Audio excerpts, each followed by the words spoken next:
Chapter 68. I paced around my room. I have a lot of research items to test out. I explained to Corey as she sat on my chair where I'd placed her. I need to find some way to increase the X factor for mechs I didn't make. Sure, making a slight variant of the mech to install the heroic spirit is doable, but it's going to weaken the X factor. It might only get to a B rank. Meow. I know, that's not good. I need it to be as powerful as I can. I responded, continuing to pace. The class card system is doable, but that means I need to go in and adjust a mech quite a lot to wipe away the old X factor so I can then make another variant to upgrade it. Possible but time-consuming, and more importantly, not likely something the client will allow. Meow. Right? If I can convince them to let me make a full variant, problem solved. I shook my head. I was just an apprentice, even if everyone might be considering me a genius. It was one thing to see a new weapon system or a finely made mech, and another to trust that apprentice to design an entire variant going to be used in combat. No, that idea wasn't workable. It's an option in the toolkit, but not workable while building for the mech cause. So instead of relying on already confirmed knowledge, I need to do something more drastic. I needed to get the mech core on my side. I wasn't able to push my business into the hundreds of mech builds or thousands in a short time. It just wasn't feasible, but if I could sell to the mech core, get my spirits in standard mechs, the amount of energy they'd gather, the throne would solve the energy problems for quite a while. Okay, so how does the spirit override the base X factor? I asked, and then continued pacing. X factor was the sort of spiritual residue of every mech designer who ever helped build a mech. In some ways it was useless to most designers, and in some ways it was the designer's main work. While the X factor wasn't the implementation of the design philosophy. Was it related? Did the X factor help power that spiritual alterations a mech designer's obsession let them do? No, that didn't make sense. Otherwise the components that were built through a design philosophy wouldn't work when I overwrote the main mech's X factor. No, I know that it wasn't true, because a mech designer's work only functioned in a distance from them until they grew stronger. The design philosophy was powered by a mech designer's spiritual power. So if I could completely overwrite an X factor, it wouldn't harm the mech. So how can I do that?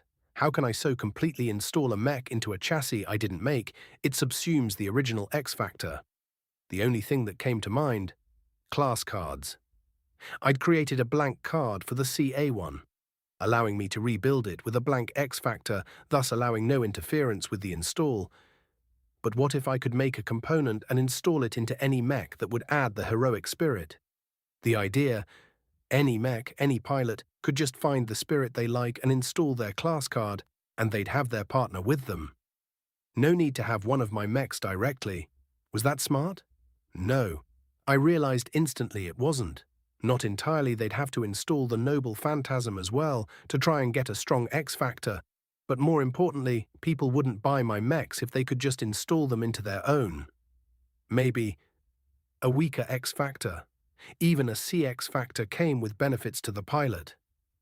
There was no way I could make enough mechs for every brighter mech pilot, but I sighed. Even if I could, even if I would, it wouldn't actually solve my current issue.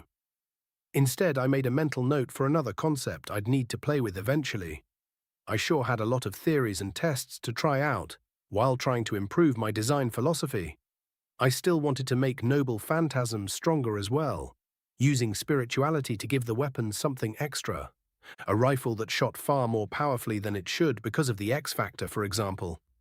But, meow. Huh? Oh, sorry, Corey, I got lost in my head. I wasn't even talking to you anymore. Meow. Yeah, I know, girl. I'm just struggling a bit, I told her, reaching over and petting her for a moment, trying to figure out what I can do, what my business needs, and what the mech core will allow is complicated. Meow. Right? I was still pacing when a knock came at my door. I blinked and walked over, opening it, and then blinking in surprise. Grandpa. Ves. He greeted me smiling, and I couldn't help but match his smile. May I come in? Of course. I waved him in, and he entered. I shut the door, and Corey rose up, looking at him. He gave Corey a smile. I've heard what happened, and Cantor gave me his perspective. Well done. Oh, thank you. I was super nervous for most of it, but I decided to just act confident. Besides, Medusa is amazing. I knew they'd want her. From what I've heard, the test stunned everyone. Although I'm not in the command loop, I've been forwarded enough to know that the testing will be intense to try and see how effective adopting your system will be. Yeah, it came up with some issues though. Oh? While I would love to make a variant, or an entirely new mech for the core, that's not feasible for all their designs, so it won't be able to be installed everywhere like I'd wanted. I've been brainstorming ways I might be able to mitigate that, a component that would bring the entire Aura system over, but I'm not having much luck yet. I'll say this, Ves. You're young, and everyone knows that mech designers grow stronger with age. If you can't figure out this problem yet, try not to get stuck on it. Instead, grow in different ways, and perhaps it will become clear later. Yeah, I guess, I offered, but I shook myself and instead smiled at him, instead of feeling down. But the testing went super well. Colonel Huntington tried to prove my aura didn't work, and he got completely stunned. Ah, speaking of Colonel Huntington and the DDSP, I did hear about that, and that's impressive on its own, Ves. Cantor told me how effective your aura was, but to hear how effective it is outside the family. Benjamin was smirking, but then focused. I got a message from the DDSP today. Oh? It was for you, offering you admittance into the program. Really? Indeed, I've already sent an acceptance considering the restrictions for what they offer won't impact you. Staying in the Bright Republic and holding a company here won't be inconvenient for you. Yeah, no kidding. So, that's it? That's all the restrictions they have. The DDSP only offers their program to specific mech designers, those that are seen as high value and that we want to make sure don't think about leaving. I don't think they do a very good job. No, the numbers from the DDSP don't paint a very good picture. Any real talent tends to leave for the Friday Coalition. Well, I won't. The Republic is my home. Grandpa smiled at me as I said that and nodded. That's right, but they do offer many benefits, a tax reduction for your company, which will definitely help you, as well as a grant. How much? Not that sort of grant. They offer some subsidized parts licenses. Ah, so I use parts that Bright Republic is already well used to and cheap, so it keeps the logistic pool smaller. Correct. That'll be nice. I'll send you the information they sent me once I accepted, although I wouldn't buy any licenses just yet, he said, half smirking. Grandpa? The licenses tend to be the same used by the Mech Corps. He offered simply, and I waited a moment, but he didn't respond until it clicked. If I get access to those licenses another way, I don't need to buy them. Exactly. I'll look them over, but hold off for now. Good. Getting on the program is a good sign, Ves. You're definitely catching everyone's attention. Yeah, well, Medusa is going to do more than just that once she hits a battlefield, I said confidently, and Benjamin nodded. I can't do much, but I'll keep an ear out for the ESLC updates. I can't say anything, but I'll make sure nothing interferes with the inspection. I suddenly turned serious. You think something would? Politics Vies is often mysterious in what it interferes with until long after. But no, us Larkinsons don't tend to cause waves, so you should have smooth sailing for the inspection. Then I'll be ready. Good. Any plans on what's next? Another build, maybe one to sell? I do have the money for another Medusa build, but I'm hesitant to start while waiting for the inspection. Do what you think is best, then, Ves. Thanks, I said, happy at the trust he was offering me. I breathed in and out. He was right. If I couldn't properly answer the question yet, then the only answer was to keep moving forward until I did. The next week passed fairly quickly, as I mostly just caught up on other things. Doing some more schoolwork, calming down after the rush of finally building a mech, and trying to sort out what to do next. I was halfway through not deciding, and halfway wanting to just hold back while I waited for the ESLC to get back to me. After all, if they wanted me to do a variant, having a store of DP to be ready to learn what I needed for the alterations was important. It did feel like I was just idling around, but I was still working. I'd started contacting the material providers to buy enough to get another Medusa going, although I didn't put any sort of rush order on it, so it would come when it was cheapest. And then, finally it seems, I got a message. The ESLC was done with their inspection, and a meeting was called for the next day, which said a lot. If it had been a negative, they never would have bothered with another meeting. Right? Sounds about right to me, Uncle Cantor said when I went searching for him, sitting in his room as he stretched out his leg. You ready for what comes next? The Mech Corps aren't normal buyers. They could ask for crazy stuff. I'm as ready as I'll ever be. Good lad, Cantor said simply, and then another surprise. You're coming too, Grandpa? I am, he said, smirking in a way that told me he knew more than I did. Not worried about nepotism? All the decisions are already made, so I'll be joining you as your guardian, not as the president of the Department of Defense. I'm glad you're coming then. Me too, son, he said simply, and that was that. The next morning, Cantor drove over in the large truck as we were picking up the original Medusa, but Grandpa Benjamin and I drove in his much more expensive car. I felt a little bad about leaving Cantor alone to drive, but he'd just looked at me and said, "Trust me, kid, it'll be a much quieter trip without you in the passenger seat," which I think was a little rude. Either way, we arrived at the same military base, and we were waved through much more quickly once Grandpa Benjamin offered his ID. And soon I was once more gathered in the same room we'd all watched the mech inspection from. Only everyone was sitting around the tables instead of standing up and drinking. President Larkinson. General Herhausen, please call me Mr. Larkinson. During this meeting, I'm here in the capacity as guardian of my grandson. Understood, sir, the general offered, but there was an awkward moment regardless. And then we all settled in. May I make some introductions? The general offered, going around the table. Mostly accountants and some other high-up military men, but one of them was interesting. Journeyman Hillocks, one of our in-house mech designers. I've heard of you, Grandpa said, giving the man a nod. He received a sort of bow in turn, and the journeyman looked at me. Ves Larkinson, I've been hearing a lot about you.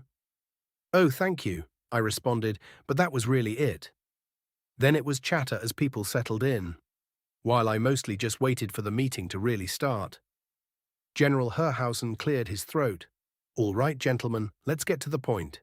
After thorough testing, the ELSC is accepting the submission of the Gorgon Eye Aura system into the Mech Corps file of licenses. It is our opinion that the weapon system has strategic value. Mr. Larkinson, Jr. in this case, the Mech Corps is seeking to purchase a permanent license for the system, as well as implementation of the system into starting with one of our mechs, possibly a second. Excellent. Grandpa spoke instead of me, and I nodded as he gave me a look. We have some ideas of license structure we'd accept from the Mech Corps, but we first would like to discuss this installation and payment therein. Of course. As you know, Mr. Larkinson, we have a temporary license for the equipment while testing and tried to install the systems into one of our mechs. While partially successful, as you had said during our last meeting, the effect was neutered. It was no longer acceptable to the Mech Corps.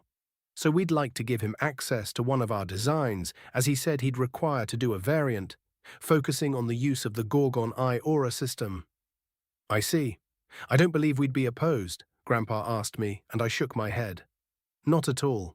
It was what I expected would have to happen, although I did spend the week attempting to find some cheaper or at least more efficient workaround. For now, I have to do the variant to get what we need. I spoke with our mech designers in-house, and they suggested much the same, that Mr. Larkinson would have to take part in the design process for the system to function appropriately.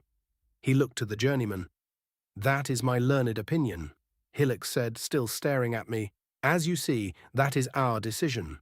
Then, as the guardian for Ves, I believe we can come to an accord. What design do you want me to work on? While we will of course show you the design in full, that will only be after a wide array of NDA and disclosure forms, as well as a temporary military rank, as you'd be fitting into the Mech Corps structure. Oh, I asked, a little surprised. I didn't expect a rank to come out of it.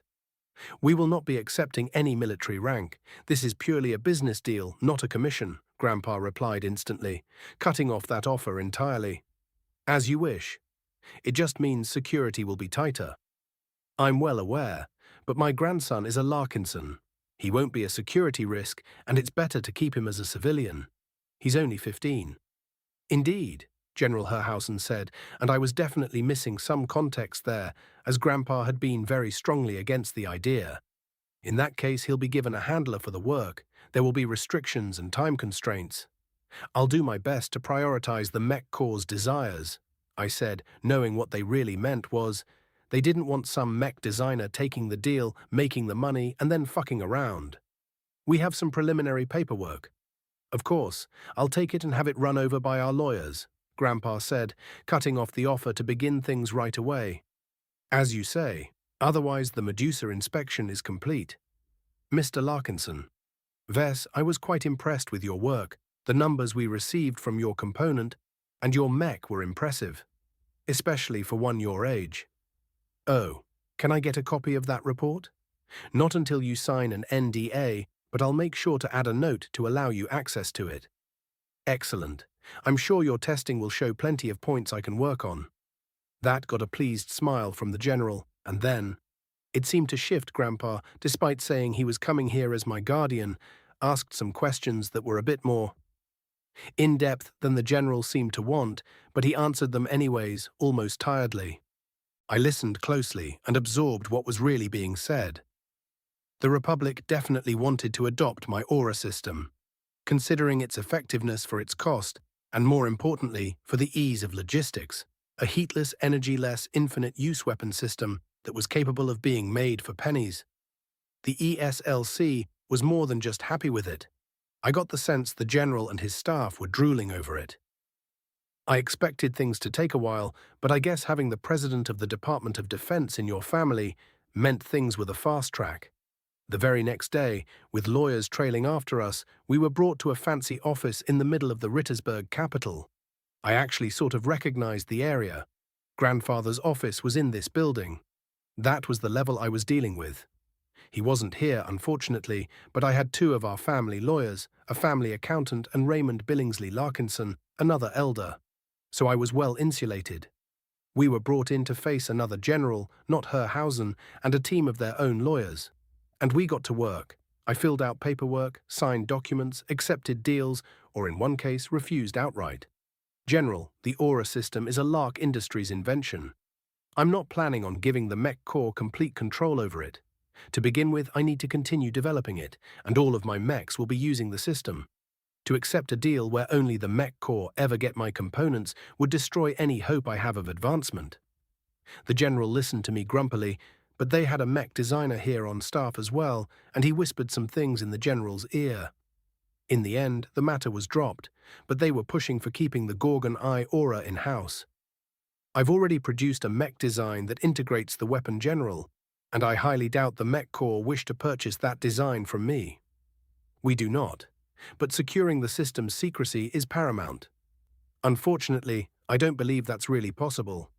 I can slow the sale of any current and future Medusa mechs, but you're asking me to completely remove one of my designs that I was planning as a flagship from production before I even begin. We are.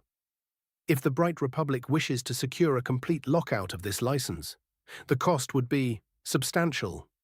One of the lawyers offered, and I couldn't deny that either. We will consider it. At this stage, we ask during this deal no sales are made. I considered it. I have my own costs, not even considering the cost of simply housing a mech I've already made, or the materials I've purchased for a second. You're asking me to forget my loans. The general's assistants whispered to him, and he nodded. We have an offer for that. Oh? The Mech Corps will buy out the bank loan, keep the return and interest exactly as is, but put a hold on the loan for the duration of our request. I blinked. That would work. The family accountant leaned in. It's a good deal, but the Mech Corps have a lot more governmental power to hit you in case of defaulting on this loan. What do you suggest? I whispered back, and the accountant nodded. We can consider this as long as any defaulting on the loan remains completely in the civilian courts. The accountant spoke clearly, and everyone listened in. The general leaned into his own team, and after a bit of discussion, we will write up the paperwork. I nodded. Well, this was becoming a bit bigger than I expected, but it certainly wasn't a bad situation to be in. And what about the mech that you are wanting me to install the Gorgon Eye in? The general considered it, then nodded, the mech designer handing over a printout. It was simply not the full design documents, of course, but, oh, I whispered. The faint star, a light skirmisher mech, a spaceborne light skirmisher mech.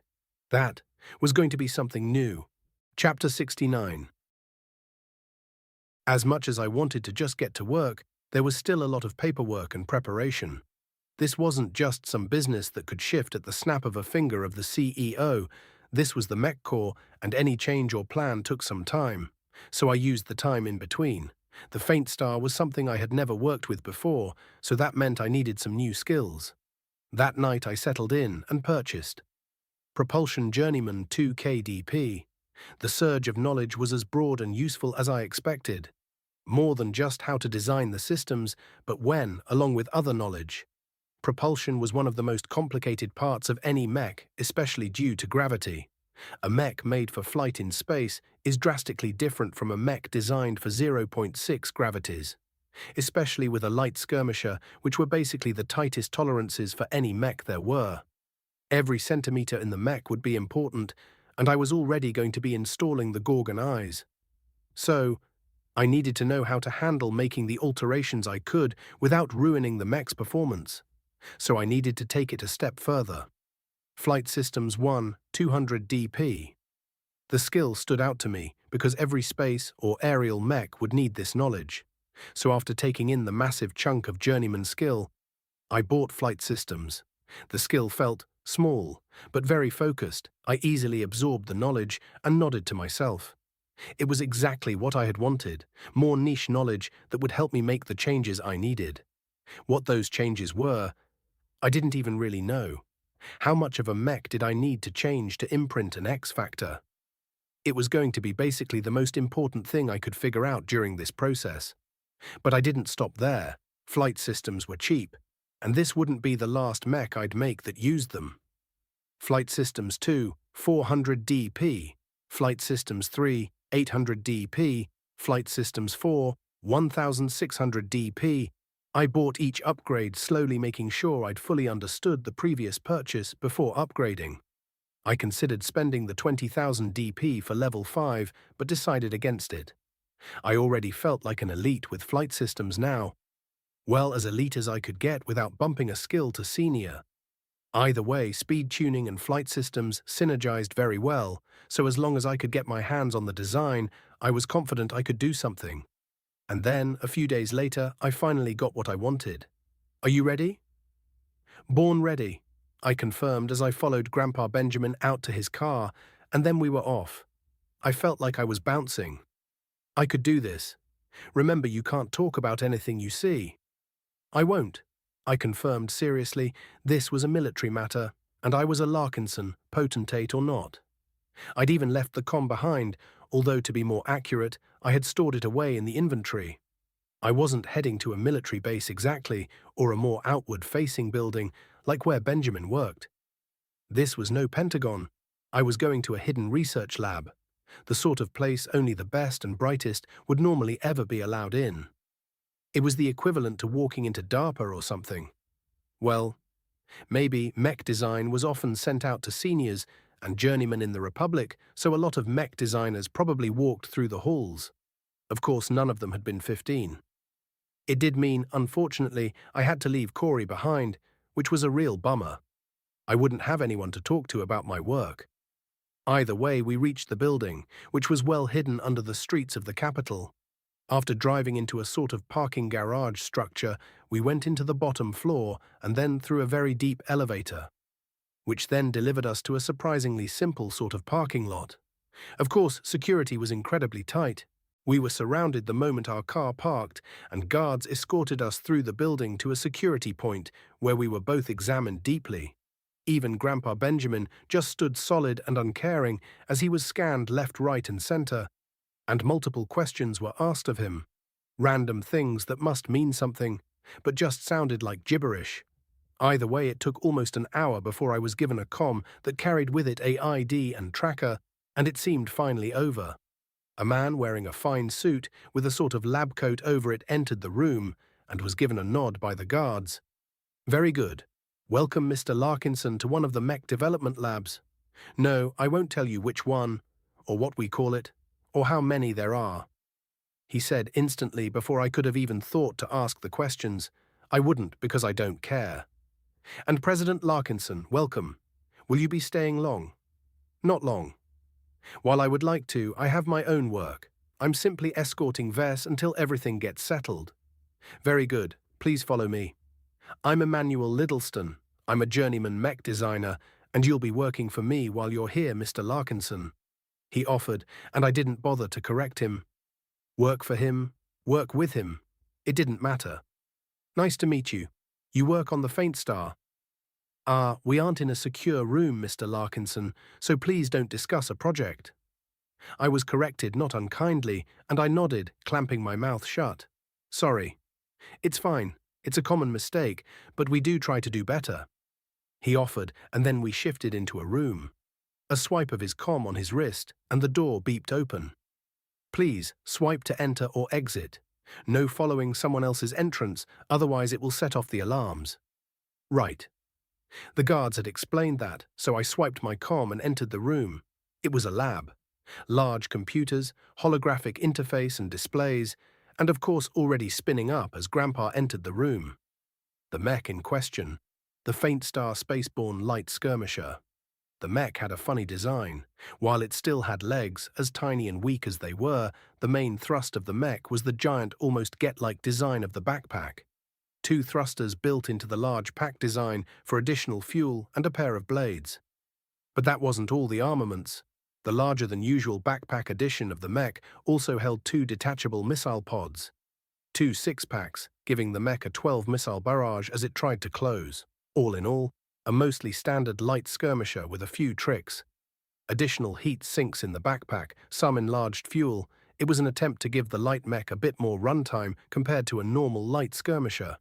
Not sure if it was really the best choice myself, as it slowed the mech down a bit compared to a normal skirmisher, which made perfect sense why they decided this one should get the Medusa upgrade. A normal light skirmisher had a limited flight time before the mech cooked itself, unable to vent the heat that slowly built up from use in space. This one had a bit more heat management and a bit more longevity, which meant the Gorgon Eye could be used for longer in the battles. "You certainly get focused quickly, Mr. Larkinson." I blinked, realizing I'd instantly walked up to the design hologram and circled it, looking over the equipment and setup. "Sorry, I can see why the Faint Star was chosen. The additional flight time means my aura system will have more use time," I commented as I turned to look at the journeyman that I was working under. That was part of the consideration. It's also a mech that has few remaining units after the last upgrade patch, so if the upgrade fails, it's no large issue for the mech core, he replied before I frowned, realizing what that meant. "It's a death trap. It has a bad reputation with the pilots," he offered, and Grandpa nodded as well. "The mech performs the role it was designed for well, but long-term harassment isn't an easy job for any pilot." Benjamin replied simply, giving me more information on what I was working with. "No, I can imagine not.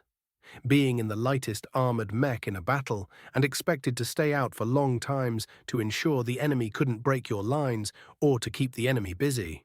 Not a role that left many pilots happy or alive." I instantly checked and at least was relieved. The cockpit was a type I recognized. "It has a Miller ejection system," I muttered, relieved. Ivy Miller was one of the Ansel seniors, and she specialized in ejection and safety systems for the cockpit. Her work saved more brighter lives than most other mech designers could ever hope to. That at least was good, but it meant I'd have to avoid any cockpit alterations. It does, and a McDonald propulsion system. There is a reason despite the reputation the mech is on the block for upgrades and continued use. "No kidding," I replied in a whisper. I tore my eyes from the engine's insides as I switched the hologram to show internals and was very impressed with what I saw. "Well, today we are going to be getting you familiar with the mech, and I have been looking over your own blueprints. I'm afraid I don't understand them very well," he said pointedly, and I just shrugged. "My aura system works, it's just hard to explain. I'm forced to take your word for it, but make no mistake, Mr. Larkinson," he said, looking at me, but still glancing at Grandpa Benjamin. I am still the head of this design development, and it's me and only me that okays any changes to the mech. Not a senior, no offense.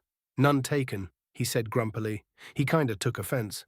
No, the mech core don't have a senior to throw at every design. A senior will look at the completed design and okay it or send it back with changes. Right, I said, then looked around. All the processing power I'd need to run simulations, the equipment, the component list. Everything was here. And of course a design program that I wouldn't be able to take home with me to work on.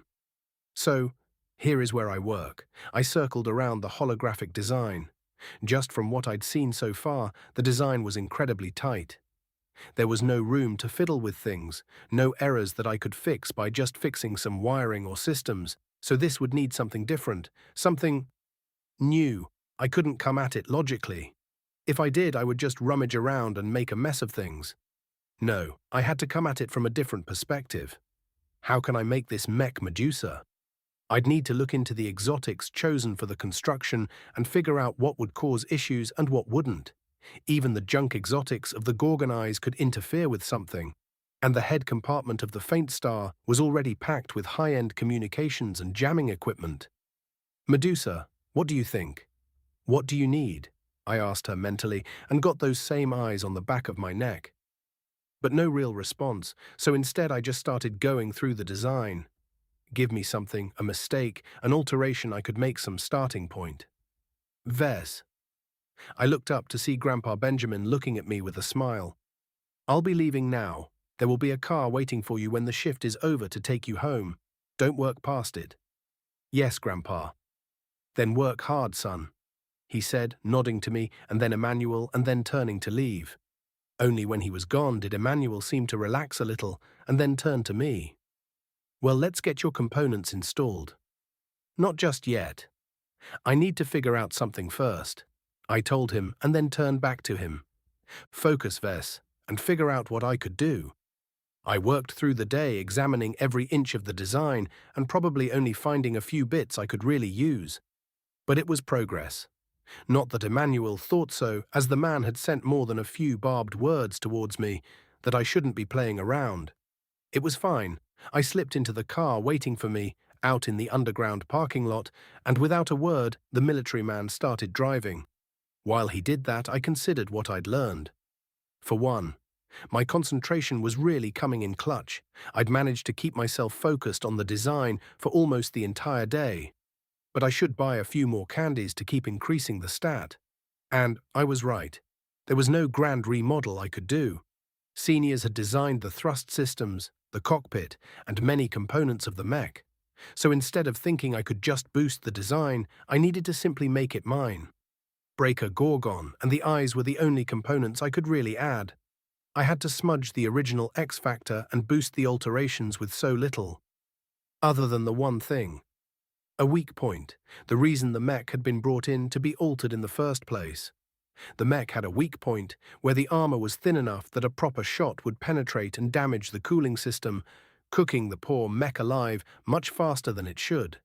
So part of the redesign would be to move the location, either shift the cooling system or boost the armor, or something to make the Vezians have to start over finding weaknesses. The location was on top of the backpack section of the mech, so while flying towards the enemies, sometimes it would be a straight shot. Not good, and some mech designer had considered it good enough as long as the skirmisher had flown how they said they should, which is keeping the chest of the mech towards the enemy instead of the head. Easy to say in a lab, not so easy when you're out in the field. I ran a hand down my face. There was a lot to work out. Creativity candy, 1800 DP, concentration candy, 1800 DP. I took the candies that night as I lay in bed with Corey napping on my chest.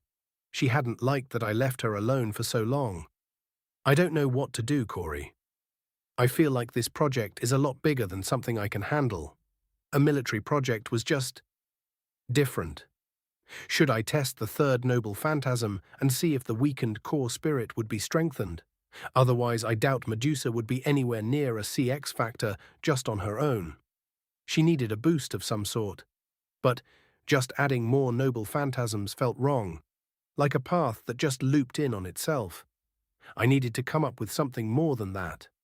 I flopped into bed. I'd get some rest, and tomorrow would be another day at the secret mech design factory. I dreamt of something.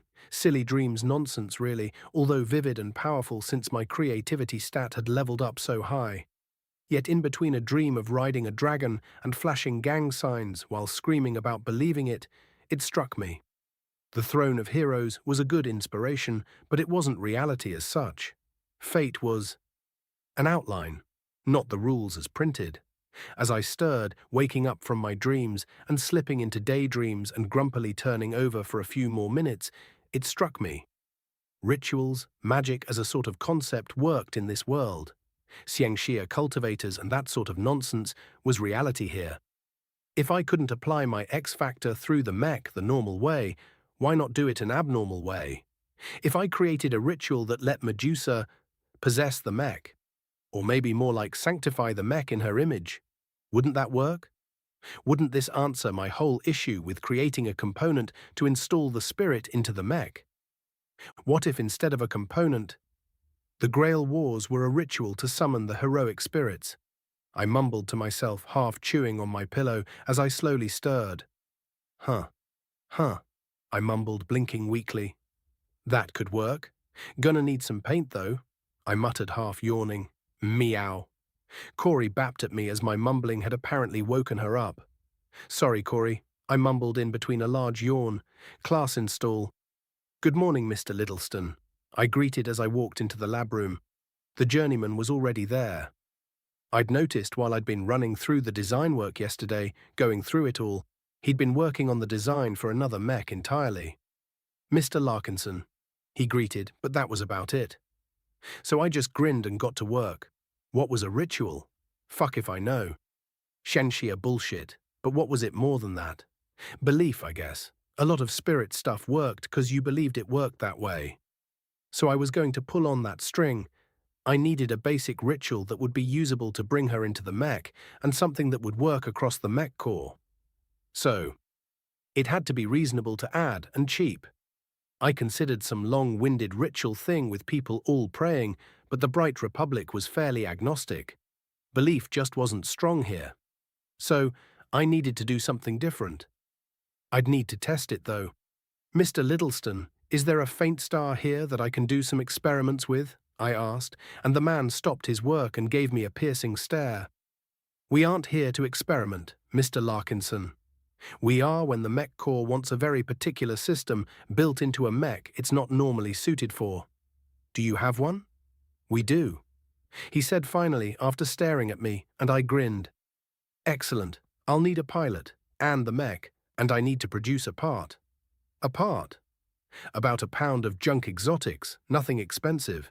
I need to make a booster for the aura, and I had an idea last night that might work. But I need to test it before I assume it'll work or not, I offered, waving at the hologram. No way I was going to do a full redesign only to find out it didn't work. All right, he grunted, closing his work and moving away from the chair. I'll take you to the production room. I can have the pilot waiting. Perfect, thank you, I said to him honestly, and he just nodded. But at least he wasn't being rude or anything. He took me to a room with a 3D printer larger than any I'd seen before. It was beautiful, and probably a billion bright credits, easy. The controls are… I got it, I confirmed, already at the control panel, and I started working through what I needed. Littleston brought some junk exotics over, and only after I checked the types and compared it to the makeup of the faint star did I confirm they would work. Okay, Medusa.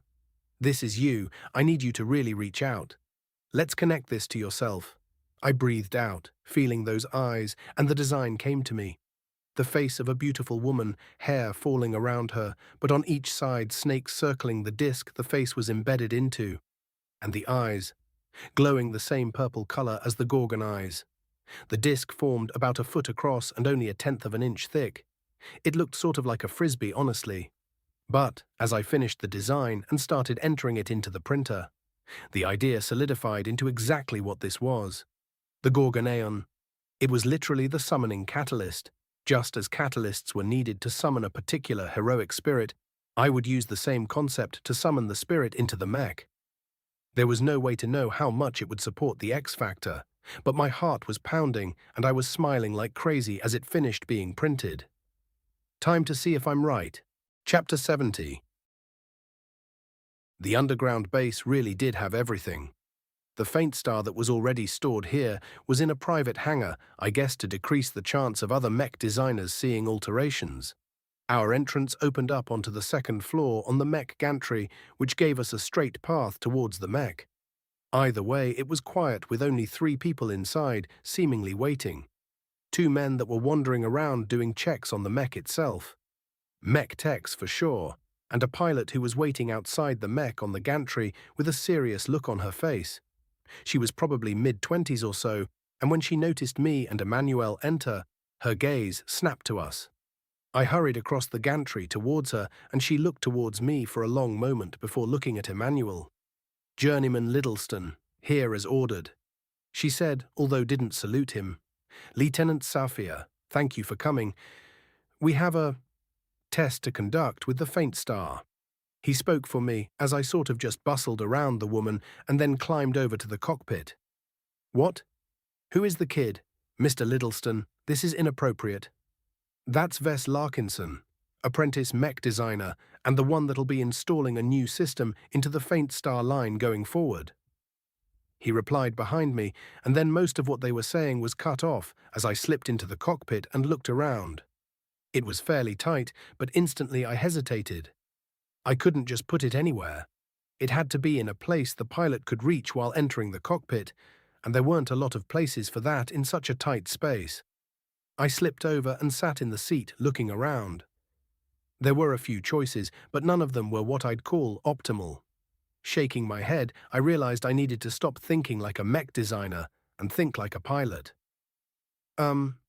Lieutenant? Right? Can you come here?" I called out as I half climbed out and stuck my head out of the mech. "I need your expertise, please." I could hear talking continue for a moment, but she walked over and stuck her head into the cockpit. "What is it?" "Hi, I'm Ves. I'll be installing this plaque into the cockpit. But it needs to be within reach of the pilot, considering you're a pilot and I'm not. I was wondering what you would suggest." She frowned, looking at the Gorgonion and then at me. "I'd prefer not to have random things installed in the cockpit. Well, unfortunately, this is a booster system for the aura weapon, and without it's not going to be worth much. So I need it. And we're testing it today." "Here, switch with me," I demanded as I climbed out, wiggling past her and then motioning for her to enter. She hesitated a moment, but after looking at Emmanuel she seemed to nod, and then slipped in. I let her settle into the cockpit as I wiggled back over, mostly sitting on the entrance hatch. "Okay, so I don't want to interfere with any of your controls or range of view while in combat. But you need to be able to touch the plaque at some point while activating the mech." She listened to my request, and I watched as she looked around. Yet I could tell as she searched for something, she wasn't finding anything she'd accept as losing for space. Sensor systems, which were normally used with the neural interface, still had a physical access system in case of issues, and often the pilot was better served focusing on other things while physically flipping the switches. Can't put it there, fuse box was under that spool panel, and if a pilot was modifying fuses in combat, they didn't need the Gorgonean in the way. "Wait. That hatch there is the emergency detonation controls, right?" I asked, pointing to a metal plate set into the side of the cockpit. "You'd need to pull on the lever to the side, which would pop the hatch off and let you then yank on the large red lever to explode your mech. Not all mechs had one, but some did. And it was designed to eject the pilot, wait about 10 seconds, and cause the reactor to explode. Nasty little thing, but obviously if you didn't want to hand over mechs to the Vesians—" "Yes," she ground out, uncomfortable with my questioning. "The hatch is larger than the plaque," I said, and instantly I knew it was the perfect space. If you were already exploding the mech, it didn't matter if the aura worked anymore. So popping the hatch, which would probably disable the aura, would be a minor issue, while also giving the Gorgonion a spot to sit right where the pilot could reach.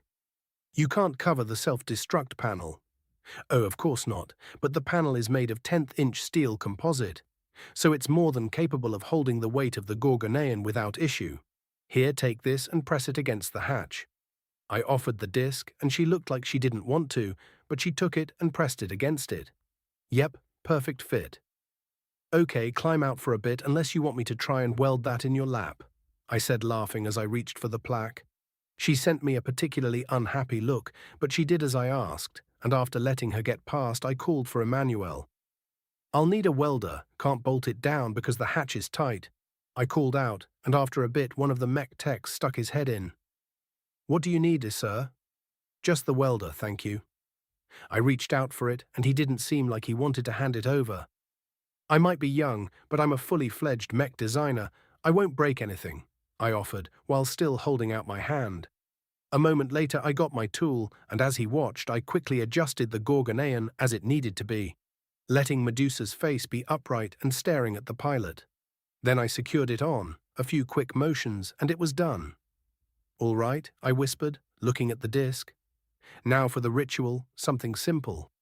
Every pilot needed to know how to do it, yet it needed to work, to bring the spirit into the mech, while also avoiding getting too deep into religion, as the Bright Republic wasn't interested in that. So simple, but meaningful. But no, I couldn't forget the most important part. My design philosophy, at least my burgeoning one, was about partnership. I reached out but hesitated. As much as I wanted to test it, it couldn't be me. I couldn't pilot. I couldn't be a partner. I pressed my hand to the plaque and closed my eyes for a moment. Medusa, let this be the conduit to finding your partner. When they call, meet them halfway and do what you can. I pulled away and slipped back out of the cockpit, handing the welder to the tech. Lieutenant, one more time please, come get in. We'll need to do an activation of the mech as well. She's ready for it. The mech tech offered, and I nodded pleased. The pilot got back inside and looked at the Gorgonion with a bitter face. See, won't block the hatch at all, right? It doesn't. She agreed, and I noticed no sir or something was said, but then again I was just a mech designer and not a soldier. Okay, start her up. We'll need her to be active for this, I said, watching as she hit a few switches, and I could hear the engine whine and the reactor start pumping power through the system. Done, she confirmed after a moment, verifying everything was green. All right, so here's how it works. You have to give the plaque a bit of your bioelectricity and repeat the activation phrase. So reach out and touch the plaque and repeat after me. I waited for her to do so and then took a breath. If this worked, it would be awesome. If it didn't, well, nothing really. One day's work down the drain and I'd try again with something else. But everything I knew about X Factor and the rituals that did work in this world said something should happen. Install partner Medusa, I said slowly, and the lieutenant looked like she wasn't sure what nonsense I was saying, but after a moment, install partner Medusa, she repeated and then jolted. I could feel it, and I knew she could too. The eyes of the Gorgonean started glowing, something outside of what I had designed. And yet the purple eyes showed she was there.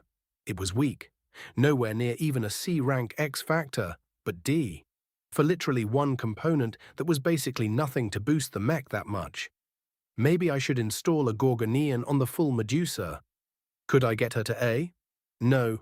No, this system wouldn't work on a mech that already had a strong X Factor. This would only work when trying to add an X Factor into a mech I hadn't made. But it might be worth making one anyway, just to keep the habit going. I shook it off. You feel it? Yeah, what is that? She demanded, looking around, but her eyes kept locking onto Medusa's face. It's the aura system, at least a very weak actualization of it. You're feeling the pseudo-intelligence Medusa. She'll be your partner, providing the aura system when the faint star is in use. I don't like it, she said, instantly on edge, and I sighed. Sorry, she has a bit of a predatory feeling, but that's for your enemies. I'll do my best to make sure you don't feel any discomfort once the rebuild is complete. But for now, this is a massive breakthrough. So that's your design philosophy, Emmanuel said from behind me, and I looked back. Yep, a mech is a partner. So I make them capable of doing more than just following orders. Work together with your mech, and you'll both find a synergistic benefit. I told the lieutenant, but she seemed a bit squirrely, sitting in the cockpit. Okay, do me a favor. Shut her down, then do a full reactivation and try the activation ritual again. I need to make sure it's consistent. Then we can try installing the Gorgon eyes and see what honing and amplifying the aura will get us. Finding a spot to install the eyes, even for a temporary test, was a bit of a thing. The faint star's head was stuffed. There was basically no room left in it, so I had to make room, which basically meant adding weight, which was a cardinal sin of light skirmishers. Every ounce of weight was a slower mech, less acceleration, less maneuverability. And the thrust profile of the mech was made by a senior specifically for what the faint star was currently built for. Any alterations, and I'd be forced to make adjustments which would alter the thrust system and probably weaken the design philosophy of the senior. So, fiddlesticks, but that's why mech designers were paid the big bucks. I looked over the design once more. The hologram was spinning slowly as I just stared at it. Where to put the eyes? Obviously the head was the obvious answer, but that was going to be difficult. The faint star did have optical covers which I could use, but they were shaped completely wrong for the Gorgon eyes. I'd need to alter the head drastically, which was a massive rebuild. I took a breath. It's fine. I could do it, and I needed to stop hesitating. It needed to be done. The head was the best choice, as it gave the pilot the ability to adjust the aura. So I got to work. Taking the head design and quickly pulling it apart, the internals were incredibly tight, no room at all to shift or move things around. Military gear really was on another level. It was, honestly, something important to learn. This is what a military mech looked like. For better or worse, they absolutely minimized any internal spaces for some things to try and get all the performance out of their components as they could. Sure, a bit more space would give the head more damage control, but instead they'd gone for absolute performance through equipment. I honestly didn't want to alter it. If I expanded the outer armor to make room for the eyes, then the rest of the components would need to shift, and it would make things heavier and the rebuild longer. I looked at the armor to check, and it was cheap, just like the license I had, not quite as terrible, but on the same level the absolute lightest armor that could be attached onto the mech. What was the durability profile? I looked and then started smiling. I can just replace the armor with the eyes. The eyes are actually better armor than the normal formula. I said, laughing to myself. The eyes might be made of junk exotics, but compacted together they were tiny bit heavier than the armor being used, but also a little bit more durable. I couldn't install them in the same place as the mech's eyes, but the head had a sort of helmeted look to begin with. It reminded me of an old Earth Air Force pilot. I did a bit of swirling on the design, and both eyes were placed more on the forehead of the mech. It would work. The eyes didn't need to connect to any power systems, so just replacing the armor solved the issue. They looked kinda like hawk eyes being so far up on the sides of the head now. It gave the mech a more aggressive stare. It was perfect. But unfortunately, it was time to go home. How's it going, Ves? Can't tell you. I reminded the family as everyone was clucking around like chickens asking me about my work. It might be top secret what I was doing, but that didn't mean everyone didn't know I was doing design work for the Mech Corps. I've got clearance. Then go request the info through the proper channels, you idiot. Oh wait, they'll deny you. Another laughed, and that caused the room to explode in teasing for the idiot who was trying to use clearance to get the info. Military family humor, I guess. Honestly, I wish I could talk about it. I was even being good and not chattering to Corey about what I'd done. Just 'cause I was worried about listening devices. Not Corey, she was some weird cultivation supercat, but who knows if the Mech Corps weren't listening in to make sure I didn't break my NDA. It would certainly save them a lot of money if I did. I took another bite of my dinner, practically finished as I'd eaten mostly on autopilot as I continued to think about the mech. The alterations for the weak point was going to be hard. I'd been thinking about what I could do, but my comm rang. My comm, not the military one, and I checked the call. Oh, hey Sam, give me a second. I called out as I accepted the call and grabbed my meal, hurrying out of the dining room so I could speak to him without all the noise. Hey Ves, bad time? No perfect time, just having dinner, and I need to get somewhere quiet. I explained as I headed out onto my porch swing, putting my plate in my lap as Corey, following, jumped up beside me. How are things on Cloudy Curtain? Same as always, really. He laughed and I nodded along. It was a quiet planet after all. The team won the tournament. Excellent. I knew you could do it, I offered.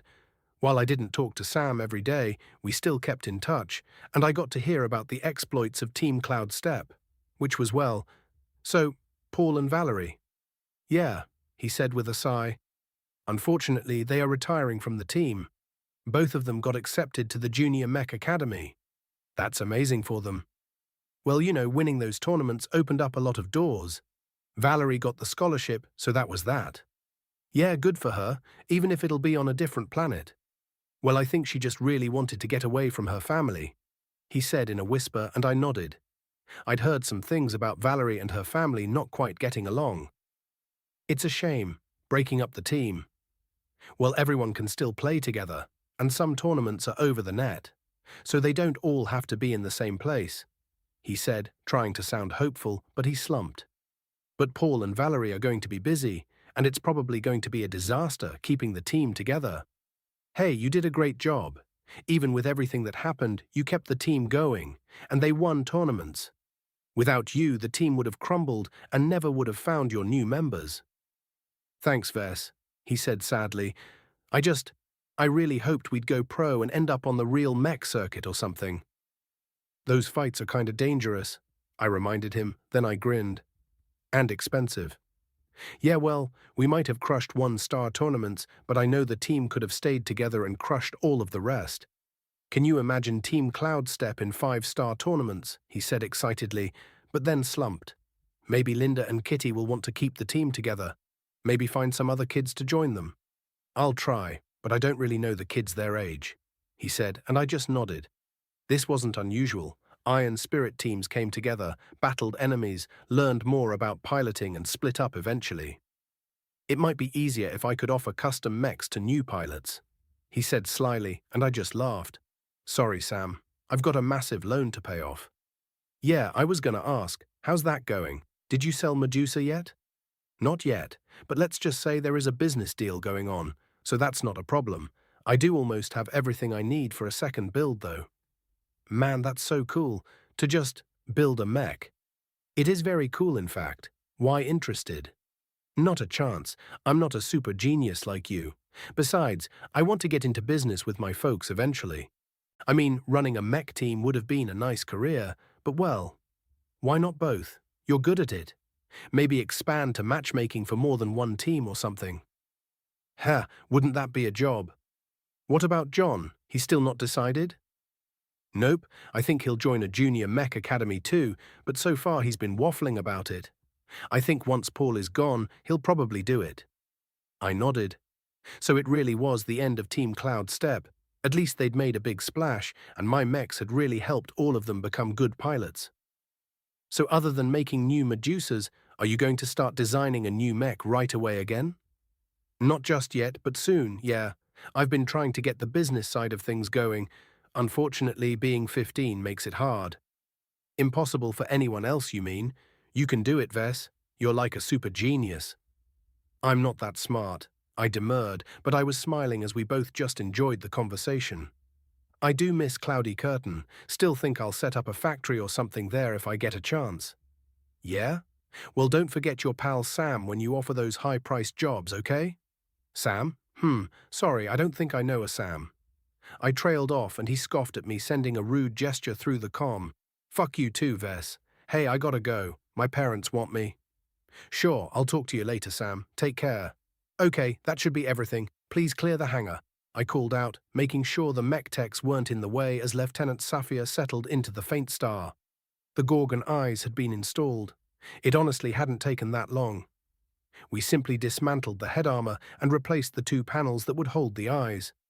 I slipped off the cockpit and walked hurriedly down the gantry stairs. Then I placed myself right in the path of where the fear aura would go. Go ahead, I called out.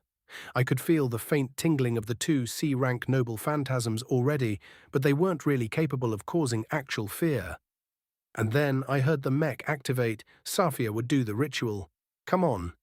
The feeling intensified, and I could almost see the Gorgon eyes flashing as the spirit completed the circuit between noble phantasm and heroic spirit. and the surge of predatory hunger washed over me. It tasted weaker, flatter. The effect was simply not as overwhelming, but without doing any other alterations to the mech. That was already a good sign. "What's going on, is it, Irk?" Emmanuel walked up beside me without me realizing, and I jolted a bit as he started talking. "No, wait. Too late," I whispered. He was in the beam, and it had locked him up solid. "Cancel test," I roared out, and very quickly the mech shut down, ending the fear beam, and Emmanuel dropped to his knees, gasping for air.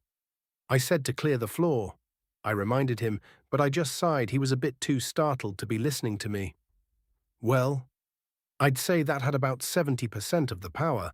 I could boost it a little more with the projectors to enhance the eye, so it might work. I'd need to do some final testing to see just how effective it was against another pilot, but it should still give a solid advantage, especially to the unprepared. Now, my job was to finalize the alterations and see if I couldn't imprint a bit more of my X factor onto the mech. "What was that?" Emmanuel nearly shrieked as he finally caught his breath. Aura, Chapter 71. With the successful testing of the Gorgonean, I had gained some options in my toolkit, which was good, because if I could get a successful launch of the Faint Star with the mech core, happy with what I had done, it would be a massive boost to my income. I could practically taste all the bright credits that would massively pay off my debt and open me to really making mechs for the open market. So I was going to give the Faint Star my all. With the main components installed, I only had to make a few minor changes to add a Gorgon breaker, so the aura wouldn't disturb people when the mech wasn't meant to be in full use, and then it was time to fix the internal issues. Looking at the mech, I could admit I understood why they ignored the issue. A top-down shot was fairly rare, even in space, and it let the mech keep to a very simple internal structure. But the weak point had been discovered, and once it got spread around, well, the skirmisher only had armor for a shot or two anyways, but it caused a few lives lost, more than worth altering the mech enough to remove most of the weakness. So I pulled up the design software and got to work. It was either move the power cells or move the reactor, but both couldn't stay in the same position. Problem was, the internals of the mech were either damage reduction or absolutely filled with components. So I had no choice but to put my big boy mech designer pants on and get to work. It would be easy if I could just remove one or two of the power cells, but that would reduce flight time, which would rather undo the entire reason for the overlarge flight pack. So instead, I started looking through the internals, checking each cable setup, each damage control area, and seeing if any of them were redundant or costing too much weight while I could fix them. I spent an entire day looking through every inch of the power conduits on the mech, examining each inch of cabling and internal space to see if there was something. There were, but not a lot. Tiny things, not even errors or mistakes, but connections that could be stringed together a bit better, or a gyroscope system that was connected to two separate power couplings. Definitely for damage control, but if either of those cables were damaged, the mech was already dead in the water. With that and a few additional internal armor sections replaced with a lighter and thinner metal, I was able to get enough space to shift enough of the reactor deeper into the mech without disrupting the weight or cabling. It wouldn't really solve the problem. If the mech was struck from above in the flight pack, it was probably going to be mission killed anyways. But at least there would be a chance the mech could limp away now instead of exploding. I spent a dizzying amount of time going through it, running simulations, altering minuscule parts to make sure the new cables wouldn't rattle or get damaged too quickly by the heat. Emmanuel watched on, offering assistance when asked about the simulator system, but for the most part just letting me do what I needed to, until finally, I was as done as I could be. The mech honestly didn't look that different, only square blinders installed onto the helmet-like head, which could open or close to allow the Gorgon eye to see. I'd managed to only increase the price by a minuscule amount compared to the original, and 99% of that was the aura system. But had I managed to infuse enough of my X factor in the mech, would it raise the power of the aura back to the heights of Medusa? I kinda doubted it, but either way, the experience gave me a new appreciation for just how sophisticated a military mech could be. "Mr. Littleston, I believe I've finished the build, as much as I'm capable of anyways." "Indeed. He turned from his own work, which I still didn't know what it was. Walking over, he looked over my shoulder and looked at the stat results. The computer reported how much it would cost, compared to the original, as well as highlighting the areas that had been changed. I'll need to go over it, and then I'll send it to the seniors to look over. If there is nothing else you feel you can do, you should head home. The department will contact you once a decision is made. Decision? Whether your changes were acceptable or not. You may be called in for further alterations or not. Either way, he said with a shrug, and I just had to nod, accepting his orders. I guess I'll head home then. I muttered, half yawning as I slipped off the chair I'd been in for. Who knows how long. I'll make sure your driver is ready for you. Thank you. And that was that. Emmanuel hadn't had much interest in me since the bit of a mess up with testing the aura. But he'd sort of just treated me as a colleague that he was sort of responsible for, and that was that. We didn't chat or talk, but we did work together, and he didn't treat me like I was incapable. It had been weeks trying to get that mech finalized, and honestly, I was ready to do something else. Having to constantly fight with myself to just tear out a section of the mech to just let me solve the damned problem was high, but I couldn't. But I'd put parts of myself into the mech. Medusa had her connection, and the Gorgon eyes were ready. Now it was their turn to test it. You're home early. Cantor spoke to me as I sat back on the porch swinging bench and just relaxed for the afternoon. Yeah, I finished the project for now. They're sending it through a journeyman and then a senior, and they'll let me know. Huh, well that's good. I was wondering how long it would take. He mumbled, looking out over the yard. The kids were off playing after school. You think the mech cores will use it? That's the plan, I said simply, and he gave me one of those paternal nods of pride. Got any plans for what's next? Finally gonna sell that mech of yours? I should. I have everything ready for a second build even. I guess I need to find a mech broker. Well, and I have an agreement not to sell the Medusa from the mech core for a bit. But once once the design I worked on is finished, that will end. Huh, watch it, kid. Almost caused us both some trouble. Cantor teased, noticing my slip-up. I'll be more careful, I whispered, feeling my face heat up a bit at how close I'd come to accidentally spilling the beans. So what next then? New mech? Yes, always, but to be honest, I don't know, maybe a spaceborne mech. Rifleman? I honestly have kinda had bad luck with rifleman mech so far, but they're important. Well, whatever you decide, just be proud of what you build. We all are. I'm heading in, the kid's screeching is giving me a headache. He grumbled and I laughed as the kids were all running around screeching. At least they'd finally stopped bothering me about giving them a mech. Mostly. To my surprise, it only took 2 days before I got a message from the mech core, and I was once more driven down into the hidden research facility. Only this time Grandpa Benjamin was with me, and we weren't heading into a work lab. The moment I entered the room, I blinked, staring at one of the men around the table. Senior, I whispered, recognizing the feel of something so much more that they were giving off. The man heard me and nodded, acknowledging the title. Good, you're here. Come in, take a seat, lad. Take a seat. There were multiple generals sitting around a large table, and I could tell just from that, if the senior mech designer didn't clue me in, that stuff was happening. And President Larkinson, I wasn't expecting you. The general called and Grandpa nodded. I'm here only as a guardian. Normally I'd have one of the other elders, or at least a lawyer with us, but circumstances what they are. Indeed, very well, this is a unique situation, so we'll leave it at that.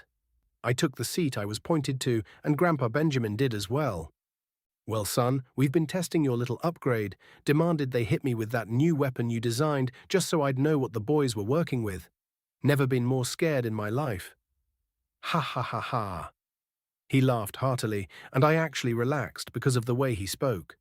Thank you, sir. I'm sure the Visians will think the same. Exactly. Ha. The faint star was a bit of a mess, nearly phased out. But I'm interested to see just what your trick does in real combat. Plus, I'm told your improvements were adequate. Isn't that right, MacDonald? The alterations did reduce the thrust balance by 0.78%. But it was an acceptable alteration to adjust the weak point that was found. Mr. Larkinson, I find your work adequate. Thank you, Senior. He nodded, and the general looked back at me.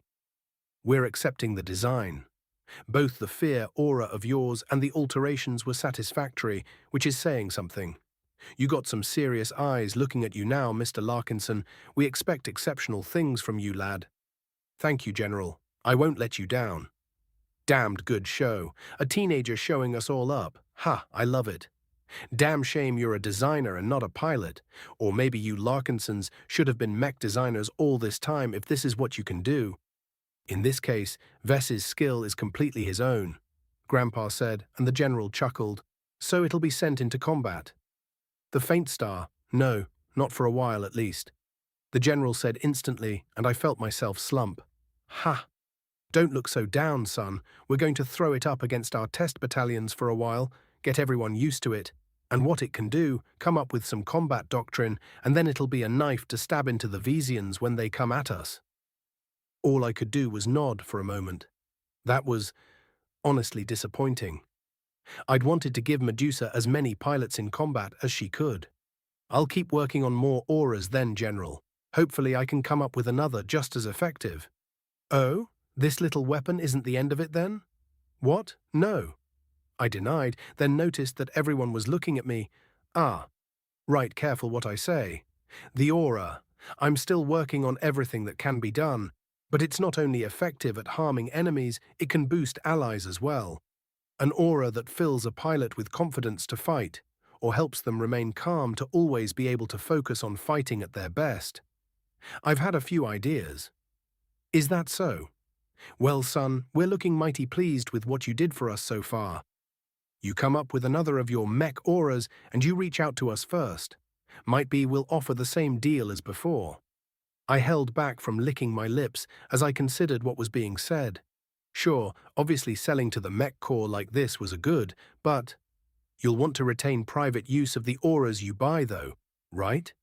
The decision to completely buy the Medusa aura was on the table, but was never confirmed. So, General, is that what you are asking for? It is the decision of the Mech Corps that the full and complete license for this system remain within the Mech Corps for the duration of our build-up.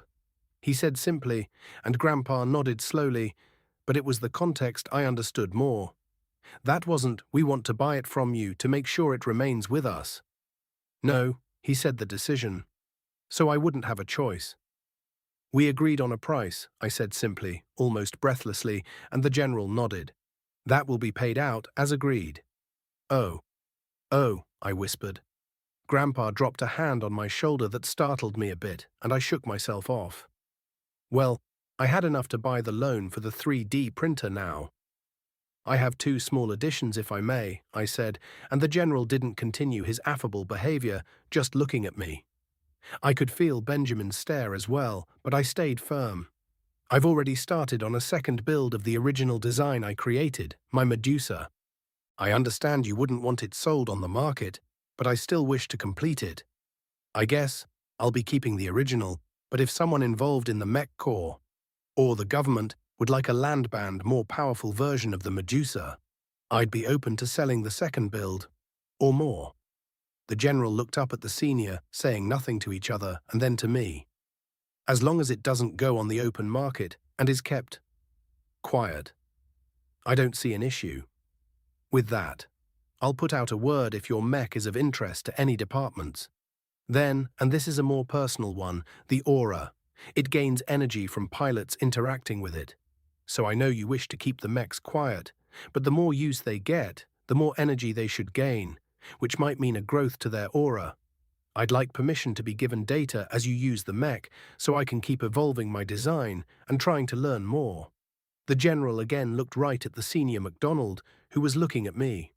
Is that true? The senior asked with a sort of solemn demand that I had no choice but to instantly respond. Yes.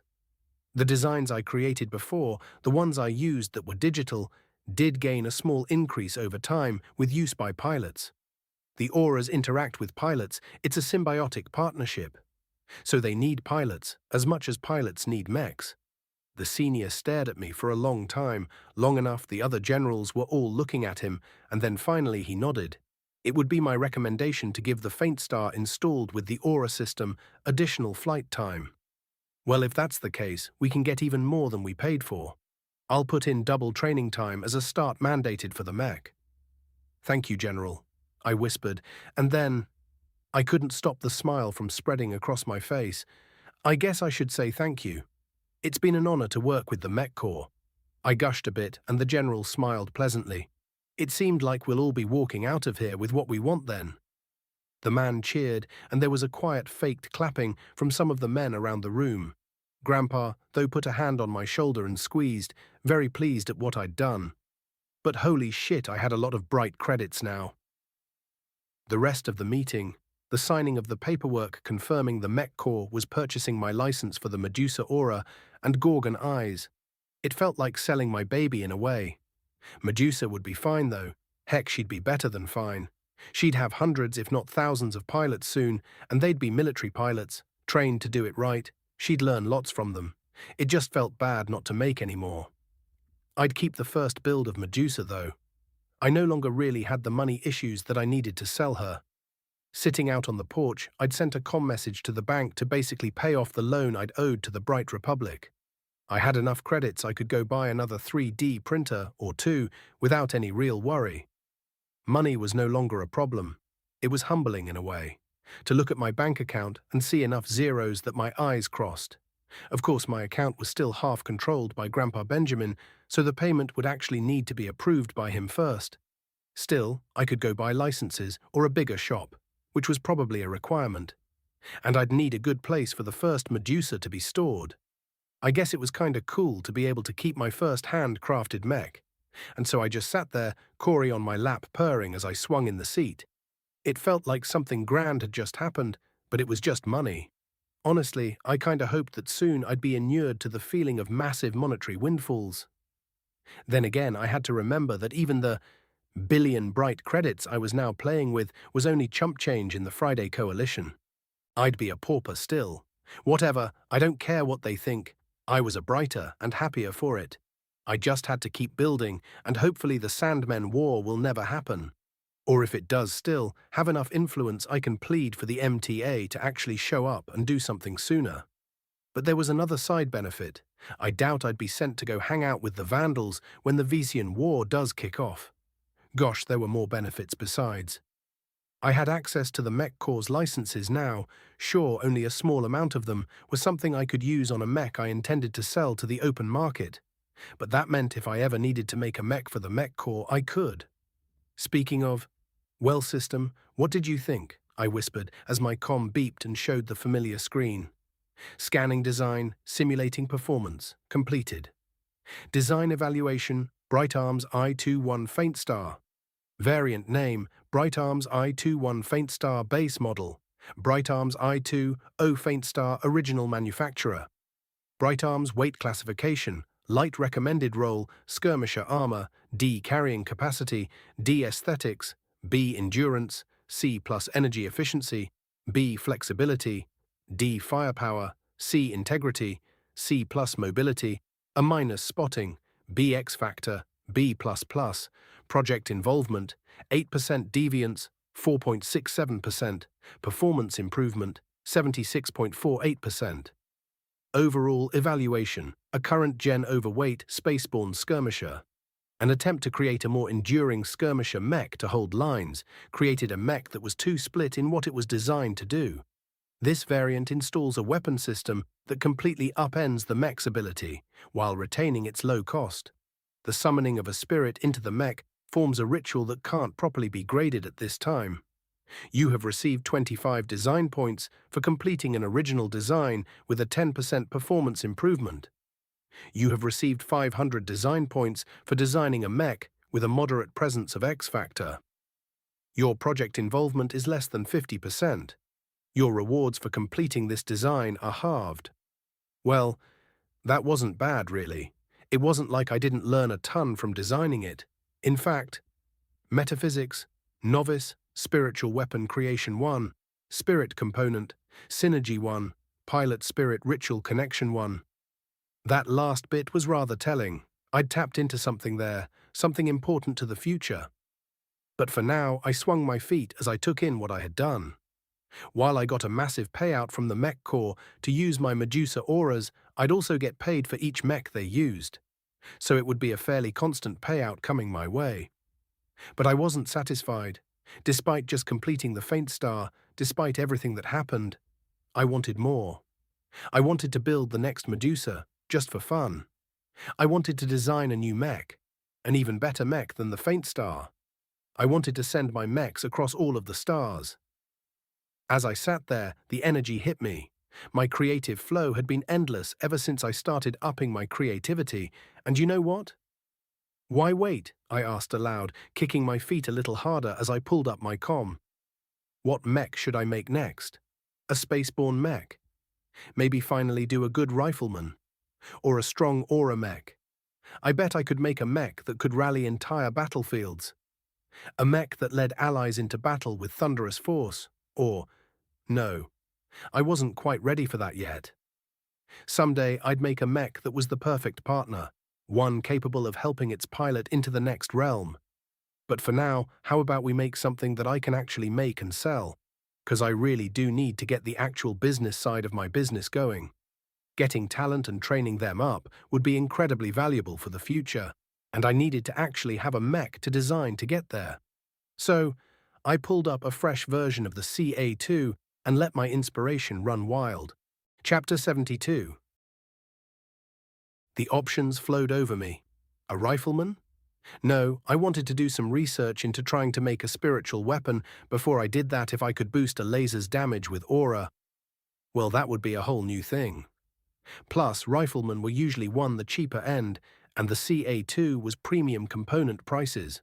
No better to hold off on that, keep improving and trying to make a really good frontline rifleman later.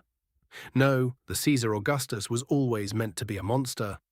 So maybe it was time to make a monster. Berserker Hercules had always been a mech I wanted to make.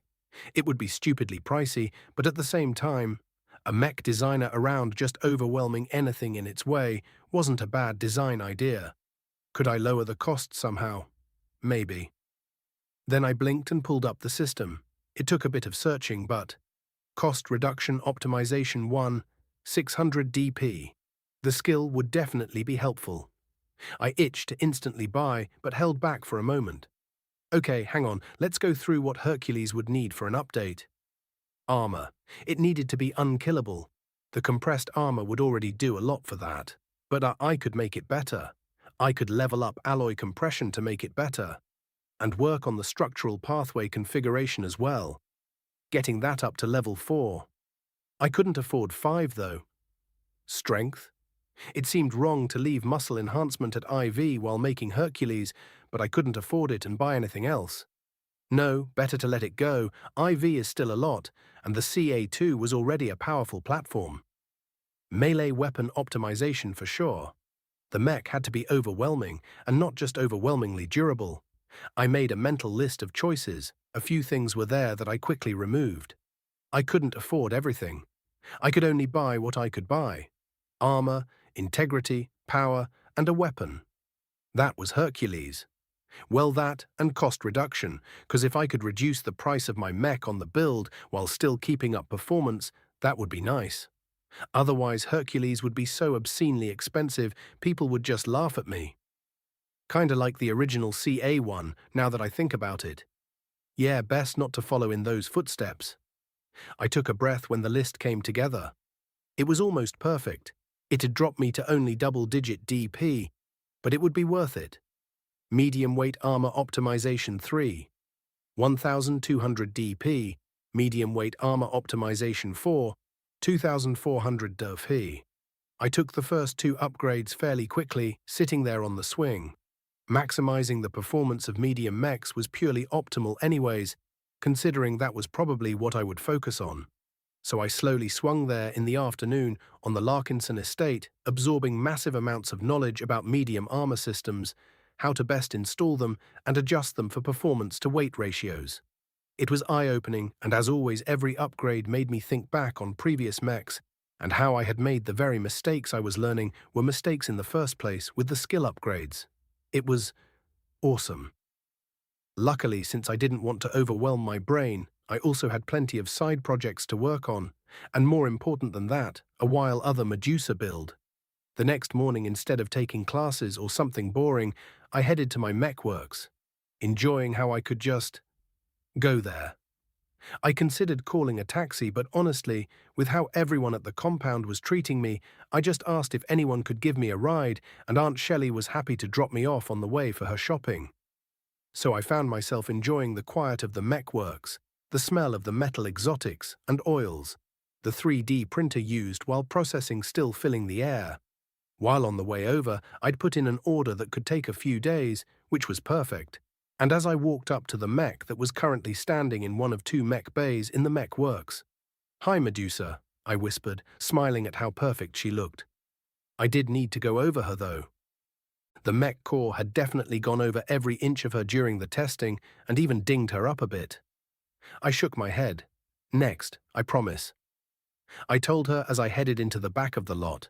Their piles of materials had been dropped off, and with a bit of work, I used the assembly system to bring them inside and order them as I would need for another build. Okay, let's get to work. First, I bought the next upgrade. Alloy Compression 3, 3000 DP. Alloy Compression 4, 4000 DP. The two purchases were spread out through the entire D. The cost of the subskills did somewhat match how dense the information was. It was interesting stuff, not just how to better use the compressor itself, not just how to better shape compressed armor, but how to adjust the percentages of the alloy itself to get better results. If I altered the alloy used for the CA1 and Medusa's by just a few percent to one side, I could actually get maybe 2% better thermal storage. That might not seem like a lot, but heat was a big deal, and a mech that could absorb more heat could fight longer. It was a good bit of information, but I continued to build the next Medusa through it all. The next day, I bought another upgrade, Structural Pathway Configuration 4. As usual, the very expensive subskill once more proved its worth. I'm going to have to try and buy the next Levy O. Fuck, never mind, I whispered to Corey as I looked at the next level's cost. Structural Pathway Configuration 5, 100,000 DP. That was the same price as a senior skill upgrade. Absurd. Insane, no way I could afford that. But also very tempting. I shook my head. Perhaps someday I'd have enough DP to casually buy such a thing, but senior skills came first, if anything, at that price. I'd reached as high as I could in the skill for now, but it was not without its benefits. With the skill upgrade, perhaps I could boost my mech's integrity up to another level. Which was good, because I liked the idea of my mechs being well-made machines. No crappy bodies here, just the best vessel I could make for the partnership between the spirit and man. I was midway through the build when I got a message from Grandpa Benjamin that he'd be bringing me something home. It was kinda an odd thing to say, so I hurriedly finished my current build and ordered a taxi to take me back to the compound, getting there before he did. "Ves, good, come with me." He greeted me as soon as he entered the home, and I followed him back into not just his rooms, the largest in the compound, but into a very secure office. He hit a few switches and locked the entire place down. Considering the security concerns, I believe it would be best if you only access this data in this room, and not take it out. He offered and handed me a data drive. Waving at his computer, I walked over and plugged it in, and then started grinning. It's the Medusa data. And the faint star data is there too. What they've gathered so far? Obviously, the mech core tested it against the data gathered from the Medusa to compare it. There was some grumbling about the loss of power. "I said that would happen," I said, looking at Grandpa Benjamin in horror, but he just patted me on the shoulder. "It's fine, Ves. You did explain that, and the loss of power for such a cheap system was considered more than acceptable overall. I read through it myself. It was actually discussed during a meeting today. I was quite proud to see your name on it." "Thanks. So it's good?" "It is good. I can't say much, but full testing and production will begin soon. Many of them are going to be flying around the testing spaces soon enough." "Awesome," I whispered, quite pleased as I looked at the files. I quickly started digging. Even just minor information could be invaluable. Finding the range data alone was a massive prize. I was tempted to try and make some specific X-Factor mechs to see if I could get the exact data on each rank's range. But, well, that wouldn't work. The ranks were much broader than you'd think. so even two A-rank X factors could be different in many ways. It was fine. I took in the information. Line of sight increases the range of the Gorgon eyes, I whispered. There was something there. If the enemy pilot could see the Gorgon eye, especially the holographic one, it seemed to increase the range a good deal. Space was naturally already a bit longer. Nothing in the way, or maybe planets had their own spiritual interference. I'd have to do some testing eventually. Either way, the information was right there in concise military format, and I read through the whole thing. There was a reduction for the faint star, but apparently the power of the effect was still fairly overwhelming. Hopefully, that would be enough.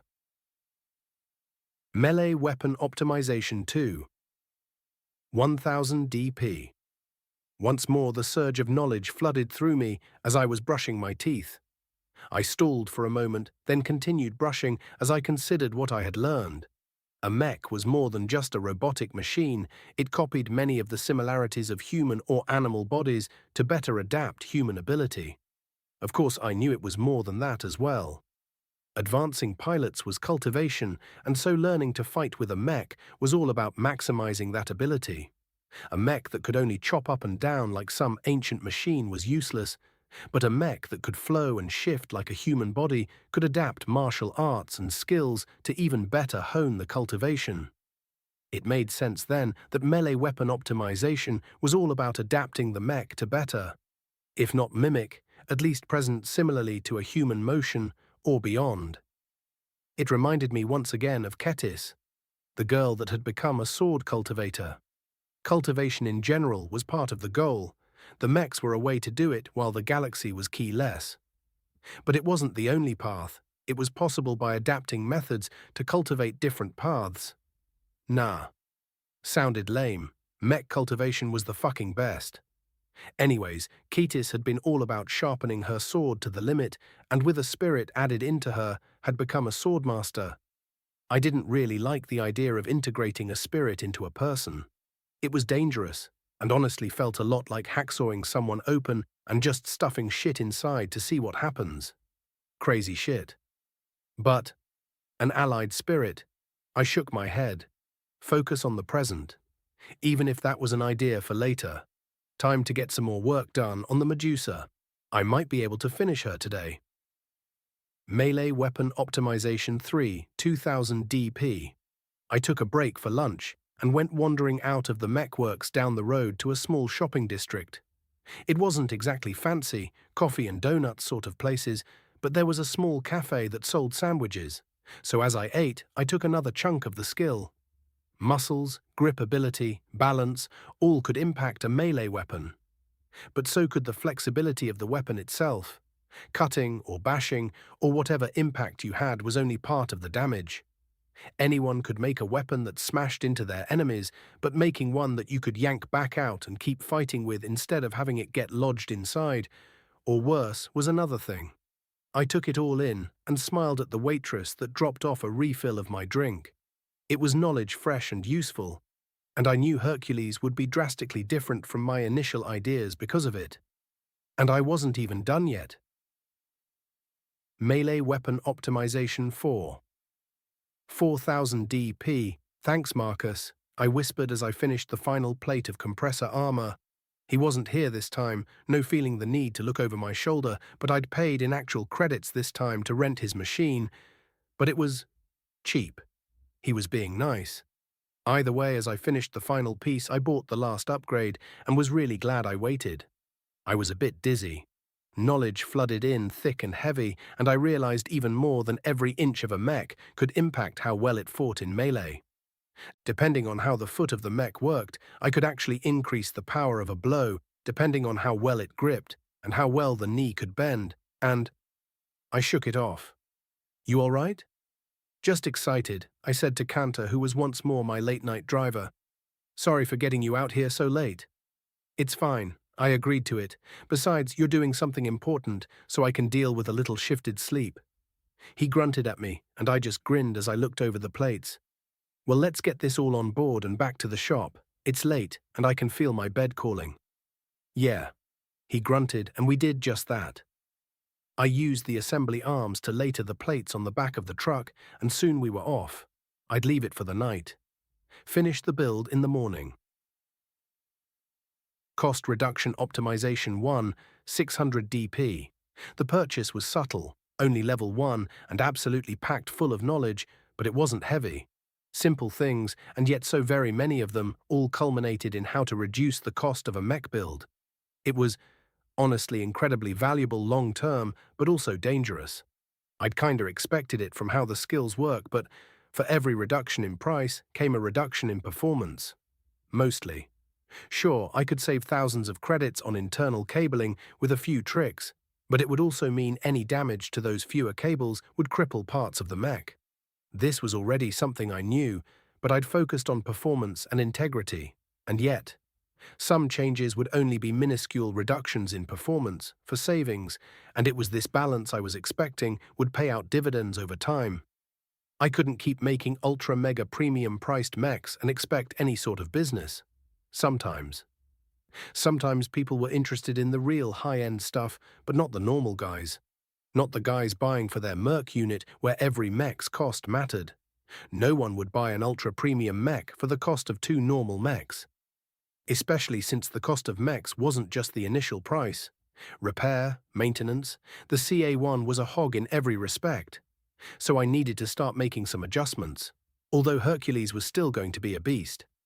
I spent the rest of the day finalizing the Medusa build, installing the armor, slipping component after component into place, and as I did, I purchased more skills. Cost Reduction Optimization 2, 1200 DP. Cost Reduction Optimization 3, 2400 DP. By the time I hit rank 3, I was finally seeing what I really wanted. More than just buying cheaper, it was tricks from real designers to reduce the cost. A shift in the alloying process for myoma could lead to much cheaper muscles with only a slight degradation in performance, but doubling the life of the muscle. An ability that could trade power for endurance. Useful. And more, things to buy that would be cheaper than others. Build advice for armor and internals, ways to slightly cheapen out on something for minimal performance loss. Cost was a performance metric all on its own, something I should remind myself well. It didn't matter how powerful a Gundam was for the Federation if Zeon had 100 Zaku 2s for everyone. Well, probably a bad example since the Fedis won, but still, similar concept.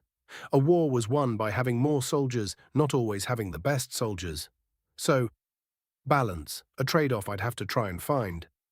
I ended up sitting on the gantry looking at my two mechs, Medusa and Medusa, both standing across from each other, their eyes hidden under their cowls. It was an amazing feeling. A mech, real mech, physical and capable of moving and… I laughed at myself. I already had a freak-out about that last time, I whispered. It didn't really help. I'd made a real mech. Meow. Yeah, we're all done. I hope someone in the mech corps wants to buy it. It'd be a shame to just put them away like dolls. I whispered, looking at the first Medusa build. She'd probably never see combat. It was actually a shame. She was a good mech. But saving the first build of the line, the first build I ever actually did. Yeah, that was something worth keeping. I pulled up the system and purchased the final upgrade. Cost Reduction Optimization 4, 4800 DP dense. Incredibly dense. Knowledge valuable enough, I could easily get a job at any mech company and reduce the cost of their builds drastically, saving a company millions. It was what I needed, even if I hated the idea of weakening my mechs in some way, but that was why I invested so heavily in it. Because trade-offs were built into this skill. I could alter a few things in most laser weapons and keep the weapon from burning out for 3 or 4 times the normal amount of shots for some small damage decreases, just by swapping an emitter to a cheaper version that wasn't able to hone the laser as much. It was easy to forget sometimes that modern mechs were practically pushed towards making them as powerful as they could, but sometimes taking a step back might have its own value, especially as a third-rater. If I could reduce a 20 million credit mech's cost by 1 million bright credits while still retaining mostly the same performance, why wouldn't I? But it was more than that. There was at least some rugged knowledge built in. It made me go looking and find a skill that I might pick up in the future. Rugged Design 1, 600 DP. Unfortunately, I was broke. That would be all I could buy with DP until I finish another design. But I was content to simply sit there staring at my mechs for now, kicking my legs as Corey sat next to me, waiting for me to do something more fun than just staring. The next day, I groaned as I rolled out of bed. My messed-up sleep schedule to use the armor compressor meant I was getting up at the normal time on half the sleep I was used to. But I had to reset back to a morning schedule, so this is what I had to do. I cleaned up like a zombie, stumbling around to the breakfast table and eating up while considering my day. Begging the Hercules design? Yeah, probably worth considering, but I felt a bit sleepy for that. Maybe catch up on some classes today. Yeah, probably a good idea. I'd been basically ignoring it for over a month now between the mech builds, working for the mech core, and just not wanting to deal with it.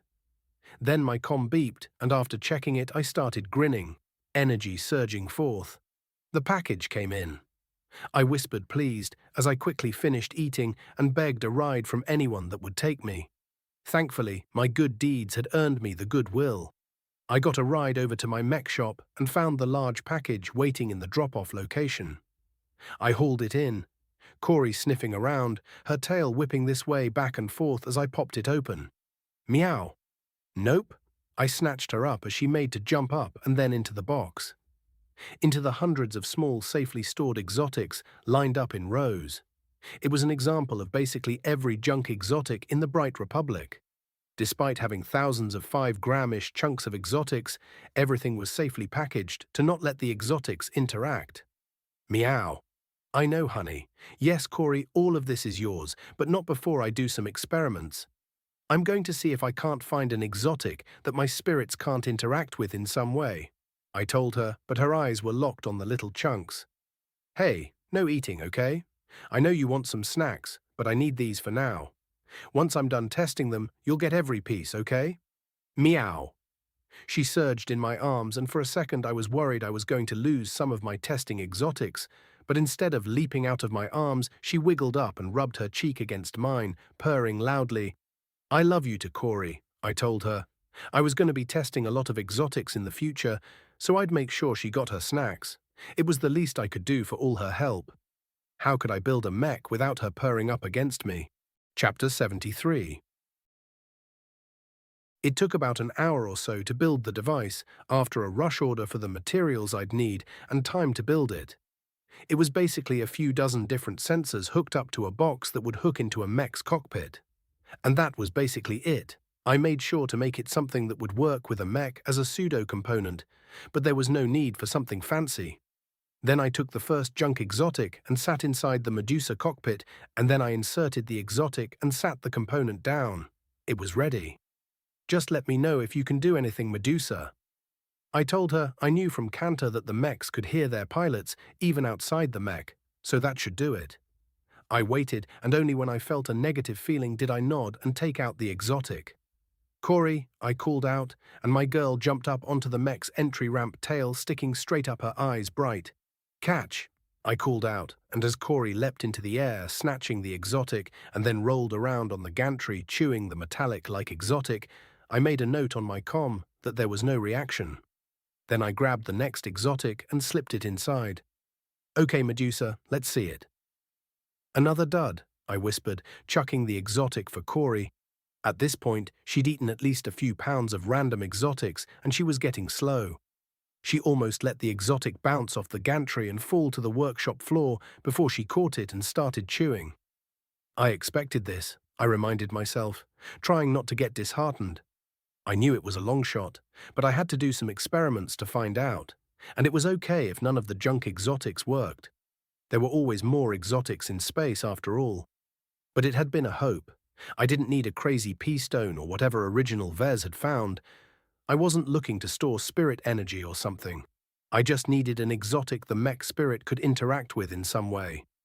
Then I could compile a program to register the interaction and create some form of communication, or even give the spirit control over parts of the mech.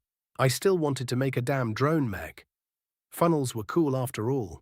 I groaned and got up, heading back down to grab another box of the stored exotics before slowly carrying the box back up to the cockpit.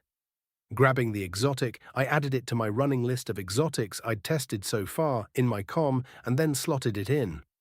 "Okay, Medusa, how about this one?" I whispered, kinda tired of saying it, and I got a sense of annoyance from the spirit as well. Again, nothing. No heat, no electricity surge, no weight change, absolutely nothing.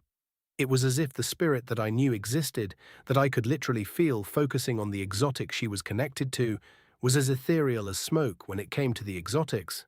Why? I knew exotics were made from spiritual things, either bodies or directly from God's altering normal matter. Why was my spirit so unable to interact with it? I tossed it to Corey, made a note that it was another failure and slotted the next one in. At least Corey was getting a happy day from all this. She ate the next chunk and then continued to lay on her back, happy kitty face smiling. She wasn't gaining weight or anything. I know she could devour an entire shuttle and not even show it, but she certainly liked all the treats coming her way. Hopefully she didn't expect this to be a common thing. Junk exotics or not, buying an example of everything like I had been pricey. I grabbed the next one. The shiny little green crystal was placed into the scanner box, and I once more felt Medusa get on with it. I yawned, half not paying attention, when suddenly I jolted. Beep. I looked at the box. A green light. A slight electrical surge. Beep. Medusa is... Beep. Beep. Beep. Beep. Beep. Beep, beep, beep, beep, beep. The box started going crazy, and I realized Medusa was basically poking the thing over and over. Spiritually, I stared at the exotic. "This actually worked," I whispered. I'd hoped, of course, but I expected to have to go through very expensive exotics to get any spiritual reactivity, but turning spirit into about 5 volts or less, not much more than static, and yet it would work. This could work. "Holy shit," I whispered. This meant Medusa, or any spirit, could actually interact with the physical. It was barely static electricity, but I could use this crappy junk exotic and maybe a binary computer. No. It'd be smarter to make it a little more functional. Maybe a keyboard. Teach Medusa how to type. She could message the pilot that way. Or just make a damned controller. 6 or more points of direction, she could poke the direction she wanted, and a few buttons to fire. I could make AI-less drones, impossible to hack. Ha, heh heh. Mwahahahaha, I cackled, throwing my head back and letting it out. This was the discovery I needed. I'd need to learn more about drone tech. I know the system could teach me, and then I'd make a drone mech.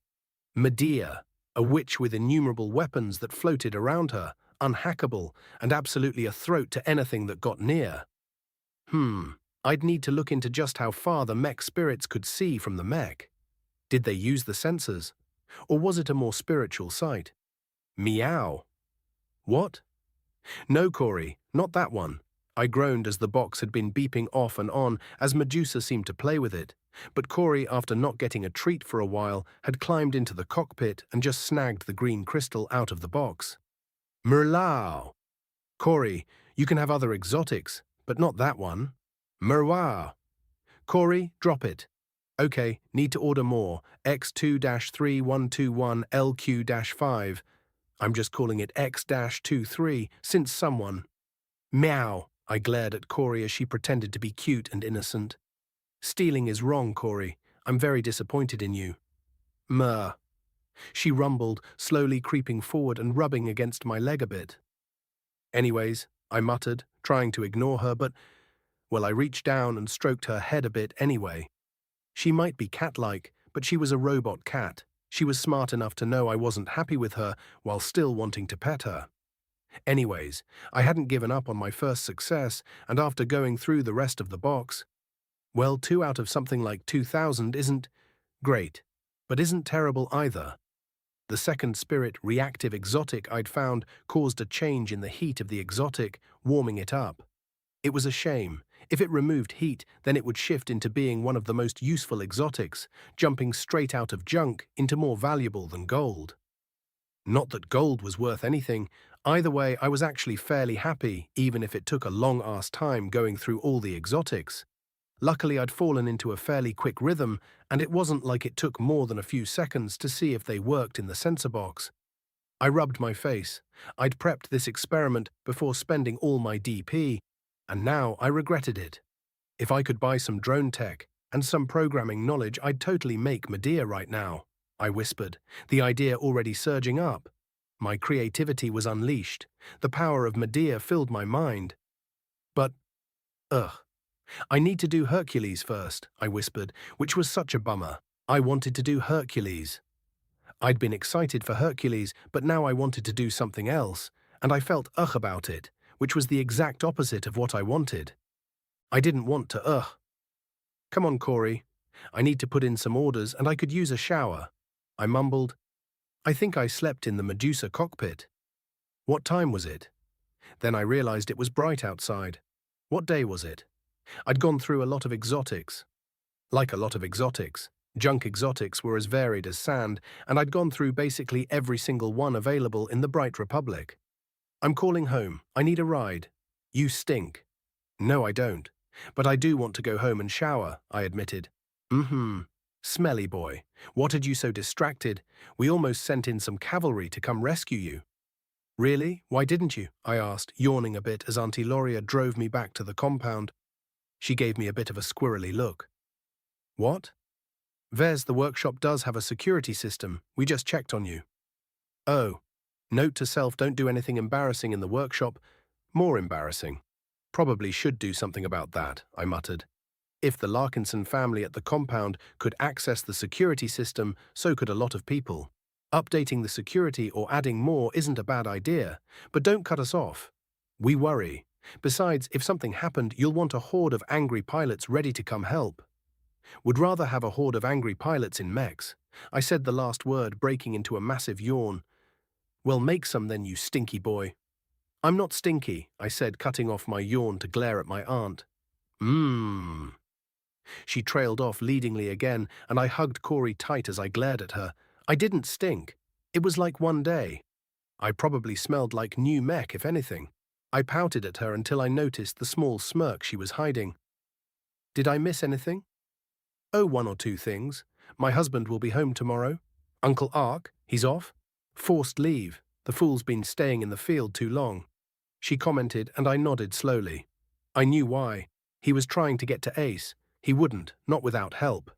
But Uncle Ark was as obsessed with getting to Ace Pilot as any expert. It'll be nice to see him again.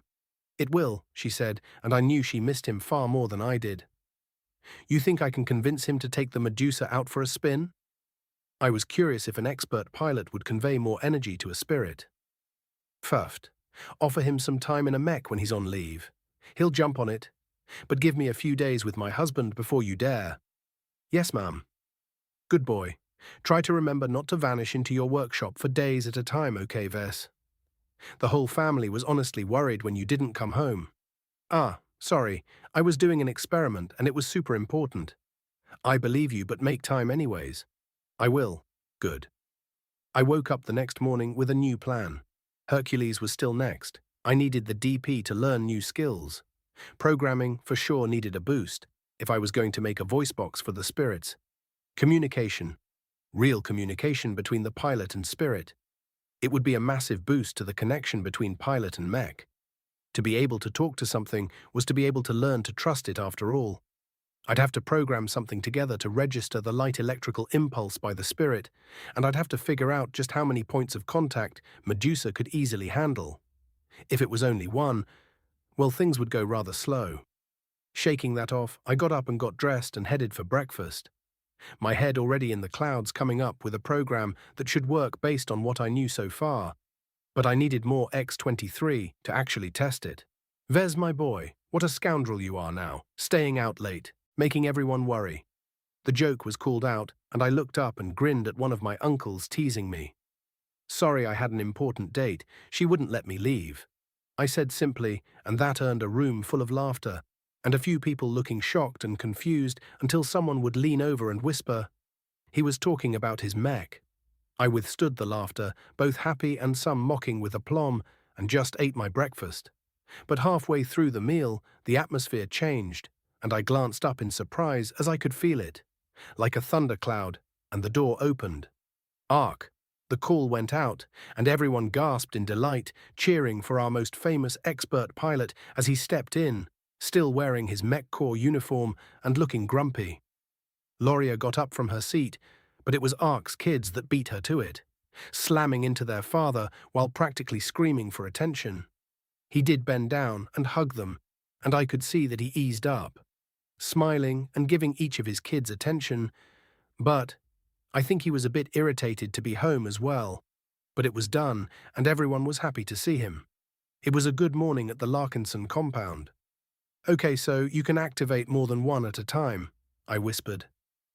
I had half a dozen pieces of X-23 hooked up into a system and was checking how quickly Medusa could ping the different exotics. The answer was, fairly quickly. She didn't have hands as such, so she could kinda just poke as many of them as she wanted. I wasn't sure yet if there was a limit or if she could get distracted, but for now it was enough to confirm this would work. Meow? "I think you've had enough," I reminded Corey as she lay on her back batting her claws, looking cute, begging for more exotics. Meow? "No, Corey. X-23 is super important, we'll need a bunch of it. And junk exotic or not, it's still going to be a pain to make sure I have enough. So for now you can't have any. But I'll get you a treat of something else, okay? You'll be a good girl, won't you?" Meow. I nodded pleased at her positive response as she uncurled and just wandered over to purr up against me. I would have to follow through, though. Not getting her a treat after promising her would be wrong. I made a quick order through my comm, which I noticed her staring at avidly as I went back to checking. Okay, so I could definitely set up a basic vocal box program even right now, but I knew if I wanted it to really shine, I'd need to spend some DP I didn't have. But I wasn't going to wait. I wanted to have a real conversation with my mechs. Verifying there wasn't really a limit on data points, I started programming. It was basically a text-to-speech program based on a keyboard in the box, and all Medusa would have to do is type out the word, and I could download a very basic process to get it all going. It took me barely an hour to program out and build using my 3D printer with the materials I had around the shop, and then I just hooked it into the mech. "Okay, Medusa, talk to me." I waited a second. I could hear the program start up and, "Oh, yeah, you." I flinched back as the noise came through as utter gibberish and quite loudly. Quickly turning down the volume, I realized it was just continuing. "JJJJG fielo." I sighed, flopping back into the cockpit's chair, realizing the problem. You can convey emotion and feelings and thoughts somewhat, but you don't know our language, much less how to write. Fuck, I whispered to myself, running a hand down my face. Okay, so, how do I teach my spirits how to talk? I thought about it for a moment and shrugged. Was there any other way, really? I went looking and found a program meant for children teaching them how to write. Okay, Medusa, make sure the other spirits are listening in as well. We're all going to need to learn this. I made a few adjustments on the program, enough that she would be able to stop, start, go back and forward on the program with a few button presses. And then I started it. After a few struggles, it was obvious she was hearing the program and could somewhat see it. So I left her to it. Berserker, Hercules. That was my next goal. I could do this. I had a strong image for him, but there was a problem I needed to figure out. What kind of spirit is he going to be? Does he empower some spirit weapon, support the pilot, or do something completely different? I wondered. I considered some sort of roar. Hercules' shout was fairly famous in Fate, but that would just be another stun aura, wouldn't it? I didn't want that. Medusa already did that. Hercules should do something else. I should definitely do something completely different. I was in a blessed place right now, even if he didn't sell. If I could learn more about what spirits could do, it should be a buff to the pilot, the rage of Hercules. But not blind rage, the cold rage, the one that focuses and makes every action focused and powerful. That's what Hercules should be. A spirit that surges forth in an overwhelming mech and defeats tough enemies. But that was still limited. I didn't want to just make an aura or X factor that did one thing. Not when I could weaponize it like I had with Medusa. Any ideas? I asked, looking at Corey who'd been stretched out on my bed. Meow. Helpful, I told her, despite it being anything but. I reached out and ran my fingers over her back, causing her to arch up and then roll around and start gnawing on my hand. Meow, she hissed at me angrily, and I continued being a spider wiggling against her. I did like the howl idea. I couldn't do something absurd like make the mech stronger. Probably I couldn't make it indestructible like 9 lives, but a howl that spread the rage. An ally buff, I whispered as the idea hit me. Instead of debuffing the enemies by stunning them like Medusa, a buff that would urge on all the pilots around Hercules into a rage. But again, it had to be a guided rage. I didn't want berserker pilots killing themselves because of it. But something like a Merc company would love to have a mech that stiffened the spines of their pilots. I did have some moral issues with it. I didn't like the idea of forcing someone to fight, but what if they had to accept it? A ritual? I whispered to myself. Could that work? Would it work? If anyone heard Hercules roar, if they roared back, the aura would fill them with the focused rage and let them fight on. I'd have to really get the spirit to understand, but I knew rituals would work, and even something so simple. An aura that couldn't be felt until you complete the ritual with your allies, and then you are all surging forward. I tapped a hand on my knee. I liked it. It would stretch out my ideas, see if I could push it in a new way. An aura that needed acceptance from other pilots. If that would work, I could definitely find some uses for buff auras. The idea was forming. Not Fate Hercules exactly. The berserker, yes, but the one that led his allies into battle. With a roar raising his weapon high, a shout thunderous and powerful that everyone could hear. And because of the power of his rage, his allies would charge with him into combat. An offensive knight. He'd need a shield. The concept was set. Chapter 74. Pulling up the design program, I settled in to get to work. Starting with the base CA2, I slowly began shifting it. Stronger frame, larger build.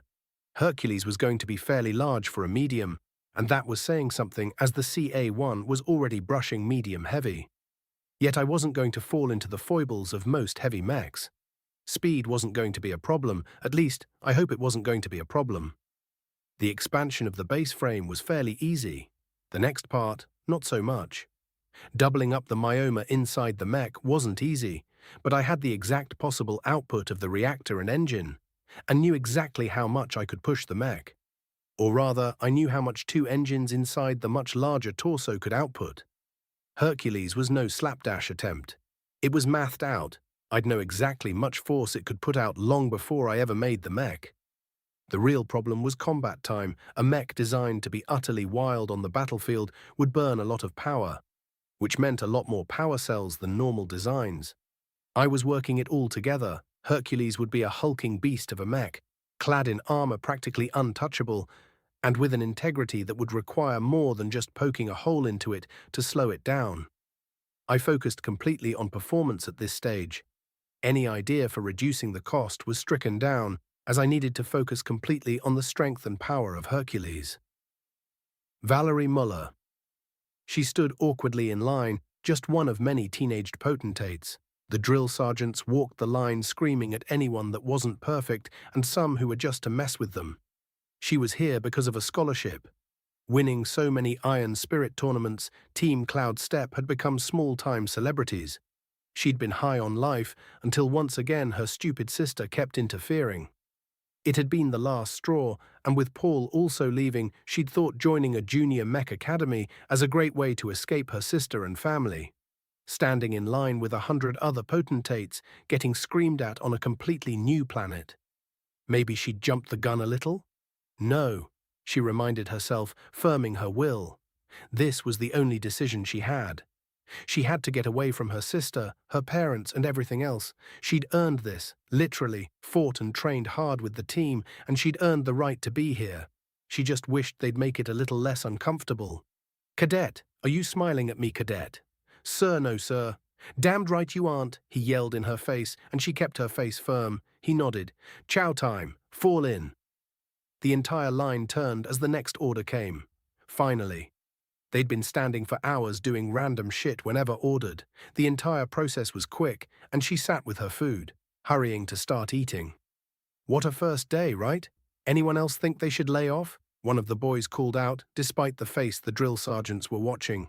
She was tempted to tell the idiot to shut up, but whatever, this was his problem. I just want to pilot a real mech. I'll deal with whatever for that. Another boy spoke, and that got murmurs of agreement across the table. Junior mech academies had real mechs, training to prepare them for the real mech corps. Valerie knew she'd end up in the corps. She liked piloting too much to give up now, and no way her parents would support her in a mech athlete career. They'd never really liked her Iron Spirit team either. She instantly shook it off. It didn't matter. She was beyond them now. Ugh, I miss piloting. I'm a gold pilot in Iron Spirit, you know. Top percentile. The boy continued, and most everyone rolled their eyes. Man, shut up. Show your hot shit on the field when we actually pilot, or just shut up, no one cares. Whatever, loser. Probably still stuck in Bronze League. Valerie rolled her eyes. She piloted 5-star mechs, which was the Bronze League. As if the real competition in the league wasn't still fierce. Instead of saying anything, she continued eating her food and focusing. She knew how to bide her time, how to be patient, but also knew how to prepare. She missed Assassin. Hey, what about you? What mech you pilot? The boy asked, and that of course got people talking. Valerie ignored them until finally one of the girls next to her nudged her. What about you? Valerie considered ignoring them, but if she didn't respond it would be weird and they would bother her more. Fantasia 2 R Assassin Mark II. She said simply, and then continued her food. Huh. A voice echoed out a few seats down, and the tone made Valerie look over. Another girl, half glaring it seemed from her face, but she just looked like that, because what came out was more positive. Fantasia 2R-Fran Mark II, she said, and Valerie instantly understood. They both piloted mechs made by Ves. She remembered Fran. That electric behemoth was a scary mech to face. Valerie nodded, and the two girls shared a moment. Never heard of them. What the hell is a Fantasia? The arrogant boy called out, looking between the two of them. Wait, don't tell me. I know every 5-star mech, so that means you both are stuck in the loser ranks. What are you doing here then? He asked, and Valerie just ignored him, going back to her meal. The other girl looking furious for a moment before she just calmed and went back to her own food as well. No one seemed to play along with the idiot's comments. The conversation around them shifted to ignoring the boy as people were talking about the mechs they piloted in Iron Spirit. Chow time is over. Stand up, on your feet. The drill sergeants yelled and Valerie sighed. She had a feeling that was coming. Half the table had barely started eating, but she rose up as ordered. She glanced over. Fran girl was also quick to rise, but she definitely looked irritating yet. Their eyes met, and they both nodded to each other. Ves. I looked up and smiled as I realized my visitor was someone I'd been interested in talking to. Uncle Ark, getting used to being home. As much as I can. He grumbled. The man really did just want to go back out and hope for a battle to start. Heard you've been doing amazing. Saw the video of that competition you were in. Oh no. Your mech fought well, even after the trouble at the start. Haven't been able to hear much, but Dad's been talking about you and your mechs since I got back. I'm doing what I can. I just made a big deal with the mech corps. Heard about that, he said, and I smiled. We didn't say exactly what I had worked on, but he must actually know. Rincol is going to be upset he missed you coming into yourself so well. He was there at the start. It's because of him. Dad's the best. So I wanted to ask, would you be willing to pilot one of my mechs for a bit? I want to test the aura with an expert pilot. He looked at me for a while before he slowly started smirking. I'd be willing. Better than waiting around doing nothing. Awesome. I'm really curious how my aura will interact with your willpower. Try not to break my mech, okay? I'll try, he said simply, half smirking. When do you want to go? To my workshop? Why not right now? Yes. So this is your mech. I heard they have a fear aura. Yep, I confirmed, looking at my uncle staring at my mech, and I could feel his challenge. Want to see what it's like? I do. All right, give me a second, I said, running up to the gantry. I'd need to adjust Medusa's head, and then get it aimed and ready to release. It only took a few moments. Maintenance mode let me manually adjust the mech's body, and Ark stood tall on the floor of the workshop. Okay, I'm activating it now. I hit the button, standing just outside the cockpit, and watched as there was a definite flinch from Ark. But unlike all the others, he didn't go still or move jerkily. He slowly walked around as if tasting the feeling. Then I smirked. Want me to go more? I called out, and he slowly but nodded. Then I activated the Gorgon Eye. He definitely felt it, but even with the added power, it wasn't enough. He stood there under the aura and I could almost feel the way his willpower clashed against the aura. Even all out, even outside of a mech, an expert pilot was simply beyond what the aura could do.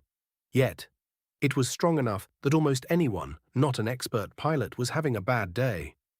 There was a lot to be proud of there. I hurried down the gantry and raced up to Ark, grinning as he continued to glare into the Gorgon Eye. What's it feel like? For you, I mean. I asked him, and finally he tore his eyes away from Medusa and looked at me, and then he seemed to have a double take. It doesn't affect you. Nope, I'm basically immune since I created the aura to start with. So what's it feel like? Would it limit you at all in a mech, or do anything? No, he said simply, and I pouted at him. Slowly his stern face shifted into a smirk. The feeling is there, a predator looking at me. I can see why it would cause others to freeze, but I feel like I'm the greater predator. It's interesting more than anything. Want to climb in? The aura interacts with the pilot, and that's honestly what I'm most interested in. Sure. I turned off the Gorgon Eye, and soon he climbed in, looking around with a clinical eye. As he settled into the controls, as I watched from just outside the cockpit, he activated the mech. The entire thing rumbling to life, and I watched as Ark definitely interacted in some way with the spirit. Ves, what is that? Medusa, the spirit of the mech, I said simply, and Ark sent me a look, but he was sort of looking uncomfortable. It feels like it's trying to pierce my willpower. I frowned, but then realized he was basically pushing out while Medusa was pushing in. Can you let her? She isn't trying to hurt you. She's trying to contact you. He looked very hesitant, but after a moment he did what I asked. I could tell because his frown shifted into a blank look as he seemed to concentrate internally. Interesting. Right? Uncle Ark, meet Medusa, Medusa, meet Uncle Ark. I introduced them, and as Ark wasn't paying overly attention, a certain box activated. Hello. The voice offered from the box, and Ark jolted in the seat. What was that? Medusa's voice. Still need to work on it. I think I'll buy some text-to-speech voices that sound better to help. I said simply, as Ark looked upwards, as if looking into the mech itself. So this is what you've been up to? Yep, neat, right? I'm super curious what you piloting right now is doing to Medusa. This isn't piloting. This is just sitting. I'd need to get the mech on a real mech field to test that. Right? He asked, and I could just nod slowly. Then he smirked. Get in, Ves. Okay, I said, slipping into the mech, and suddenly I could feel the gantry move away. Uncle Ark? I know a mech field we can use, and on leave or not, I'm still a colonel and a venerable pilot. He said simply, half grinning, as I moved to find a spot to settle in as the mech started moving. I'd never been inside a mech as it moved around. This was awesome. The feel of the mech's feet touching down and then pushing away, the up and down of the walk cycle, the feel of it moving. I was enthralled. This was awesome. The best thing ever. Mechs. Ark handled Medusa with such perfection, it was shocking as I watched out the view screen as we left the workshop and then walked down the street. He was already making calls, getting permission to move through the city, and with his rank and position, he got it. We were soon traveling along, and I could see out of the side screens kids in vehicles or along the streets, looking up and pointing as my Medusa walked past. It didn't take overly long, and Ark found a mech field. There were some civilian ones across the planet. But it was fairly rare, and for the most part, if you were a civilian, you weren't using your mech in any urban space, but military bases and training areas had them. I'm pretty sure we ended up at a school of all places. Either way, he had obviously gotten clearance by his few messages ahead, and he walked onto the field. "Gonna put you down, Ves. It's not safe to run around with you in here." "Sure." And a moment later he popped the hatch. I stepped out onto the held-up hand and then was lowered down. Honestly, that wasn't always the safest maneuver, but with Ark it might as well have been an elevator with how controlled the descent was. I soon found myself in the stands around as he started really putting Medusa through her paces. The rapidly filling stands, in fact. I could hear whispers about Venerable and an expert pilot going around, so I guess the school was coming out to see what Uncle Ark could do. I was more focused on that liminal sense I had of Medusa and what she was gaining from being piloted by an expert. If nothing else, I bet the results would be useful to her. Work on Hercules continued, while Medusa continued learning how to talk, and I processed what I could from Ark piloting her. Honestly, he'd spent a few hours piloting testing the mech. I think mostly he just wanted to get back in a mech instead of being stuck at home. Either way, it worked to my benefit. Medusa had definitely come away with something from the meeting, but I wasn't sure exactly what. More power for sure, even if it hadn't been in combat. But things settled in, and I focused on my work. With everything I had learned about muscle enhancement, I was going all out on making sure Hercules would have explosive power. Shifting the myoma so it would connect slightly behind the joints meant the muscles had even more room to constrict, and with some careful positioning, they wouldn't rub too badly in the joints. But it meant that the limbs, legs, and arms had about 20% longer length. Considering the compression of the myoma was where all the power came from. That was saying something. I also paid particular attention to Berserker's hands. Normally there was a trade-off, power or control. It's hard to get small adjustments when your mech's muscles are so powerful, but there was a way to get around that. Micro-myoma. Instead of longer strands, use smaller sets. It would cost a bit more in power, but it would let a pilot really show all their skill or power in any combat. After reinforcing the internal attachment points, it wouldn't add much to the cost. Only repair would be a bit more, although it could also be ignored and normal myoma used in case of quick repairs being needed. I worked hard over the next few days, filling out the internals of the mech, creating an absolutely insane musculature. Looking at the design of Hercules, even without the armor, he looked like some super Chad just from the muscles that crossed over his body. Which was kinda the point. Either way, the insane amount of myoma would all be needed when the weight started coming. Time flew by. Ark borrowed Medusa again a few days later, which was cool to see, but otherwise things at the compound were quiet with Ark sucking in all the attention. I did a little bit of schoolwork, my modified intelligence, meaning I could rush through it fairly quickly before focusing back on Hercules, and that meant everything was peaceful. Although I did notice my bank account filling up ever faster, as no doubt more and more faint stars were being built. Earning a commission on each one was part of the deal for what I had done after all. Yet that was only a momentary awareness as everything else was focused on this design. Hercules would have the strength that would be shocking. Both engines were technically hooked into the entire system, but I'd set it up to have preference. One engine would mostly be the motive force for the legs, the other for the arms. That way the mech would have no slack in power while running around full tilt.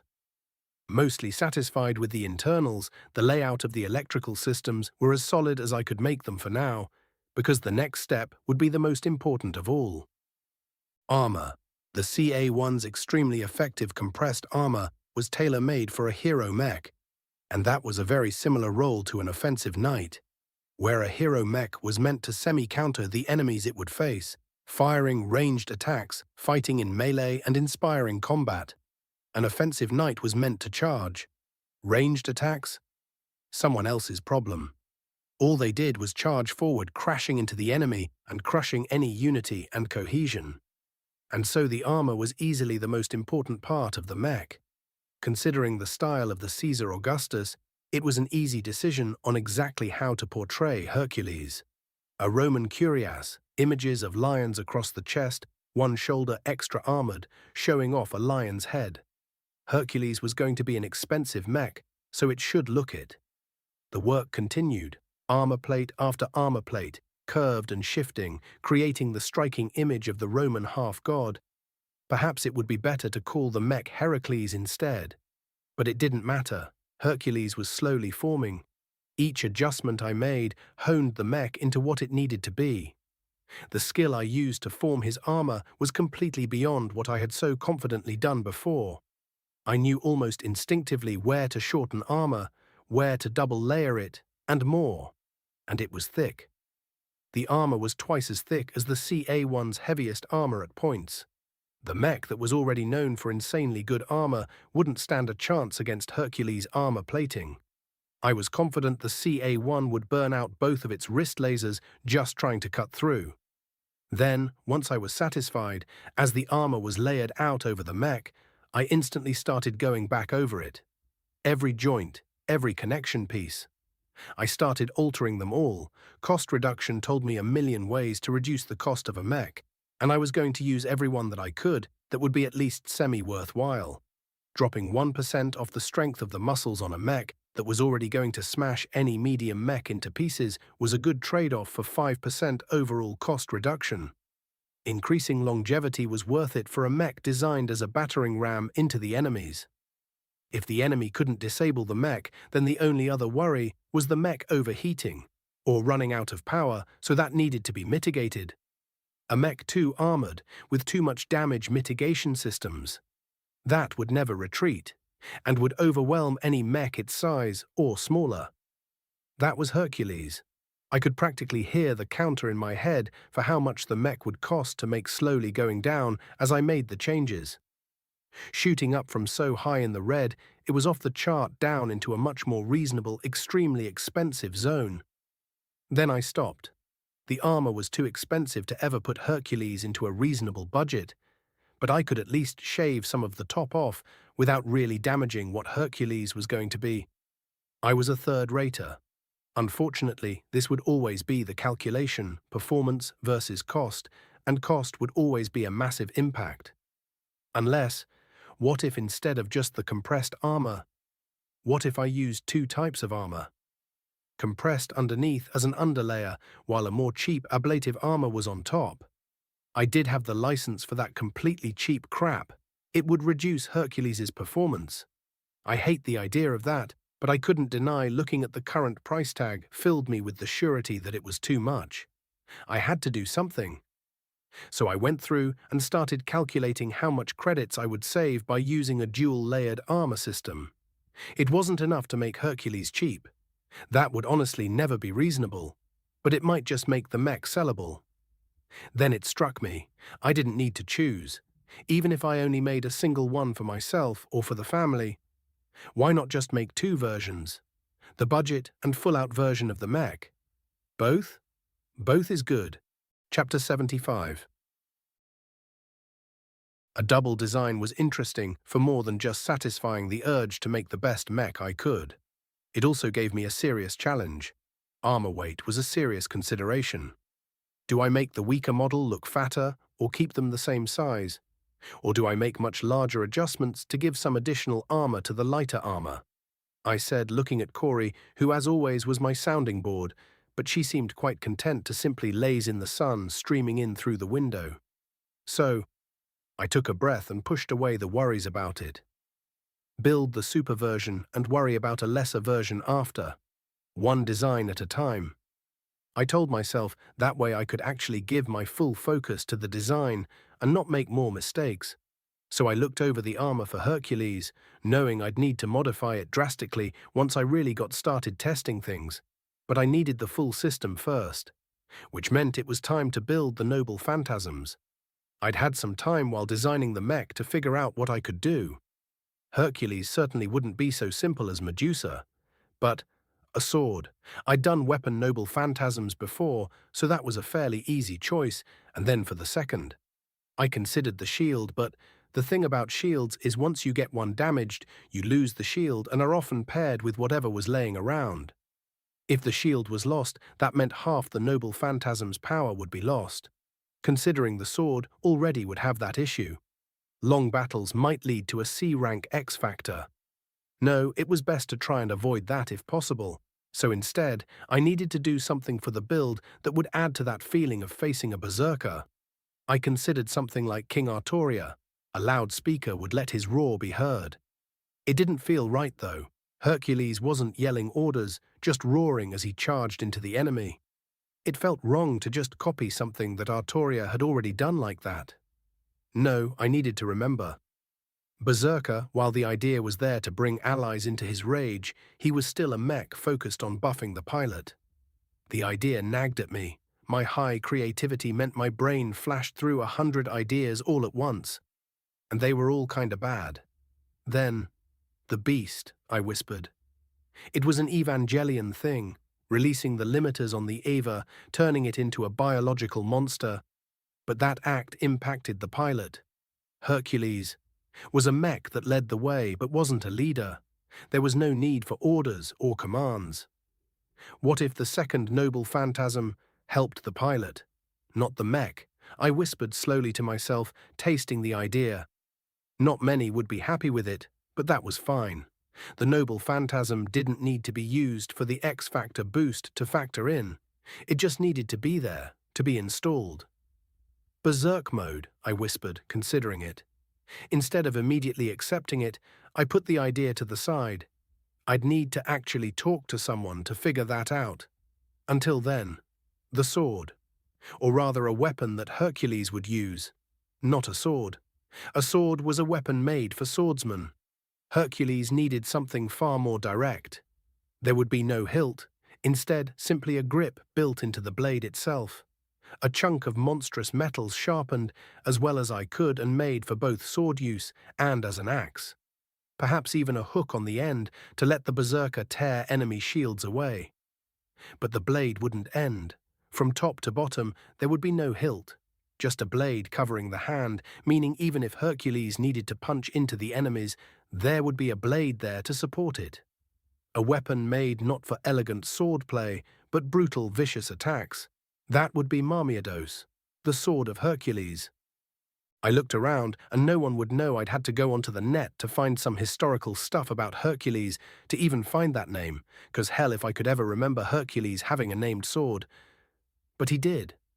With a strong shield integration, maybe even sharpening it as well. Hercules could use both arms to smash into enemies. At least that was the hope.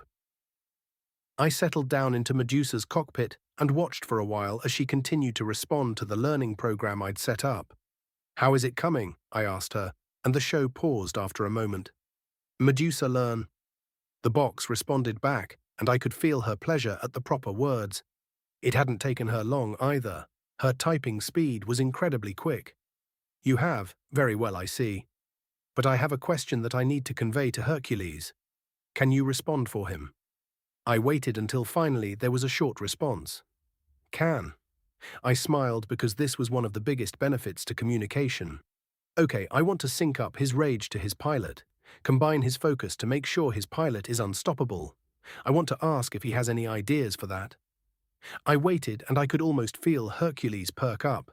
The spirit was growing well as it fed on the power the others were sharing with me. But he was still just a C-rank spirit on his own at best. Without a mech, the connection to him was faint. Finally, the speaker box activated. "Rage. Red," she offered, and I considered her advice. That could work, I suppose. It was worth trying at least. "Thank you, Medusa. And thank you, Hercules. I'll do my best." I felt the shimmer of acceptance Hercules sent over through our link, but then focused on my design system. Madness enhancement.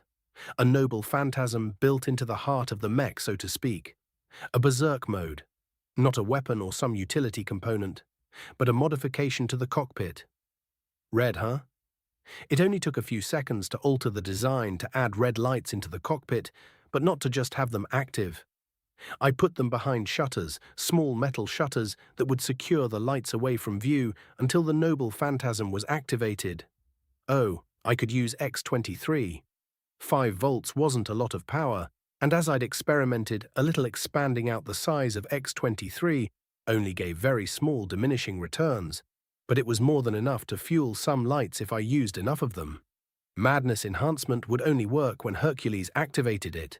The cockpit would glow red and the shutters would open. I could set it up so the aura protection in the cockpit would open up when the noble phantasm activated. A true berserk mode. I hesitated then. I wasn't really interested in putting pilots in situations that hurt them and going crazy. No. I took a breath. I trusted Hercules. The entire point had been controlled rage. To let the rage not blind the user, but enhance them. I would go through with this. I would see what it could do. Thanks, Cantor. I called out the next day as he dropped me off at the workshop. No problem, kid. I don't mind having a reason to go for a drive, Bassi. Hey the hell. Ves, get inside, he demanded, snapping, and I jerked up at seeing multiple long bed trucks similar to the one I used to transport Medusa start pulling into my front lot. I moved, instantly rushing inside and slamming open the door as Cantor, I noticed, wasn't following me. But I didn't hesitate. He was standing firm, staring down the trucks pulling in, and the other vehicles following them, military vehicles. Was this an attack, or Mr. Larkinson? I jolted as I went from looking out the door as I shut it and was about to turn to reach the security system, but I swallowed. There were already people inside my workshop. Corey at my feet was shifting, ready to attack. I had a moment to look over the room, at the fact people were all over my mechs. Who the hell are you? I'll call the guard. You won't. You'll find your comm is no longer working. Apologies for the abrupt entrance, Mr. Larkinson, but this meeting never happened. The man walked over, and I saw the military uniform but the complete lack of markings on his collar. Then he offered a card. I wasn't about to accept anything from some random guy breaking into my workshop. Instead, I started thinking about running. I could probably get back out front, or should I run to the back? I could probably get over the fence. Probably. Mr. Larkinson, please calm down. You can call me Colonel Elliot. I'm with Flashlight. Bullshit. I snapped, because Flashlight was like the Mech Corps CIA. The spooks, military intelligence. Think what you like for now, Mr. Larkinson. We're here to take your mechs. You're not taking my mechs anywhere. I understand your concern. We are purchasing them from you, but Flashlight is commandeering the mechs. Please check your comm. I'm sending you the orders now. My comm beeped, but I wasn't interested in orders. I'm not part of the military. I'm a civilian business. You can't just show up without my permission and take my mechs. Hey, get out of that cockpit, I yelled. They were crawling into the Medusa cockpit, and I could see them pulling out the control box attached to the comm with the educational program. You'll find we are able to do this, and we will require your silence on the matter, as the mechs are going to be used for a mission that requires discretion. Now, Mr. Larkins, I said get the hell out of my mech, I yelled again, fists clenched, as I was really tempted to take a swing, even if I was a twiggy teenager and he was a military guy. He noticed my glare and just seemed amused about it behind his markless uniform. Thankfully, I did have Corey. Her hissing at my feet meant I stayed put, as I didn't want to set her off. 'Cause I'm fairly certain she'd tear this guy into bits, and that would probably get me shot. I know my rights as a brighter citizen. You can't just take my mechs. We are paying you for them, Mr. Larkinson. So you say, and only after breaking into my workshop. I'll be calling the news about this if you don't get the hell out right now. That won't be happening. Unfortunately for you, we do have the right to do this, as long as we pay you fair cost for the mechs. This is happening, Mr. Larkinson. It'd be best for you to move on, and we can talk like adults. Don't act like me being angry because you're breaking into my workshop and stealing my mechs makes me a child. Fuck you, I cursed at him. We are here under complete information blackout, Mr. Larkinson, regarding an important mission for the Republic. So you say. I have no evidence you're Flashlight or any member of the Mech Corps. If you check the paperwork I sent you containing the Senate seal, Mr. Larkinson, this is happening. I very much resisted saying over my dead body, 'cause you know, they might. The door behind me opened and I jolted to look, seeing Cantor come in looking annoyed, but not furious like I was. Uncle, they're taking my mechs. So I heard, damned Flashlight stooges. He grumbled, walking up to me, and I did feel better as he threw an arm over my shoulders. Relax, kid. You in charge? Colonel Elliot. Sure you are. You'd better have permission from the president of the DOD. Benjamin Larkinson will receive the notification of this event, but Flashlight works outside of his jurisdiction. Elliot offered simply, and Cantor grunted. This is a disturbing move. You could have just gone through the proper channels. There is a need for this entire situation to be off the books. You'll both be signing NDAs. The fuck I will, I hissed, and Cantor just scoffed. Shove it up your ass. Elliot just shrugged. It'll happen regardless. Now, Mr. Larkinson, both of your Medusa mechs need to be unlocked and— Do it yourself, I said simply, and he looked at me and shrugged. Very well, we'll be deducting the damage to the system from payment though. Shove it up your ass. I'd expect better from a Larkinson, considering this is your country calling for you. I jolted a bit as Cantor pulled away from me and suddenly punched Elliot. Hard. The man jolted back, but he took the punch without mech issue, wiping his mouth. Keep the name of our family out of your fucking mouth. I'll allow the assault on me, this time. Try it again and I'll have you shot. You'll die first, I said simply, and he looked at me amused, thinking I was bluffing. Either way, check the paperwork. This is all above board regardless of your appreciation for the circumstances or not. Be proud your mechs have been selected as very important to a Flashlight operation. You can stand here or head into your office, but I have work to do. Gentlemen, uncle, relax, kid, just relax. Take a breath. There are times you can win and times you can't. Kicking up a fuss only makes the situation more complicated. Stay calm instead. Right now, they have guns and we don't, so just take a breath and let it go. We'll fight them another way at another time. They're stealing my mechs, I whispered, watching as the text dropped off the speech box on the gantry. They'd torn out Medusa's voice, and it wasn't like I could just put it up somewhere and speak to her. I'd have to build a whole other mech to do that, so despite every part of me wanting to rush forward and start fighting everyone taking my mechs, I stood there with Cantor holding me back as my mechs were activated and piloted onto transport trucks. A guard at our back rifle held, and no option to make a call to stop this. I sat on the gantry in my empty workshop, kicking my feet. There was nothing I could do. Once Flashlight had left, whatever was blocking our comms ended, and we didn't even have to make a call. Grandpa Benjamin was calling us.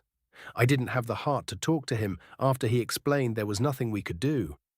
Flashlight had gone through the correct procedures as long as they paid a reasonable amount for the mechs. The war material of the two mechs were the Republic's. It was not something done often, but he'd mentioned over the comm it had to do with a time-sensitive situation. So, my mechs were gone. I'd likely never see them again. Medusa. I ignored the heavy steps as they crossed the gantry, approaching me. Son, I'm not in the mood to talk. I know. Benjamin offered, slowly slipping down and sitting next to me, his own legs hanging over the edge like mine. I didn't hear about it until it was already done. I'd have argued for another path. I'm sorry they surprised you. Fuck them, I cursed. They took my mechs. I'd literally decided to not sell the first Medusa mech.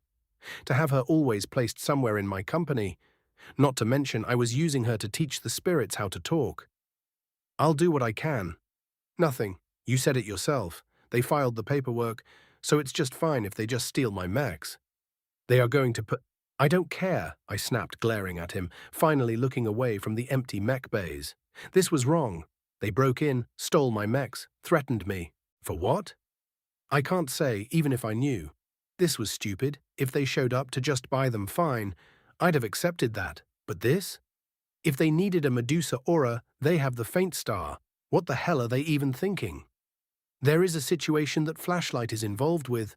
One where your mech was determined could be the deciding factor between victory or defeat. Flashlight isn't known for their kindness, Ves. I agree this was handled poorly, but nothing done here is illegal. Flashlight had their reasons for all of this. She wasn't for sale. I know, son, I know. You'll rake them over the coals for this. Make sure they know this was wrong. Us Larkinsons aren't much for politics, Ves. We stay out of that. We're soldiers, always have been. Flashlight might think themselves separate from my office, but I know who signs their paychecks. I assure you, Ves, I'll be applying plenty of pressure regarding this situation. I'll make them, make it up to you. Fuckers, I mumbled as I squeezed Corey a bit tighter. Benjamin sighed. There is a matter I'll need you to do. I slowly turned to look at him.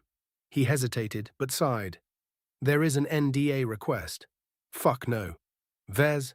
No, I know my rights as a citizen, and that's not how NDAs work anyways. Ves, NDA or not, I need you to keep quiet about this.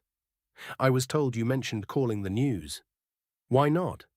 I just had a military intelligence group break into my workshop and take my mechs. I should tell the news. People will be outraged. I know, which is why I need you to not do that. Grandpa, come on. Ves, there is a military operation and your mechs were needed for it.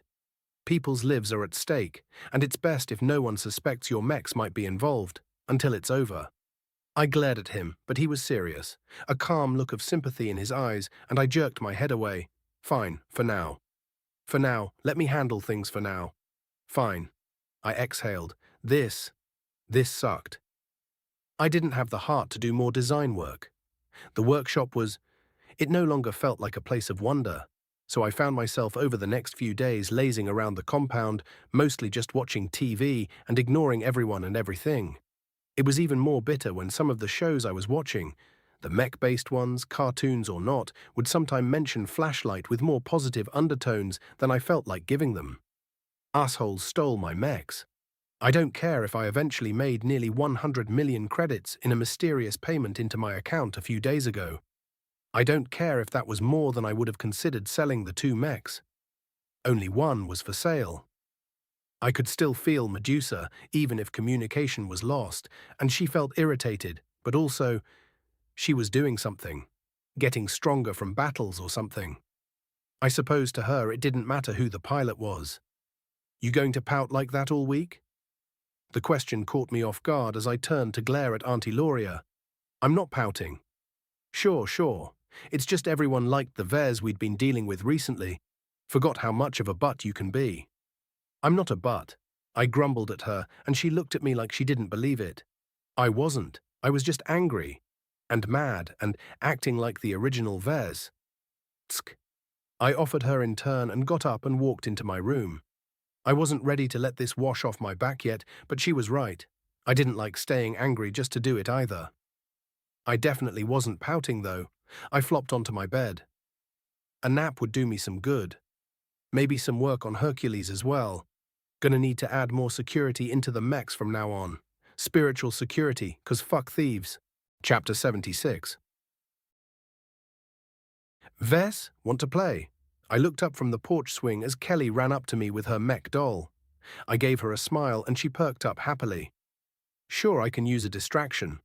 She grinned as she turned around. See, I told you Ves wasn't body snatched. He's still nice, she screamed, and I stalled for a second before snorting. Then I just reached down and yanked her up. Body snatcher, am I? I yelled as I stomped off the porch with a flailing child in my arms as she screamed and bucked. Ves is a body snatcher. Rune! The other younger kids took off, and I laughed as I put Kelly back on the ground and she ran off giggling too. I gave them all a second before fake roaring and chasing after them. If even the kids noticed how much of a slump I've been in, I guess it was probably more serious than I expected. Not that the bubble of anger was going to pop any time soon, but I should still let myself be happy.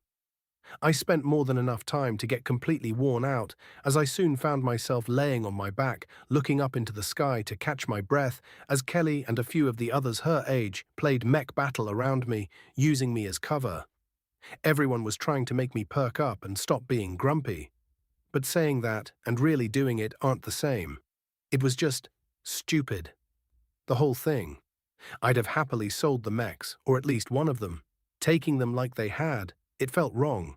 Even if apparently time was an issue, even if they had the legal right, I missed being able to go to the workshop and sit around Medusa and talk to her and just have a mech around.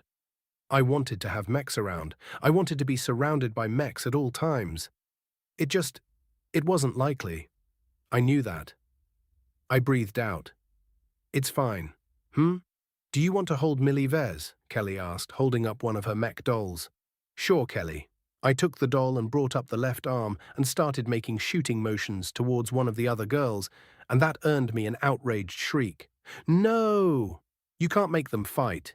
They're a family vase. I just laughed at the outraged squabble, and soon I was explained the complex family dynasty I'd inadvertently found myself a part of. I see, so that was Millie's brother. Yeah, he's stupid but cool, Kelly explained, and I hummed, taking in this very important information. Honestly, though, I just wanted to equip some of the weapon systems on the doll and make explosion noises. I walked into my room and groaned as I slumped onto the bed. Hi, Corey. Meow, she replied, having been hiding inside to get away from the other kids. I closed my eyes. Medusa had a sense of anticipation she was sharing with me. Whatever flashlight had taken my mechs for it was happening soon. Good luck, Medusa. Come back safe, I whispered, feeling her acceptance, but her focus didn't shift much. Instead, I rolled over. I'd spent the last few days watching shows. At least I was mostly caught up on some of the popular mech media that had come out in the last year or so. There was a ton more, though, but I just didn't feel like watching TV. Instead, I pulled out my system and looked at the Hercules design. I'd been making great headway, but I was still weeks at least away from finishing it. So many things needed to be double-checked, and that wasn't even touching on the cheaper version. I still felt bitter, but instead of letting that bitterness flow over me, I started working. Just doing it, even if I didn't feel up to it, and the more I sat there and worked, honestly, the better I felt. This is what I wanted to do after all. So I made adjustments, worked on the armor system, honing every panel and print to be as effective as I could. And it felt good to just get back to work. More and more of Hercules came together. I started running simulations, finding faults, and fixing them. Armor which was buckling here, weak points, balance issues. I ran through it all, inching out small percentage increases in the mech as I worked over and over. When I felt it, Medusa had shifted. Colonel Elliot flashlight years of preparation had finally fallen into place. It had been a surprise when it happened. And Elliot had been one of the team selected, woken up from a solid sleep and rushed out the door to get everything ready. The information team had put together the chance of success for the op, and it hadn't looked good until someone mentioned the new fear, Aura mechs. The faint star couldn't work, spacebound and worse, a familiar design. No, they needed a mech that wasn't as easily identified, just in case. Not until it was too late anyway. The hour it had taken when everything came together to go grab the mechs had nearly sent them off schedule. The ship only just staying grounded long enough for them to get the two mechs on board. Of course, instantly the mech techs started crawling over the things. Elliot hadn't been sure about this. Using some apprentice mech designers' builds for this, but what he'd gotten back had been positive. Good armor, although compressed, which was perfect. If there was a battle, flashlight would be very unlikely to be recovering the machines. So the extra protection was just to their advantage. He'd even tested the aura in transit, and he shuddered every time he remembered how helpless he'd felt before the mech. He flipped the switches on the new communication system installed. Sure hope we land soon. Getting tired of rice and beans, he said over the line. The code phrase was a check on the status. No more for us. With this sail, responded back from the bridge, and Elliot nodded. The mission was on. Travel time to the Vesian kingdom had been a few days of sitting quietly and waiting, but now here they were. Time to finally catch the traitor. They'd gotten a trade contract with a Vesian baron, a real moron. He'd paid for a special dispensation for his ship to land directly at his factory outside of the normal landing locations. The man thought they were smuggling in a few things from the Republic. They were, he just wasn't expecting the mechs. While trade still happened between the states, it wasn't like it was well liked, so smuggling was a fairly lucrative market, and a useful facade for flashlight. Infantry was already in position once they landed. They'd have the comms of the entire landing site taken out, take out the Vesians, and have a quiet spot to get the traitor. He checked the comm and grimaced. Time was short. The meeting would only last 5 minutes. That was what they knew. 5 minutes, and their traitor would once again disappear into the ether. But this time, they'd catch him. This time, there would be no escape because the two mechs would freeze the bastard in place, giving Flashlight time to finally grab him. And grab a few hostages of their own. The traitor had caused enough issues that it was only right his capture would benefit the Republic. The rocking of the ship told him it was time. He waited as the bay doors opened, and workers came up to the ramp to come unpack some of the goods. A single click on his comm, and he returned it as well. The signal to begin. He rose up, throwing off the tarps and packages hiding him, and they both moved. The screams began, but as people fled, they ran into the infantry. It turned out intelligence was right. No mechs, no heavy defenses. The place was meant to be a sneaky little drop-off, not heavily armored. Elliot had used the fear aura a few times, getting a feel for it and slowing down the workers. No one could live to tell the tale. Putting the feel of squishing a few people out of his mind, he focused. They were only a few miles from the target, and as the last workers died, the infantry rushed into the ship, grabbing the small vehicles they'd used to follow along and keep up with the mechs. It was time for this op to truly begin. They moved out shortly, traveling through the trees, ducking and dodging their way through the brush as the infantry followed at their heels. A random comm message sent over a random channel came in through his system. "Kinda hungry for toners, you know? Think we should grab some?" The message was nothing, but was the signal that the target had been verified on site. 5 minutes, they made it. A resort. Vesian nobles come to hang out in the aspen wilds of Ulnar. It was a lovely place. It was also barely defended and private. If this went right, none of the other resorts would even notice they'd been here. The plan was put into practice.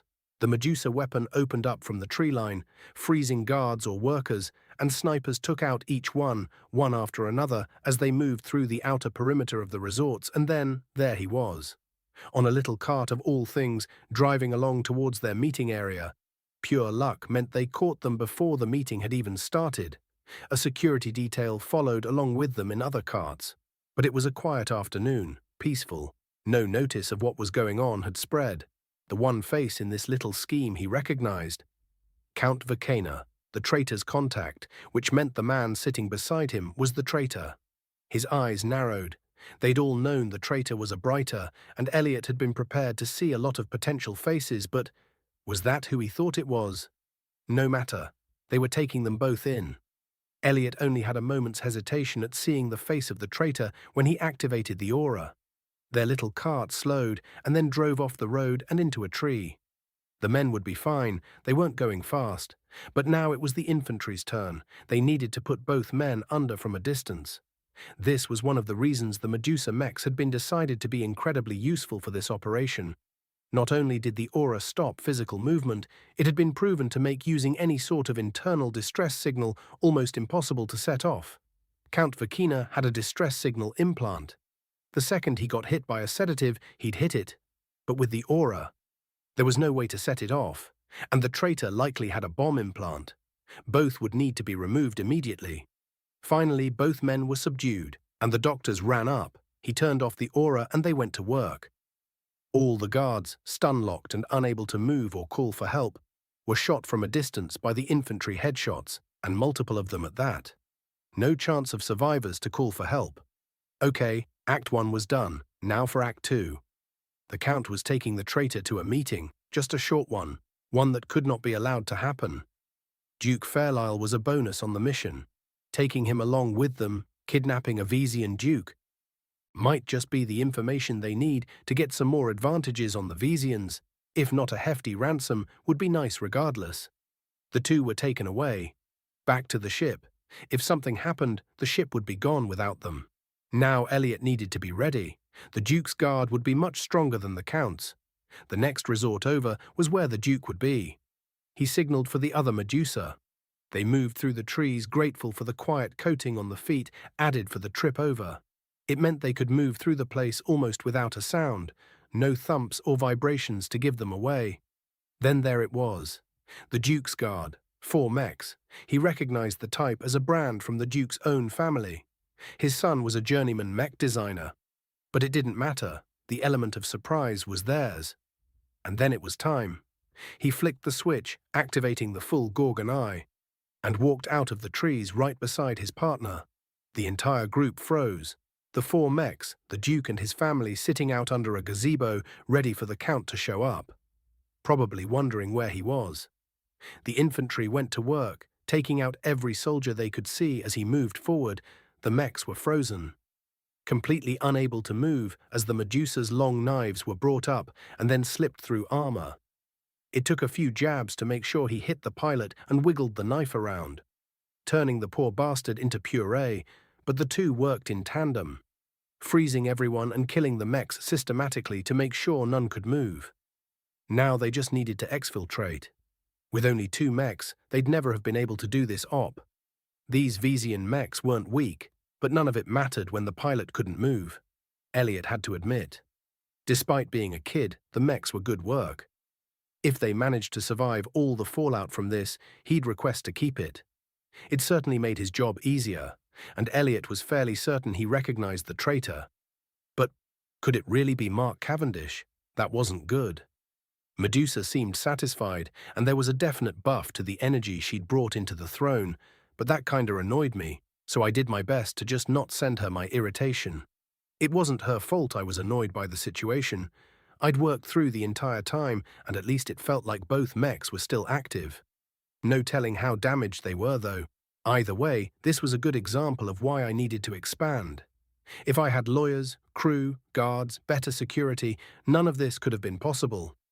I suppose keeping both mechs just stuck in their mech bays hadn't been the wisest option. I shook that off. It was fine. Circumstances were what they were, but none of it mattered until I really made a mech model that sold like hotcakes. It probably wasn't going to be Hercules. It would be a fairly high-performance mech, but even with the cheaper armor alternate version, Hercules was expensive. But he was getting made anyways. I fell back into it. Ignoring that, days passed, sleeping when needed, eating when prompted, and just hammering over the design, adjusting the musculature until it gave the best performance I could, enhancing the armor to ensure that no random strike would breach it, adjusting the internals to make sure even if the mech's armor was pierced, it would ignore any minor wounds. A mech made for a brutal grinding battlefield. At least that was what I envisioned, what I hoped. Reality would make its own determination, I knew. The final touches were added. A disc in the cockpit to allow the same ritual I'd made for the faint star, although this one showed Hercules and pictures of the 12 challenges surrounding him along the edge. Even if it wouldn't impact the X factor, I wanted to see if it would do anything. And either way, it was a good habit to build in my pilots. The more used to activating the ritual, the better. And then I stepped back, pacing around my room as I stared at the holographic display showing the design. I'd spent the last 8 hours fixing maybe one issue and getting maybe 0.0008% efficiency out of the change. I could keep going, hammering away, but Hercules, what do you think? I asked, listening for the feel of the spirit who sent only a surety of self. It'll do, for now. I confirmed, satisfied about the mech. I still had to make a second version after all, but it would do. System. I believe I'm ready to hear what you have to say. I whispered, pacing around as the whole thing processed. Design evaluation, Marmiados sword component. Component type, mech sword original manufacturer, Ves Larkinson. Classification, mech sword. Aesthetics. B endurance, B firepower, C plus flexibility, C minus integrity, B X factor, C project involvement, 100% overall evaluation, a mech sword with a touch of something more, a brutal weapon designed to be held by a particularly powerful mech. A pure thread of X factor runs through this component. You have received 50 design points for completing an original component design. You have received 500 design points for designing a component with a moderate presence of X factor. Design evaluation, madness enhancement component. Component type, cockpit lighting. Original manufacturer, Ves Larkinson. Classification, aesthetic component. Aesthetics, A endurance, S firepower, F flexibility, F integrity, DX factor, C project. Involvement, 100% overall evaluation. An aesthetic component added into the mech cockpit, although not an active component. An X factor can activate this component. A pure thread of X factor runs through this component.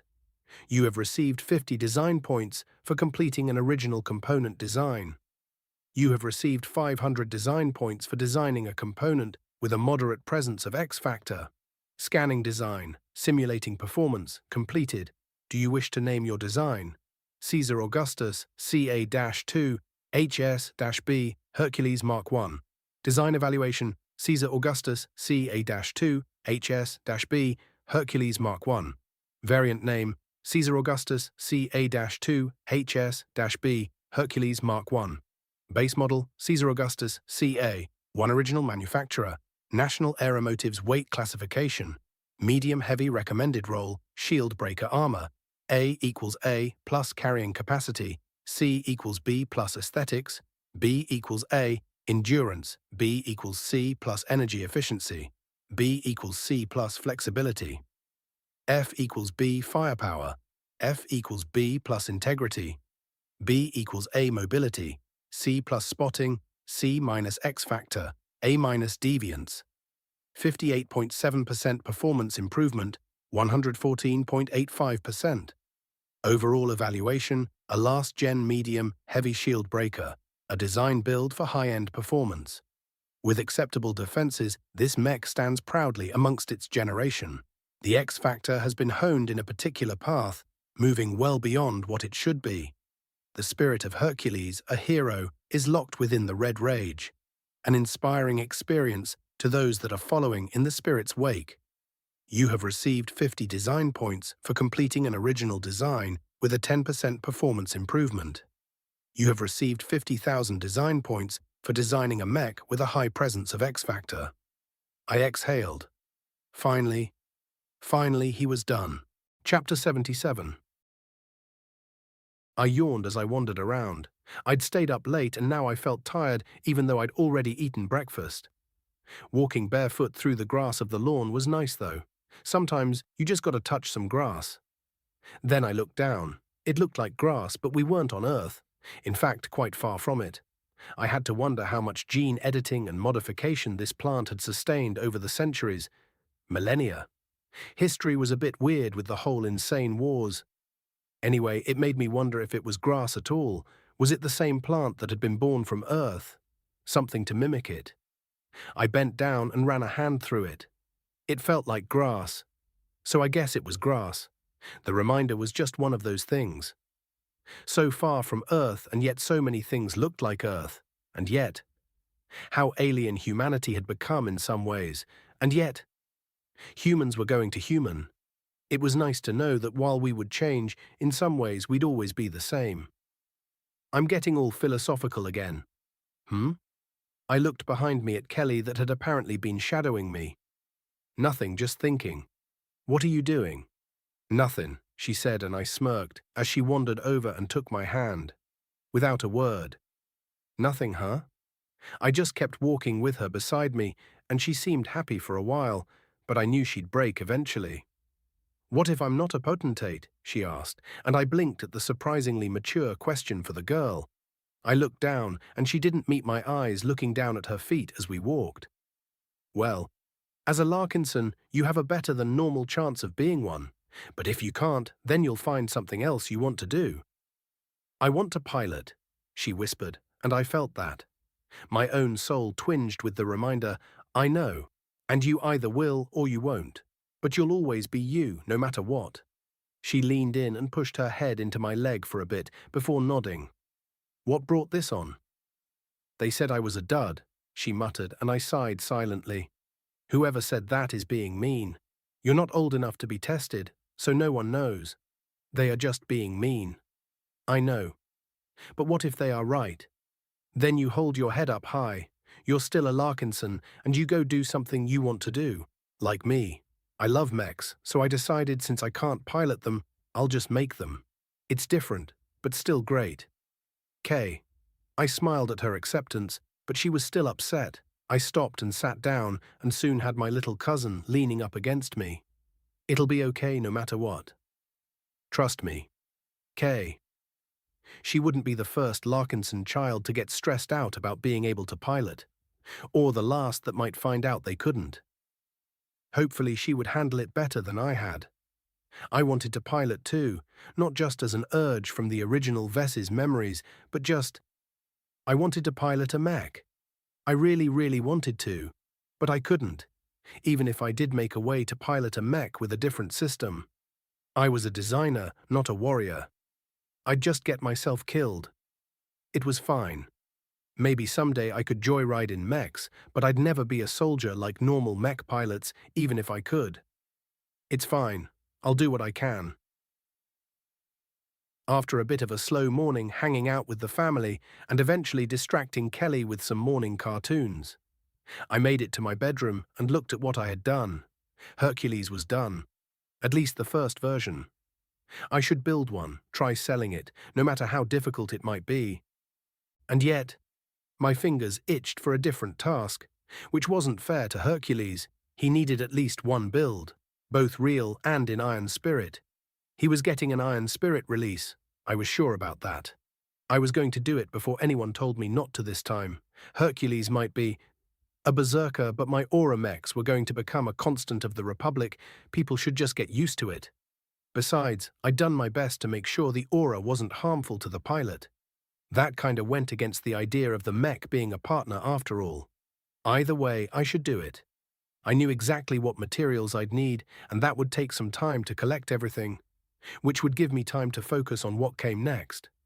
At least to start planning, because I was going to completely switch things up. Medea, the witch. I wouldn't call her the witch of betrayal, because that wasn't what I wanted to convey, because she wasn't a betrayer, but a loving wife. I loved Medea in Fate. She was one of my favorites. She just wanted her happy ending, so I would help her find a partner now. A mech made for everyone. More importantly, a mech that would be an original build. I couldn't do a variant, not if I wanted to drop the price, if I wanted to properly represent the idea. No, Medea would be a third-rater, front-line or low-budget drone rifleman. The idea was absurd. Drones were laughable thanks to hacking. Any drone weaponry was just as likely to be hacked by an enemy, and suddenly your own weapons are shooting at allies. The only change to that were the really extreme high-end mechs, which even then suffered from hacking attempts. But with the aura and communication system, Medea could make Spurs the common name for mech drones without the worry about hacking. A cheap body, made to sell anywhere and everywhere and give a useful weapon in the hands of the Briters. It was much easier to build more drones than it was to build more mechs after all. So even if the trade-off was a dozen Spurs to each mech kill, that would still be well within the bounds of favoring the drones.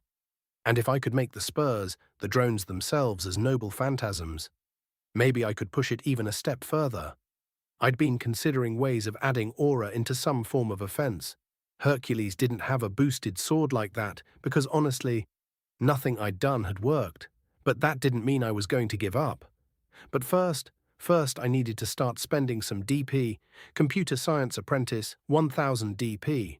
The first purchase was an obvious pick. Controlling the drones was going to be difficult unless I could really streamline the connection using X23. If I could make it easy for Medea to control multiple drones at the same time with a deft control, then that would make even a frontline mech deadly. Incredibly so if she had the ability to aim accurately. So I'd need to program an entire control system that Medea could easily control, and that meant programming. I absorbed the knowledge as I made the orders for materials and then started doing some classwork. I'd been seriously ignoring my Ansel schooling, and that was fine, but I did still want to finish up the whole thing. Computer Science Journeyman, 2000 DP. As always, the amount of information dumped into my brain with a journeyman's skill was rather intense.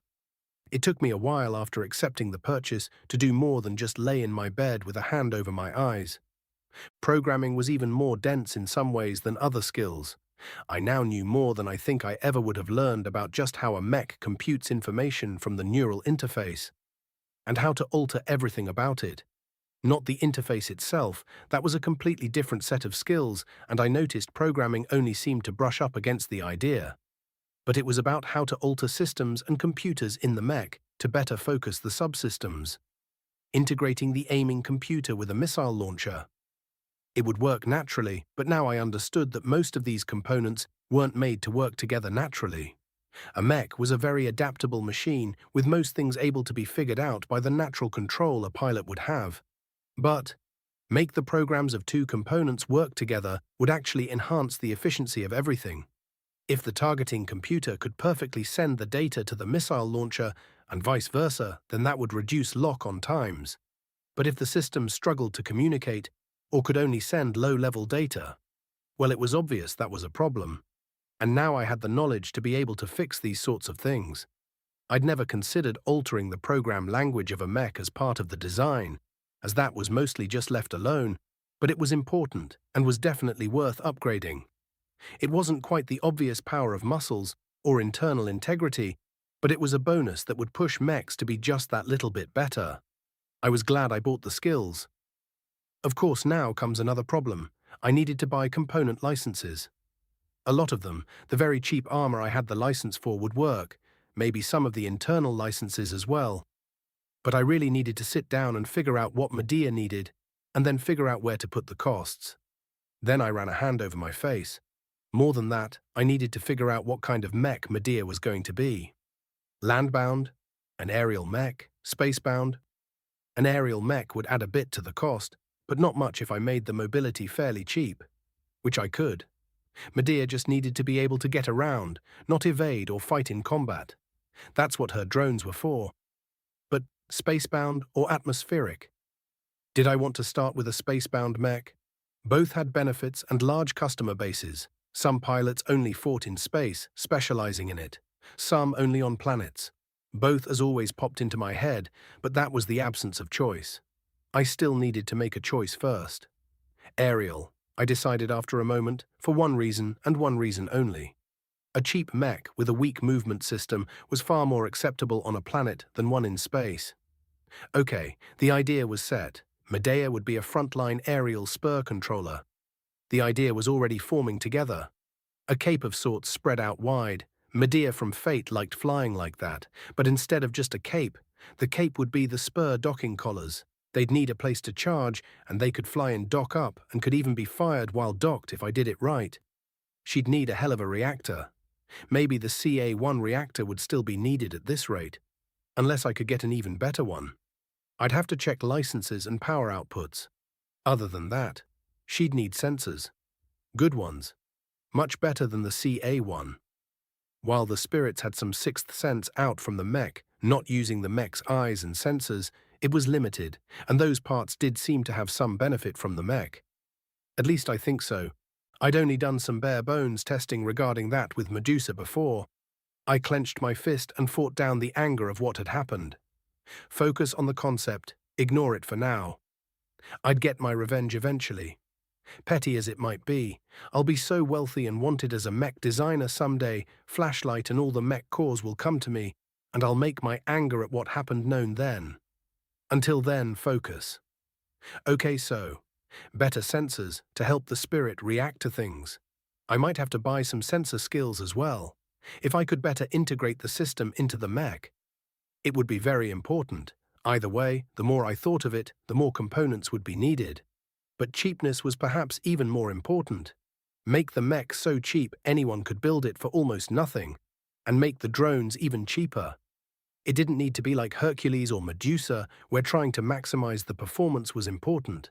The mech was just the body, the drones were the hands and weapons. I'd need a strong laser or something. Some form of energy weapon that could fire off power cells and be charged by the mech's reactor. I ran a hand over my face. Making a mech from scratch was complicated. As the materials for the Hercules started coming in, I spent more DP. Spur Design Optimization 1, 200 DP. The mechanical sub-skill for creating spurs was obviously something I'd need to even start Medea. I blinked, absorbing the information, the bare-bones information on the tips and tricks for making mech drones. There were multiple types. Perhaps it was more likely to say that there were so many different types of unmanned mech-controlled weapons that calling them spurs was just the easy way to describe them. Offensive, defensive, utility, spy. I could keep the list going for a while. As long as mechs had been around, people had tried to build remote weapon systems to try and support them, only to run into the same problem. Hacking, interference, low uptime. The number one problem with drones was having them turned around on you, and yet there were definitely normal use cases when you were fighting someone you knew didn't have that sort of skill or ability. But then why were spurs almost never used anywhere? Because they were kinda pains in the ass. ECM could leave them useless even without hacking. Then worse, a drone with a weapon system had the most trouble: low ammunition, low armor, little way to disperse heat. I shook off the thought for a moment as I moved the materials inside and put them around the 3D printer ready for the build, but I was still waiting on more. "You all good?" "Yep. We can get out of here. Thanks again." "It's fine. Lot of shit, don't want to see it run off. And with your security scare, not surprised you're being a bit more jumpy. Thinking about buying some more security stuff, maybe some turrets," I said a bit darkly to Uncle Cantor as we left the workshop and hopped into his car. He was silent for a bit and then spoke once we got going. "Turrets. You're in the middle of the city. They're not going to let you install something like that. You want real security? Hire people. Or find a better workshop." I frowned because he was right, but it was also a pain in the ass. If I buy a new workshop, it'll be farther away, if not completely off the planet. Bentheim is nice, could stay near Melinda. If I go to Bentheim, I'll be dealing with the liberation movement. No thanks. I considered Cloudy Curtain. Obviously I want to go there, Dad will be there, but I remember the trouble the government of Cloudy Curtain had given the original story Ves. The government didn't want any industrialization. They wanted their food export of rainbow rice, and that's it. Anything else, mechs, factories, only got in the way of what they wanted, and it would cause trouble. Everywhere would cause trouble. There was no perfect solution. I'd stay for now, but maybe a security team isn't a bad idea. Even just one guy there to guard the place. Not like I don't have the money, I whispered. I had 1 billion bright credits. And honestly, it was rising. The pay for the actual modification and the constant usage of the Medusa aura from the mech core was a constant little uptick in my finances. Giving them a license meant I made money every time they made a new component. Every time they made a new faint star, it was nice. "Not a bad idea. You want to?" "Kinda," I whispered. "A little prevention will be a lot cheaper than what happens if someone steals stuff from the workshop, and the security has already failed once. It failed against Flashlight Kid. The security on the building is solid, not top of the line, but more than enough to keep any riff-raff out. Honestly, Ves, anyone with any real skill wants to steal your stuff, they're gonna do it. Not unless you turn that workshop into a star fort." All I could do was nod at that. He was right too. Would adding human security even help if someone serious showed up, or would someone just get killed while my stuff got stolen anyways? Another problem without a good solution. By the time we got home, I was in no better solution, but I spent the afternoon spending more DP. Spur Design Optimization 2, 400 DP. Spur Design Optimization 3, 800 DP. Spur Design Optimization 4, 1600 DP. I absorbed the knowledge, and it helped me hone what Medusa's future drones would look like, and just what they might be capable of. It also filled my mind with some of the side benefits of having spurs. Medea. If I could also get her to talk to the mech's sensor system, she could point out enemies ahead. Not just for the pilot, but for her allied pilots as well. I'd need more programming and sensor knowledge for that. I looked at the list of main skills. Signals and communications incompetent, 200 DP, I sighed. It was going on the list. Ansel did have classes about it, but I'd rather just get the full picture, so to speak. The purchase raced through me, and it was easy. The information was like reading through a textbook, considering it was getting close to bedtime and that purchase was so easy. Signals and communications novice, 500 DP, much better. The surge shot through, and now I felt like I was actually taking classes at Ansel regarding systems, all the most basic of basics. I could understand now the basics of disrupting comms and signals, the normal ways to get around that. Signals and communications apprentice, 1000 DP. Why not? Why shouldn't I just buy it now? I was already going to sleep. Sure, I'd already stuffed my brain, but why not just a little more? I was super brain now. I could handle an apprentice upgrade still, definitely. I bought the skill, felt the river of information flow into me, and then felt myself go weak. Oh, that was a bad idea. Probably best if I just lay down. Chapter 78. You okay, Ves? Fine, I muttered. I had a bit of a headache even after falling asleep and I felt it. Thankfully, it was mostly faded. I'd overdone it. If you say so, you want something? Maybe, I muttered, and soon I had Auntie Moraine handing me a pill. Basically over-the-counter Tylenol. I downed it with something to drink, and I did start feeling better fairly quickly. Space medicine was pretty good after all.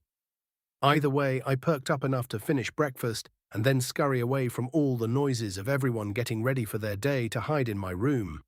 I ended up crashing into a second nap, and by the time I woke up a few hours later, I actually felt normal again.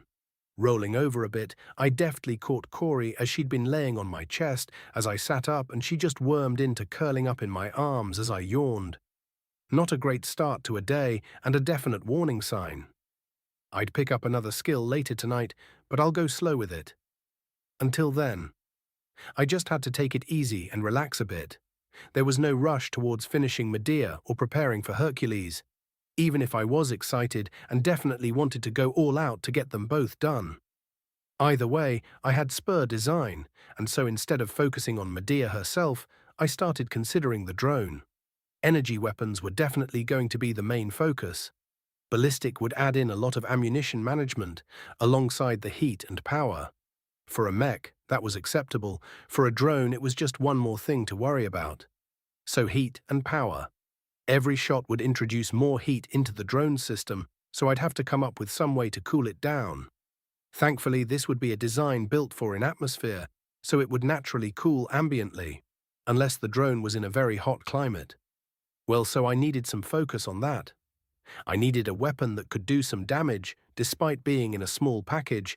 I'd need sensor and control components. And perhaps the most important of them all, mobility. I had some options, of course. There were hundreds of options for how the drone will move around. Thrusters, jets, propellers, anti-gravity, repulsion tech, and 100 more. The problem was Medea was meant to be a budget mech.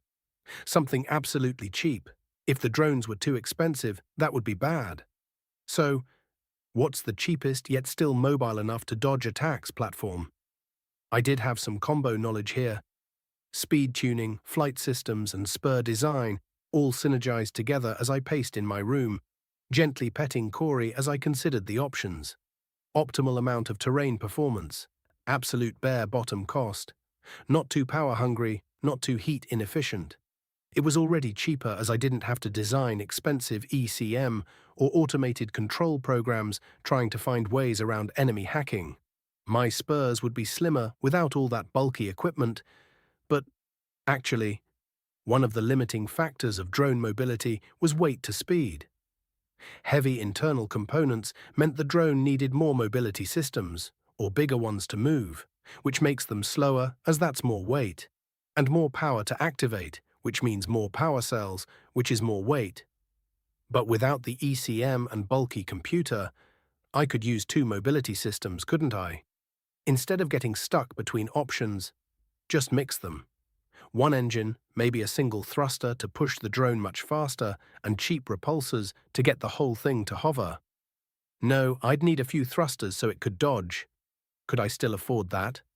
Maybe if the drone was limited to only one thruster at a time. That could keep the power low. I'll need to do some actual tests either way. It was the start of the idea. Signals and Communications Journeyman 2000. The upgrade was a relief almost. It was dense and incredibly useful, but also it didn't leave my head feeling like cooked pasta. So that was good. I continued checking on things as the information slipped in. My materials for Hercules were still coming in. I'd specifically not put a rush order on the whole thing, and while it might take a week or two to get every part, it was a lot cheaper than trying to rush it all. I was starting on some Ansel work when there was a knock on my door. "Come in," I called out, and then smiled as Grandpa Benjamin slipped his head inside. "Ves." "Grandpa." "What's up?" "I wanted to talk to you about what happened. The flashlight incident." "Oh, that," I said flatly and nodded, waving for him to take my chair as I'd been half laying on my bed. "I know you're not happy with how it went." "As I said, I'm not either. threatening your life when they appeared out of nowhere and gave poor verification. He shook his head. I've been poking at them about the conduct, and an internal investigation is underway. Oh, so they'll investigate themselves and clear themselves of any wrongdoing, right? Something like that. He said dryly, but he crossed his fingers together in his lap as he looked at me. Although it is very unlikely any sort of punishment will take place, I did speak about the matter, and Flashlight are well aware of how badly this incident was handled. But not a crime. No. They are an elusive group, and don't often discuss even the bare bones of their incidents with me. But while I don't often like throwing what power I have around, I have done a bit of that. He winked at me. Oh? Let's just say the actions I took put enough pressure on them that I got the meeting I requested. I discussed an apology from them. I know that such a thing might not mean much to you, but I hope you'll allow some of your anger and frustration to end with it. An apology? I asked a bit dryly, because what the hell was an apology going to do? Indeed. Not much, but more than most will ever see from a group like Flashlight. I'd rather have my mechs back. That is unlikely. They did pay for the mechs. I heard good things. You may get further orders for your land-bound Medusa in the future. I don't think I'll make any more, at least not as they stand. Too expensive, and I can only sell them to the military. Yes, that's true. Will you come with me and accept the apology from a director of Flashlight? A director? How high is that? I honestly don't know, Ves, Grandpa said simply, and I had to blink at that. Really? Really? I finally just shrugged. I guess. That's a good man. Come on, let's get this taken care of. Flashlight owes you an apology, Mr. Larkinson. Our actions reflected a rushed and ill-planned operation. That is something we rarely allow, and that caused distress to a bright citizen of our republic. Wow, that was some flowery words for, oops, we fucked up. I was still angry, there was no doubt about that. A hot little bubble in my stomach. Grandpa Benjamin looked at me though, and I nodded. Flowery language or not, I could play this game. My mind was sharp, and so I spoke carefully. I'll accept the apology for the distress caused, I said very pointedly, enunciating what I was allowing past. The director of Flashlight, which I got the feeling wasn't actually the leader of it, or the most important position, nodded, but also had picked up on what I had said. Is there something else that Flashlight has done? I don't know. I heard from Grandpa that you're investigating yourself for a potential crime. Let me know when you come back with what you did, and maybe I'll accept an apology for that too. Maybe. The man, despite his flowery words, had hard eyes, and he smiled like it was as fake as the name he had given me.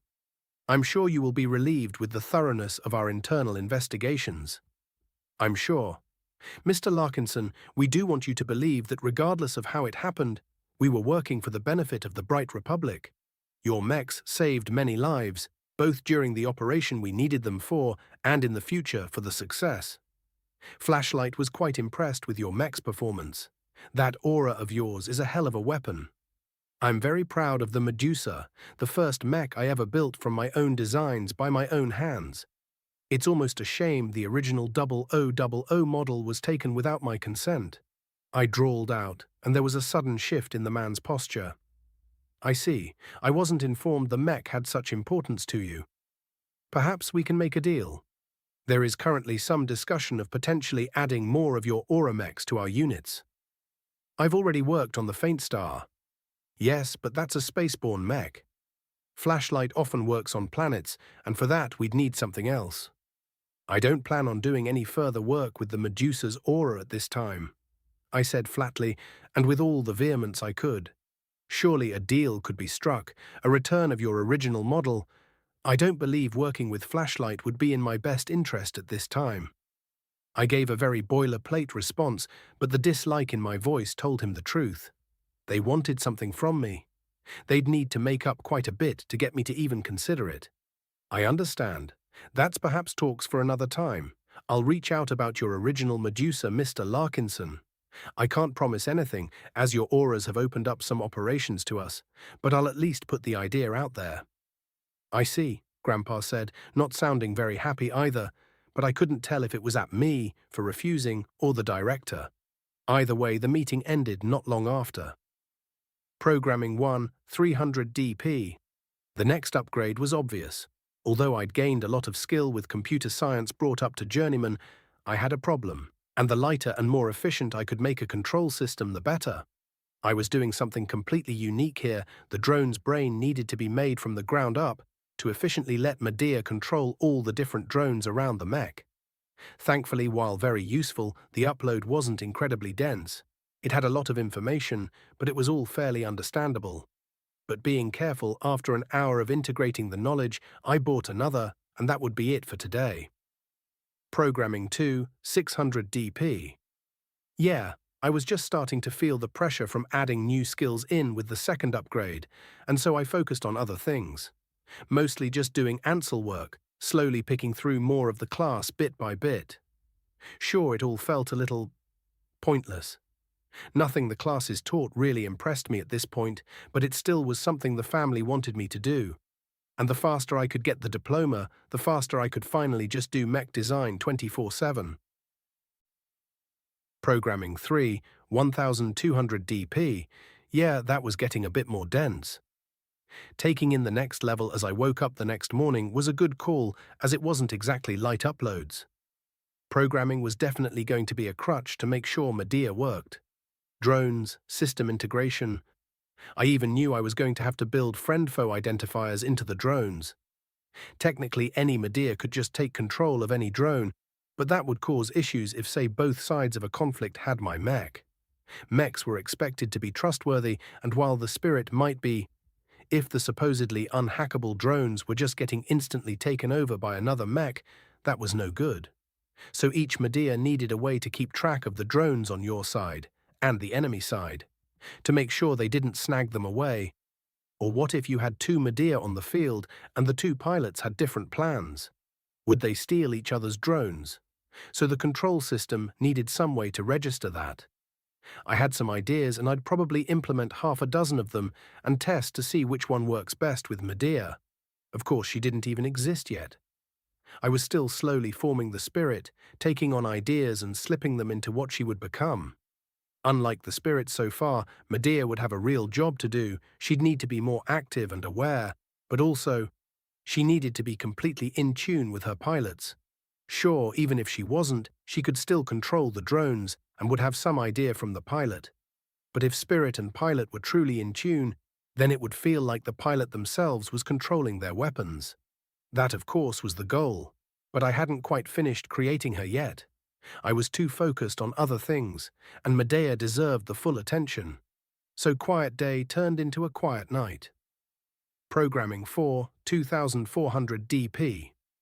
The purchase was definitely the last of the day, but that didn't mean I wasn't going to spend a little time looking for more. I had a growing list of skills that I could definitely use, but then I came across something that would definitely synergize. Spur Programming 1. 200 DP. Well now, I did want to make controlling the spurs to be as simple and efficient as possible.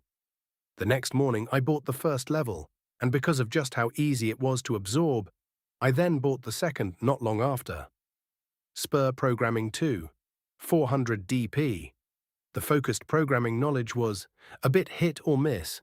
Most of it had to do with simplifying the neural interface control from the pilot, which wasn't exactly relevant directly, but the knowledge was still huge hints on what I could do to simplify the control system. Taking a break in the afternoon from schoolwork, I moved a few more material packages that were dropped off, and then spent a pleasant lunch with Granny Lila, who'd driven me around.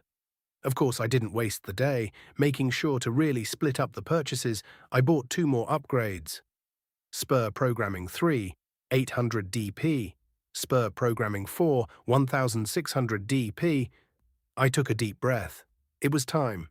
The materials for Hercules were gathered. The 3D printer warmed up, and it was time to use up the materials I'd just spent a chunk of my total funds on. Time to make the best mech I could. I'd spent the night basically meditating, thinking of each step, going over the design in my mind's eye and hyping myself up for it. I wasn't confident I'd end up with a masterwork, but that didn't mean I wasn't going to aim for the stars. So now I stood there in front of the mech. Everything was ready. I had food stored in the office behind me and a cot to crash into when I got too tired to continue. And then I put my hands on the controls for the assembly system and got to work. Piece after piece slowly coming together, I checked on every part, double-checked compared to the correct specs, just to make sure they were right, no matter how small. Training for a potential future, training for the masterwork I was going to do someday. I spent hours working before I simply got too tired and had to take a break. A reminder that my endurance was only 0.3. Ugh, if I hadn't already planned out a majority of the DP I had, I'd start buying a few candies right now. Instead, I used that time, laying down after eating to rest for a bit and doing my best to focus on what comes next. My body might be squishy and weak, but my mind was strong. It was almost easy to force myself to hyper-focus, to let that focus shift into a stronger and stronger desire. I would make the best mech. Eventually, I got back up and continued, only stopping late when Cantor came to pick me up with the transport truck. Marcus had just rolled his eyes when I brought up using his armor compressor again, and I owed him another favor, but that was fine. So I worked hard as long as I could. I stared up at the mech, one of the final components under my arm, heavy, almost Roman-styled armor, a Corinthian-shaped head. It gave it that sort of heroic Greek look. But the armor never seemed to end. Plate after plate layered across it, arms twice as thick as a normal mech, the lion-shaped pauldron on the left arm letting the mech hunker down into the shield deflect attacks easier. The Roman folds around the hips, mostly mech cloth made to look like leather, and then massive legs capable of outputting insane force. A mech made to resemble a demigod. And now I needed to finish the mech. I headed up the gantry, nervous energy, making my hands shake. But I didn't stop as I slipped into the cockpit. I installed the ritual disc, Hercules and his 12 labors etched into imagery around it. This mech was made for the disc to start, so it slipped into place, and I permanently attached it with a few fasteners. Partner install. Hercules, I whispered, pressing my hand against it, and for a moment the mech came alive. Red flashed through the cockpit as the shutters that kept the red rage of light off the pilot rattled. Then I reached into my pocket. With all the gems that Corey made, I'd gone through and picked out the best one for Hercules. Bright ruby, increased the brightness of all mech lights but 5%.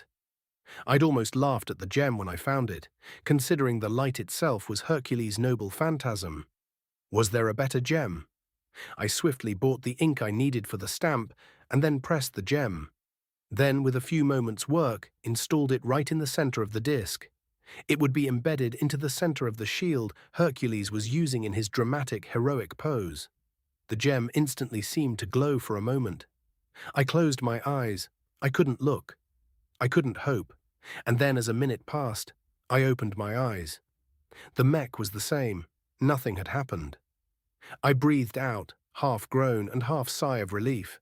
Masterwork was still just another step further, but that was okay. I reached out and patted the disc.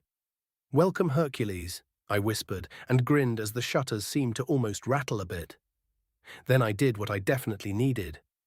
I slumped into the pilot chair and reclined it into a rest position and took a nap. I was exhausted. Chapter 79. Cantor Larkinson. Cantor wasn't sure just how he'd ended up the kid's keeper, but well, it was all right. The kid was definitely going somewhere, and he could respect that. Still, he was a little annoyed at the family. He'd woken up with a bit of a twinge in his calf. Spent an hour or so inside his pod, which thankfully let him relax the muscles in his legs as the neural interface tricked his missing leg into thinking it was still there and relaxing the damned clenched muscles. Then he'd gotten ready and gone for breakfast, only to be told Ves hadn't come home the next before. He knew that. He'd dropped the boy off. He was probably done with the mech by now.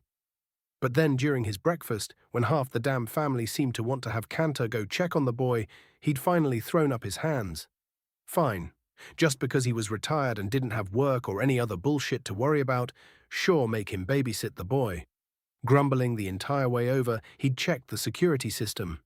Everything looked good. Ves was still in the mech workshop, so he had a guess on what he'd find.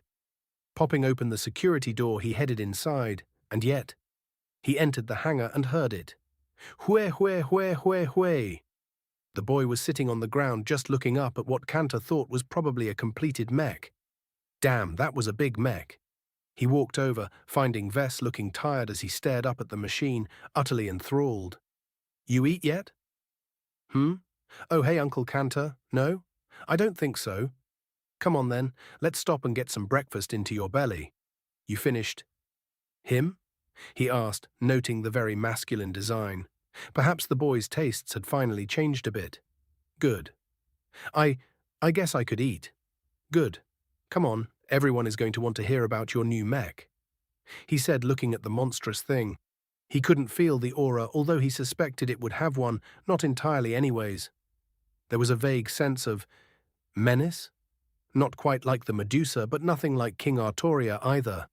The aura is different. Well, each of them will have their own. Hercules has a rage aura. Ves explained, and Cantor frowned a bit. Rage aura. Considering how powerful the auras had been, he didn't much like the sound of that. Come on, let's get you some food and you can talk my ear off about it. Sure. Ves, Cantor, welcome home. Grandpa, hi. I waved to him as we entered the compound only to find Benjamin waiting for us. He looked over the two of us with a knowing eye. I assume that means you've completed another design. Yep, I just need to send it into the MTA, but that's going to have to come later. I felt my jaw crack as I released a shattering yawn before shaking my head to push it away. Tired. I see that. It's a bit early for it, but go take a nap, Ves. Yes, sir. I offered a republic salute and then hurried past, still yawning, catching Grandpa shoot Cantor a look. Whatever, too tired for this. I slumped into my room, Corey weaving around my feet as I walked, and then fell into bed. I should probably buy some more skills, but I woke up slowly, the warmth of my bed a bit too strong of a draw to make me want to leave, but even the dreams of mechs I was having couldn't beat out the real thing. I blinked as I finally woke up and with a large yawn sat up, so I wouldn't just fall back into a daydream. Meow. Morning. I greeted Corey, but then I realized the sun wasn't rising, but setting. Not great for my schedule, but whatever. As I got ready for my day, I checked my system.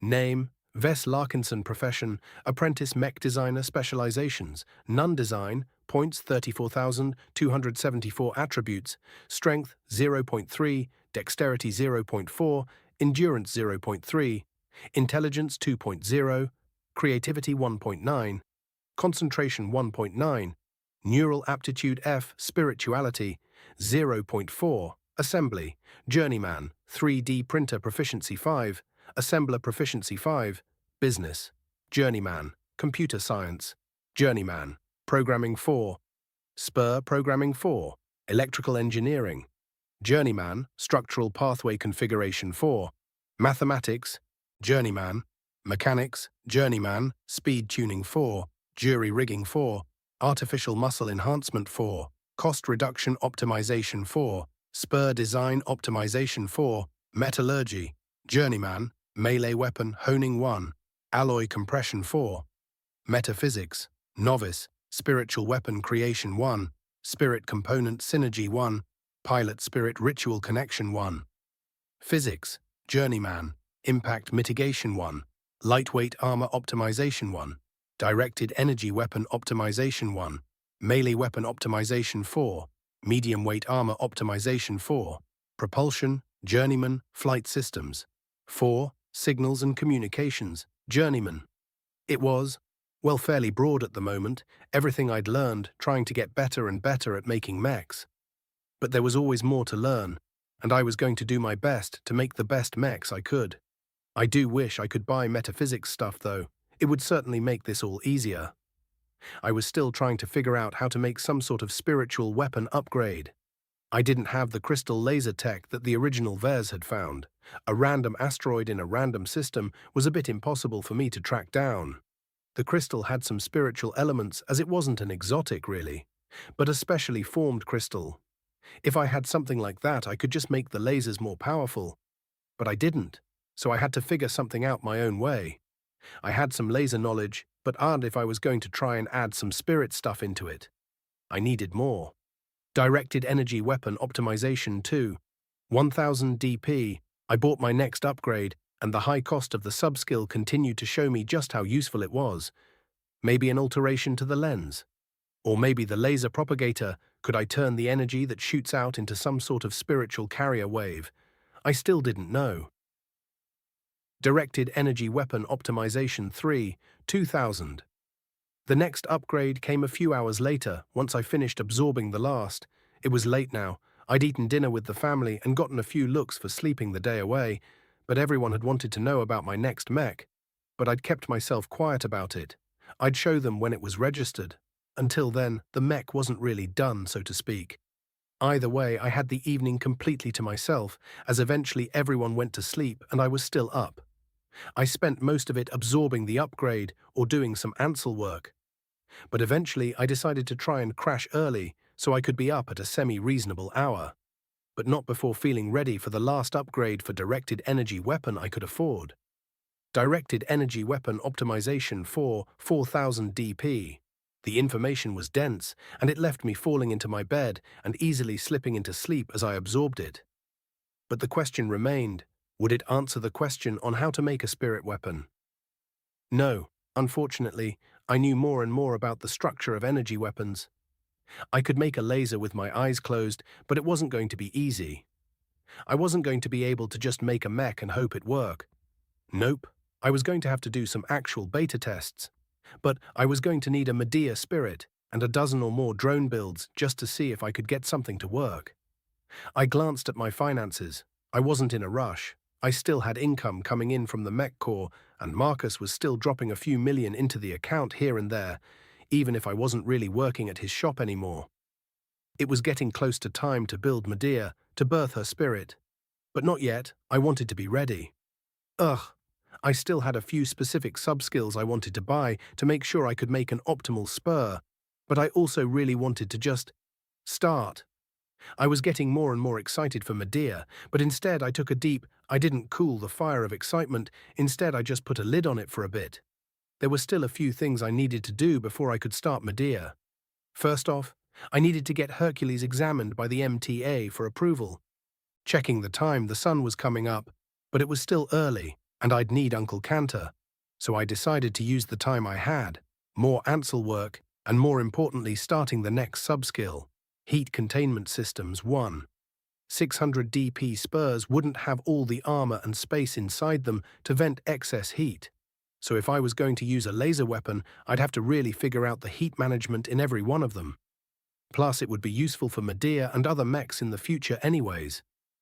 As usual, the first purchase wasn't all that intense, so after 30 minutes or so, I bought the next one. Heat Containment Systems 2, 1200 DP, I see. There were a few ways I could alter some internals of a mech to let it absorb more heat. It went against some of what I considered correct about mech design, but sometimes adding a bit of extra metal around a joint or under the armor plating could act as heat sinks. This wasn't as useful for mechs like the Hercules, but for a rifleman. It was good to know. With that, I wasted enough time to go get breakfast and find Uncle Cantor. Caesar Augustus, CA-2 HS-B. Hercules Mark I has been approved. I read off the statement and nearly jumped for joy. Not because I didn't expect it, but because it was fucking awesome either way. Good, now we can get out of here, Cantor grumbled. We'd take a seat at the same restaurant cafe not far down the road from the MTA office as last time for lunch, and just to waste time. I just grinned at him. While I had plenty of things to do, he'd been fairly bored just sitting here with nothing. Want to be the first test pilot? I offered, and instantly Cantor's demeanor changed a bit. But he didn't immediately say yes. Instead, as he finished the dessert he'd ordered as we waited, he looked me in the eye. Which, if I was maybe a few years younger, would have worked. But he was hiding just how excited he was at the offer. Maybe. Come on, we can take Hercules somewhere and just see what he can do. I might know a place. Perfect. You ready to get angry? Oh yeah, that. It's probably a good thing I'll test it then. I forgot about that. It's fine. The madness enhancement system is something you can turn on and off. Mostly.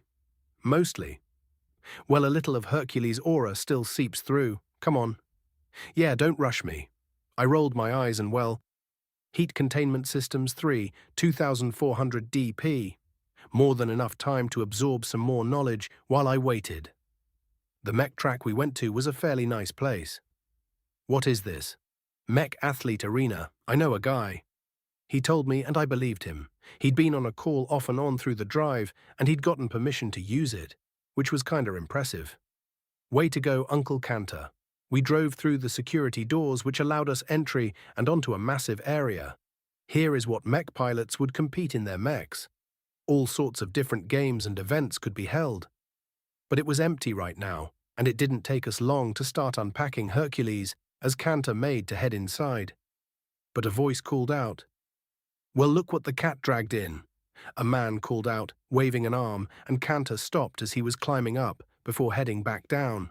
The two of them were definitely buddies. Back smacking and happy smiles from both men. "And this is your nephew?" "Yep. Ves, first mech designer of the family." "And that beast is your mech?" he whispered, and Cantor chuffed.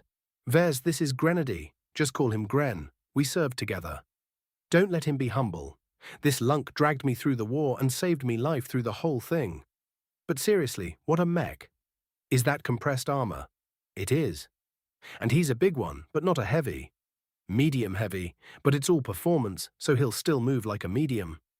"Okay, I do want to see that." "All right, Cantor, get in that thing and show it off," Gren demanded, and Cantor scoffed, but he walked back and started climbing in. "Come on, Ves, let's head up to the viewing area. It'll let us see how Cantor pilots." "Sure." Cantor Larkinson. The moment he climbed into the cockpit, it wasn't hostile, but the presence of the mech was suffocating. Unlike King Artoria, whose aura felt free, or Medusa, who had her threatening, predatory aggressiveness, there was a sense of, like staring down a storm. You knew it was coming, but nothing could stop it. He finished the startup and rose up off the truck carefully. Didn't exactly want to damage the thing, and as he rose up, he had a sense of just how large the mech was compared to normal. The mech just felt powerful. Every movement was smooth and controlled, but there was a strength to it. Moving a mech's arm often had a limit to how it could move, or how fast. There was no sense of that with this one. It moved exactly as it wanted, and it did so powerfully. "Well, big guy, what do you think?" he asked aloud, something he'd picked up with the King Artoria, and there was a feeling of looking forward. The mech wanted to see what it could do too. The odd sensation might have disrupted him before, but he was used to it now. So he started moving, breaking into a walk cycle, just letting the feel of the mech's motion fill him. Strong legs, no wobble, no disruption in the stride. Then he started moving, a job. The mech's feet crashed into the ground, but it held just fine. Mech-rated buildings like this were made for heavy mechs. It could handle this medium-heavy. Then he broke into a run and started really pushing the mech. It was quick. Maybe not as quick as the Medusa. That thing had been agile as all get out. But for a mech this large, it was startlingly fast. He was surging around the arena, and then he even jumped. The strength of the legs alone was able to push the mech off the ground, not something every mech could show off. The comm system beeped. "Cantor, you jumped. Nice." Ves's face popped up in the corner on the comm screen, and he rolled his eyes. "You made it. Shouldn't you know it can do that?" Knowing and seeing are two different things. "It's impressive strength," Gren said, and Cantor just grunted. As he continued moving around, he drew the sword and started swinging, feeling the way the mech reacted, the brutal-looking snapping the air as it passed. "It's solid. Performance is good. Feels good. You did a lot of work on this one, Ves. It feels like it's a human body. Hercules was made to really push performance as much as I could. I actually brought the performance down a bit to increase longevity and give it a bit more endurance. Originally, it would have been even stronger." "Impressive," Gren's voice cut through. "How long can it move all out?" "Oh, it has." The two got to talking, and Cantor just zoned them out. But there was a little option shown on the interface that he was semi-ignoring. Madness Enhancement Aura certainly had a dangerous name, Ves. "Hmm? Yeah, Uncle? I'm going to activate that madness enhancement thing." "Oh, gotcha. Be careful, and maybe set it to only stay on for a few seconds." "Good call." He set a timer for 5 seconds, and then as he settled into the middle of the arena, he pushed the button. The metal slats all opened at once, and bright red light shined down on him, and it felt like the moment it did, he was drowning.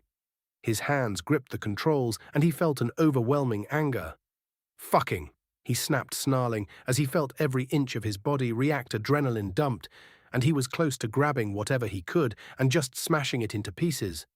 Then it was like something was pushing down on him. The spirit, the anger was there, and he still wanted to lash out, but as the spirit acted, it was like that anger was being directed. Then, before he could process that, the slats shut with a rattling, breathy noise. Uncle Cantor. He was breathing heavily just from that. His heart was pounding. He felt like he'd just absolutely raged, and yet, it was kinda satisfying. I'm fine, Ves. Gonna put it on again for a few seconds longer this time. Okay. Chapter 80. Watching Cantor give Hercules a serious workout was honestly a delight. I could practically feel when the mech activated madness enhancement as it moved. Differently. Not faster, not really. After all, it did nothing to the mech itself. And yet, each time Cantor shifted, he became more aggressive, and in that aggression, he gained a certain elegant simplicity. I'd have to talk to him after about what he was thinking when it happened, but Gren hadn't just been idle. Once Cantor got a feel of it, he actually activated some of the mech athlete equipment.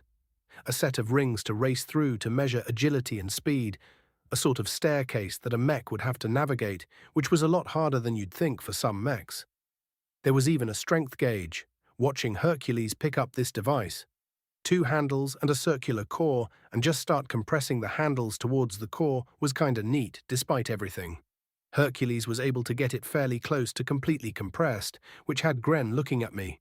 It's a powerful mech to be able to release that much force.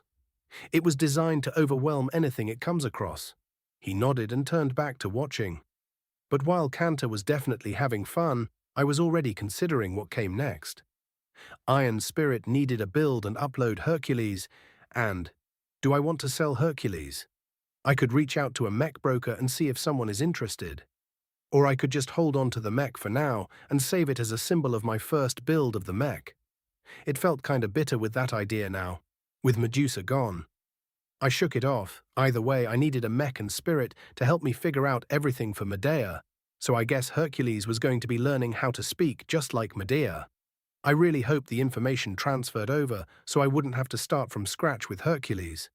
I had asked Medusa to try and teach the others. Then, once I had that all set up, Medea. Then I think I'd take a small break from designing new mechs. I knew it was crazy to say, but Medea was a seller. I was absolutely sure of it. I needed to do more than just one mech designer in a workshop. I needed a production line, mech techs, and a real income stream. Medea's drones alone should be a fairly nice consistent income for whoever buys a Medea in the first place. Disposable drones are by their nature disposable, so you'll need to buy more. I shook off my musing as Cantor nearly stumbled in Hercules, going up a set of the athletic steps, and I breathed out as he caught himself. He's a good pilot, but he's no mech athlete. If he keeps pushing, he's going to fall over. I frowned. He better not. Not in my brand new mech. I said I was sorry. I just made it. I grumbled quietly. I was trying not to be angry. It was an accident, and it wasn't that big a deal, but still. We were driving back to the mech workshop. I wouldn't be taking Hercules home with us. Medusa had caused enough trouble with that. I didn't need to drag kids out of mechs again. It was quiet for a bit, and I sighed. It's not your fault. I don't blame you, I'm just irritated. Yeah. I liked it. He finally offered as we came up to a stoplight. Driving through the city was fairly stop and go. The mech felt strong, in a good way. You did a great job building the musculature, the aura. It's hard to think when it's on, but the mech, it helped keep me focused. Instead of just getting angry at everything, I was angry at whatever I was doing. Not as powerful as Medusa's aura, not as annoying as the bitch. It's just different ways of doing it. King Artoria just sprays her aura outwards. Hercules keeps it all inside. Well, it was exhilarating. You gonna put it up on Iron Spirit? Yeah, once I get home, I'll probably get started on that. I don't need another mech, but the family will probably still pay for one. I'll give you that review, I guess. Cantor, it's going to be expensive, and I feel bad about that. I have lots of money now, so how about I just pay for it instead? Huh, buying your own mechs now. Just the first one, and you can use it. Or someone else if you don't want to. There are a couple kids that wouldn't mind a new 5-star mech. Want me to ask around the kids that play? Yeah, and I'll buy it. It feels weird to have the family buy one like that. We just wanted to support you, kid, Cantor said with a familial warmth that made me smile. I know, but I seriously made like 1 billion credits from the Mech Core deal, so I'll pay for it instead. You've piloted the real thing, so it's not like I need the Iron Spirit review. Phew, you're right, it's not the same thing, but trust me, Iron Spirit is closer to combat performance than running around the arena. Really? I mean, yeah, the mech athlete stuff is showy, but it's not combat, even fake combat. I'll keep that in mind, I muttered as I looked out the window. Today had been a good day. As we drove along, I decided to buy the last upgrade for the day. Heat Containment Systems 4, 4800 DP. I let the information flow through me. Materials that I could use to increase a mech's heat capacity, manufacturing tricks, and materials that would shed the heat faster or could absorb heat. The information was incredibly valuable, and I knew Medea's heat issues would be a major focus for me to work on. But I was one step closer now. Why didn't you bring it? The kids were crying at me as the news of a new mech being built spread through the compound. I just laughed and patted their heads as they asked a very repeated question. The mech needs to stay at the mech workshop, sorry. I'd offer and move on. Ignoring the whining meant the kids would eventually grow bored, accepting the answer and move on. I was tired.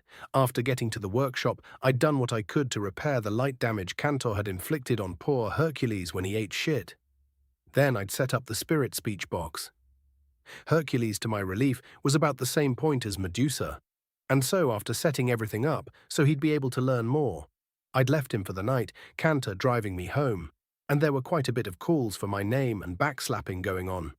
Plenty of conversations about seeing the mech, and all around just a nice evening as I finally was able to relax a bit after all the work designing and building. Instead of immediately working on creating the Iron Spirit version, I took the evening off, hung out with the family and showed pictures and talked about Hercules, but eventually I went to sleep, and the morning sun woke me the next day.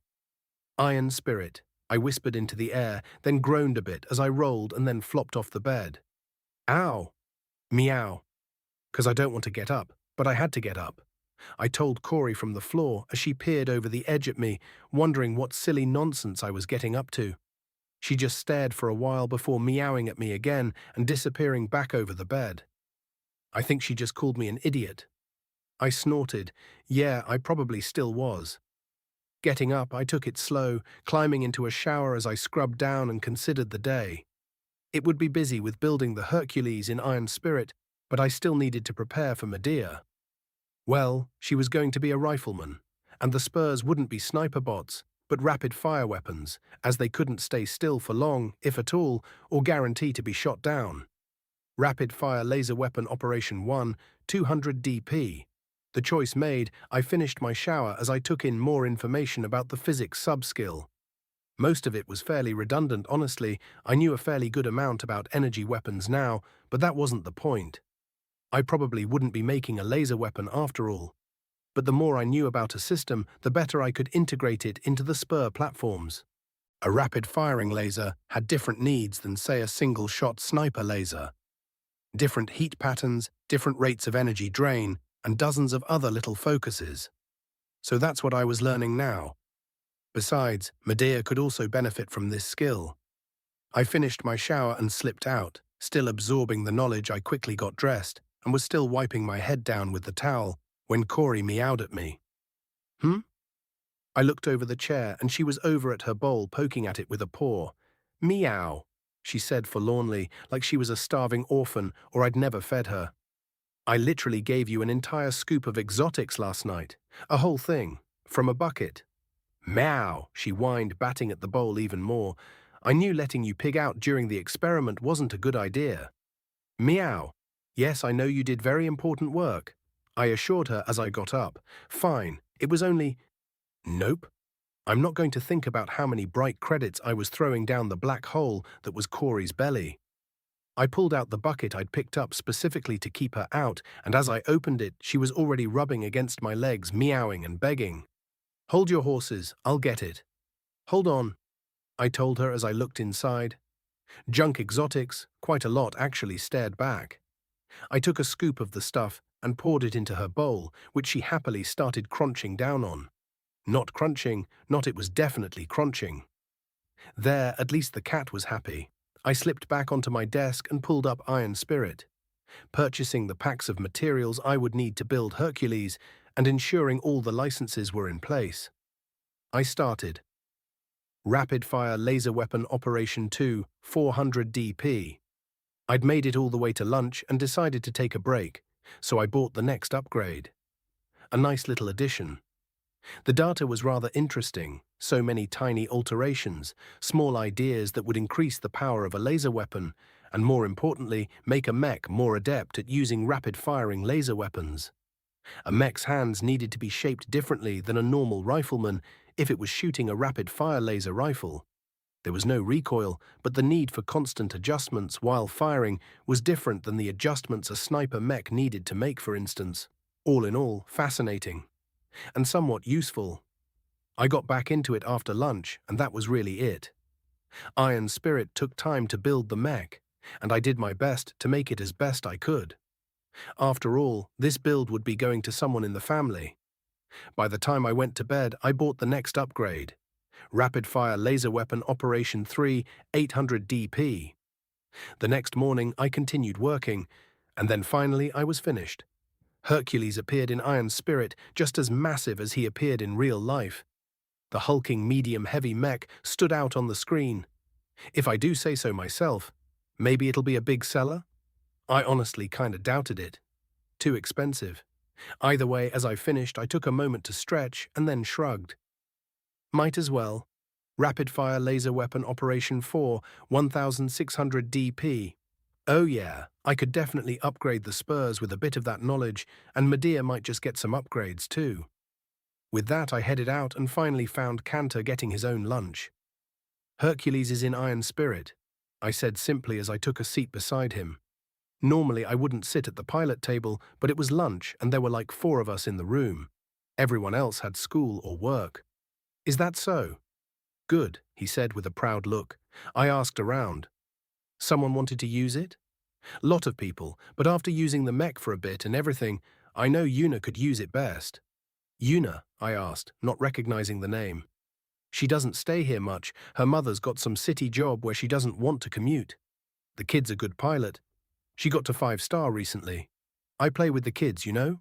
I smiled at him as he offered the last bit a little shyly. Uncle Cantor, the gruff old man playing Iron Spirit with the younger Larkinsons, was a cute image. A part of me wished I could enjoy that as well, but I shook that feeling off. New to 5-star, without a mech. Just so. You sure the Hercules would be a good choice? It's going to be expensive repairs. Cheaper than losing. He said back, and I couldn't help but snort. It's not going to be a guaranteed win. Ves, I piloted the damn thing. It'll do fine. And the armor will keep her from suffering early on. I'll watch over her, make sure she can keep going. Then we'll buy it for her. Do you have her info? I do here. I let Kanto make the call, and soon enough, Hercules was sold to Yuna. I smiled to see the number of sales tick up one. I still got sales for my earlier mechs on Iron Spirit, but nothing had truly exploded, which is fine. Medea would. Yuna Larkinson. She looked at the massive hulking mech on her comm screen and wasn't entirely sure how to feel.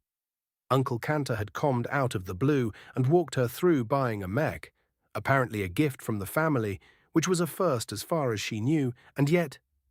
The bright credits had come in, enough her eyes widened, and she was guided to purchasing a specific mech. A mech made by one of her cousins, Ves. If she closed her eyes and thought hard, she thought maybe she'd met him at some family gathering years ago. The angry one, right? Either way, she had a new 5-star mech, something to finally jump from her binar fluorant night mech. She tended towards then, Sure, she couldn't often sway an entire battle, but if she won, the repair bills were usually not too bad. But now she had an offensive knight. At least it said it was. The armor looked very thick, and the mech was truly monstrous. She'd never seen a medium mech design that large before.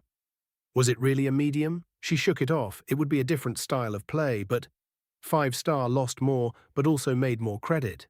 If she could win some matches, she might afford a different mech if she wanted. Either way, she was going to use it. "Moom, I'm going out to the game store," she called out, and after a faint yell to not yell, she slipped out of the apartment. She really wished she lived with the other Larkinsons at the compound. At least them, she'd have more space. Then again, she also would have to share bathrooms, so maybe not.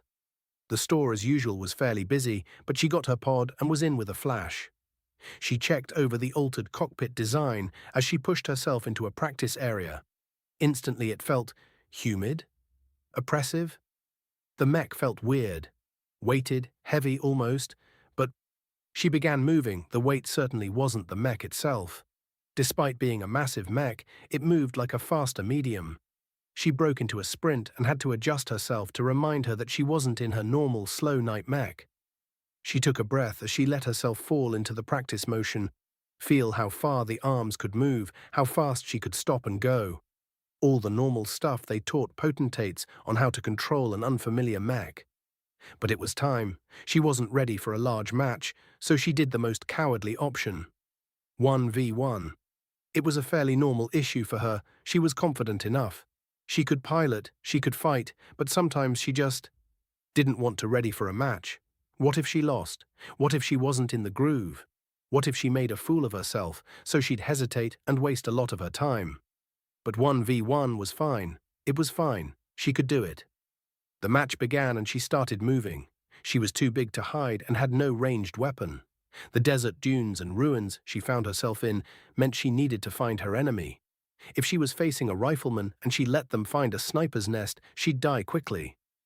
Thankfully, as she turned the second corner, she saw the perfect target. She didn't recognize the mech, but she knew a night mech when she saw one. The massive shield held out front was all she needed to see. She moved in, but instantly she flinched and brought up her shield arm, cowering beyond the large lion pauldron and shield as the night mech started firing. Missiles and even shoulder-mounted lasers fired over the massive tower shield. None of her night mechs had ranged attacks. Ass! She jolted to the side, slipping in between two buildings to get away from the barrage, and she kept moving, ending up completely on the other side of the sand-covered building. Calm down, Yuna. Mech status? Well, almost green. Dang, despite taking some of the missiles and some of the lasers, the armor had barely been affected. She was catching her breath, the wild panic had struck her, and she wanted to curse herself. She knew better than this. Just because it was a 5-star match didn't mean she should act like this. Right, this was a Larkinson mech and she was a damned Larkinson. She could do this. The night mech probably thought he did more damage than he had. She could use that. Now the mech had a sword and shield. She'd charge in and try to get around the shield. She knew how slow a night mech could be. She turned back around the corner to go after the knight, only to find him already in the alley between the buildings. She stared at him for a second and then flinched and ducked back as laser fire opened up on her. Ugh, seriously, who put lasers and missiles on a night mech? There was no room to maneuver from this side. She dashed off. If the pilot wasn't paying attention, she could get behind it. Only the moment she raced around the building, she saw the same shield and lasers. The pilot wasn't chasing her. He was using the small alley between buildings as the perfect cover. Fuck. She wanted to pound her mech's hand into the side of the building. If she hadn't panicked and just charged from the start. If she hadn't let him into a perfect choke point for the night mech. If she had just acted like a Larkinson. Even though her father had died before she got a chance to meet him. Even if her mother hates the family for... She jolted a bit as a noise echoed around the cockpit. There was a light flashing on her HUD. Madness enhancement. She felt a feeling in the back of her mind, a surge to just act, to do. She flipped the switch, and everything went redded. Tanner Knight, mech pilot. What a moron, letting him take this position. His Ilario was the best night mech in the game, capable of huddling down and putting out range damage. Enough to scare off skirmishers, it mitigated the slow movement of his heavy armor. He'd even out-damaged a rifleman that had thought he was prey a time or two, and now some weird mech was just going to be another victory. All he had to do was wait. He'd done damage and they hadn't. Even if they timed out the match, he still won. Now he just had to eeeeee. The shout jolted him as he looked up. Was that a girl screaming? He had just enough time to consider that when that weird mech came around the corner, the helmet. Its eyes seemed to be glowing red as it just charged at him. He started firing and then wanted to laugh. What the heck? Was the girl crazy? He was a night mech, his mech weighed. The enemy slammed into his shield, and he had just half a moment to register what was happening before he completely lost his footing. The shield and his mech were pushed back. Ah! He screamed in turn, although his sounded more panicked than the feral shriek that was digging into his ears. And then he felt his mech slam into a building. There was a single moment for him to realize what had happened. He'd been pushed back all the way through the alley. What kind of mech could just do? His shield was gripped in the hands of the mech, and he had a moment of honest fear as it came down, slamming into his vision, once, twice, and then thrice. And it all went dark. You lose. Chapter 81. With Hercules completed both digitally and physically, it was a relief to finally be able to open the lid on the excitement I've been building up for Medea. It was almost time. I still had a few more purchases I wanted to get before I really dug into the design, as I still wanted Medea to be a truly successful product. I knew she could sell, and so I was going to make sure she did. But first, a few more skills were needed. Rugged Design 1, 600 DP. The purchase had been on the back burner for a bit, something I'd planned for Hercules but just hadn't had the DP to properly do it. Honestly, it fit better for Medea anyways. A rugged design that would be cheap to maintain and repair was exactly what a cost-effective mech like Medea was all about. Rugged design instantly filled my mind with a few small improvements, ways to adjust joints to reduce wear and tear, or how to alter some minor components to make sure even long use wouldn't cause them to take damage. I saw your new mech. Very well done, Ves. Thanks, Grandpa. I grinned as he'd taken the time to come find me that evening, and we were currently sitting next to each other on the couch as most of the family watched TV. I'd bought the second and third level of rugged design over the day, taking it slow and relaxing around the house while I absorbed the information. Rugged Design 2, 1200 DP. Rugged Design 3, 2400 DP. It's an expensive design though.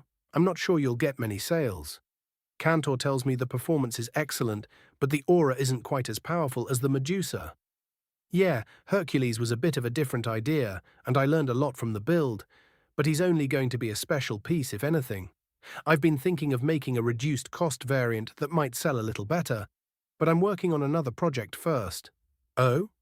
Heh, I won't give you any spoilers, but she'll be the first mech that I'm sure I'll be able to sell in bulk. I'm thinking she'll end up around 15 or 20 million. I told him, and his eyebrows raised at the number. Finally making something more cost-effective? Yeah, it's kinda embarrassing to only make super high-performance mechs that cost a ton. Anyone can do that, really, but making something that'll really sell is harder. Another aura like Medusa, then? No, actually. The aura… well, I'll reveal it when it's time, I said sneakily, and he chuffed a laugh. Well, good. I'm pleased you're showing wisdom trying to make something that you can sell easier. Any plans for your Hercules? For now? No, he's kind of a test bed for some things at the moment. I'll try to sell him, of course, but I'm not going to try too hard. Not many will buy him. A shame. Cantor was quite glowing on the mech's performance. I wouldn't mind seeing it myself sometime soon. Sure. If you have time, you can always come to the workshop, Grandpa. I'll make the time, he said firmly, and I smiled at that. Rugged Design 4, 4800 DP. So many things that could be done to reduce maintenance time and increase uptime. A mech that could keep a peak performance for hours in the middle of a war zone was obviously more valuable than a mech that could only go all out for a couple minutes before needing to retreat. Medea was a mech made for war. To be on the front lines and just constantly be pushing and prodding. As long as she had drones, which needed to be cheap to manufacture, Then she'd put an undue amount of pressure against any enemy. At least that was the imagining. I took a while to absorb the final level of rugged design I could afford for now.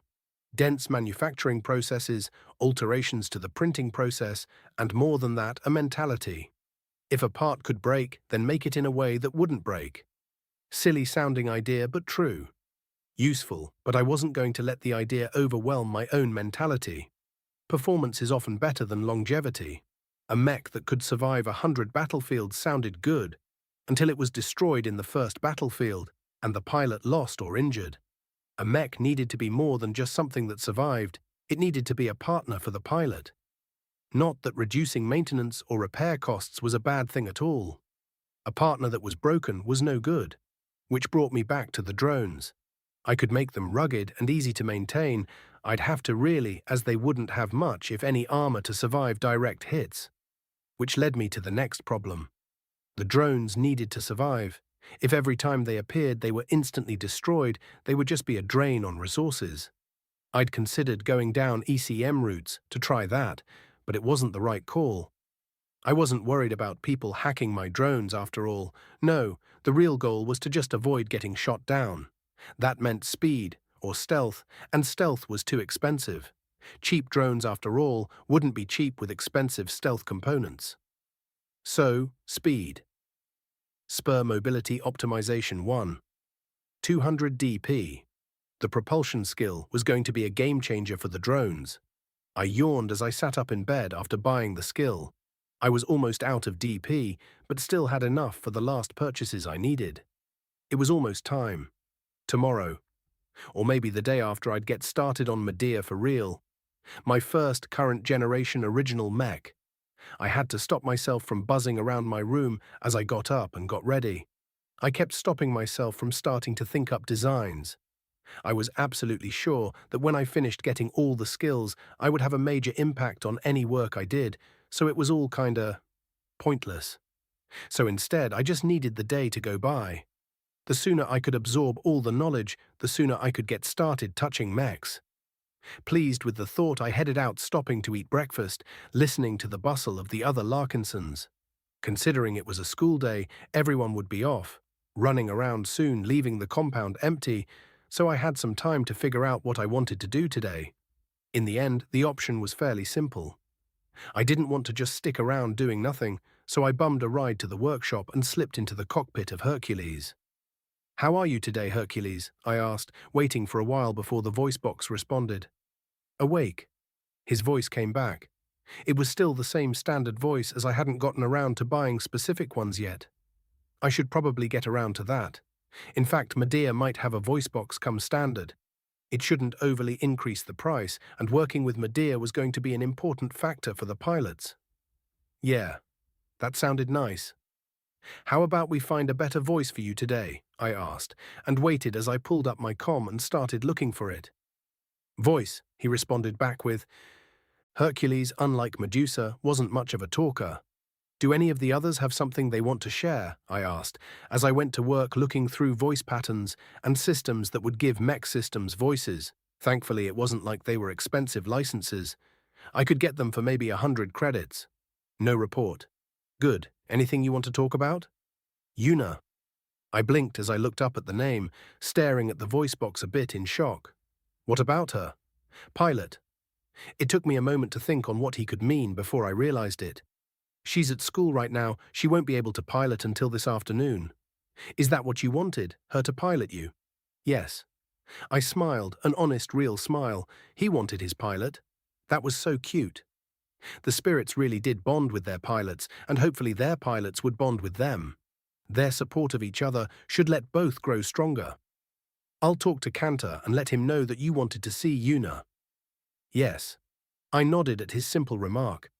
It was kind of a shame I hadn't thought to add the voice box into Hercules as standard as well. Or rather that I hadn't been able to finish it since some assholes had taken the mech I was developing it on. Whatever. Oh right. I quickly pulled up my programming software and then grabbed the work I'd done on the voice box. It was messy and terrible. I'd forgotten just how much I'd advanced when it came to programming language. I could definitely make it easier for the mechs to communicate.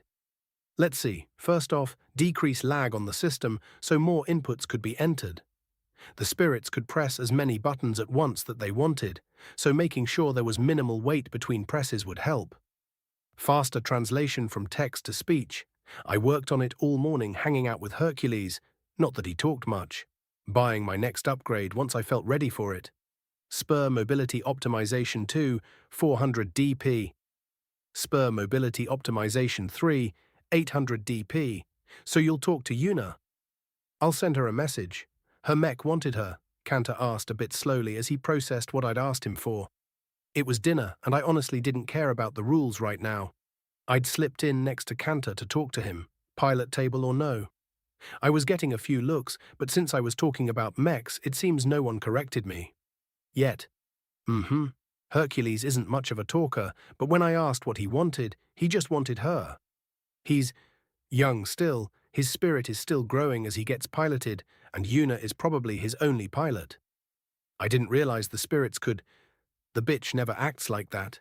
He whispered more to himself than me. She probably has multiple pilots, and she's more. I mean, you know her, I doubt she'd ask for you. She'll probably just get angry if you don't pilot her enough. I said simply, and then stared at the man as his fork hung in the air in front of him. Kanta. That explains so fucking much. Language. Grandpa grumbled from the head of the table, and Kanta just ignored him. Brave man Kanta. I haven't been in Iron Spirit much, and every time I come back she's been, well, worse than normal, he explains, and I just stared at him for a long time before starting to snicker. What's this I hear? Kanta's been ignoring a girl. I was surprised when Uncle Ark of all people sat down. He was a little late to dinner, but he looked at Kanta with a grin. Women trouble cousin. Not unless women often mark their weight in tonnage. He grumbled back, and Uncle Ark was a bit confused. Seriously, Ves, is that what is going on? I don't know, really. Maybe. It sounds right. But mech spirits are something I'm still figuring out. Ah, that's right. Your mechs have that weird feeling. So not treating your girl right, Kanta. You dog. Fuck off, brat. Don't think I won't still bend you over my knee and tan that venerable ass. Huh. Ark chuckled, but there was a challenge in his eyes as if daring Kanta to even try it. I meanwhile just thought about what Kanta had said. The spirits wanted their pilots, whether because of the growth they gained or for a million other reasons. A pilot and their spirit. It felt wrong for them to be apart. The original Ves had eventually created spirits that he implanted into people. It was powerful in its own way, but spiritual surgery like that felt wrong. But if they didn't need to be implanted, what if a mech spirit had some way to remain connected to their pilot? A stronger bond between pilot and mech would only mean a stronger whole. The disc, maybe. It was a similar concept. Bringing a spirit into a mech that it normally wouldn't hold, what about something else? If I made it part of the mech itself, then it would get the mech kingdom buff. As long as it had something to do with the mech, everything would be fine. It was another little addition I might need for Medea. Yeah, I think I had some ideas. I crashed right after buying another upgrade, Spur Mobility Optimization 4. 1600 dp, finally finishing off another skill tree, at least as much as I could afford. I awoke, and rather than crawl out of bed, I considered my last purchases. I had just over 3000 dp. I stared at the DP feeling a bit bad about dropping basically to zero, but it was all right. I needed to spend every point to try and maximize Medea, and I was planning on idea after idea for her. She was going to be a culmination of more than just the skills I've picked up, but a culmination of the design philosophy I was working towards. If she worked, it would be proof that spirits would synergize to benefit their pilots, not as just some ethereal effect, but as an actual partner. And it would work. But it was more than that. A partnership was more than one person leading. It was understanding, discussion, communication. So I needed to work on that today, and while I did, I would get the last sub-skill I would need for Medea, Energy-Efficient Flight 1, 200 dp. The propulsion sub-skill would help mitigate one of the other issues with Medea. She'd be power-hungry, mech itself, laser rifle, spurs. All would need power. So if she was going to be an aerial mech, then she needed to save as much power as she could. It had been a fight between energy-efficient flight or energy-efficient laser weapons. But while lasers were important, it was the difference between a system used sometimes and a system always in use. The spurs would never not be flying. Medea would basically never not be flying. Saving power with flight would mean more power when the shooting starts. Either way, the knowledge was useful, and I once again headed out for the workshop. Once I was there, I got to work on the next idea. Using some leftover components, I started the 3D printer. The idea should be simple. If I make a component for a mech, it should hold a part of the connection to the whole, and if the part was, say, something small enough the pilot could carry around, then it should allow the pilot to keep part of the aura of their mech with them. It wouldn't be the full AX factor, of course, but it should be enough to keep them in communication. And I already had the perfect part. The ritual disc, instead of a solid inlay, I created a new one with a smaller disc that would fit and then twist into the hole. Like a key. Of course it wouldn't be the key. I wouldn't do that to mech or mech pilot. Too easy to lose or have it stolen. No, it was just a seal. A command seal. A way for the pilot to guarantee the mech would connect with them, or at least a promise between the two to stay in contact. I think that was a cute idea. So as a test idea, I created one for Medusa. Seeing the Gorgonean seal again made me smile a bit sadly after what happened, but it was done. I reached out. Install partner, Medusa. I whispered, feeling the surge of her awareness. It worked. I honestly expected I'd have to make some sort of dummy mech or toy or something for that to work. I could feel her amusement at what I had done, but nothing more. "Oh, 1 second," I assured her and raced up. Slipping into Hercules' cockpit, I spoke to him. "I need to borrow the voice box for Medusa, okay?" "Yes." I grinned at his agreement. No nonsense. No extra words. Then I unhooked the system and brought it down. It took a little doing to get it hooked up to the power supply for the building instead of one of the power cells in Hercules. But once it worked, "Can you talk?" Then I waited. I could almost feel her concentration. Weak. She finally managed to respond, and I nodded. "Your aura is very weak, nothing like it normally is coming from a mech, or boosted with your noble phantasms." "Too big," she offered, and I could feel her irritation. The speech box was too big, but honestly, it didn't need to be so large. It was currently 1.5 feet wide and a few inches thick mostly, so I'd been able to lay out the X-23 in places, but I could make it smaller. It would be easy. "Give me a few minutes," I told her, and picked up the entire Gorgonian. I'd need to resile this. While I worked, I bought the net upgrade. Energy Efficient Flight 2, 400 DP. As I absorbed the knowledge, I built a new Gorgonian, this time with a small speaker and computer into the command seal. Honestly, it wasn't a hard build. I'd gained a lot of data on X-23 and how it needed to be placed for the spirits, and so I could easily miniaturize the whole thing. So once again, I set up the Gorgonion and placed my hand on it. "Install partner, Medusa." I whispered, and I felt her return. Then I simply reached out and twisted the command seal and pulled it free. The hand-sized seal weighed almost nothing. I bet it would make a cool medal or pin or something. Maybe a brooch? Oh, there's an idea. Capes. Everything was cooler with capes. Sure, they weren't really fashion in the Bright Republic, but I bet if I made capes for each mech I was selling to show off, you were a pilot for a specific type, including the ability to talk to your mech everywhere you go. "Corey, take a note. Capes are cool." "Meow." She replied, half ignoring me, as she was sort of tapping the Gorgonean with her paws. Was she feeling the aura? I don't think she'd eaten enough exotics to evolve to that point. Maybe she had. Or she just thought it was interesting. Or she was just patting at the snakes in Medusa's hair. I shook it off and focused, pushing away my cool cape's daydream. "Are you there?" I asked, and didn't hear anything back. But instead of trying to fix something, I just waited. It was different from the old system, slightly. Then, almost startling me, I heard it. "I am here." Her voice was husky. I hadn't changed the voice in the original box yet, but while putting this together, I figured I might as well. And Medusa sounded very much dangerous and sensual. Perfect. It worked. It worked. What do you think? Do you want to spend more time with your pilots? Are you happy? I asked her and waited for a response. It didn't take as long the second time. Eat them. She offered, and I noticed she sounded more amused than anything when she said it. You can't eat your pilots. Can, she said, and then it continued. Want to eat them? Stay inside. I really hope that wasn't what I was thinking, So you want them to stay inside you and pilot you? Yes, she confirmed, and I breathed a sigh of relief. And eat them. I slumped. Okay, maybe Medusa wasn't the best first mech to really turn into a chatterbox.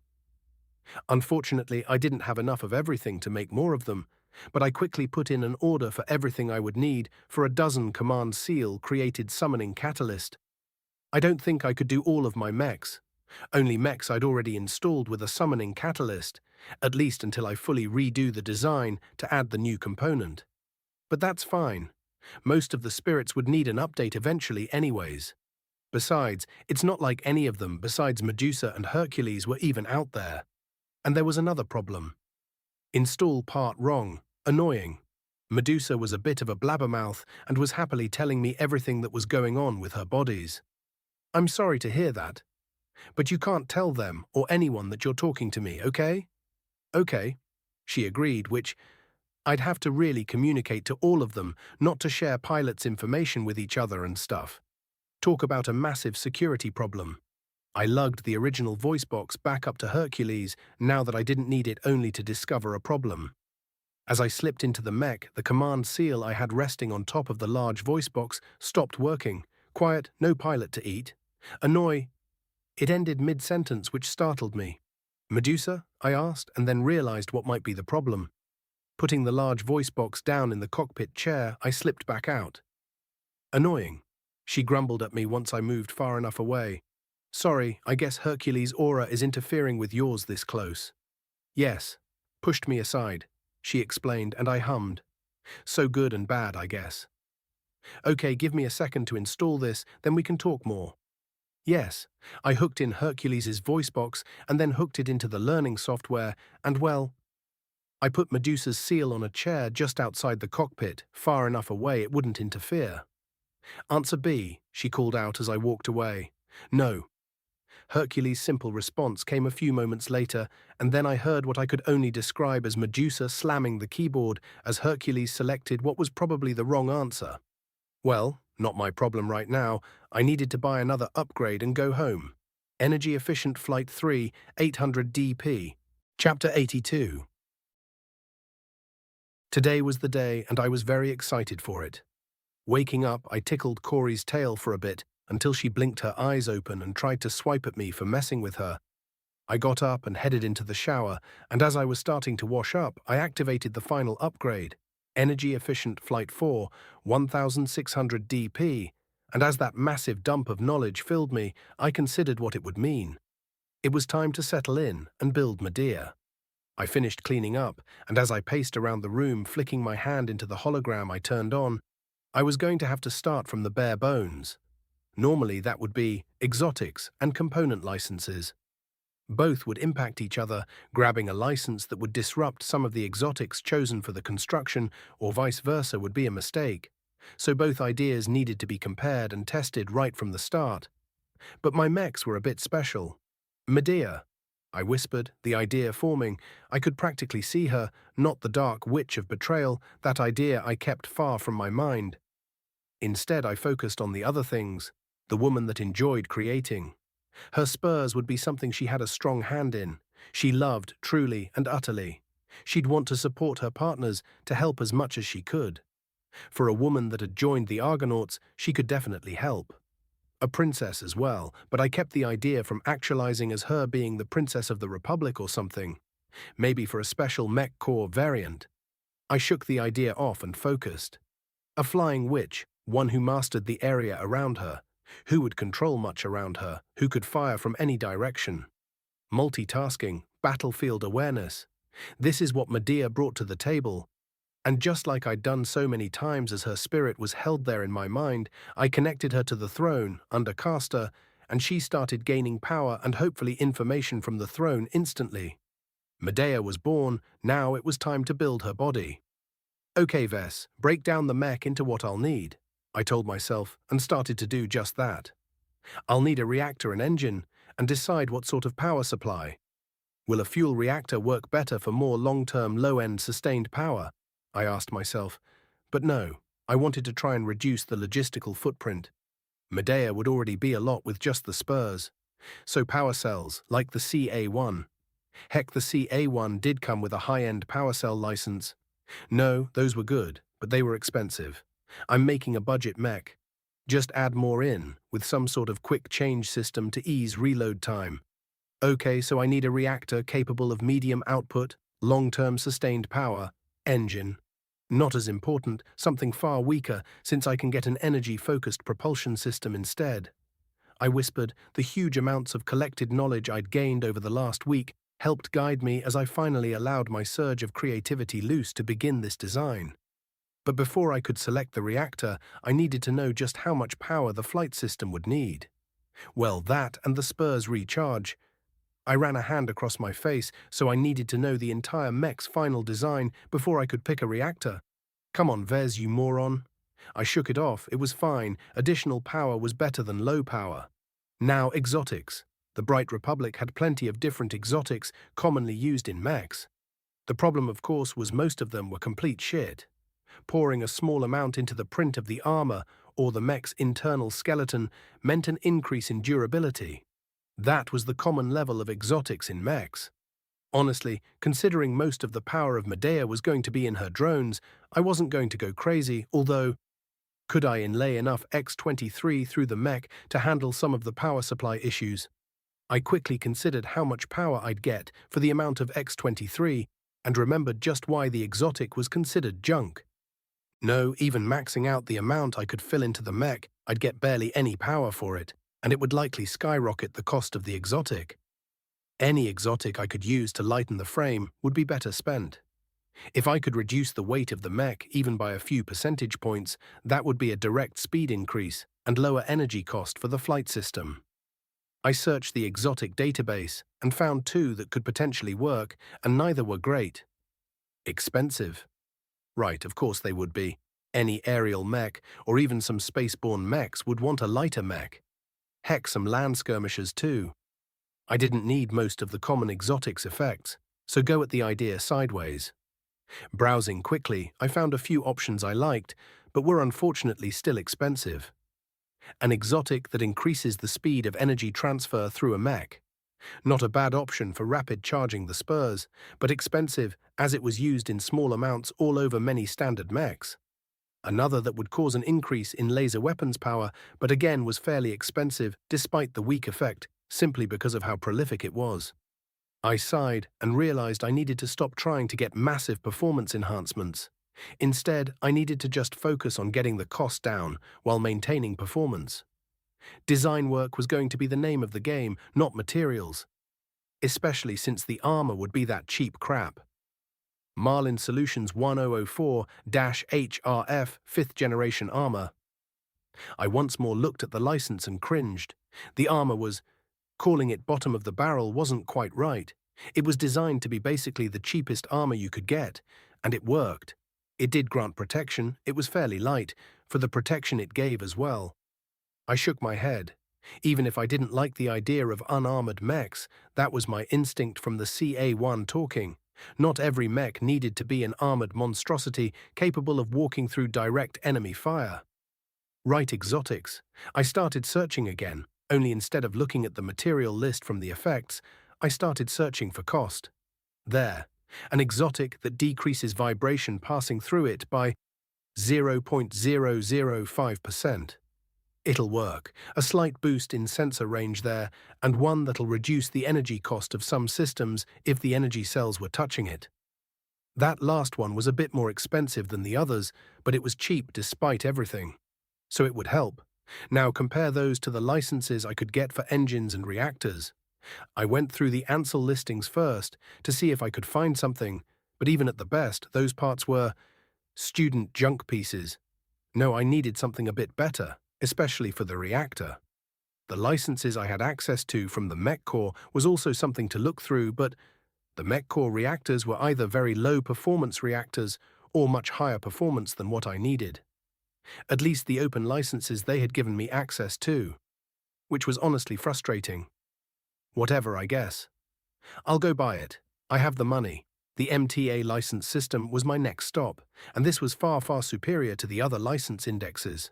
I was able to search for the exact performance I needed and for the cost. Not that a lot popped up, but this was the MTA. Something did. Corlax C2 Fury reactor, I whispered, looking over the specs. It had one downside to everything. It was a bit large, using a very light but wide reactor cowling. I could handle it. The 20 million license price tag was just something I was going to have to get used to. I didn't buy it right away, but added it to the potential design for now. The engine was far simpler. I used a free license from the Mech Corps on one of their low-end models. Cheap and very common in the Republic, it would make logistics far easier. Now, of course, the most important part, the propulsion system. I was looking for a low-energy requirement hover system more than a fast-traveling flight pack, which was actually a bit of a rare thing. If a mech flew, it was almost always spaced towards speed, but Medea didn't need to fly overly fast, just fast enough that her spurs would outpace her. I once more went through the 3 groups of licenses I had access to. Ansel? Nothing that stood out to me, which wasn't a surprise. The Mech Corps did have a flight system license used for their aerial mechs, but it was, as I said, an expensive speed-focused component. So back to the MTA. I really hunkered in and looked, no. Most of them were either not what I needed or too expensive. Then I found one that interested me. Windsor Flight Systems T-4145, which was about as glorious as the name implied. It was a flight system from Windsor made to give mechs mobility in difficult climates, but not made for speed. Windsor must understand that sometimes a mech that could go up and down rough terrain was all that was needed. It was not perfect. No, I'd have to make something completely from scratch for that, and even then I'd lose out on a lot.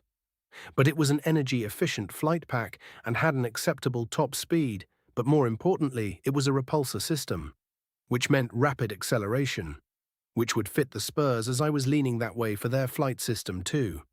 Of course, the price tag of 30 million for the license made me sigh, but that's what I was dealing with. The entry cost to mech designs was crazy. I saved it as well and moved on. With the reactor, engine and flight system sorted, it was time to get to work.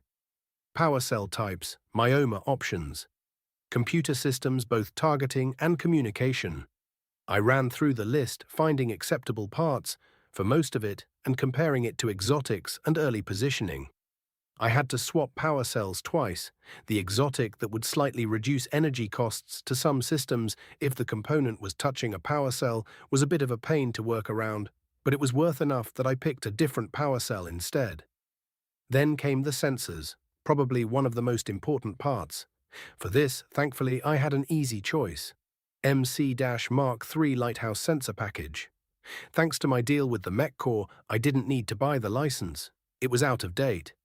The Faint Star used a MK5 sensor package, for instance, but it was fine.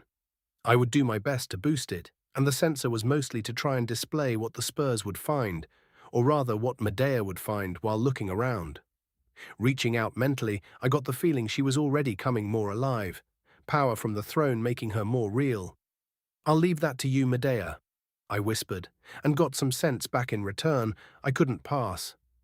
I selected a few additional licenses for minor pieces, but then I needed to focus on a very important part. The weapon. For Medea and possible for her spurs. The selection quickly popped up. Ansel was no good. They didn't have what I was looking for. Their student licenses just weren't worth that much when I was looking for actual military hardware. Instead, I looked through the Mech Corps license. Again, most of these weapons weren't top of the line. They were made for mass production to have guns in the hands of soldiers, but that's kinda what made them perfect. I wasn't looking for overwhelming performance.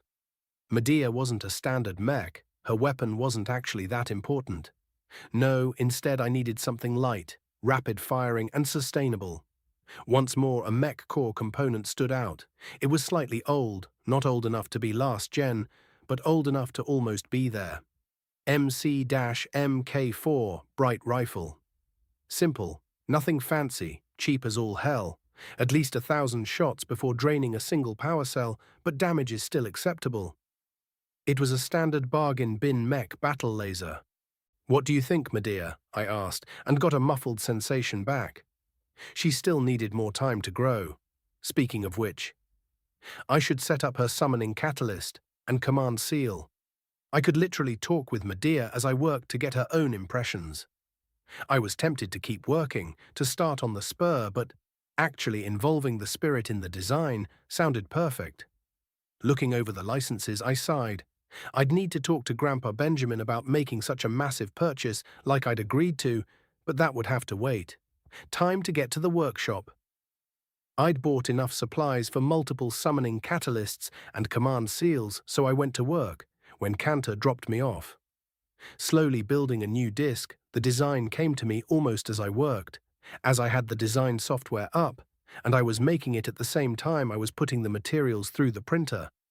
And out it came, a hooded face, small ears poking out, surrounded by some of her accomplishments. Mediaonian. I snorted at the name, discarding it instantly, and instead continued printing it out. Working hard, under the quiet chatter of Hercules and Medusa, I could hear from the gantry above me as the two continued to work through the learning modules. Then it was done, and just like I had before, I carried it over and pressed my hand to the seal. Partner install Medea, I whispered, feeling the spark as the idea connected with the physical. It went quiet for a while as I untwisted the seal and held it in my hands. Medea. I am here, she said, speaking in the standard voice for now, but I'd have to install one that suited her.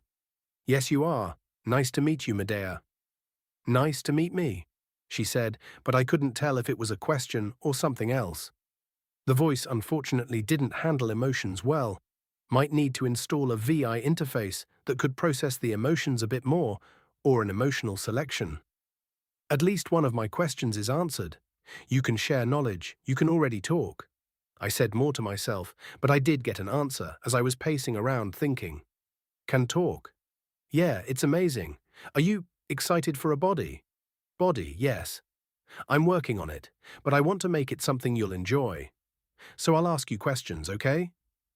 Okay. I grinned at the simple response. Okay, Ves, time to build a noble phantasm. We're going to make a weapon just for you. Drones, flying machines that can shoot for you and your pilot. Want to help me design them? Yes.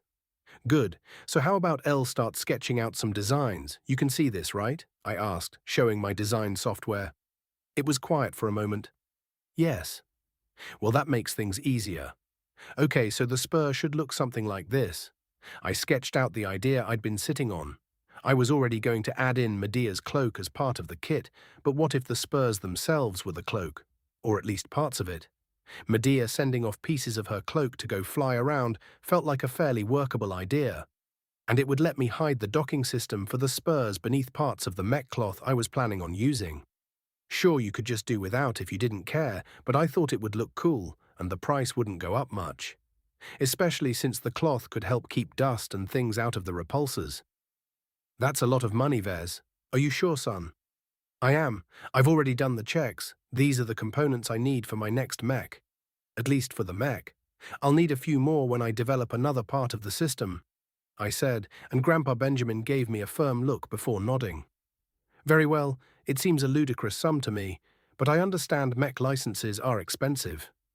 Thank you, Grandpa. I'll be making a few material purchases in the next few days as well. I need to test some systems, and the only way to do it is to just make the thing. All right, Ves. You certainly don't waste any time. Any idea what you are going to do with that Hercules mech? For now, it's just sitting in the hangar, to be honest, Grandpa. I need to get a mech broker involved, probably. I can ask around if you'd like. Maybe a little later. I'm working on a lot of developments, and having a completed mech is really useful to test them. All right. I heard from Cantor that Una is pleased with the mech. That's great. Hercules likes her too, I told him, and he sent me another one of those enigmatic looks before nodding. That's good. It is. I'm working on more communication systems. My mechs will be able to talk to their pilots now. Is that wise? As much as I wanted to instantly bristle at the question, I understand the actual thinking. Talking mechs were kinda not a thing. Oh sure, having a mech with a computer that responded was a thing, but that's nothing like what my spirits were.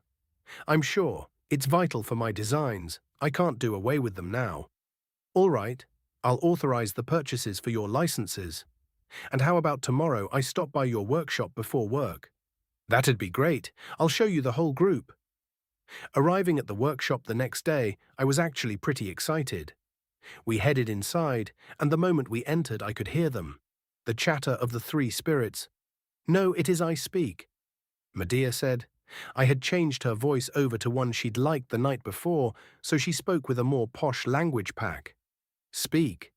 Hercules responded, obviously not caring to add more words when fewer words work. You speak like a fool. Annoyance, yes, try to share, but he refuses. Medusa's voice responded. I glanced back, and I saw Grandpa wondering why the computer voices were talking to each other. Hello, Hercules, I called out as we stood before him.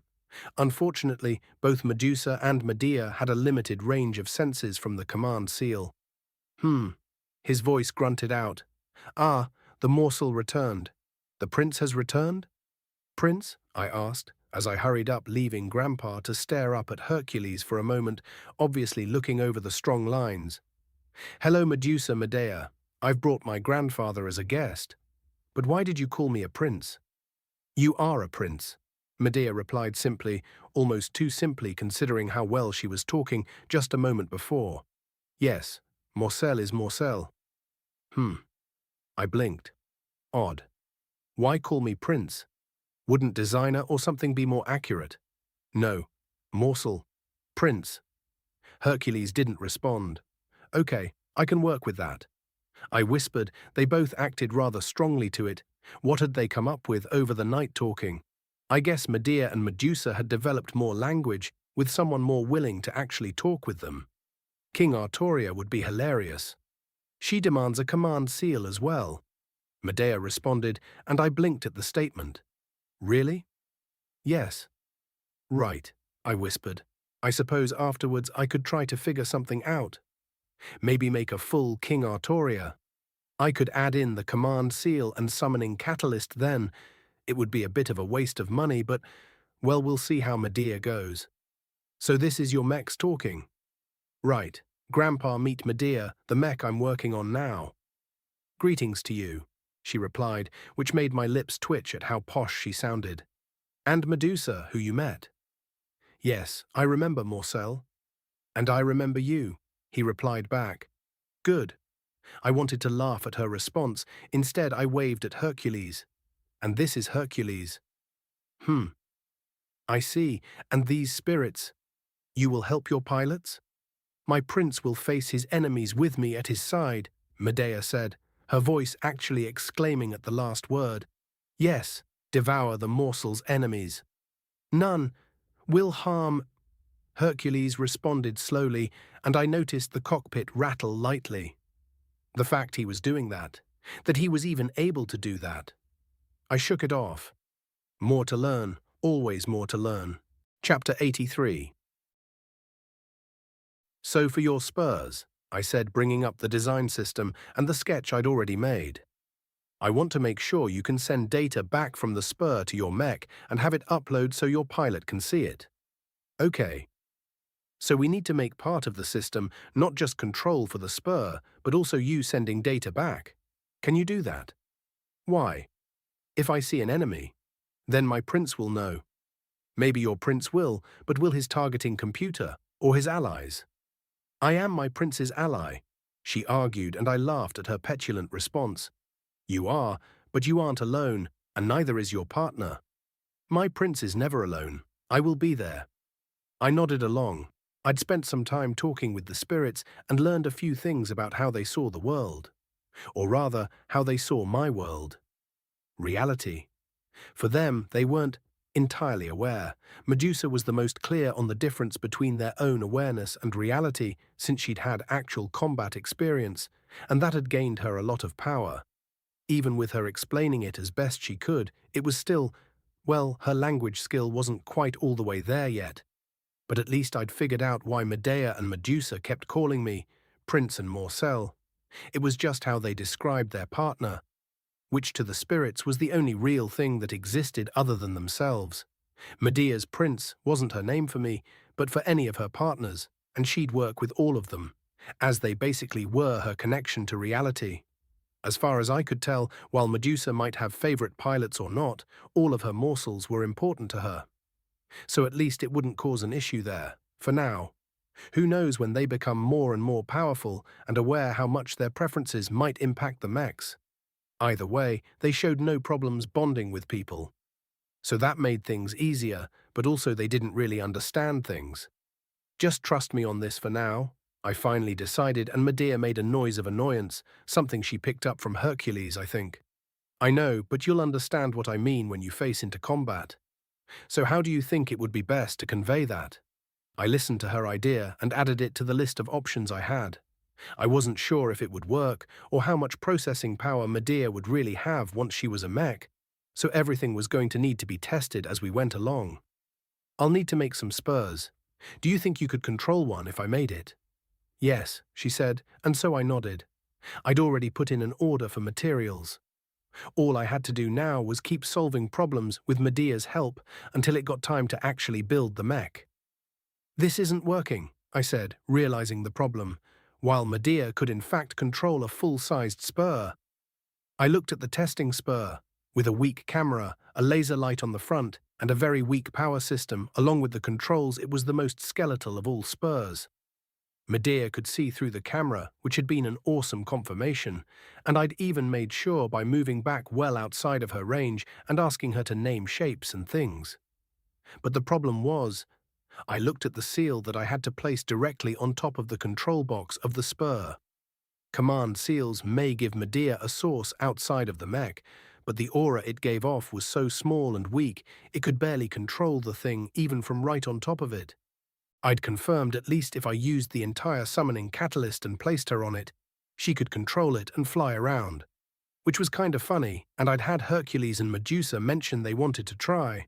Either way, the problem was, I needed to test things like distance and control while Medea was controlling multiple spurs, and this wasn't going to work.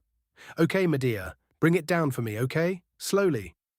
I watched as the propeller spur I'd made slowly wound down and landed with a bit of a crunch as she dropped a bit too fast. Outside of her aura, she didn't see much. I'd have to make sure the spurs each had better sensors, or, well, if the spurs were noble phantasms, then that would solve some of the awareness issues. She'd see everything around her within her aura easily enough. I walked over and pulled the command seal out of the catalyst and walked away as the spur quieted down. What did you think? Did you like it? Yes, I will find the enemies of my prince, she said, and I laughed at her eagerness. Good, we'll keep testing to make sure you have the best ability to do that. I told her as I plopped down and started making more notes on my comm about things I'd have to work on. The list was growing, but right at the top I still had a few things. Sensor system from spurs to mech. Unhackable control box. How many spurs can Medea control at once? Spur ID system. Make sure ally or enemy spurs aren't taken by Medea. Aura/spirit weapon. That last one was right at the top of my list. Medea would already be exceptional in her bracket. The drones would give her a weapon no one else could really use, especially not at her price point, but all of her aura would be focused on control, and her spiritual offense would be basically useless. She didn't have Hercules' insane performance to make up for an internal aura, and with the mechs talking and able to share information, I was looking forward to trying and finding out a way to make a spirit weapon. If I could hone the mech's spiritual power, or even just the aura, and convey it through a weapon. Ranged melee, who cares? Just anything would be good. If Medea herself was a combination of much of my work so far into a mass production mech, this was the part of her build where experimenting was possible. Her spurs would give me cheap replaceable mechs I could test. I couldn't build an entire mech to try and make the weapon do something when each build was so expensive. But spurs were cheap by nature, and I was making the absolute cheapest thing. So, ideas? The first one was talking to the spirits and seeing if they had an idea of what they could do. Medea? Yes, my prince. I'm trying to do something special with your spurs, Medea. If we can add some aura or spirit into the attacks, somehow make them stronger. I rubbed my forehead, which sounded dumb because honestly it was dumb. I didn't have the first idea on how to do that. I wish to strike hard for my prince, she responded, and I nodded. I know. Do you have any idea how I could do that? Strike hard, she responded back, and I knew with just that she didn't actually. How about you, Medusa? You've had the most combat time. Any idea for pushing some of your power into your weapons? No, I bite prey, stun them with my eyes. My fangs are just fangs. Yeah, I whispered, considering it all. Don't know, Hercules said, surprising me, as he wasn't always willing to talk. Right, that's okay. It just means we need to do a lot of experiments. But first, I need some way to give you more spurs and test that, you know. Hey Medea, your spurs. We don't have to make them full-sized right now, do we? Yes? I got some ideas. Hold on. I still had plenty of materials saved up since I'd bought enough to make tons of full-sized spurs. Making smaller drones, almost toy-like in size, was difficult, but not impossible with my 3D printer. Okay, well, maybe the arms were a bit much, but you seem to like it, I whispered, watching as Medea's command seal flew around the workshop. I'd made 4 little drones, and since I could, I'd added little grapple arms to them. So Medea had, once she had a few, used the arms to lift up her own command seal and start flying around. Gonna have to make sure the windows are closed and locked. Didn't want her or the others flying off to explore without me. She was actually getting better and better at flying the drones as she went. How do you feel? Could you control more of them? Yes, no. She offered, flying back around. Can you explain? My hands are weak, not strong enough to control more. Your aura isn't strong enough? Yes, correct, she confirmed, and I nodded. It made sense. Right now she was probably running off a D-rank aura at best, without a mech to support her strength, and without the noble phantasms to boost her even more. Still, this was enough for me to run some tests. First, I confirmed the other spirits could control the spurs, although I noticed instantly they weren't nearly as good at it. I guess the fact I'd pressed that idea into Medea's creation had helped, but they could still do it with some work. Useful information, maybe future updates would get some spur upgrades as well. Either way, it meant I could do some experiments with Hercules and his complete mech build as well to try and figure out what sort of interactions I could get from spirit to weapons. But first, failure, Prince, failure, not good, Medea cried out as I noticed one of the tiny spurs started sort of hitching with its flight. Come down as Medea, it's okay. I called back and watched her slowly make her way towards the ground and, well, it was a crash landing, but the drones were fine, and so was her command seal. I hurried over and checked them both out, picking everything up and walking it towards the power hookups in the workshop. Bad, failure, my prince. It's okay, Medea, it's okay. The spurs only have so much power, we just need to recharge the batteries and they'll work just fine again. Unacceptable. I really snorted at that, but set everything on the table. You just have to be careful when the spurs get low. They should not fail. You don't have a way of telling when the battery gets low, do you? I whispered, and then started taking apart one of the spurs. I'd have to add in a X23 connection to some of the power supply so she could get some sense of it. I stopped and quickly made a note for the design document for the full-sized spurs. If Medea had no idea how much power she had in her spurs, they'd just fall out of the sky instead of getting pulled back for recharging. When I finished, I couldn't help but laugh to myself. To think all these things I wouldn't have even thought of if you weren't there to back me up. Thanks, Medea. My prince, is the battery charged? Ah, not quite yet. It'll take a few minutes at least. I see. My prince, is the battery charged now? I think we're going to need a lesson on time for you. I muttered, hesitating, and then sighing as I made another note to do just that. Midway through that, I got a beep on my comm. Ah, okay, sorry, Medea, I need to go home. Do you want to stay here or come with me?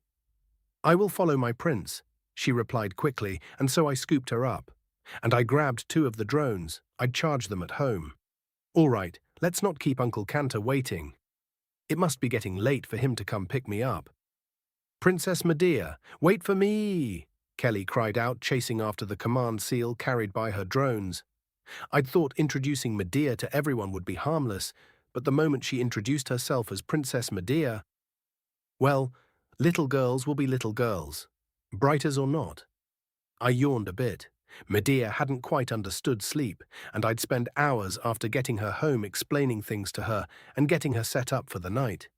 It was nice, though, like having a sleepover. But with her distracted for a bit, playing with Kelly and a few of the other younger Larkinsons, I focused on what I'd discovered. So many minor things that would need to be adjusted. Power supply, sensor information. I hadn't even started aiming yet. She'd have to train to get her aim down, and I had no idea how that would go. Her control over the drone was... I watched it fly a bit too low and nearly crash into one of the kids, leaving everyone giggling as it buzzed around. Improving, which was the best way to put it. Medea wasn't just a mech, but an intellect that wasn't simply perfect. She'd do her best, and I would do my best to support her. I once more came back to weapons. Spirit-based weapons were one of the things I needed to figure out. It had to be possible. I refused to believe Kai, or spirit or whatever, couldn't cause stronger attacks. That just didn't make sense. I just needed to design something that would... That would what? Shoot Kai. Fuck, if it would work, I would. But thinking of it like that wasn't entirely the wrong path, maybe. I remember the mech formations that had appeared in the original story. Mechs lining up in a certain pattern had allowed their aura to combine and release esoteric effects. I honestly didn't remember how they had been developed, but I remember the death wave that basically killed all brain activity in a ship. That description had been rather haunting. No, I don't think formations were it. As much as the idea of the spurs shifting into a formation and sending up super death rays was funny. The formations had been draining, and that was an entire company of mechs or more. For just one mech it wouldn't work, but the idea... Formations. The idea was there. Rituals, that would cause an effect. I'd already added in some rituals, or proto-rituals, with the summoning catalyst. So could I integrate a ritual into a weapon? How about a formation? If I... What altered the beam lens to have a ritual symbol on it? Would it activate when fired? That's actually less stupid than it sounds, I whispered to myself. At least it was worth exploring. I could make a few laser lenses and see if I couldn't get something to happen while testing it today. I should get Medea and get back to the workshop to build some things. My Princess Kelly. My prince, Medea instantly snapped back. I smiled at the argument that was going on, but that could wait while Medea got some interaction. Besides, Kelly had school, so she couldn't play all morning. Okay, I swapped the lens on this one. Can you try it for me? Yes, my prince. Medea took control of the drone and flew it over, and the little laser pointer on it fired. I considered getting a full laser installed, but I wasn't sure I was ready for that, and changing the lens of the little laser pointers was fairly easy. Far easier than altering a real laser system. Again though, despite putting some mystical-looking symbol, nothing. I'd altered 3 of the 4 drones now and gotten nothing. At least nothing I could sense. And the wall was perfectly unharmed. Anything? I do not notice any changes, my prince. All right, thanks for trying Medea. There was still a chance. If I made it a noble phantasm, would that change something? I knew the synergy between spirits was powerful, considering what I had done with the X Factor so far, but I needed something. Then I blinked. Wait, Hercules, I need you to test the lasers too. I called out. Medea only had something like a D-ranked X Factor, but Hercules was an A. I can do it, my prince. I heard looking at both Mech and Seal that was hovering at me, like it was arguing against me. So I reached out and carefully took the Seal, sending the 2 drones off as they disconnected. I know you can, Medea, but I need to try brute forcing this to see if it can work as well before we install it for you. You'll be powerful enough once you have a mech to do it, but experiments mean I need others to test things too. There was a noise from the speaker that was more static, but finally she responded. Very well. Thank you, Medea. Hercules is just going to help, and you'll have your drones again. Okay, Herc? You were watching, right? I need you to take the drones over here and fire the laser pointer. He'd started really liking that grunt, it seemed, but he did as asked, and the drones lined up. Each one hovered and then fired, the laser shooting into the wall. Nothing. Nothing. Nothing. Nothing. I sighed at the lack of results. Thank you, Hercules. We'll keep trying. There was a moment when the drone shifted to me, and I blinked as it fired the laser pointer, and suddenly I felt anger, rage filled me, and I felt my teeth clench. Then it was over. The fuck? I cursed, shaking myself as I felt. I'd never felt the X factor influencing me before, but that was. Actually, holy shit, it worked, and it worked on me. I gasped, reeling that the aura had actually conveyed through the beam. Hercules, did you force your aura through, or did it work without you needing to do anything? Force. He grunted and I nodded. This wasn't an instant breakthrough, but at least it was still a proof of concept. Of course, the issue was that Hercules had an advantage. Red light. The laser point was a red light, so it was entirely possible it worked because of that, so more testing was needed. But still, even through a foreign component, he'd been able to convey his aura through a weapon, which meant the symbol had worked. The lens change, it was, I realized with a groan, he'd shot through the unchanged drone. So the symbol lenses were pointless, or at the very least, not required. So what? I needed answers, and it wasn't likely I was going to get them from Hercules. Medea, can you ask Hercules to show you what he did? Yes, my prince. She confirmed, and I leaned back thinking on what had just happened. It was a step, just one but a step towards a spirit weapon. Even if it was just adding an aura element into the attack, that was still better than just nothing. Chapter 84. The little laser splashed against me, and I expected fear. Something I couldn't break, stuck in place. Instead, I felt nothing. Morsel stopped? No, unfortunately not Medusa. Tsk.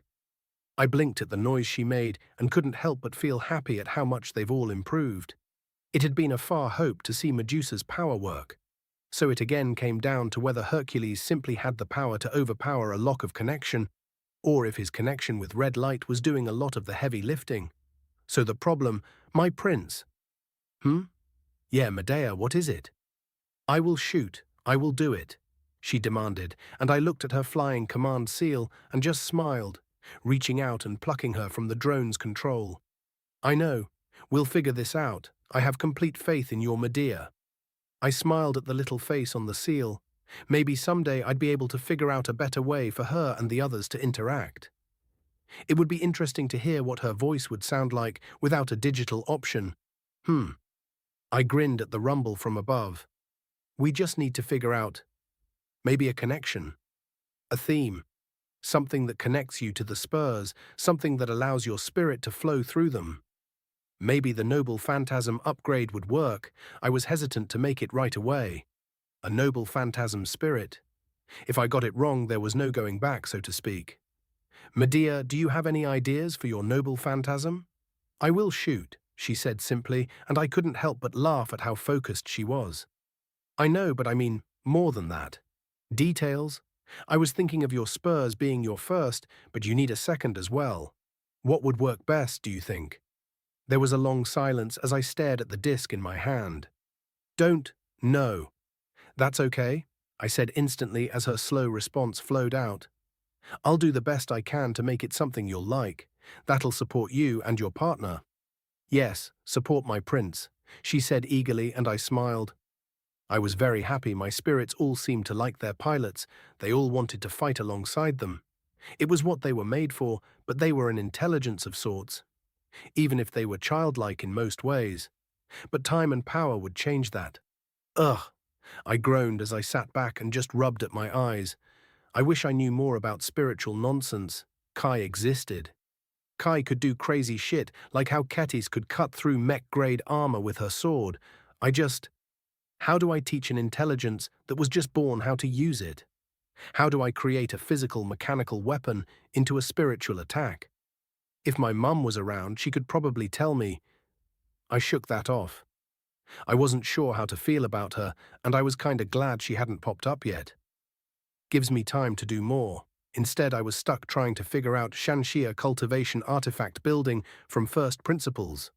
Or something like that anyways. I had all the tools in hand. A spirit, spiritual energy, and a weapon. So how did I turn it into something more? I can't think of this right now. Let's work on some other projects. I decided, standing up, walking around. I still needed a lot of work on the Spur ID system to make sure different versions of Medea couldn't steal each other's mechs. Or more likely to say, wouldn't. "Hey, Grandpa," I called out as the older man walked over. He'd watched from the door for a while as the little kids of the compound played with the flying drones of Medea. "It's still strange to me what you're doing." "Yeah, honestly, it's strange to me too," I told him, and he just watched for a while before slipping onto the bench beside me. "How has your work been?" "Good. Well, mostly okay. I've had a few breakthroughs," I said, waving at Medea still flying around being chased by little girls. Her drones now had ribbons tied to their tails that fluttered behind her. Medea was a princess and needed ribbons, don't you know? At least that is what Kelly and the other girls had demanded when I had come out with Medea this morning after breakfast. "That's good, but you seem troubled." "Huh, am I that obvious?" "Just design trouble. Medea's main system is locked in. But I'm working on some upgrades to her weapons and running into dead ends, or rather just difficulties." I see. Something I can help you with?" "Not unless you know a magical symbol that can make lasers stronger." I joked, then laughed at the idea being actually what I was trying to do. It all sounded like nonsense like that. Well, I don't think I have that in my back pocket, but to me this all seems like magic," he said, waving at my drone, and I nodded. It kinda was magic in a sense, and someday my spirits would be doing even crazier stuff as they grew. But stuff like that takes time and a lot of pilots putting their own power into the spirits. I looked at Medea flying around the kids and it struck me. I wasn't a normal cultivator type. Couldn't do it because I lacked the knowledge, but I had something special that maybe none of them had. Growth. Even Cynthia, a crazy X5 Scrolls cultivator, thought the original Ves was doing weird shit. I didn't need to follow a path, I just had to carve the grooves of my path onto reality. If enough people believed, or if enough people used it, the power would come. It doesn't matter if the laser isn't powered up at first. If I make enough of them, the power will grow. I whispered. I could carve a rune. Divine word would work better, but that had connotations. A rune. Something like damage? No, that was too vague. Intensity, maybe. Heat? Since I'm using lasers. No, what if I wanted to use a different weapon later? I shouldn't cut off the potential. Penetration? Penetration, a simple enough concept. A rune signifying penetration added into a mech's weapon. That should still ping the kingdom of mechs and would grow stronger as it was used, right? It would if it was a noble phantasm, a spirit. That might lock the rune too much to Medea, but nothing said a noble phantasm couldn't be shared. The rune, I just needed to design it. Ves? Huh? I blinked, realizing I'd completely lost track of where I was. "Oh, sorry, Grandpa. Did you say something?" "No, I just saw you got lost there, son. Everything okay?" "Better than okay. I just had an idea. It might take a while to come to fruition, but it could make Medea much stronger." "Well, that's good then." "Well, I'll leave you here, son. Work waits for no man." "Have a good day at work, Grandpa. Don't let them do something stupid." "It's the military Ves. Someone is always doing something stupid," he said, throwing me a wink as he walked off. "So, what do you think of this as your rune?" "Does it fit a princess?" Medea asked, and I had to hold back a sigh. "Kelly, what did you teach my spirit?" "It will when you use it." "Then I accept," she said, and I just laughed. It hadn't taken me long to realize that Medea was now obsessed with her princess title and wanted everything to be princess-themed. Hopefully I could convince her the mech would be very princess-themed. Not that she really understood what that meant, so it was fine. Instead, I focused on the image I'd etched out, a magical circle, this time for real. Not just something random I'd added to a laser pointer. I'd taken the laser rifle that I'd picked out for Medea and taken apart the design to look at the lenses. Thankfully, I'd purposefully made the design fairly simple, but also open in the center. I could alter the outer edge of the lens and it shouldn't impact the laser itself. Well, shouldn't impact it negatively. So that was one noble phantasm. The Grand Rune. And then the second was obvious. The spurs themselves.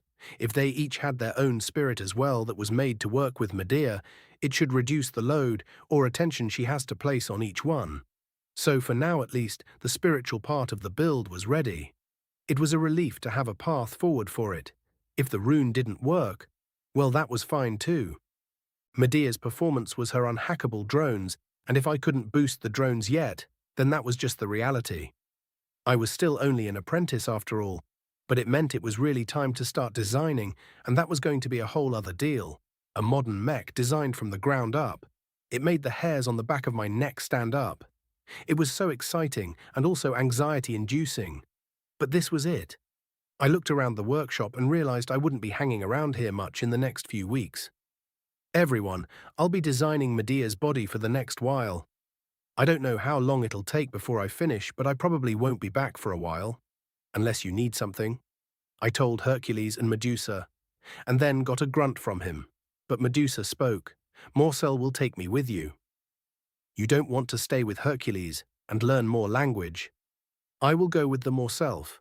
I looked at Hercules, but he said nothing. I couldn't tell if that was good or bad. I sighed. Okay, let me make a third catalyst and seal for Hercules then. I don't want to leave him alone. Plopping down on my bed, I did my best to ignore the flying drones. Hercules settled himself near the window and seemed to just be watching.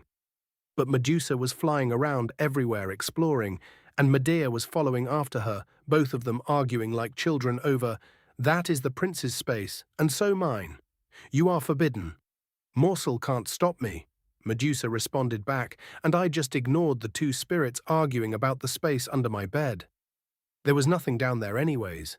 Instead, I pulled up the hologram system and looked at the empty space. Then I took a fortifying breath and got to work, just like I always would have. Starting with the feet, I adjusted them for a slim, lightweight look. There was no need to heavily reinforce them. Other than kinesthetics, they would be mostly useless as Medea moved around. So light was definitely better. Instantly, as I added to the internal space, I mixed exotics into the materials, creating an alloy that would make up a majority of the internal skeleton. Shifting metal aid, creating paths for cable and myoma, I went to work, building up the legs one by one. It was just the skeleton first. I wasn't even bothering lining the internal components yet. Just design her skeleton, build Medea, inch by inch, with every piece of knowledge I'd gained. Her knees and ankles were shifted slightly to make them better at absorbing impacts, should help her against any strong landings. This also let me reduce a bit more materials of the legs, saving some money for each limb, and then I altered the way the limb was printed, giving it a stronger internal structure. It would be surprisingly tough despite its light weight. Rugged, simple, and cost-efficient. Medea was a mech built for the market, not just something to play with or learn from. Even once I finished the skeleton, I'd go back through and modify every inch of her again, and then again when more of the mech was completed, and then likely 100 more times. Every credit I could shave off without damaging performance would be another customer as Medea pushed into their price range. Every sortie Medea went out on, and came back while still performing well with limited maintenance, would be another story told to future customers. I knew I couldn't reach perfection. I wasn't a senior or master, but I could make a damned good mech for a fair price that did something no one else could replicate. Days passed, as I created the skeleton piece by piece, then went back over it, making it sturdier and cheaper with every pass. And as I worked, waking up, cleaning up, and then immediately getting into building, the spirits got used to living with people, which had its good and bad. Sure, the spirits were learning to work with humans, and that would only benefit them. On the other hand, the spirits were learning to work with humans and picking up weird shit. Ves. I looked up, tearing my eyes away from a hip joint I was tweaking, and rose up and opened my door. Aunt Loria. Something happened, I said flatly, noticing the drone and Medea's command seal in one hand and holding a sulking Kelly in the other. Your drone helped Kelly grab the cookie jar in the kitchen, she said simply, and I winced, only now noticing the fact Kelly was dusted with cinnamon and sugar. Kelly is grounded, and your drone is probably best to keep it away from the kids for a while. I'll talk to Medea and explain to her that she shouldn't do some things. Loria looked at the drone and shrugged. Whatever you think is best, but the jar broke on the way down, so Villy is upset. Granny Villy. Crap, I whispered. She was not going to be happy her favorite cookie jar was broken.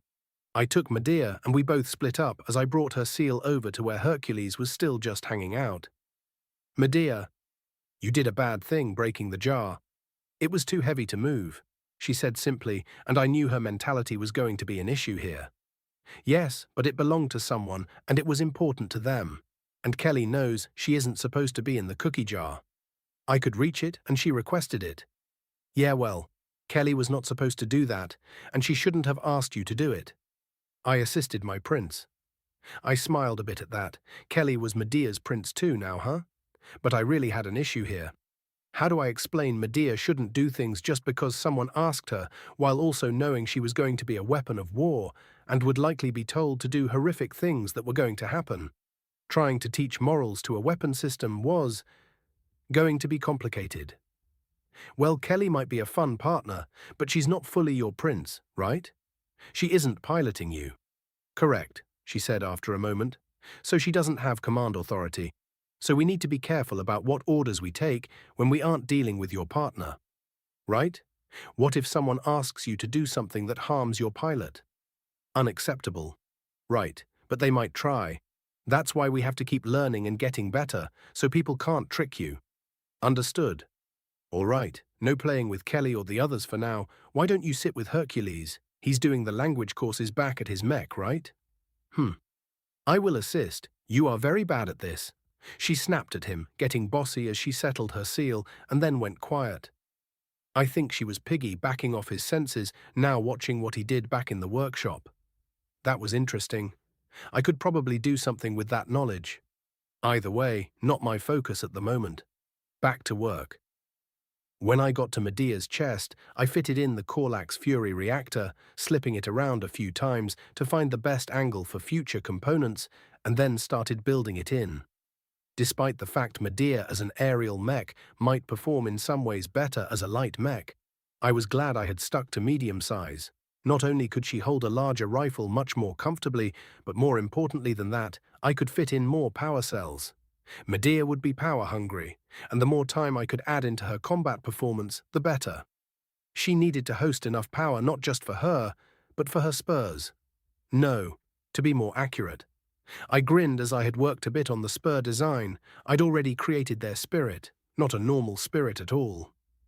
Spell circles, I said to myself, a reminder, they'd be Medea's spells. The rain of fire she could release in Fate would be mimicked by her spurs. I know there was a bit of a thing against magic. People didn't take it seriously, but I didn't care. It was a theme, and people didn't need to believe I was being serious when I called them that. The intelligence behind the spirit was all about controlling the drones, and Medea had already confirmed she'd been sharing the information she had learned so far with the nascent spirit. Between both spirits synergizing towards maximizing control of the spell circles, and then the rune which would hopefully empower both of their attacks. Still, the base design of the spur was coming together slowly as I messed with it, but I'd had to go on a search for components. The flight systems would be integral, and so I'd picked up two systems, one to match Medea, a similar repulsor system to the Windsor Flight Systems T-4145, basically designed for much smaller craft, but it would give the spell circles more than enough speed to move even faster than Medea. Then I actually finally found a useful Ansel license. Denial's Final Project Missile Adjustment System. It wasn't anything special, but it was a very small, high-thrust system, exactly what I needed for the spell circle to have a real emergency movement. Honestly, I wouldn't be surprised if I checked on Bright Missile Tech and found the name Denial in there somewhere. Either way, the system was perfect, and I could use the license without issue. I wouldn't use it straight out of the box, as the spell circle wasn't a missile, but the core was exactly what I needed. Yet it wasn't time to finish the spell circle just yet. I focused on Medea, filling out the last bits of her skeleton, and then integrated the next part. Engine, connected to the myoma motive systems. The very small, weak engine would mostly just give Medea power to walk and shift her arms as she needed. There was no need for more. Once that was installed and a few more adjustments made to the internals, I focused on the most important part. Well, the next most important part, everything about the mech was the important part in some ways. Windsor Flight Systems T-4145, the flight pack was fairly slim as it was repulsor tech. Two almost clamps going over the shoulders, leading into the main core, which was sort of diamond-shaped, and had little domes sticking out from it, the repulsor cores. It ended low nearly below her hips at a point, to give the repulsor's maximum area below the mech. It was from this component I would add in the drone docking system. There were a few options on the market for something similar, but since no one really used drones in the Republic, there just wasn't anything worth taking over, just making it myself to fit Medea. Since I just started integrating the flight pack, I went to work on that. A structure around her shoulders similar to the clamps that the flight pack used on Medea's shoulders to match the design a bit. A simple addition, really: internal space, component space, and attachment points. 6 of them, no wait. That was the hexa number. I instantly looked over the design and decided I should change that. Besides, more is better. Power issues though, 6 is optimal, fuck. Whatever fuck the hexa number, they don't get to own it. 6 drones, 3 on the right, 3 on the left, and the middle 2 would be slightly raised to avoid causing issues to the flight pack, but with the way the spell circles all connected, it would look like the drape of her cloak. Medea would have a bit of a mantle around the shoulders which would be made up of the charging ports and part of her flight pack, but otherwise the smooth armor would look like a cape. Stylish Medea, very princess. I decided, smiling as I glanced over at her command seal. Kelly had been ungrounded not long after the cookie heist, and Medea was allowed to go play with the kids again. But they were in school, and she was learning with Hercules again. Medusa. I looked around. I have no idea where she is, but she comes back whenever she needs to charge her drone, probably hunting insects or something around the compound. I'd caught her chasing a bird the other day while taking a break. Either way, I stretched and groaned at how sore I was from the hyperfocus. Next time I get DP, I was going to boost endurance. The mind was happy to hyperfocus for hours, but the body was weak and flabby. I flopped back onto my bed. A nap sounded good, then more design work, more design. Chapter 85. Meow! I blinked awake and glared as Corey yowled loudly and snarled as she batted at the drone. Medusa, leave Corey alone. The prey taunts me. Corey isn't your prey, and Corey, please stop trying to break the drone. Those were annoying to make. I mumbled from my bed. Corey looked over at me, not looking pleased, so I scrounged around until I had the edge of my blanket and lifted it up. She got the message, and a moment later she slipped under, even as Medusa continued to chase after her, and I closed the blanket over her, protecting her from the buzzing drone. Prey cannot hide. Medusa, I know you like hunting things, but we need to talk to you about acceptable targets, I decided, and Medusa hovered a bit as she realized I was serious. I am a predator. I hunt. You're Medusa, a mech, made to support your partner, I reminded her instead. Yes. She acknowledged after a moment and floated around a bit as if thinking on what I had said. I know you've been having fun, but you can't chase Corey around. Fine, she grunted and then flew over to the little power supply stand for the drones. Good, now I could go back to eee!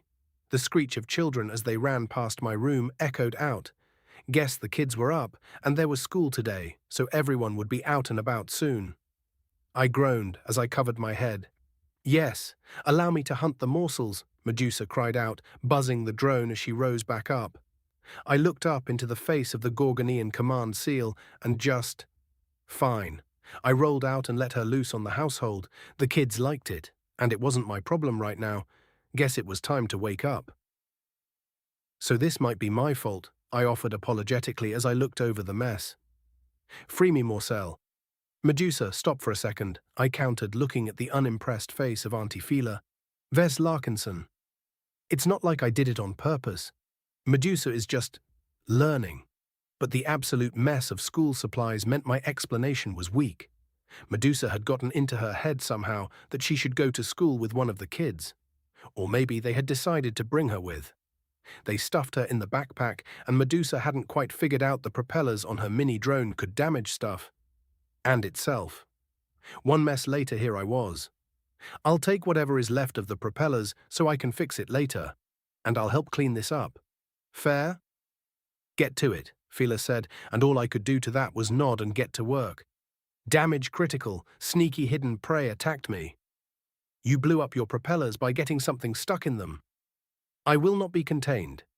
I reached over and yoinked the command seal out of the drone's grip and stuffed her entirely in my pocket. Then I got to work cleaning up. I do not wish to be contained, Morcel. I ignored her for a while, cleaning up the mess, getting the school supplies packed back up and ready to ship out for whoever stuff it was, and then collected all the drone parts. I do not wish to be contained, Morcel. Please. I nearly flinched at that, and then pulled her out. I'm not containing you, just cleaning up. Are you okay? Yes. She replied, and I sighed. I wish I could get more emotion into the simple computer text-to-speech voices. If I leave you out here while I finish, is that fine? Yes, I accept. Good. So I finished gathering up the shattered propellers, would need to head to the workshop to remake them. I yawned. It was still too early for this. Collecting the quiet Medusa, I picked up the broken drone and headed back to my room. I placed her next to Hercules and finished my morning rituals waking up. Either way, I had more work to do today. With the spirits once more flying around, I got back home and got back to work. Diving once more into the absolute focus to work on the mech, even if my body simply couldn't keep up. Definitely boosting my endurance after this.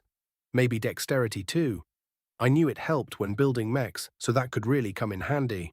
Either way, it was back to the design work grind.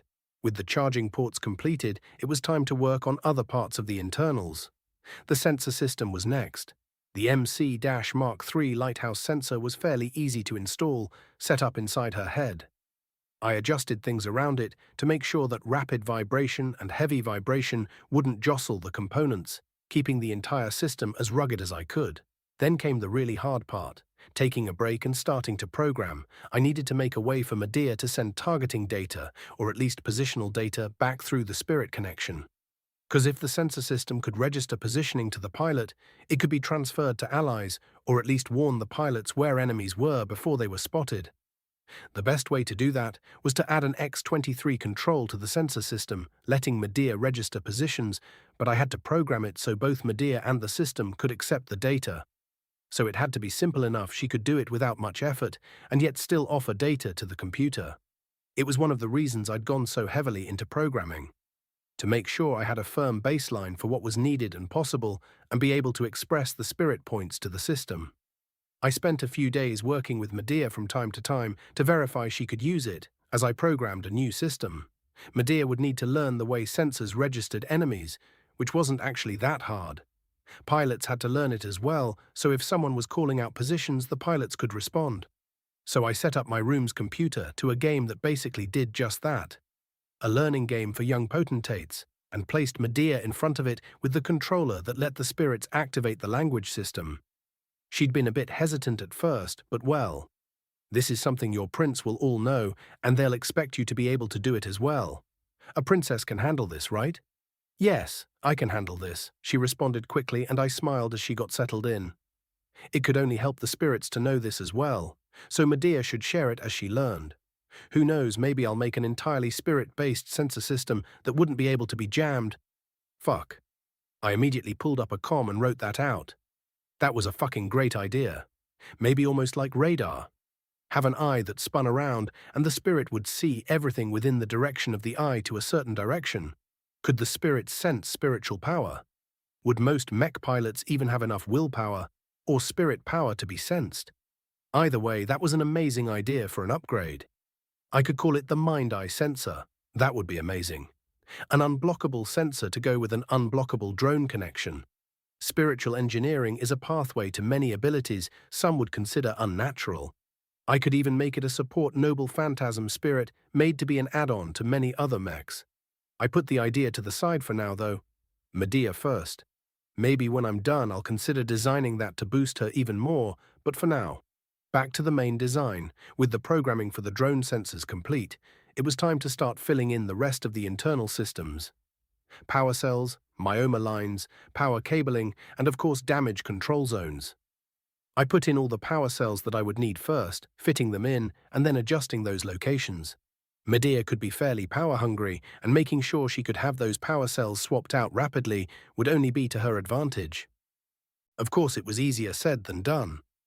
Fast swap power cells meant easily opened armor, which was sort of a weak point. That and a majority of Medea's back was made up of the mantle and charging ports, which meant the power cells needed to be close to the already overlaid systems, while also being easy to access. It took me a while as I hadn't even designed the armor to select the best locations and work on the quick removal systems. Then both making it easy to build, cheap and rugged enough that it wouldn't just break in combat anyways. The build continued. Moving on, I started installing the myoma, and honestly that was the easy part. I did make a few upgrades to get a bit of extra performance out of the muscles without increasing price, but Medea was meant to be a fairly simple body mech.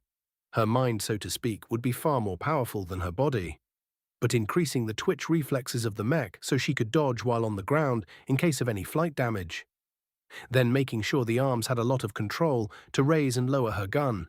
Adjusting the systems to make sure it would have as accurate and stable a firing platform as I could make without overly adding to the cost. The actual setup didn't take that long, really. I had a lot of experience designing far more complex muscle systems after all. Of course, this was only the rough draft. Installing the cable through the mech was similar, easily spreading out, creating damage control locations and even altering some of the cable's internal tension to make it far more durable against impacts.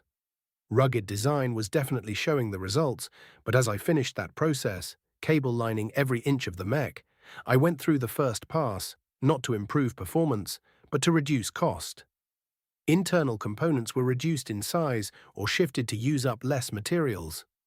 From the toes to the top of Medea's head, I went through and drained away tiny portions of mass from locations that didn't really need it. I adjusted to make repair easier, while also reducing the need for constant repair, and then shifted to reduce the cost of the mech as a whole, over and over. Clear mass, check for repair utility, and then ruggedize what was left, ensuring it would last longer.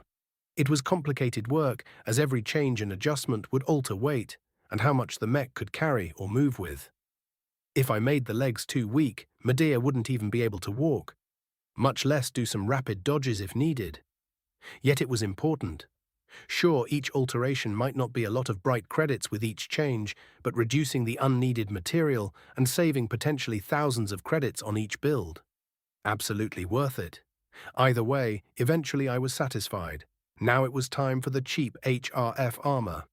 Cheap but highly valued for being so easy to replace. If the mech wasn't destroyed or abandoned every battle, it would be almost laughable to return the armor back up to 100%. If the armor really was terrible, for its price it was efficient, it's just the price was rock bottom. I sighed and layered the mech anyways, working hard as I focused on the cockpit to make sure the pilot wouldn't just die on the first hit. But while I was focused on protection and of course on keeping the armor as cheap as possible, Medea wasn't just going to be a mech, but the face of Lark Industries. I was confident she would be the most popular mech I published for quite a while, so I needed to do more than just make a bland design. Medea needed an iconic look, a style all her own, so I was going to basically make her into a Gundam. To be more accurate, I was going to use some of the Gundam design Quez. I instantly thought of Gundam Ariel as a first inspiration, even if her thighs were a bit more. But it would work. She even had elf ears. Huh. It wouldn't be armored the same way, it wouldn't look the same as Medea would be her own mech, but it certainly would look similar. So I went to work, careful curves and armored plates. A forceful core, with a more slender waist and slim legs, carefully curving the armor to be as defensive as possible, even if the armor had no real hope in hell of deflecting most rounds. More and more I worked, shifting the shoulder mantle to protect the recharge points, and then I looked at what I had and stepped back. I rubbed my eyes. How many days had I been focused on purely trying to get this mech together?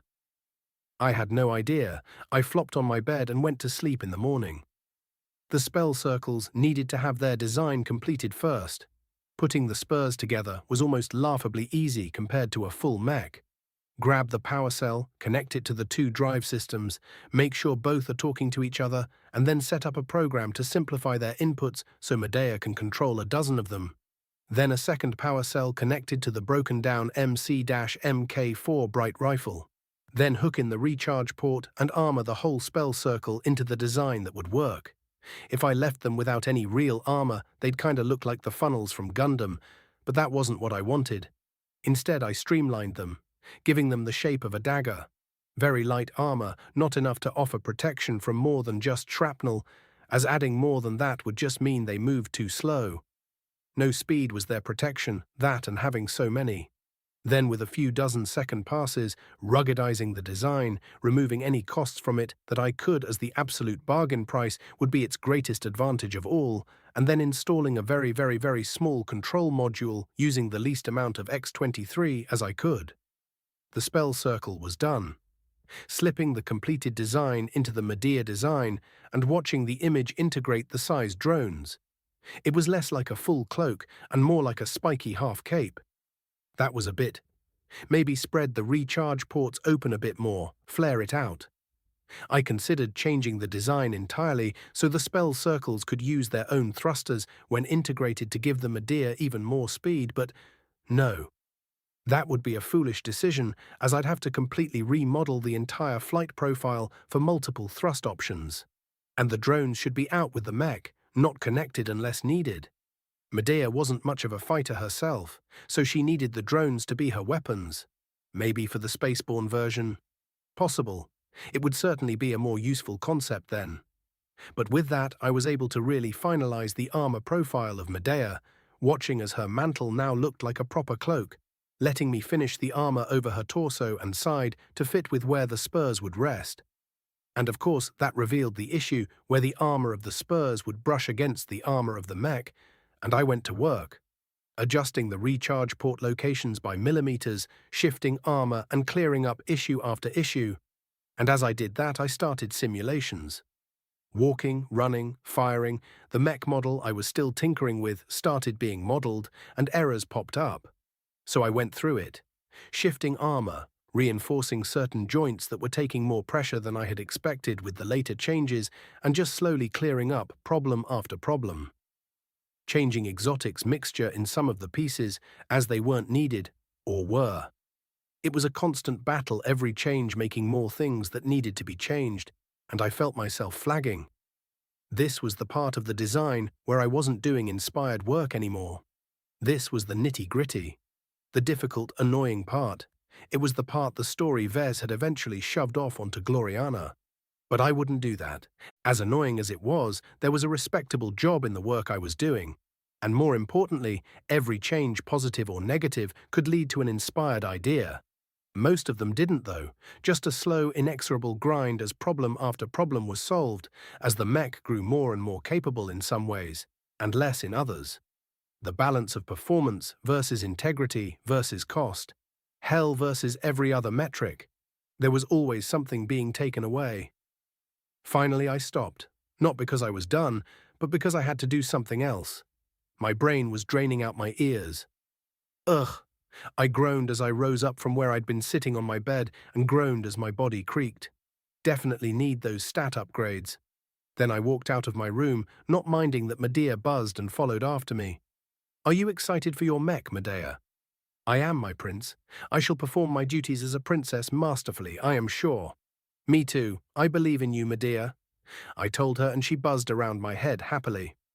I walked into the dining area to grab a snack, not something I usually did, but I really did have to take a break for my brain.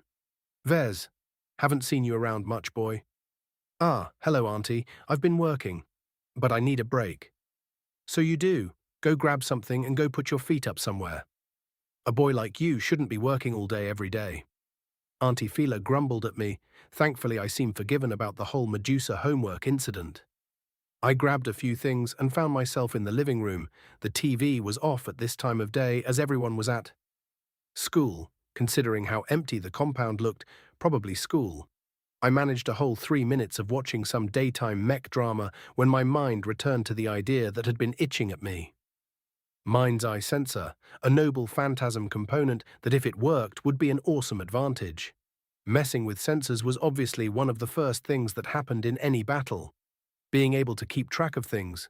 Medea had her drones, which would give her a strong advantage against it, but how could I get it to work? The spirit auras gave them a certain view in range of the aura, but that was limited by the power of the spirit. I could narrow it, more like an old radar, spinning around and giving you updates as the sensor spins. Not a terrible idea, but there is no reason it can't be semi-controlled by the spirit itself. Let it spin and then start bouncing between points or something when it spotted something. But still, I'd have to hone the spirit like with Medusa to a pinprick to get any range, and would it even be worth it? Would it even have enough range? Medusa's effect wasn't that long range, really. Although if it was only noticing, it might be further as the aura uses less power. Was that a thing? And would a component like that even work? I didn't get the feeling the mechs were really capable of handling an infinite number of noble phantasms. I'd have to limit it, which would keep the component from drawing as much strength from the main mech spirit and could weaken the entire thing. Medea losing power on controlling drones, which is her whole thing, would be catastrophic. If only the pilots were strong enough to handle that kind of thing. Pilot noble phantasms. It would be almost like an artifact. Right, Xian Xia world. What if I added a new concept to the mechs, not components as such, but artifacts, components for pilots? It doesn't have to be large. It's not like a larger noble phantasm mattered. What if it was small? Could a pilot synergize with a noble phantasm spirit without going through the mech? I felt like my brain was bubbling because this was something different. And what do you know? I have a mech right now at the workshop that I can run some tests. I opened my comm. I needed to speak to Cantor. Chapter 86. So you need to test out a new component? Right, exactly, I gushed as he drove me over to the workshop. I had the design software open and I was already making a prototype. Mind's eye sensor. A noble phantasm that wouldn't attach to the mech spirit, but to the pilot. The design was coming together already, a bit of X-23 that would spin a cylinder, and on the cylinder an eye. I wasn't sure if I should add a sensor module or some optical camera or something for now, mostly because the whole point was a spiritual sensor, using an aura to spot enemies. So for now I created the noble phantasm and didn't attach it to any of the normal spots of the Throne of Heroes. Instead it would be formed from a new branch, the branch of pilots. Why wouldn't I want to augment the pilots as well? I've done a lot to boost a mech's ability, to boost the spirit, and that synergy would naturally help the pilot. But like the command seal, why not add something for the pilot as well? It takes a village to raise a child, so why wouldn't it need a team to raise a god pilot? Well, I was getting ahead of myself. For now I just needed to see if this would be useful. If I couldn't get it to work with Cantor and Hercules, then there was no point in adding it into the Medea design, considering it would increase cost. A tiny fraction of an amount. Of course, if I got even a small hint it could work, then adding it in would only benefit the entire system in the long run. Just like the rune, powering it up through many pilots all giving their strength to the system would only benefit. Once we got to the workshop, I rushed forward. I had basically everything I needed, and I went to work printing out the simple device. I could see out of the corner of my eyes the spirits all buzzing around, curious about what I was doing, and Cantor waited nearby, just as interested. "Okay," I called out, having finished the component, feeling it as the new spirit slipped into its new body. A spirit made to see the truth, to see past what the pilot could see, to support and show them where their enemy was hiding. Heck, if it got powerful enough, it might almost be like a new type skill. Sensing when an attack was coming for the pilot. That'd be cool. Either way, I rushed up the stairs past Cantor onto the gantry and slipped into Hercules. Hooking the system into the power supply and then just sticking it onto the consoles for now. It slowly started spinning and I could feel the spirit trying out the controls. I reached out, and just like I had with Medusa, I wrapped the way its aura leaked out into basically a pinprick, coming out of the little styled eye on the cylinder. "Okay, Cantor active Hercules and let's see if this worked," I called out as I climbed out to let him pass. He grumbled as he slipped in and looked at the spinning cylinder which almost instantly stopped and locked on him. That's creepy. Mind's eye should be very helpful if I can get it working. For now, just start her up and let's see if it works. Technically, there was no physical connection yet from the component to the mech besides power. But it was a noble phantasm and a spirit. Considering the entire mech would be hooking into Cantor through the neural interface, there might be something. Either way, today was a time to experiment. Once the mech activated, I watched as the mind's eye spun around, but, can you come here, Medusa? I called out. And the little drone did just that. Okay, Cantor, try to follow the drone. I asked, and Cantor raised an eyebrow, but did so as Medusa suddenly buzzed around, seemingly happy to enjoy a game. I watched as the mind's eye spun around a bit. No reaction. Try to think hard about following the drone, Uncle Cantor. He grunted, sounding a lot like Hercules for a moment as he did as I asked, but… hold on, let me just… I reached in and purposefully turned off the normal sensor system. Cantor had been kinda just cheating, but he gave me a look and went back to trying. Probably, the mind's eye just kept spinning, seemingly content on doing its own thing. I slapped my head.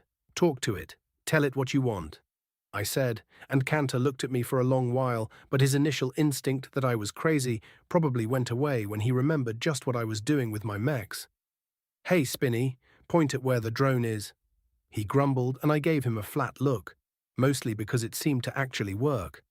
Mind's eye shifted, and with a few back and forths seemed to home in on Medusa. I stepped out to check. Yep, he was sort of radaring her position, sweeping back and forth. Okay, I can work with that. It's not doing a terrible job, but what exactly is the point of this thing? Cantor asked as I ran through experiment after experiment. So far, Cantor had no real connection to the spirit, and in fact it seemed fairly weak, staying at probably about a C rank and no more. Like the spirit was alone instead of working as a noble phantasm. Because no matter what jamming the Vesians use, that sensor will always work. So you say? So I say. It's running on aura, nothing else. There is literally nothing in that cylinder, Uncle Cantor. It's just an image for the aura to exert itself through. I told him as we did test after test. I was trying out how far the mind's eye could track Medusa and how well it did when she was moving around. So far, okay, but she was also very small and fairly quick, and he was learning. Okay, this was going well, but how to best have him communicate? Should I install a speech function? I'd never done that on a noble phantasm before, it seemed. It could work, but it wasn't right. Why wasn't it connecting to Cantor? Was it because he wasn't a mech? I mean, technically, the noble phantasm so far had mechanical connections to the mech as a whole, but I was certain it should work. Was it an acceptance thing? Uncle Cantor, try closing your eyes. For what? Just do it. I grumbled at his grumble. Now try to follow where Medusa is. With my eyes closed? With your mind open, I said instead, which made his snort like I'd said a joke. Follow the mind's eye, try to connect with it. It's meant to be something that helps you, not the mech. Come on, Spinny. I mean mind's eye. Damn it, now Cantor's got me doing it. Just send the info to him, and I was conveying the idea in that liminal spirit space and got a denial back, but more than a denial. Fuck. I'd closed off the noble phantasm's aura entirely. It couldn't reach out to Cantor while not looking at him. How to fix that? How to fix that? It needed a connection piece, something that would connect the pilot to the device. Hold on, keep trying, I have an idea though. I yelled out as I raced back down. If the device needed a mechanical connection, so to speak, or rather a physical one, I'll just bridge the gap. Let's see. What would be best? Yeah, something like that. I added it to the blueprints and then quickly started printing. Perfect. Just ignore what it looked like for now. Okay, put this on.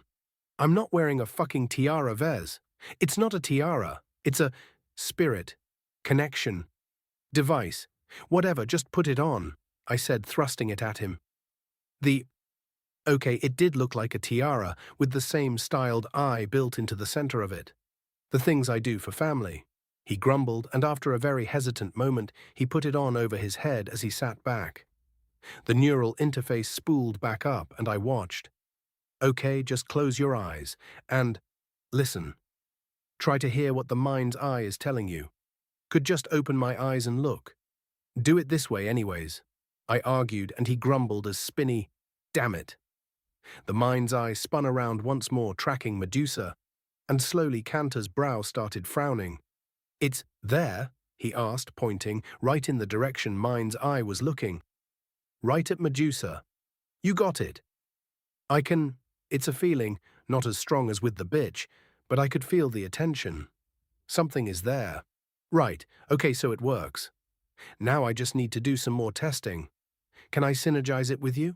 I whispered, then went silent as I thought about things more dangerous to know. Did Cantor have any spirit power? If he didn't, could he synergize with Spinny? And if not, could I make an artifact? That gave him spirit power. Spirit power was one of the factors required to advance to an expert, and almost no one had any. Some could develop it, some couldn't.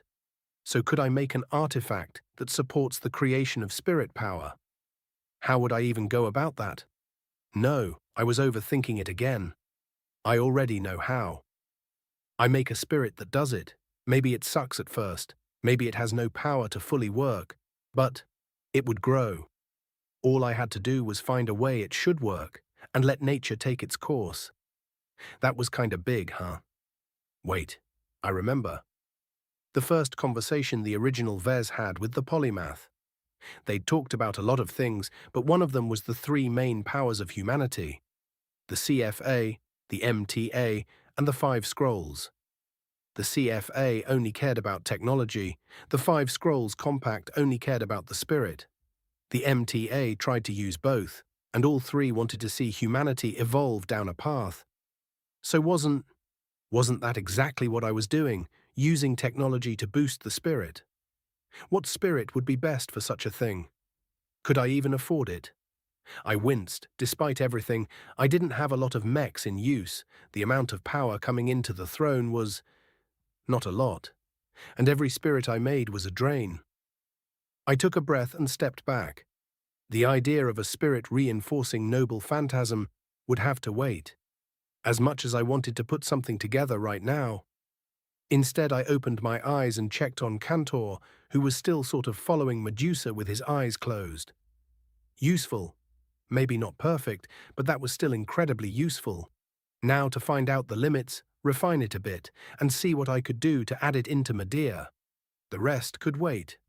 Despite standing on the edge of completion with Medea, I took a long time refining the mind's eye spirit and component. Teaching the spirit what to do was just as important as making sure the pilot could even receive what they were trying to share. Thankfully, despite not being directly connected to Hercules as a spirit, the noble phantasm's aura wasn't blocked by the much more powerful Hercules aura. In fact, it was like they meshed, not bouncing off each other and not properly combining, but just sort of both accepting the other, which was a relief. I took that and ran with it. Having Cantor as a test dummy training the system, we even headed out to another mech field and had him track the drones even hiding in the large stands hidden away. There I learned two things. One, having a building or something in the way didn't really stop mind's eye, which was amazing. The other, well, the range wasn't the best. Yet. Taking the max range of Spinny, God damn it, Cantor, I swear to fuck, I shook off the distraction, taking the range of the mind's eye from the first day and then getting a different number a week after heavy testing.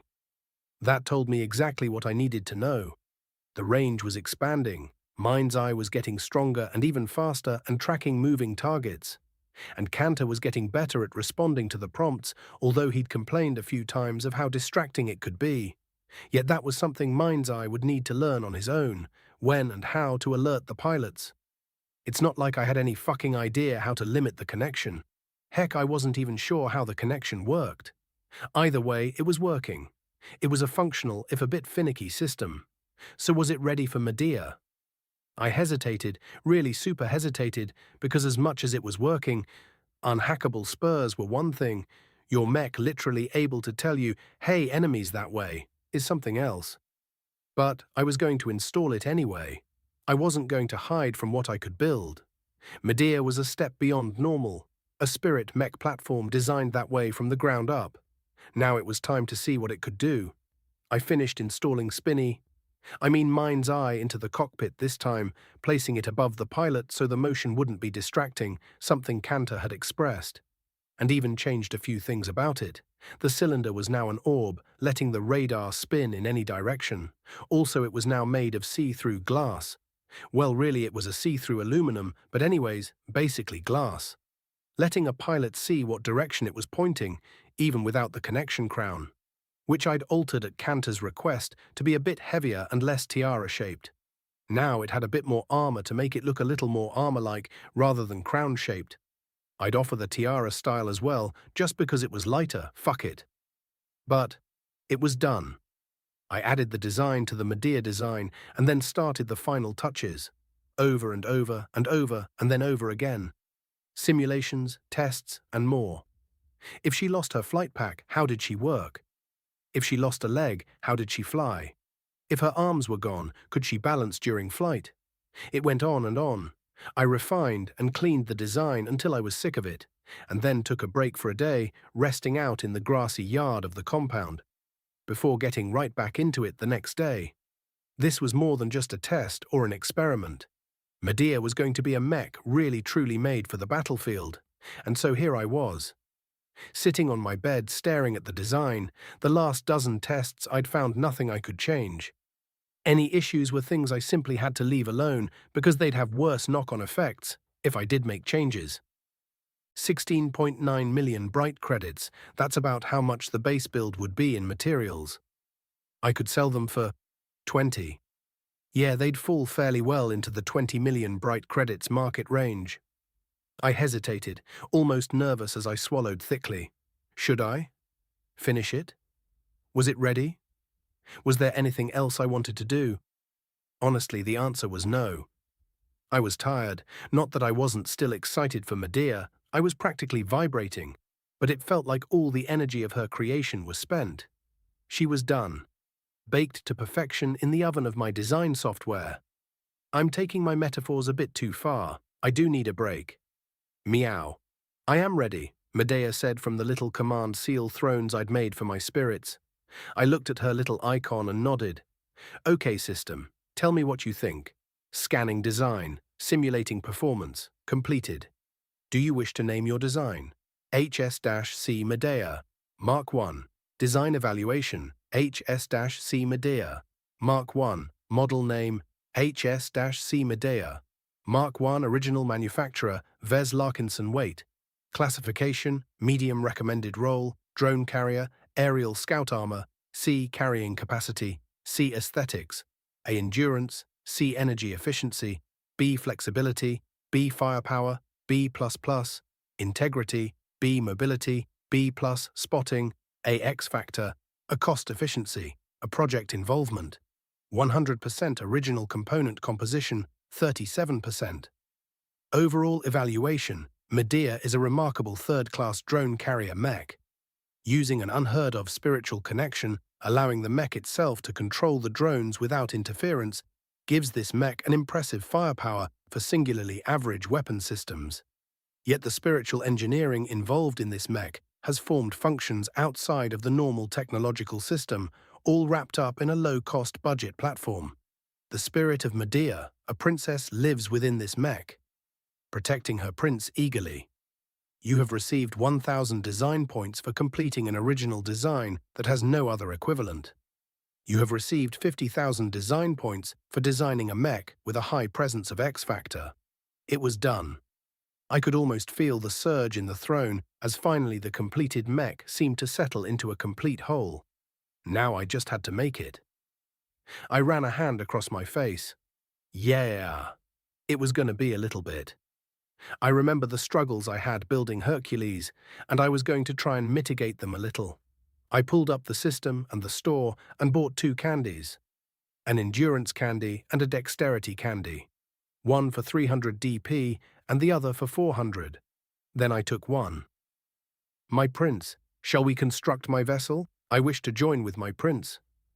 I looked up at Medea's request and smiled.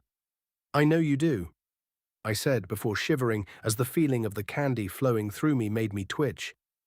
But I need to prepare a bit for your construction. I want your vessel to be perfect, so I need to be completely ready. It'll take, well, a few days at least. I told her. I would try to take the stat candies as often as I could, but it was still 17 candies before I maxed out endurance. And even if I took 2 or 3 a day, that I wasn't going to be able to start tomorrow. I slumped.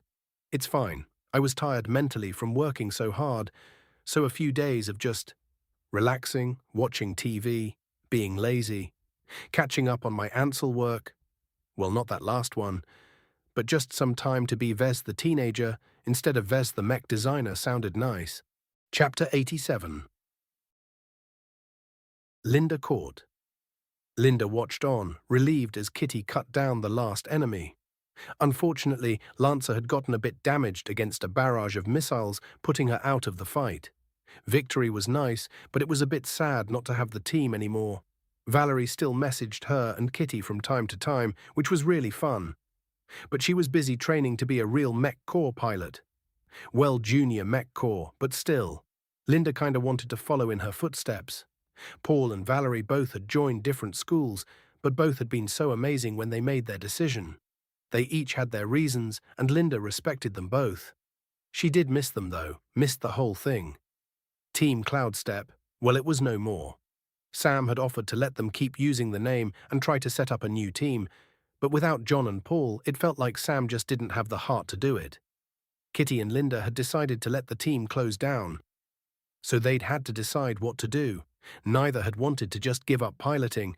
Kitty really loved it, and Linda wouldn't think about not feeling the rush of charging at people in her mech. To both girls' surprise, they had plenty of offers from different teams. As Kitty had put it, "Are we actually kind of famous?" Linda hadn't had an answer, then confused at the amount of offers that she'd gotten since news of Cloudstep ending spread. At this point, Linda couldn't help but say they were, at least a little. Their custom Lark Industries mechs was probably more of a reason than their actual performance. As Linda had learned, one-star matches were fun and amazing for kids, but unless you were like John, Sam, or Paul, most teenagers didn't care about them.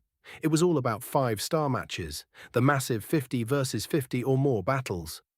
She climbed out of the pod, her match over, and checked on her team. Kitty was of course climbing out, but Yana, Natasha, and Tia were looking unhappy. They'd gotten taken out while still doing enough damage to the enemy that Linda had managed to clean up some, while Kitty got the rest. All in all, a good match. She hurried over to Kitty, who was wiping her forehead with a towel, and smiled as Linda raced up. "Good fight." "Thank you, Linda. Where are the others?" "I think they're still pouting in the pods." "I don't know why. We won." Kitty didn't say anything, but Linda got the feeling that Kitty had some guesses. Whatever. It wasn't really a big deal. They'd either become friends, or the other girls would leave unhappy, and Kitty and Linda would find some more potential friends to play with. Linda had already discovered how this would go. Kitty continued to look sad towards the pods as finally the girls left. Natasha looked particularly upset again.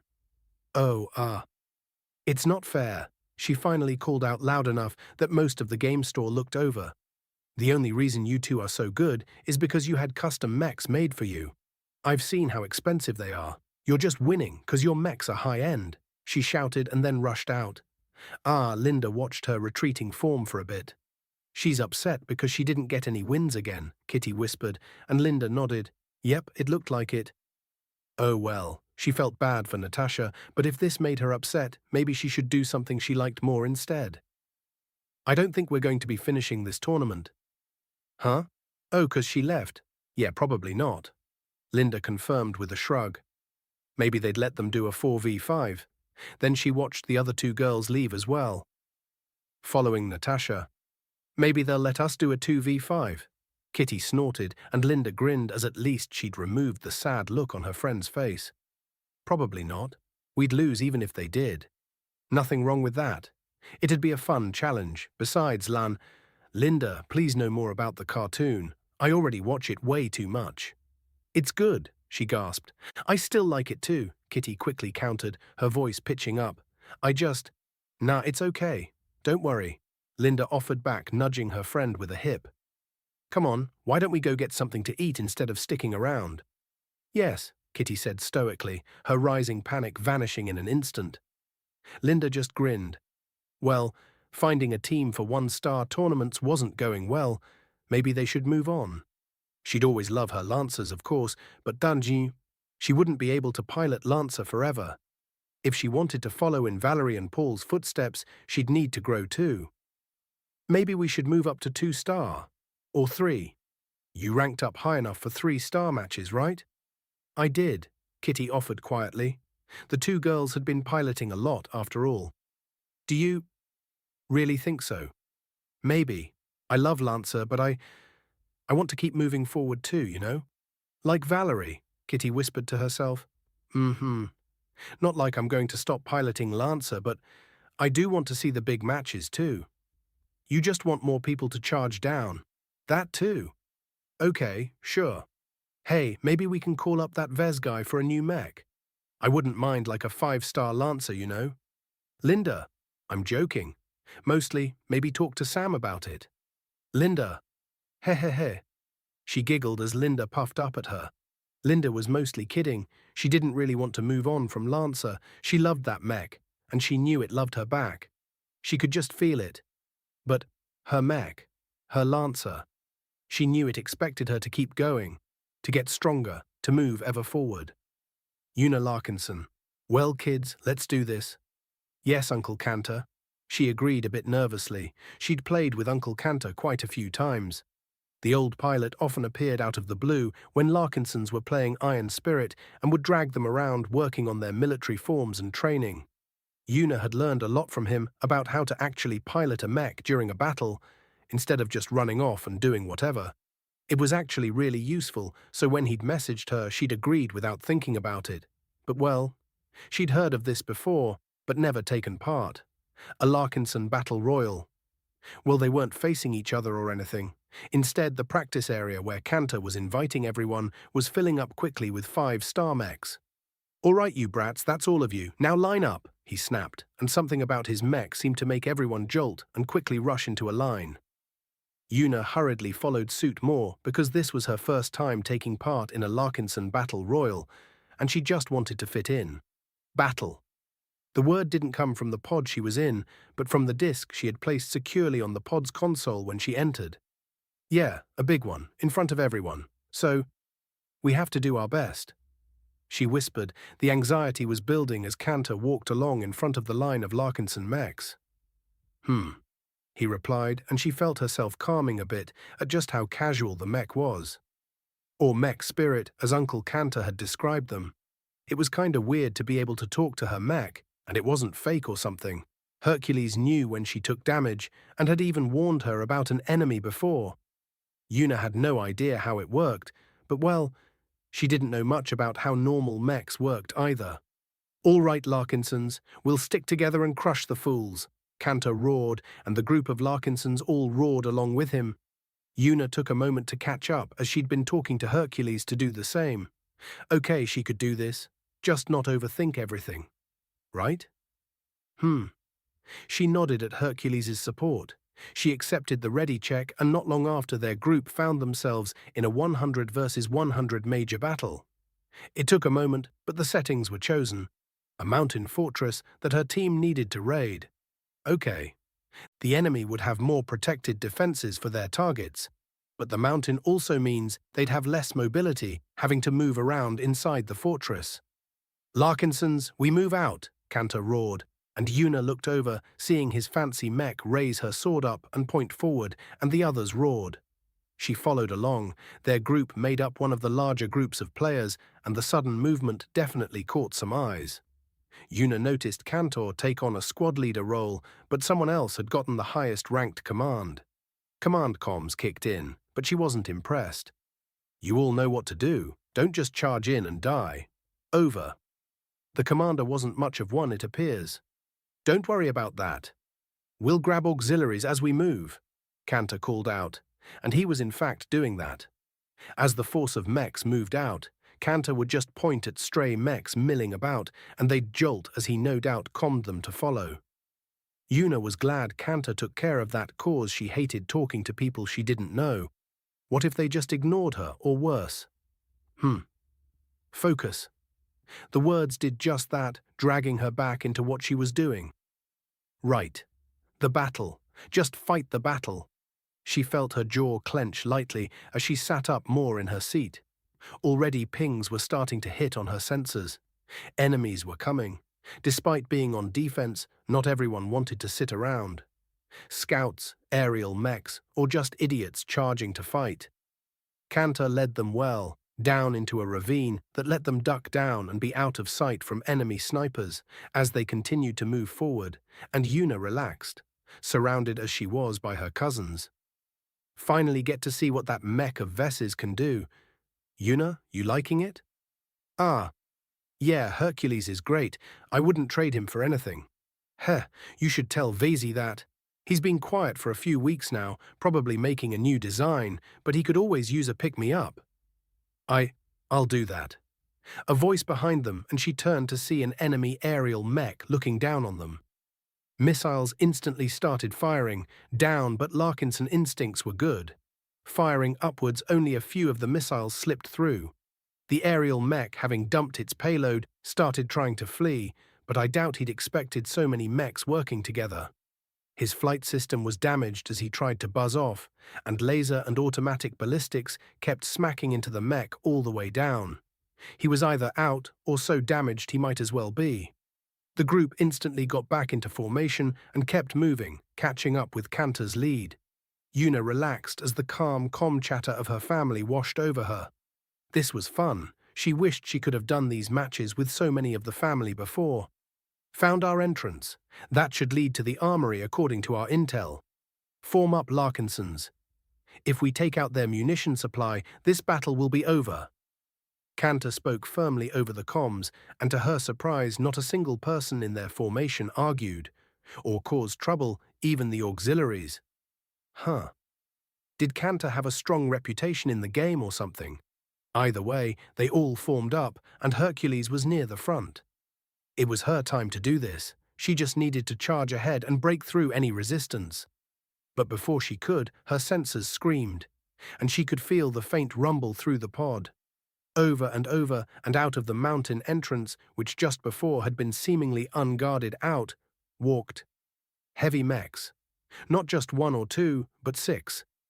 An entire squad of heavy mechs all in the same specs. Who the hell had that kind of credit to throw around? Heavy mechs were extremely expensive. Yuna would be saving until she was 100 to afford just one of those. Shit, Cantor grunted. Every down.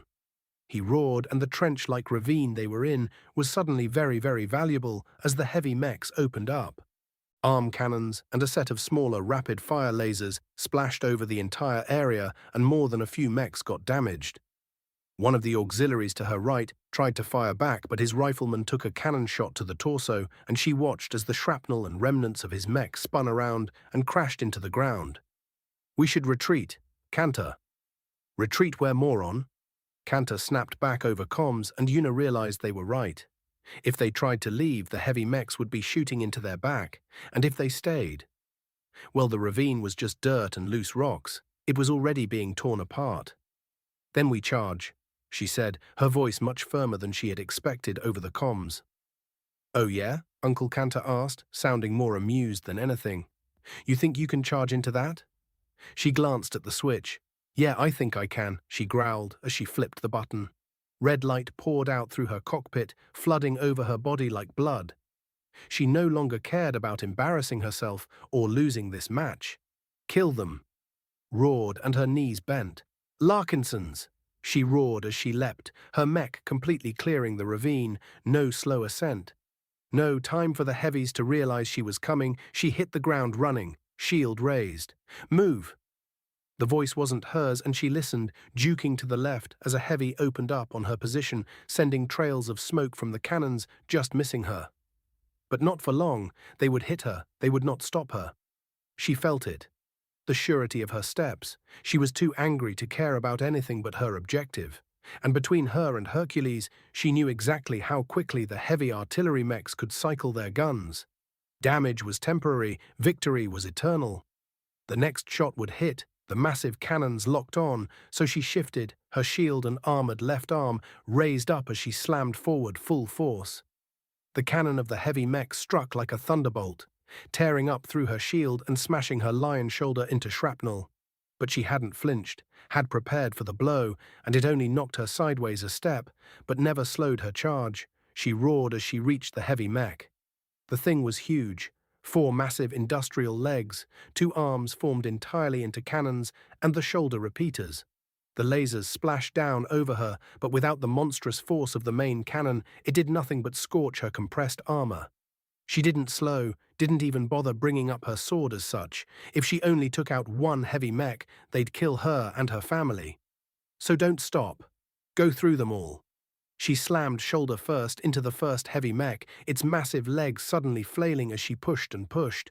Her mouth was roaring some feral noise, but her mind was utterly focused. Adrenaline pumping, making everything crystal clear. Once the mech was pushed back onto its back legs, her sword speared out, hitting a joint on a back leg, and suddenly all the power of the heavy mech, as it tried to fight against her collision, went sideways. Which meant her momentum suddenly continued. She gave it her all, left arm barely responding, but her legs and chest had the strength. The sound of a heavy mech falling back and then into another heavy mech echoed out, as both of the flailing mechs didn't have arms to push back or prepare, so they simply collided, making a mess of armor shrieking noise.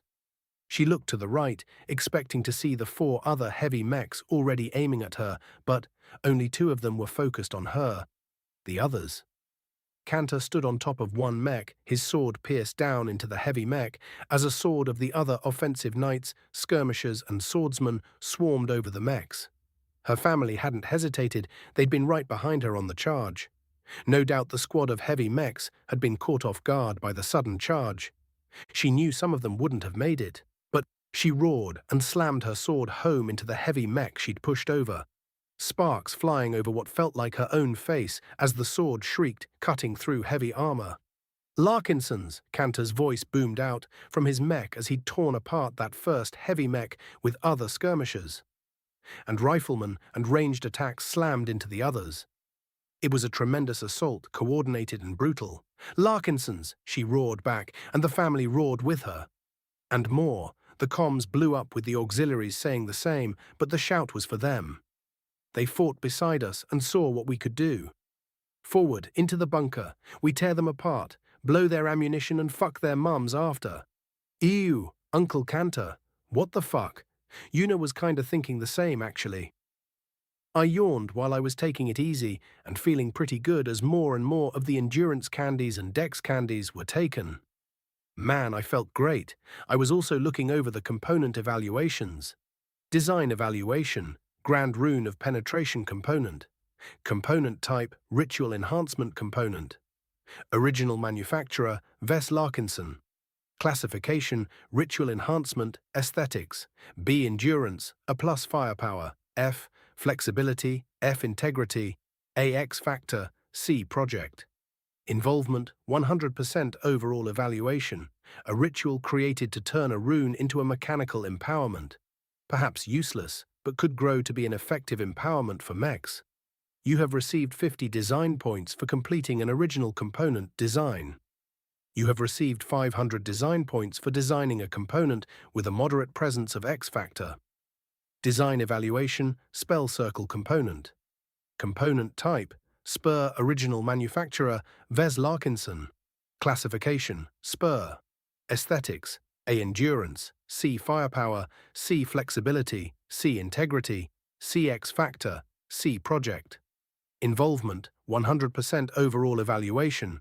A drone designed specifically for a spiritual network, made with an average weapon, average frame, and average mobility. The drone, nonetheless, is easy to produce quickly, and synergizes well with the spirit it was made for. You have received 50 design points for completing an original component design.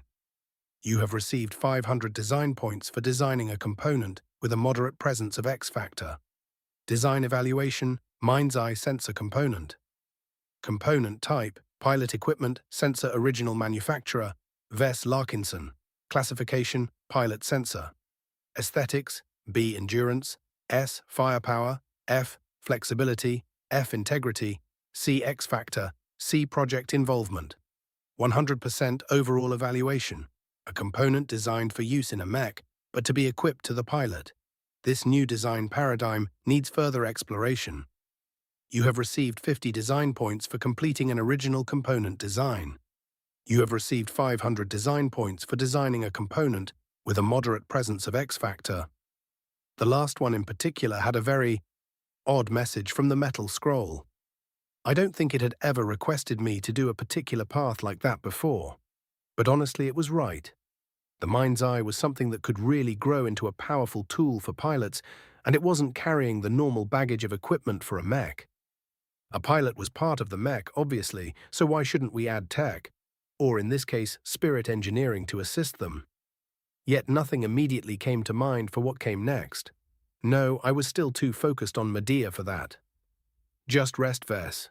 For real, I told myself as I closed the system, twisting my comm to have it inventorize again and look at my little crew. Okay, is everyone ready to continue? Meow. Yes, my prince. Morcel, continue, the hunt is on. I laughed as I turned back to my hologram and started the show we'd been watching. This was nice. Peaceful even. Chapter 88. I'd enjoyed a fairly peaceful 2-week vacation, every day taking 1 or 2 candies for each stat, and then finally being more careful as I reached the last few. And then I even spent 1,900 DP each on one last set of candies, raising my intelligence and creativity to the maximum I could for now. After one last night to fully recover, I looked at myself in the mirror. Well, are you ready? I whispered to myself. I felt ready. I looked healthier too. Those endurance candies really helped. They didn't muscle me up or anything. I was still a little noodle-armed teenager, but I just felt better. My lungs pulled air easier, and I'd stopped feeling anywhere near as tired. I nodded at my own reflection, brushing back the slightly shaggy dark hair from my eyes. Maybe a haircut before I start working on Medea. I'd hate to mess up, 'cause hair was in my eyes.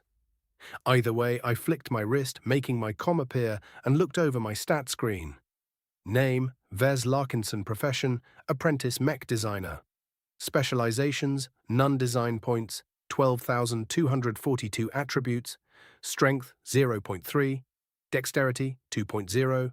Endurance, 2.0. Intelligence, 2.0. Creativity, 2.0. Concentration, 2.0. Neural aptitude, F. Spirituality, 0.4. Assembly, Journeyman, 3. D. Printer proficiency, 5. Assembler proficiency, 5. Business, Journeyman, Computer Science. Journeyman, Programming, 4. Spur Programming, 4. Electrical Engineering. Journeyman, Structural Pathway Configuration, 4. Mathematics. Journeyman, Mechanics. Journeyman, Speed. Tuning, 4. Jury Rigging, 4. Artificial Muscle Enhancement, 4. Cost Reduction Optimization, 4. Spur Design Optimization, 4. Rugged Design, 4. Metallurgy. Journeyman, Melee Weapon. Honing, 1. Alloy Compression, 4. Metaphysics. Novice. Spiritual Weapon Creation, 1. Spirit Component Synergy, 1. Pilot Spirit Ritual Connection, 1. Pilot Artifact Development, 1. X Factor, 1. Physics. Journeyman. Impact Mitigation, 1. Lightweight Armor Optimization, 1. Directed Energy Weapon Optimization, 4. Melee Weapon Optimization, 4. Medium Weight Armor Optimization, 4. Heat Containment Systems, 4. Rapid Fire Laser Weapon Operation, 4. Propulsion, Journeyman, Flight Systems, 4. Spur Mobility Optimization, 4. Energy Efficient Flight, 4. Signals and Communications. Journeyman, not bad at all, Ves, I told myself. I'd sure burned a lot of DP getting the skills up, and I really hoped it was worth it. Maybe a few more skills focused around assembly would have been more valuable. Maybe, but being able to keep myself going and raising my dex would have knock-on effects towards other things. Honestly, I felt amazing, and it only increased my confidence that I was ready. I'd ordered all the materials I'd need for the build over the weeks, and it was just waiting. Walking out of the bathroom, I noticed my team all waiting for me. Corey, lazily watching, while the 3 spirits all rested on their little stands. Today we build Medea. Yes, my prince. Acceptable morsel. Good. I smiled at the positive from all of my team as Corey just rose up stretching cat-like as she padded off the bed ready to go. I gathered everyone up and we headed out for breakfast. I settled in and ate heartily. My body didn't exactly burn more energy for my new endurance, but I had been eating more since I started taking all the candies. And then, getting Uncle Cantor's attention, I requested a ride and we were off. Gonna build your new mech, huh? Yes, I might be here for a few days. I'll call you when I'm done. Oh? You sleeping here? Yes, if I have to.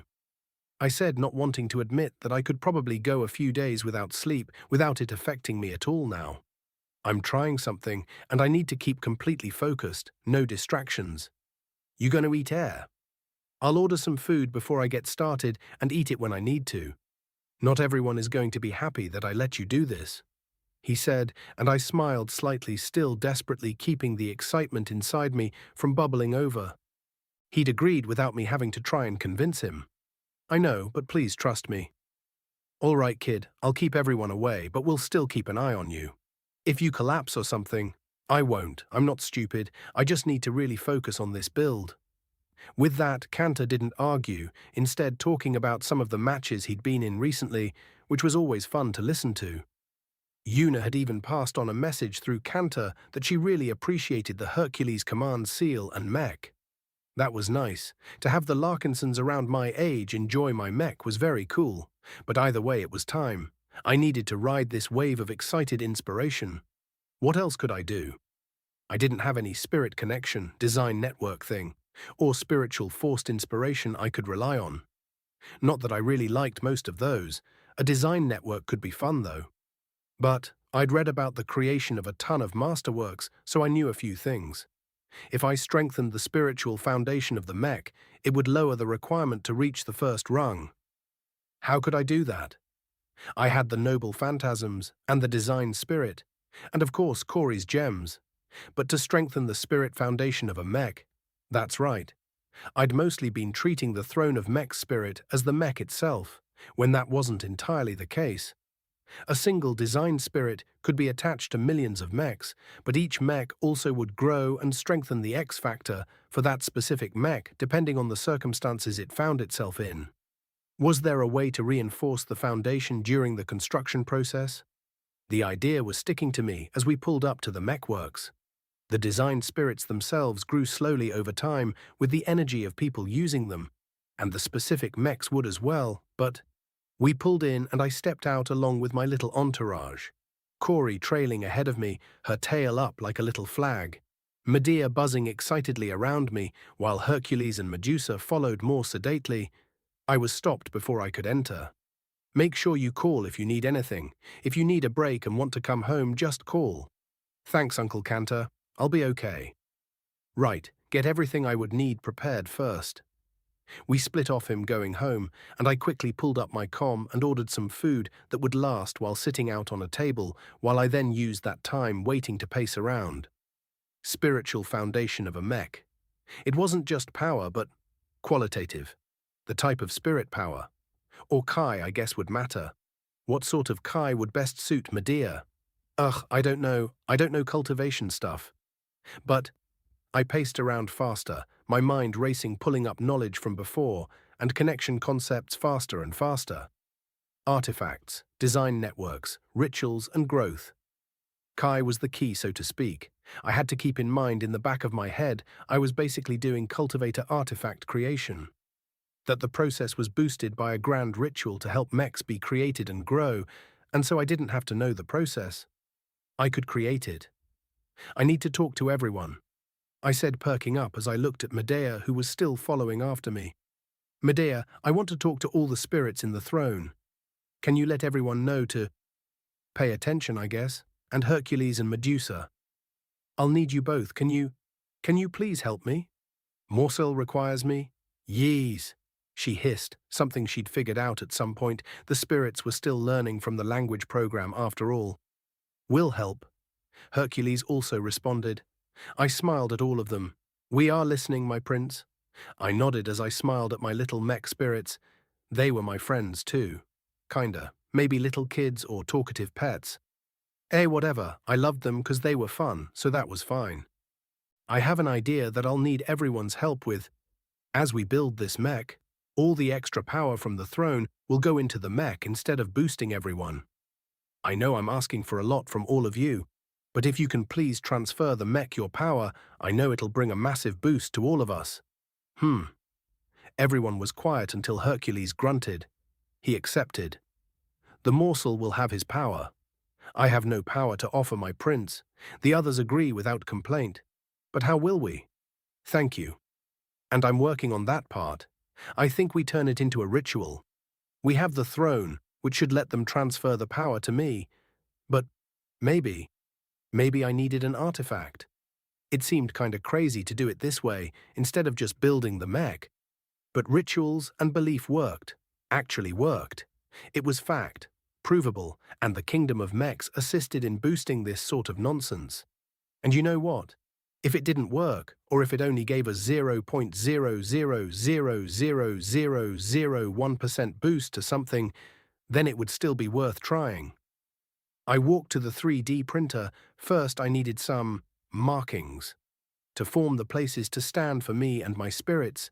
They would be the first step. The knock on the door made me perk up. Oh, the food was here. Great. I was buzzing as I ran around the room. With Medea's help, mostly for her opinion on the look and design, I'd painted a large magic circle on the floor. I wasn't entirely sure it would actually do anything, but if there is one thing anime taught me, it's that giant magical circles underneath your feet was fucking awesome.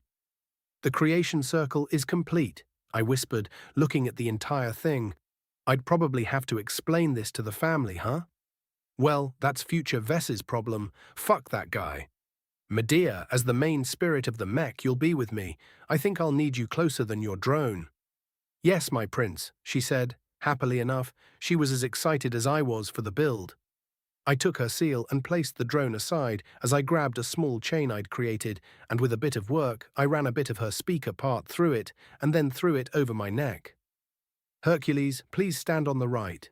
Your job is to patiently gather the power from the others. Medusa, you'll be on the left. Your job is to pass that power to us slowly and consistently as we work. Right into the Grail. I will feed the morsel. I looked down at my feet. Connected to the circle I would stand in front of the assembly system, was a circle that now held a simple cup. I'd filled it with just a tiny bit of water and a few drops of my blood, and the final piece of the build. My finger hurt, but blood used responsibly, might just work. Joshua and original Ves had done a blood handshake ritual thing to boost the life of one of the mechs. Was this almost silly? Yes. I had no fucking idea if this would work, or if I was overcomplicating it, or what. But it was too late to stop now. I had to see how far I could go, and with the smile practically splitting my face, I centered myself in my circle. And Medea, the Grail power is your responsibility, and you'll need to work with me. Use your aura as much as you can to influence me, and we'll work together to build your first body.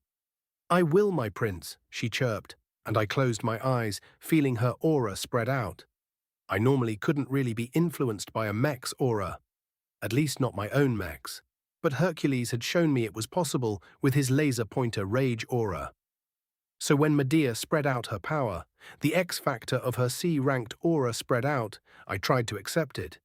The sense of it wasn't rage or predatory hunger, but a sort of mathematical confidence. Medea's aura was one of controlling, of having everything at her fingertips. I opened my eyes as I felt her aura flow into me. It worked. Together, I said, and placed my hands on the assembly system as I activated the 3D printer. Bringing the materials over through the old control arms, I could feel the spirit's focus, but I didn't dare look down or check on things. Instead, I rode the wave, crafting the smallest of bolts, one of the first pieces of Medea that would be created, and as each piece was done, I brought it over towards me for inspection. Hovering it over the Grail within the circle, the power should hopefully flow into the part, and once I was confident it was correct, I moved it to the mech bay and slowly began the construction. Medea's body slowly began growing upwards. Her slightly healed feet, her thin ankle, with strong support struts that would ensure landing wouldn't require daily maintenance. Her thin legs to save weight. The internal spaces were all formed piece by piece and fitted together, turning random materials and forms into the struts of a mech. And like roots, they would need to be grown. The Grail should flow power into the mech, reinforcing its spiritual foundation of just this build. It was in many ways wasted power. Better used to grow the design spirits themselves, but that was only the case for every build. If I could get a masterwork, then Medea would have an incredibly useful cornerstone to her ascension. There could be no mistakes. Parts would come out, and I'd check them over with the eyes of centuries of experience. I many times threw the part away. To do it again, nothing but the best I could do would be accepted. Any mistakes were instantly discarded. I didn't have powerful sensors that could verify every piece, but I had my instincts, experience, and a sense of the power flowing into the part. The Grail was working. I could feel the energy flow into the parts as I held them in front of me, and I quickly got a sense of how well the part absorbed energy would change based on how good the part itself was. Internal bubbles would cause the energy to flow weakly, so I'd discard it and start again. It was like my very own little spiritual X-ray showing me where the problems were, and there were problems. Enough that I missed entirely that made me sure that powerful sensors would be one of the first things I bought when I had more credits. It was unacceptable to have this many issues. A better 3D printer as well. But the tools were just the tools. It was my job to solve these problems with the tools I had. Medea also helped. Her focus on the build was odd. She wasn't a mech designer, but she could still tell when something was right or wrong. A nascent physical sense, perhaps, and it was her instinct I was also using. And slowly she formed, her thin waist came together, and it took me a while to slowly connect both legs to the hip joints. Letting the connection ports lock in, pistons slide into place, I cycled the entire system and heard the sound of perfectly working joints shift the legs. But I didn't waste time enjoying it. I was focused. Time passed, and I took only the bare minimum breaks, stepping out only to grab a few bites from the food I'd ordered and drink some water before returning to my place in the magic circle. And the mech began appearing. Her regal build, shorter than Hercules by quite a bit, as the other mech stood across from her, but in some ways just as confident. The arrogance of a princess that had things well in hand. Her slender hips shifted into a strong bust, there to help armor the reactor and engine, and more importantly, to protect the pilot. Her head was formed next, adding in the optics and sensors that were standard for a mech, and adding the skeleton for her elf-like ears, that would be lightly armored as well.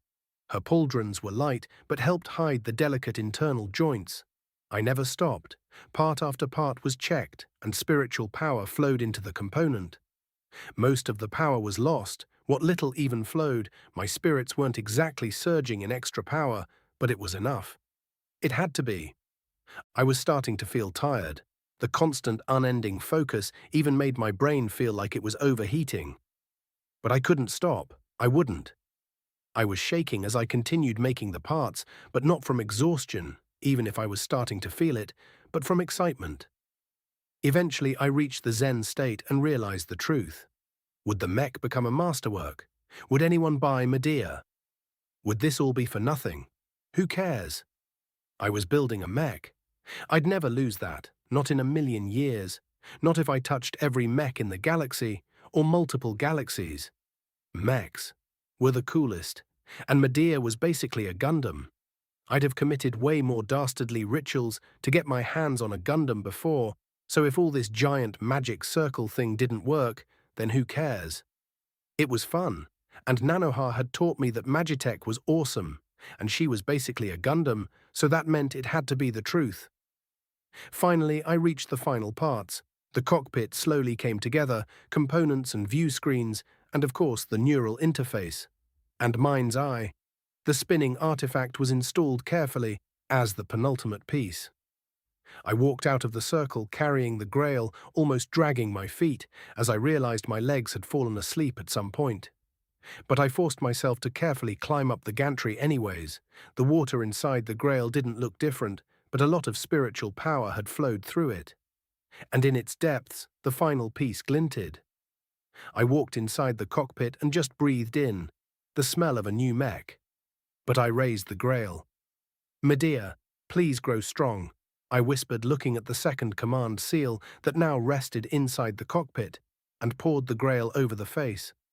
I could only hope the power flowed correctly, but something had happened. The mech felt more. It felt more than the others I'd built, and then as the last of the water fell, the final piece came loose, and I let it flow into my hand. An amethyst. Amethyst of minor fury increases energy weapon damage by 0.5%. It was the best gem I had for Medea. Hopefully it would even transfer to her spell circles, and that would at least offer something to the build.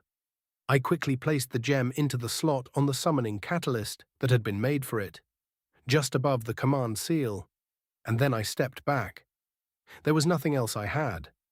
I ignored the water on the floor as I stepped out.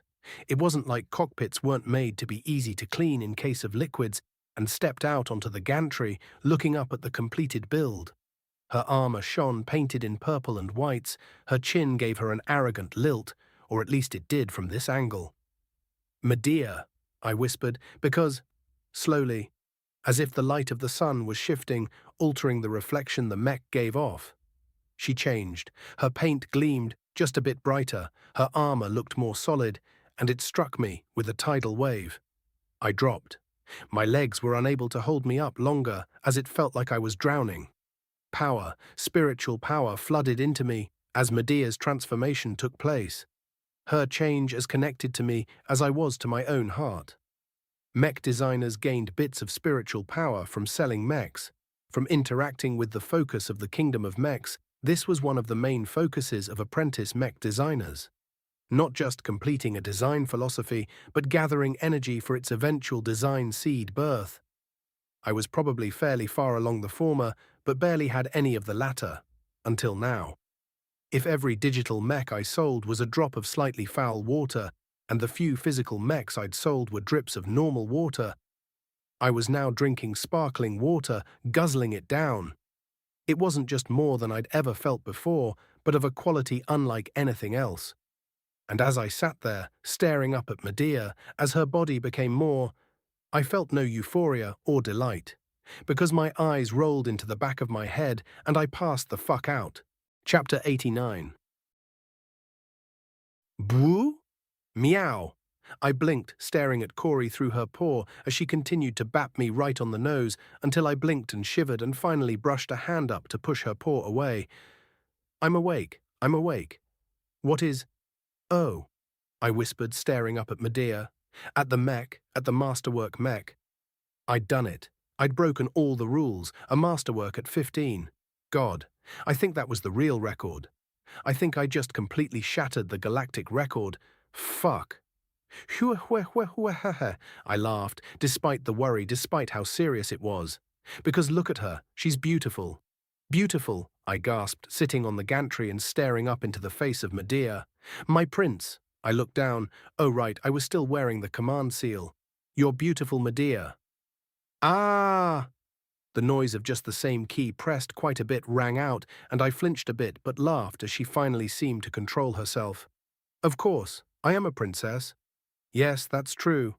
Princess Medea. That'll be the name of your masterwork. He. She replied back with the best facsimile of a pleased laugh. I didn't even know what to do. Sitting there staring at the mech might feel really nice, but wasn't very productive. I'd have to inform the MTA, unless I just didn't. I ran a hand over my face. Neither was a good option. Hiding a masterwork? Well, no one would expect it from me, but if it came out, that could be a lot of trouble. And honestly, I wouldn't be surprised if the MTA had some way to track down masterworks anyways. But informing the MTA, there was zero chance it wouldn't blow up in my face into a massive clusterfuck. And yet, I didn't want to hide. I didn't want to let paranoia stop me from just moving forward. I'd already gained a lot from making a masterwork. I could feel it, like my understanding, my ability to make mechs had grown. No, before I made any decisions I'd need to talk to the family. I ran a hand over my face, checking myself over. I was okay. I should eat and drink, and my bladder was a bit full. I quickly made a call first, though. Waiting for the call to connect, I started walking carefully down the gantry steps. I felt a bit woozy still, probably because I'd been awake for... I blinked. I know I hadn't been unconscious for very long, but how long had I been awake now? Ves, it's good to hear from you, son. Everything all right? Hey, Grandpa, I said, and then I just choked up. How do I explain this? Then I realized that over a comm line wasn't the best place. Ves, I'm okay, but I need to talk to you. I know this is a lot, but can you come to the workshop? Ves, what's going on? I can't explain over a comm. Please, I'm very serious. I said and watched as his eyes narrowed. If this had been a year ago, he'd probably have said something about wasting his important time. I could tell he was hesitant, he was in his office, but after a moment he nodded. All right, I'll head over there shortly. Thank you, Grandpa. When the door opened and Benjamin walked in, I was rather pathetically sitting on the ground and legs splayed out and chewing on cold food. I was tired, and it turned out it had been a few days of straight work. So I was ready to crash, but I had to do this first. Grandpa, thanks for coming. He nodded at me and then looked at the mech. He smiled a little, looking it over. He wasn't a mech designer, but he was an expert pilot, or at least a former one. A good-looking mech, but what's going on, Ves? Grandpa, the Medea. My new mech, she's a masterwork. I said simply, and he blinked at me and looked at the mech, then back at me. Obviously not getting it. I don't mean she's well made, I mean she's literally a masterwork. Apprentices don't make masterworks. Journeymen almost never make them. I'm 15 and I made a masterwork, and the last person to do that was assassinated. I was ranting, I realized, and just snapped my jaw shut. He watched me for a while before walking over, taking a seat at the table I was mostly just leaning against and looking up at the mech. Are you sure? There can be no mistake. She's a masterwork. She changed when I finished her. She's the Princess Medea. A masterwork at 15. It breaks the record. The galactic record, I said a little hoarsely. I breathed out, just trying to keep calm. I'm worried, obviously. Do I hide it? Pretend it never happened? That might be smarter. Is that what you want? No. I said, absolutely seriously. I felt it in my chest. I didn't want to hide her. I didn't want to pretend I hadn't created something so wonderful. Medea deserved to find her prince, and the masterwork sitting in some hidden hangar. The idea filled me with disgust. Then we inform the MTA, correct? Yeah. They aren't going to believe it. Everything is going to be crazy for a while. Excitement is nothing to fear. You will be safe, Ves. He dropped a heavy hand onto my shoulder, squeezing tightly. Your family won't let anything bad happen to you. It seems we'll just need to put some guards on you. Yeah. I'm going to need to… I don't even know. Buy a bunch of security stuff. Yes, but we'll worry about that later. For now. How about we get you home to rest? We can call the MTA tomorrow. I'm worried about leaving her alone. Then we'll call some of the family to come keep an eye on the place. It is a lot of mech to be left alone. Okay. And you don't have to worry, Ves. The family will help cover for the things you don't know. Thanks, Grandpa. Come on, son, let's get on your feet. Oof, there you go. He whispered, helping me up as I swayed a bit. You all right? I don't think I slept. I muttered, a bit embarrassed. I see. Let's go home then. Although, Ves, I have a question. Huh? What? What is that? He asked and pointed. Fuck, past Ves was such a little shit. How dare he leave the fact he drew a magic circle on the ground in paint for me to explain? How do I even explain this? I just thought it would look cool. He sent me a look like he didn't believe me. Shit, from how I said that, I didn't believe me either. I woke up with a jolt and wondered for a second how I'd gotten into my bed. The last thing I remembered was climbing into Grandpa's car. Shit. Corey looked at me as she felt me wake up and uncurled from her position, curled up around my stomach. Meow. She moved and nuzzled me a bit in greeting. Hey, Corey. Morcel awakens. Medusa greeted me as well, and I heard Medea start chattering a bit, and Hercules hummed at me. Morning, everyone. I offered with a sudden jaw-cracking yawn. Oh man, I felt like I slept for days. Climbing out of bed. I realized I was still in my clothes from the build. Shaking myself a bit, I got up and headed for the bathroom. I needed a shower. And a moment to think clearly. I made a masterwork. A masterwork? No doubt the system was pleased with me too, and I had to figure out all of that. As I started, the water flipped my wrist and activated my comm. What did the system think? I had a bunch of messages. You have personally assembled a masterwork mech based on your own Medea design. Congratulations for assembling your first masterwork mech. As a mech designer, to create a masterwork mech is a grand achievement. Only mech designers and fabricators who thoroughly understand and develop a strong intuition for mechs are capable of creating mechs that holistically surpass the intent of the original design. Now that you have formed the first mech that passes this standard, your ability to produce mechs has undergone a holistic baptism that provides substantial benefits to your future works. Please work harder to replicate this feat to improve your affinity for mechs even further. You have acquired Masterwork Mech Assembly 1. Create more Masterwork mechs to upgrade this sub-skill. You have been awarded with 1 Radiant Lottery ticket. Create more Masterwork mechs to receive more Radiant Lottery tickets. I breathed out. The system confirmed what I already knew. A masterwork. My brain kept flowing back to that thought, despite having repeated it to myself a lot. It was that big a deal, after all. I took a deep breath. Completing a masterwork also meant the MTA would assign me MTA merits for it. Was it 10,000? For a third-rate masterwork. Something like that. Of course, if it was second-rate, it would be 1,000,000 MTA merits. Considering the value of an MTA merit was obscene, that would make me very rich comparatively. 1 MTA merit was something like 3.6 billion bright credits. Of course, actually cashing in like that was difficult. I couldn't just have the MTA pay me bright credits for the merits. Instead, I'd have to trade the merits for resources to then transport to the Republic, so it wasn't exactly a one-to-one. But more importantly, I could buy things from the MTA that I couldn't get anywhere else. Armor compressor? That was just 1 billion bright credits. Almost nothing. Personal shield generators? Priceless. Or even more importantly, a neural implant that could speed up my design work by easily 1,000 times. If I could get a first-rate neural implant, I could design a mech in a day instead of weeks. Well, probably. Either way, this was going to change everything, and I had to ride the wave of what would happen for now. I'd just broken the galactic record for a masterwork. Fuck. Also, I was fairly certain I could do it again. Double fuck.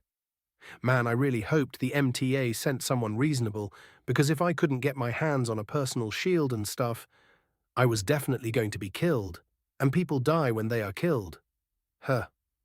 It's fine. It's all fine.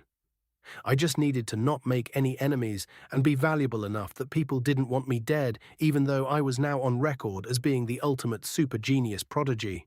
Surely that wouldn't piss off anyone older than me that was losing hope on their own advancement. I'm gonna need to feed Corey like all the exotics so she can protect me. The news was spreading as I left my room, and I got quite a few cheers for me as I hit the living room. Aunties and uncles noticed me, calling out greetings and walking over to slap my back. It was nice, but I was a bit too anxious to properly answer all their questions, and thankful. My grandpa Benjamin came in to rescue me, pulling me out of the throng of family and into his office. "Are you feeling better now, son? We couldn't wake you, had to get Ark to drag you to your room last night." He started speaking once we were in his quiet little office. I'd wondered what happened.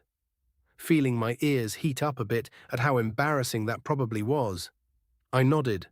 "I feel a lot better. How long was I out?" "About 12 hours. We were getting close to mounting a rescue operation. The 12th Larkinson were going to lead the charge," he said, winking at me, and I couldn't help but chuckle. The 12th Larkinson were literally what the adults called the under-12 kids. Getting swarmed by an army of kids would definitely have rescued me from sleep. I needed it, but I'm good. Mostly. "You all right?" he asked, and I sort of shrugged as I found myself pacing around in his office. He'd taken his seat, but I hadn't joined him. I'm anxious and excited in equal measure. I want to tell the MTA, but what comes next scares me. But I'm going to do it anyway. Hiding it will just cause other problems, and I'm not a coward. "I'm a Larkinson," I said as confidently as I could, and he smiled proudly at my words. "All right. We'll contact the MTA. I suppose they have some form to fill out. I think you request a masterwork inspection. From what I know, they come to you in this case." "Really?" "Really," I said, and he nodded slowly. The MTA didn't come to anyone. Ever. They were the ones in charge, so for them to come to check out Masterworks was certainly not the norm. I watched as he pulled up a comm window and started searching the MTA page. It didn't take long to find the request form. And with a deep breath, I nodded, and we both filled it out. There, he said, sending the form, and that was that. There was no turning back. I want to get to the workshop. Not sure how long they'll take, but I should probably clean up a bit. And well, I want to look over Princess Medea. I'll take you. I want a second look at this masterwork of yours as well. The workshop wasn't how I left it, but that was a good thing. Uncle Ark?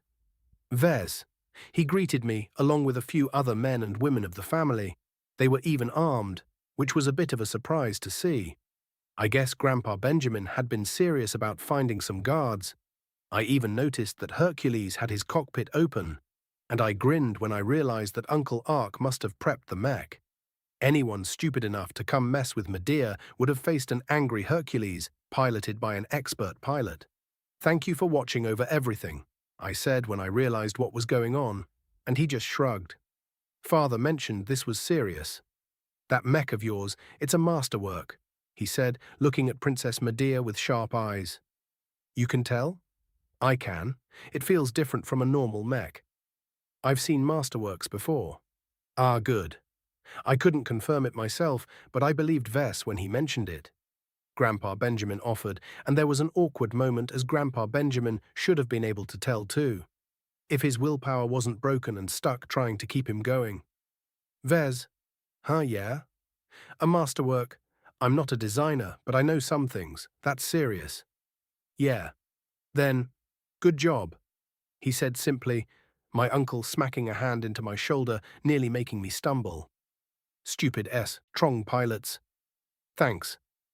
We contacted the MTA, but there is no telling how long their response might take. Grandpa offered, and the others nodded. They retained a guarded position around the hangar, I noticed. They were taking it seriously. Maybe more seriously than needed, as only the MTA would know, and they weren't going to tell anyone yet. But I appreciated it all the same. Instead, I looked up at Medea and couldn't help but feel a smile spread. She was beautiful. Her entire design had shifted, perhaps only small amounts in some ways, but it was like looking at a refinement of what I had done. The system could super-publish a design once a year, increasing its performance by 10% across the board. If that was 10%, then Masterwork was maybe 5%, maybe more, or maybe less. It was different for sure, and the mech just felt stronger. Its foundation meant even sitting there, Medea's aura filled the workshop, although it didn't seem to be influencing anyone. I'd have to ask Medea about it and maybe do some foundation adjustment to hone the aura. I wasn't sure if it was necessary. I'd talk to her about it and see what she thinks. But speaking of super publish, maybe I should use it. Not to actually update a design to make it better, but even just seeing what adjustments were made could teach me a lot. I didn't really like the idea of relying on the system to just boost a design, but learning from it was easily something I could check out. Then, as I was looking over Medea, building up the urge to go and start looking over the changes, my comm beeped. And Grandpa Benjamin's did at the same time. Then before I could check it out, there was a noise I'd never heard before. And there was now a man. MTA robes shifted as he looked around, his face set in a look of irritation. I am Senior Lear, and I am the judicator for this matter. All filings to the MTA are treated as legal matters, he said sinisterly, and I got the feeling he was not here to inspect my mech. Then his eyes landed on Princess Medea. I could see the way he looked the masterwork up and down. He wasn't surprised at her appearance, but his attitude didn't change. Who is the supposed creator for this masterwork? That's me, Ves Larkinson. His eyes hadn't left Medea since he noticed her, but he continued. Submitting a false report to the MTA is a serious crime. One we will not simply allow a slap on the wrist towards.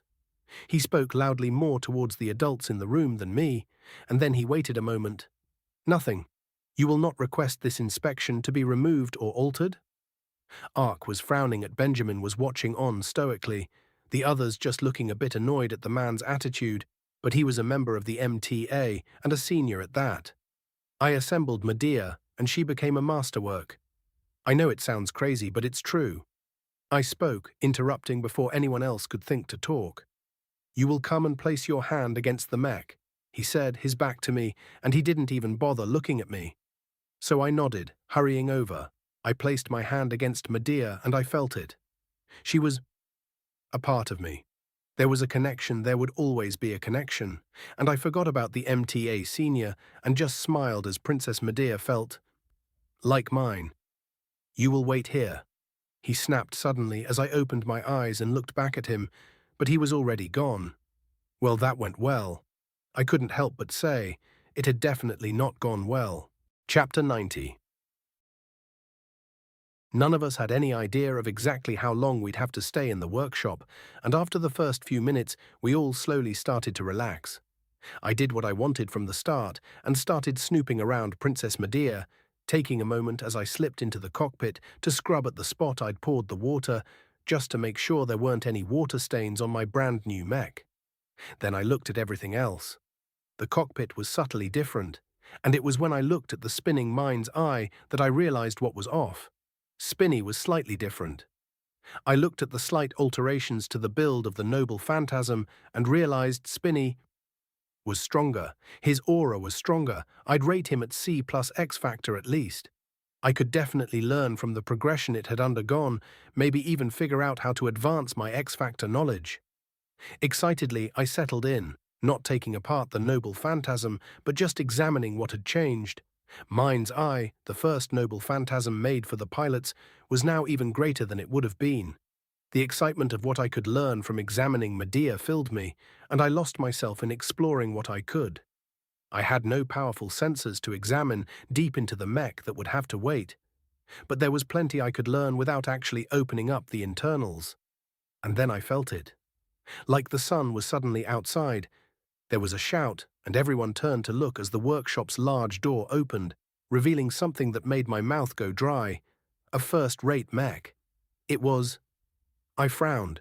It was amazingly well made and probably worth billions of bright credits. And yet, it was probably made by materializing the mech, instead of being built by hand. Kind of a shame, really. It was dead. I wasn't even sure if it would be able to gain an X factor. That would be an interesting experiment, but I shook it off because the group of 4 MTA representatives that stood in front of the mech were far more important.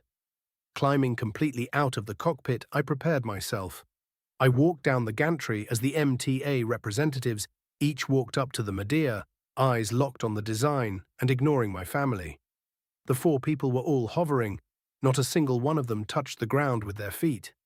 Okay, on one hand, I'd like to float around too, because floating was cool, but it did add to their sort of arrogance.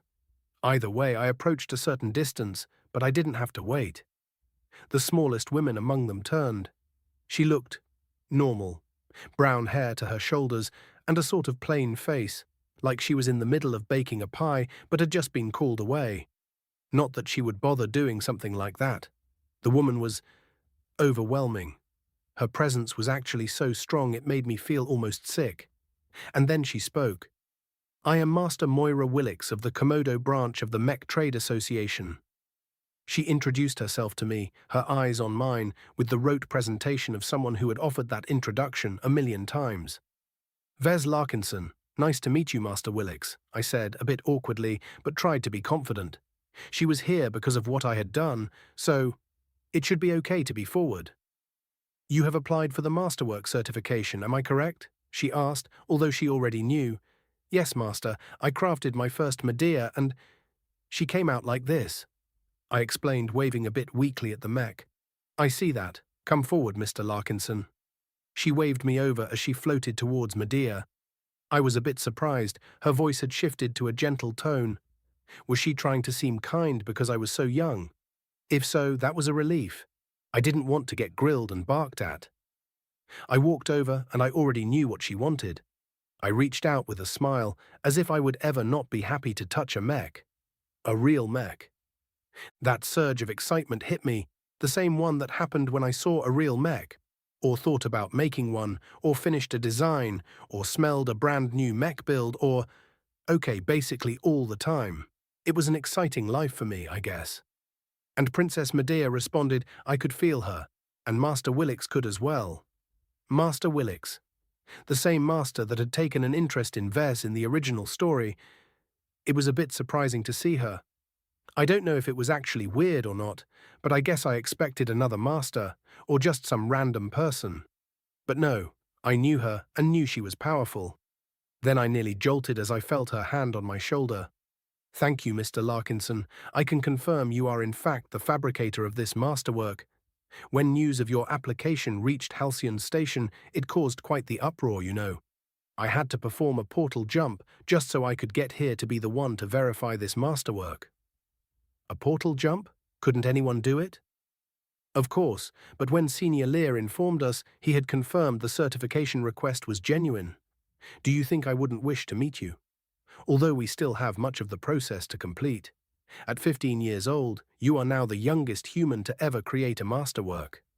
All I could do was swallow at her proclamation as the other MTA representatives shifted their eyes. They looked at me and gave me shallow nods, one even clapped lightly for me.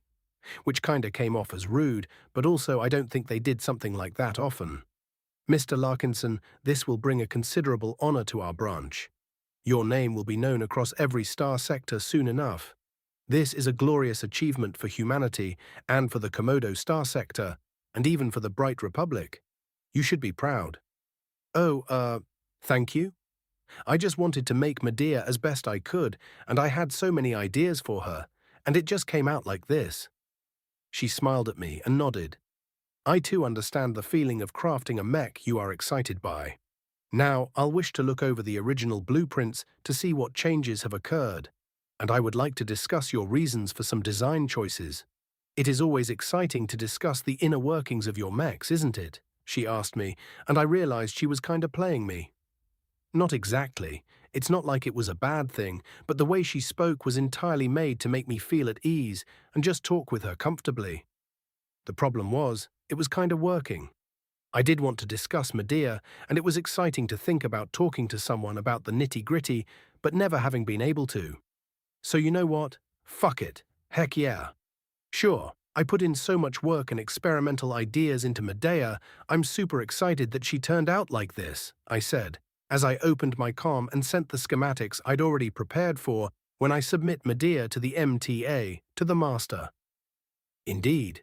Well, tell me about her. Start as simply as you like.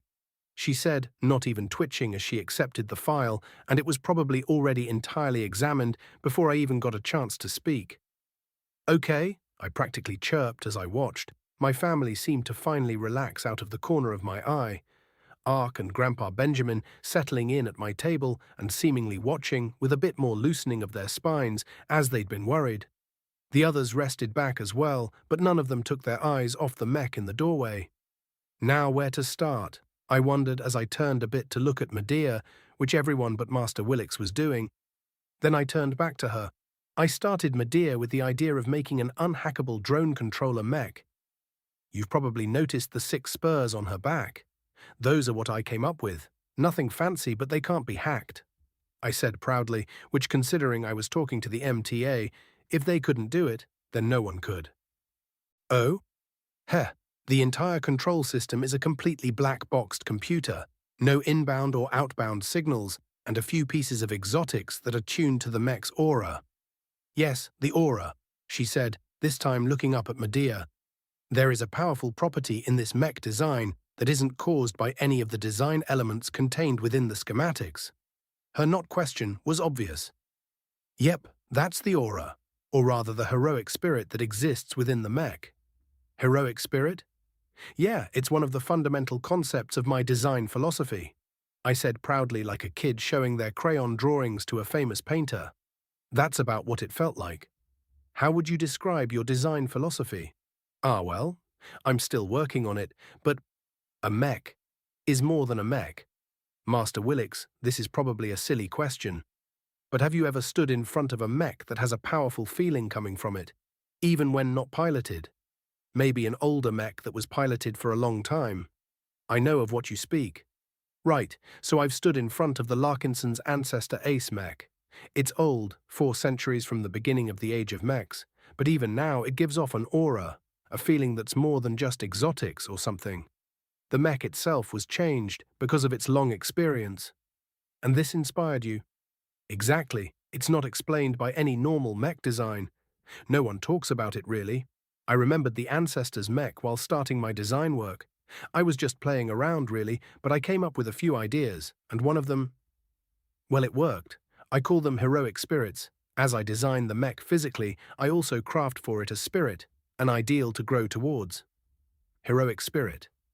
Yeah, the mech, it takes in energy from the pilots that use it and grows into a pseudo-personality, into a person that can be the partner for the pilots. That's the real point of my design philosophy. Synergy or collaboration, or maybe union. I'm still working on it. But a human is at their strongest when they are working together with another. A pilot already joins together with a mech for strength, so if the mech is able to actively help them back and support them in something they're weak, then obviously that's the best. Fascinating, she said, much to the surprise of the other mech designers who looked a bit amused at what I was saying. Yet she turned to them and they looked away from Medea.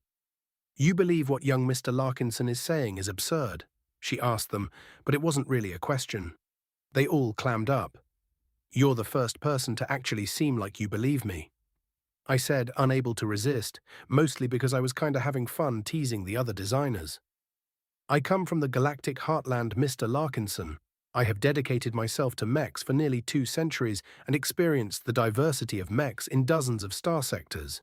From third-class mechs to first-class mechs, I have witnessed almost every variety of mechs that can be made. I exchanged with thousands of mech designers from every corner of the galaxy and have been exposed to thousands of eclectic views with regards to mechs. Do you believe your idea for heroic spirits in your mech is the most extreme I've heard? Far from it.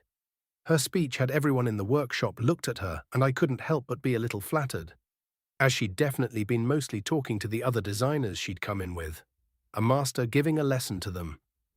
Look at the mech, she demanded at the MTA designers. Have you noticed how the mech exerts a distinct influence on your mood? Whether Mr. Larkinson is right or wrong, there is no doubt he has managed to produce results. Ma'am, surely a theory of spirits in mechs is unfounded. Are they? Then how do you explain the mech? She asked pointedly, and that shut them up. I was smiling a little, and I honestly hadn't really intended to do it. But well? Do you want to talk to her? I asked, and Master Willix looked at me confused for a moment. Medea, I mean. The heroic spirit behind the mech? I looked behind me. Medea, can you come here? Yes, my prince, she shouted quickly as her little drone lifted off. She'd been sitting on the table, just watching along with Medusa and Hercules. Corey was thankfully hiding under the table too, just watching. Good. And then Medea floated over, her command seal facing forward as the little drone I made zoomed over and then floated over my shoulder. All of the mech designers were looking at it in confusion, not understanding what they were seeing, even the master. So I grinned and held out a hand to grab Medea so she could stop using the drone's flight system. I told you my desire is for a synergy between pilot and mech that's even greater than now. So it took a bit, but I discovered a way for the heroic spirits to communicate. X-23, or well, X2-3121LQ-5. I said, having to look up the exact name of the exotic again, 'cause I forgot. The exotic causes a small electrical impulse when a spirit's aura interacts with it, which let me create the speaker box, letting the spirit communicate directly. Hello, I am Princess Medea. I am beautiful. She told them, the words coming out a few moments after I finished speaking. Yes, Medea, you are very beautiful, I said, unable to not look up at the masterwork body. This is the spirit of your mech speaking? Yep, it's the same system I used to create my unhackable drones, I said, and Master Willix looked at the command seal. I am Master Willix. Nice to meet you, Princess Medea, she said, looking at the command seal with an unending stare. Medea, of course, barely noticed it. My prince, I wish to be piloted. Sorry, Medea, we need to do some other things before someone will pilot you. I wish to be piloted soon, my prince, she replied back, and then her drone buzzed, so I let her go as she flew back to the others. the others that Willix was staring at as Medusa started talking. The disk holds nothing that should allow it to act this way. There is nothing connecting the computer system to anything. One of the other MTA designers said, confused, and I nodded. Fascinating. Master Willix soon retook the conversation back towards the actual design of Medea and started asking me question after question about my design choices. Why did I do this? Why use this material? Why alter this connection into this shape? Why this component? It was suddenly daunting, as she allowed me basically no chance to do anything but answer. Practically rapid fire, I was answering question after question until finally, "I am satisfied that this is your work in its entirety," she said, and I breathed out and literally sighed due to how rapid fire the questioning had been. "Thank you. A masterwork at your age. You will find your future bright but dangerous because of this." "I know." "Well, I don't know, but I know. People are going to want things from me or want me gone." "Yes. You should focus on your security for a time." "I'll try." I glanced at Grandpa Benjamin, who nodded at me. He was listening too. "What is this, mind's eye sensor?" one of the other designers asked, and I grinned as he had floated up to the cockpit to obviously look it over.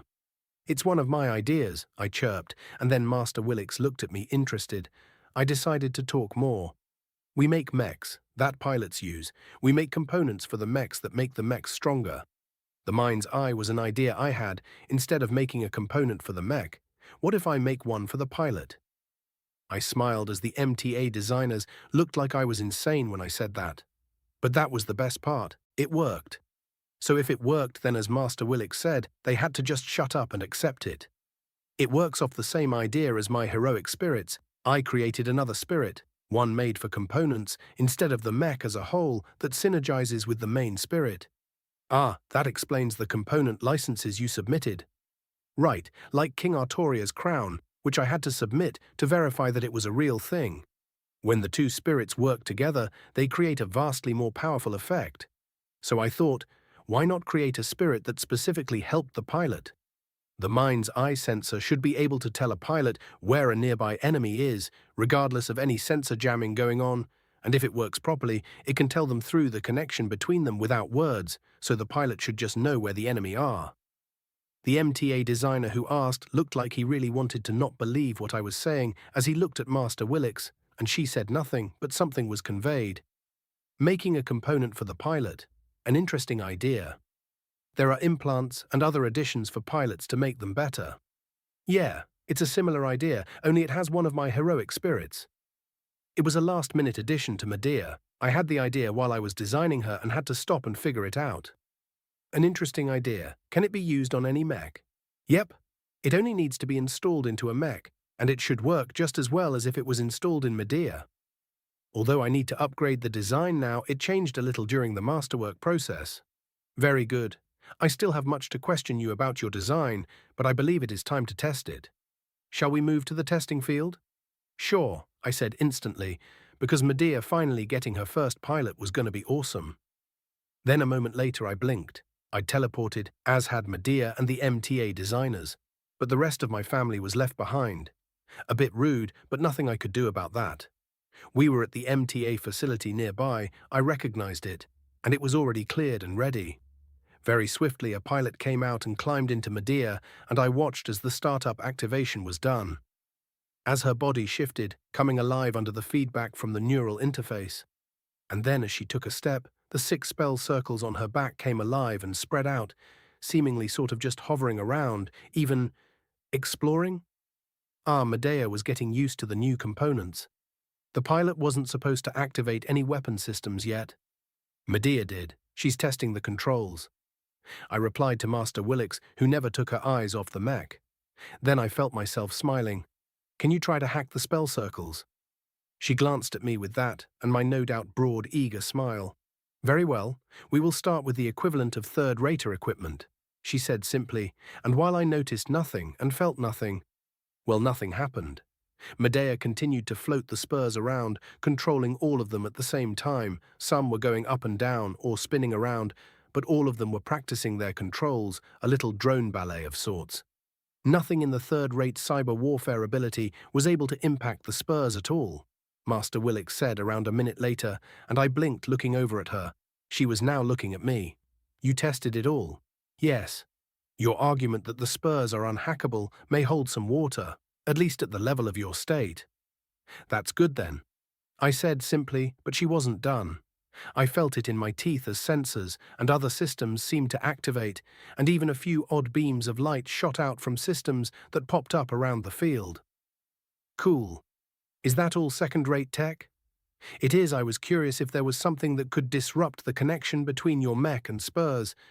It appears that outside of direct influence, there is not. Before I could open my mouth and ask what she meant, one of the spurs was hit by something, and a moment later it shifted, seemingly breaking free of Medea's control and simply landing on the ground quietly. What was that? A nanomachine attack. They've overwritten the computer system inside the drone. Ah, yeah, I can't really defeat direct hacking like that. No, but that is an expensive option for second-rate states. You can be confident that only direct computer connection will be able to overwrite the mech's control. But I can still say that it's unhackable from remote methods, right? I asked hopefully, and Master Willix actually laughed lightly, which kinda caught me off guard. You can be confident that your mech will be unhackable by anything but a first-rate state. Impressive. Thank you, Master Willix. It's nothing. You've well earned your rewards today. I'm just happy I did it. I can make masterworks easier now. I know I can. Indeed, creation of a masterwork influences the designer, making the process easier in the future. I'll try again on my next mech, and the one after. Maybe I can do it a lot. It is good to have a goal, yet speaking of rewards, there is a reward the MTA will give you.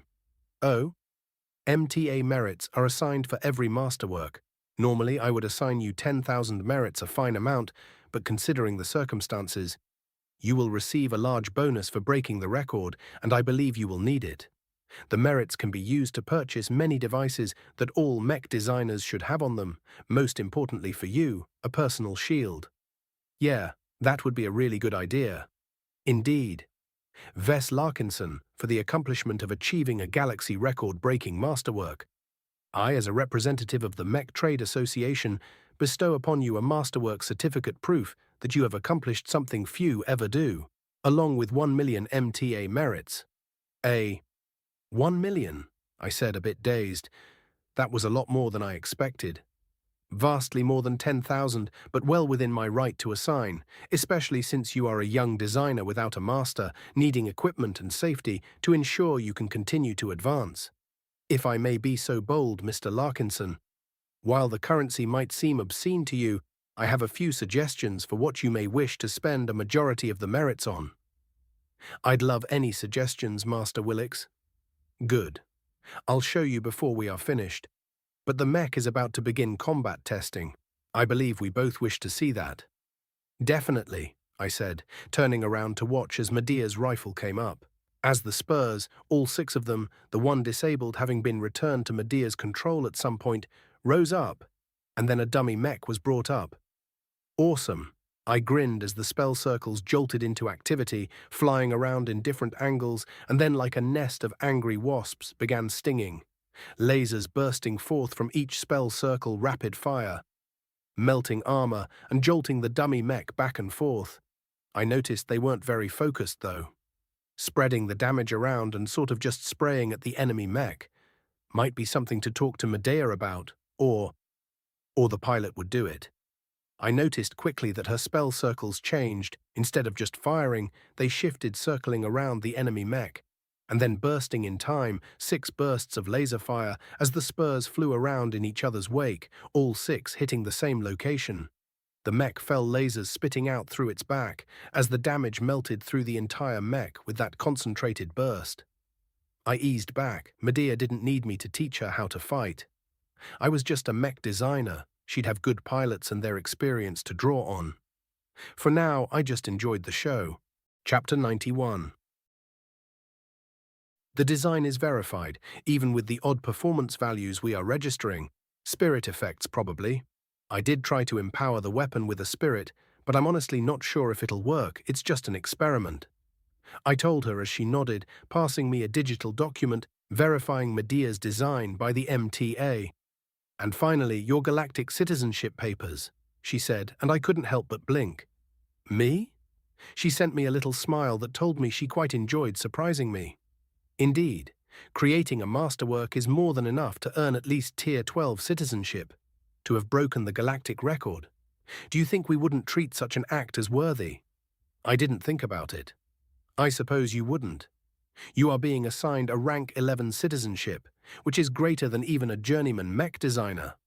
Oh, and if you can reach that vaunted rank, you will be pushed to rank 10. That easily, I whispered, but she heard me obviously and sent me a look like I was being silly. Crafting a masterwork is easy. Well, no, I admitted, but I think she realized I was being a bit dishonest. It hadn't been that hard, really. I'd cheated like crazy, of course, but still. She simply passed another digital document to me, and I noticed it was basically the equivalent of a passport. Only it carried my citizenship information. I was now more than anyone else in the Larkinson family outside the expert pilots. Ark and Grandpa Benjamin were rank 12. I will also assign you the basic security package to access the MTA merit database. Normally, you would use more advanced VR systems, but considering your location, I authorized the simpler form. If you do get a VR system that would allow you to visit the digital Halcyon station in person. Oh, since that is finalized, I believe it is time we discuss your security. Yes, please, Master Willix. There are many ways to protect your person. A personal shield is one of the few that can't easily fail. An assassination that fails on the first shot is often far less likely to succeed. A good personal shield should be your first priority. I've taken the liberty of selecting one that will be well worth the investment. I looked at my comm, which chirped and sent me to the MTA merit page. I watched it swirl for a millisecond as it connected and then zipped to a page. Verit Helios Shield Badge, Phi 343, I said, reading off the head of the page, and then swallowed a bit at the cost. But I nodded. 500,000 MTA merits was steep indeed. But just looked at the energy shield's protection level and response time, it was definitely worth it. Although expensive for your current ability, you'll find this is one of the most commonly purchased personal shield. I myself make use of them for my students. Thank you, Master Willix, I said, and before I could think about it any further, I bought the personal shield. Then almost instantly a package teleported onto the table in front of me, and I blinked. Then reached out and opened it. The personal shield looked sort of like medallion, and it only took me a second to figure out how to fit it. I pressed it up against my chest on my clothes, and it stuck there without any issue. It is common to wear them under at least one layer, both to hide the fact you have one on and not insult hosts by perhaps saying you don't trust in their security. She offered, and I jumped a bit, thinking about what she said before relaxing. She didn't mean I was insulting her, just that I should do that. I guess I needed a jacket or something. I was just wearing a shirt. That is only half of your security, Mr. Larkinson. Although you will have protection against kidnapping being a galactic citizen, that doesn't guarantee your safety against those who seek you harm. You should hire a security team, perhaps looking for a Kinna tribe team. Their loyalty is famous in the Star Sector, and you will soon be famous enough a request would be taken seriously. I'll consider that. Otherwise, I suggest you hire actual security for your person. A team of bodyguards will vastly reduce any threat to your person.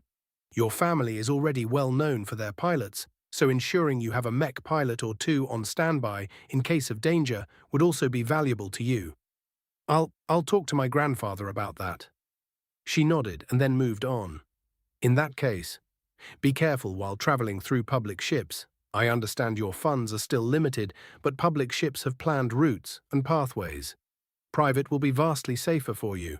It might take some time, but I have seen your Medea design. I am confident that you will grow quickly. Thank you. That means a lot coming from you, Master Willix. Now, obviously, this leaves you with a good chunk of merits, and you might be interested in purchasing a few things. But I'd suggest you wait on a few things for now. Oh? A neural implant will drastically improve your ability, and MTA implants are the best for mech designers. You won't find a better series of implants anywhere, but you can only reasonably install one. Replacing an implant is best never attempted. Right, I don't want brain damage.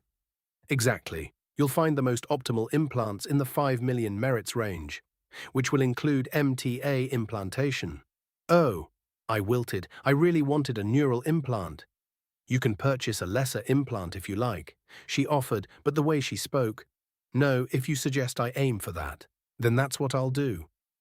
Not that I'll leave you completely without assistance, she said, and once more I received a message, which I accepted, and it moved me to another page.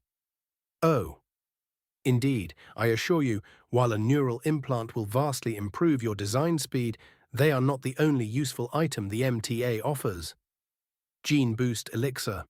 Correct. You may not be aware, but genetic alterations, despite what the normal consensus of the galaxy would have you believe, is very common.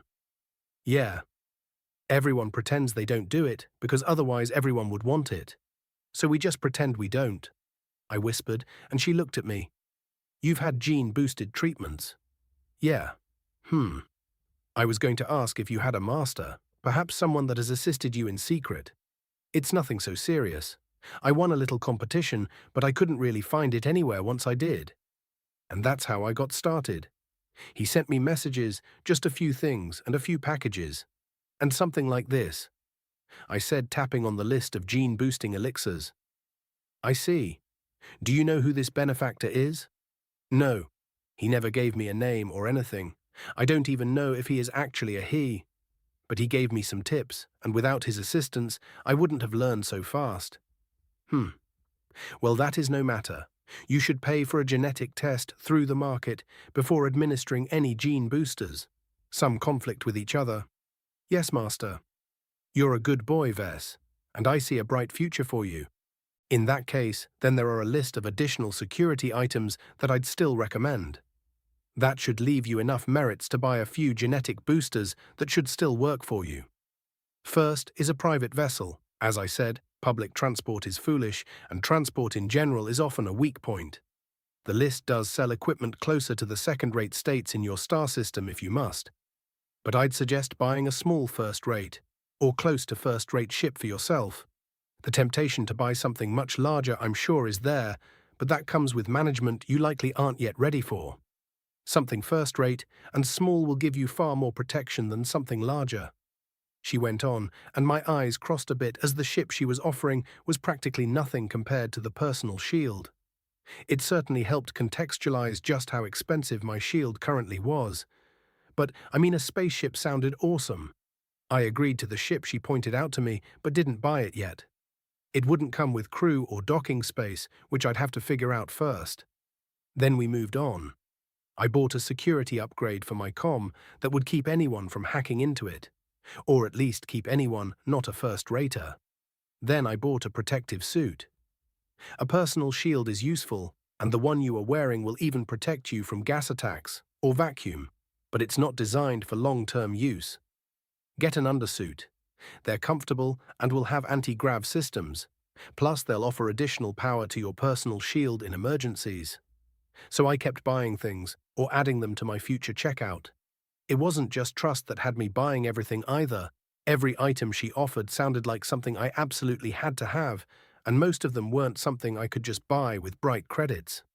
That should be a majority of your merits. It might seem wasteful to spend so much on things you could get lesser versions of in the Republic, or at least in the Coalition. But I assure you, the performance difference with personal protection items shouldn't ever be left to lesser performance. I understand, Master, and honestly, other than maybe a 3D printer and things, I wouldn't even know what to buy anyways. So, thank you. Really, I know it's not normal for someone as important as you to be helping me. Nonsense. It is my pleasure to assist a young designer whose name will be heard across the galaxy. Now there are a few other things we must talk about. Your galactic citizenship vow, what you will need to do for any sort of genetic testing through the MTA, and finally Princess Medea. You want to take her. The MTA offers fair compensation for masterwork mechs. Yeah, I know, I said weakly, sighing a bit. The fact was, keeping Princess Medea, while a wonderful thought, would really do me no good. I was a mech designer. I made mechs, and those mechs are meant to be used. I have 2 conditions for the sale of Princess Medea. Oh? I know that sounds arrogant, but I didn't have time to go through her before you arrived. I don't really have sensors capable of scanning to see what changes happened inside the mech. Ah, yes, Mr. Larkinson, I'll send you a detailed scan of the mech, she said, simply cutting off my request with simple acceptance. I smiled brightly at her and then, can I continue to get updates on her performance afterwards? Things like how quickly her aura systems advance or changes to the mind's eye. Everything I've put in her is experimental, and knowing would help. That is unlikely to be possible. It's very likely your mech will be transported across the galaxy. Right, I said, then sighed. It's fine, I would always be connected to her and she to me. Then I accept.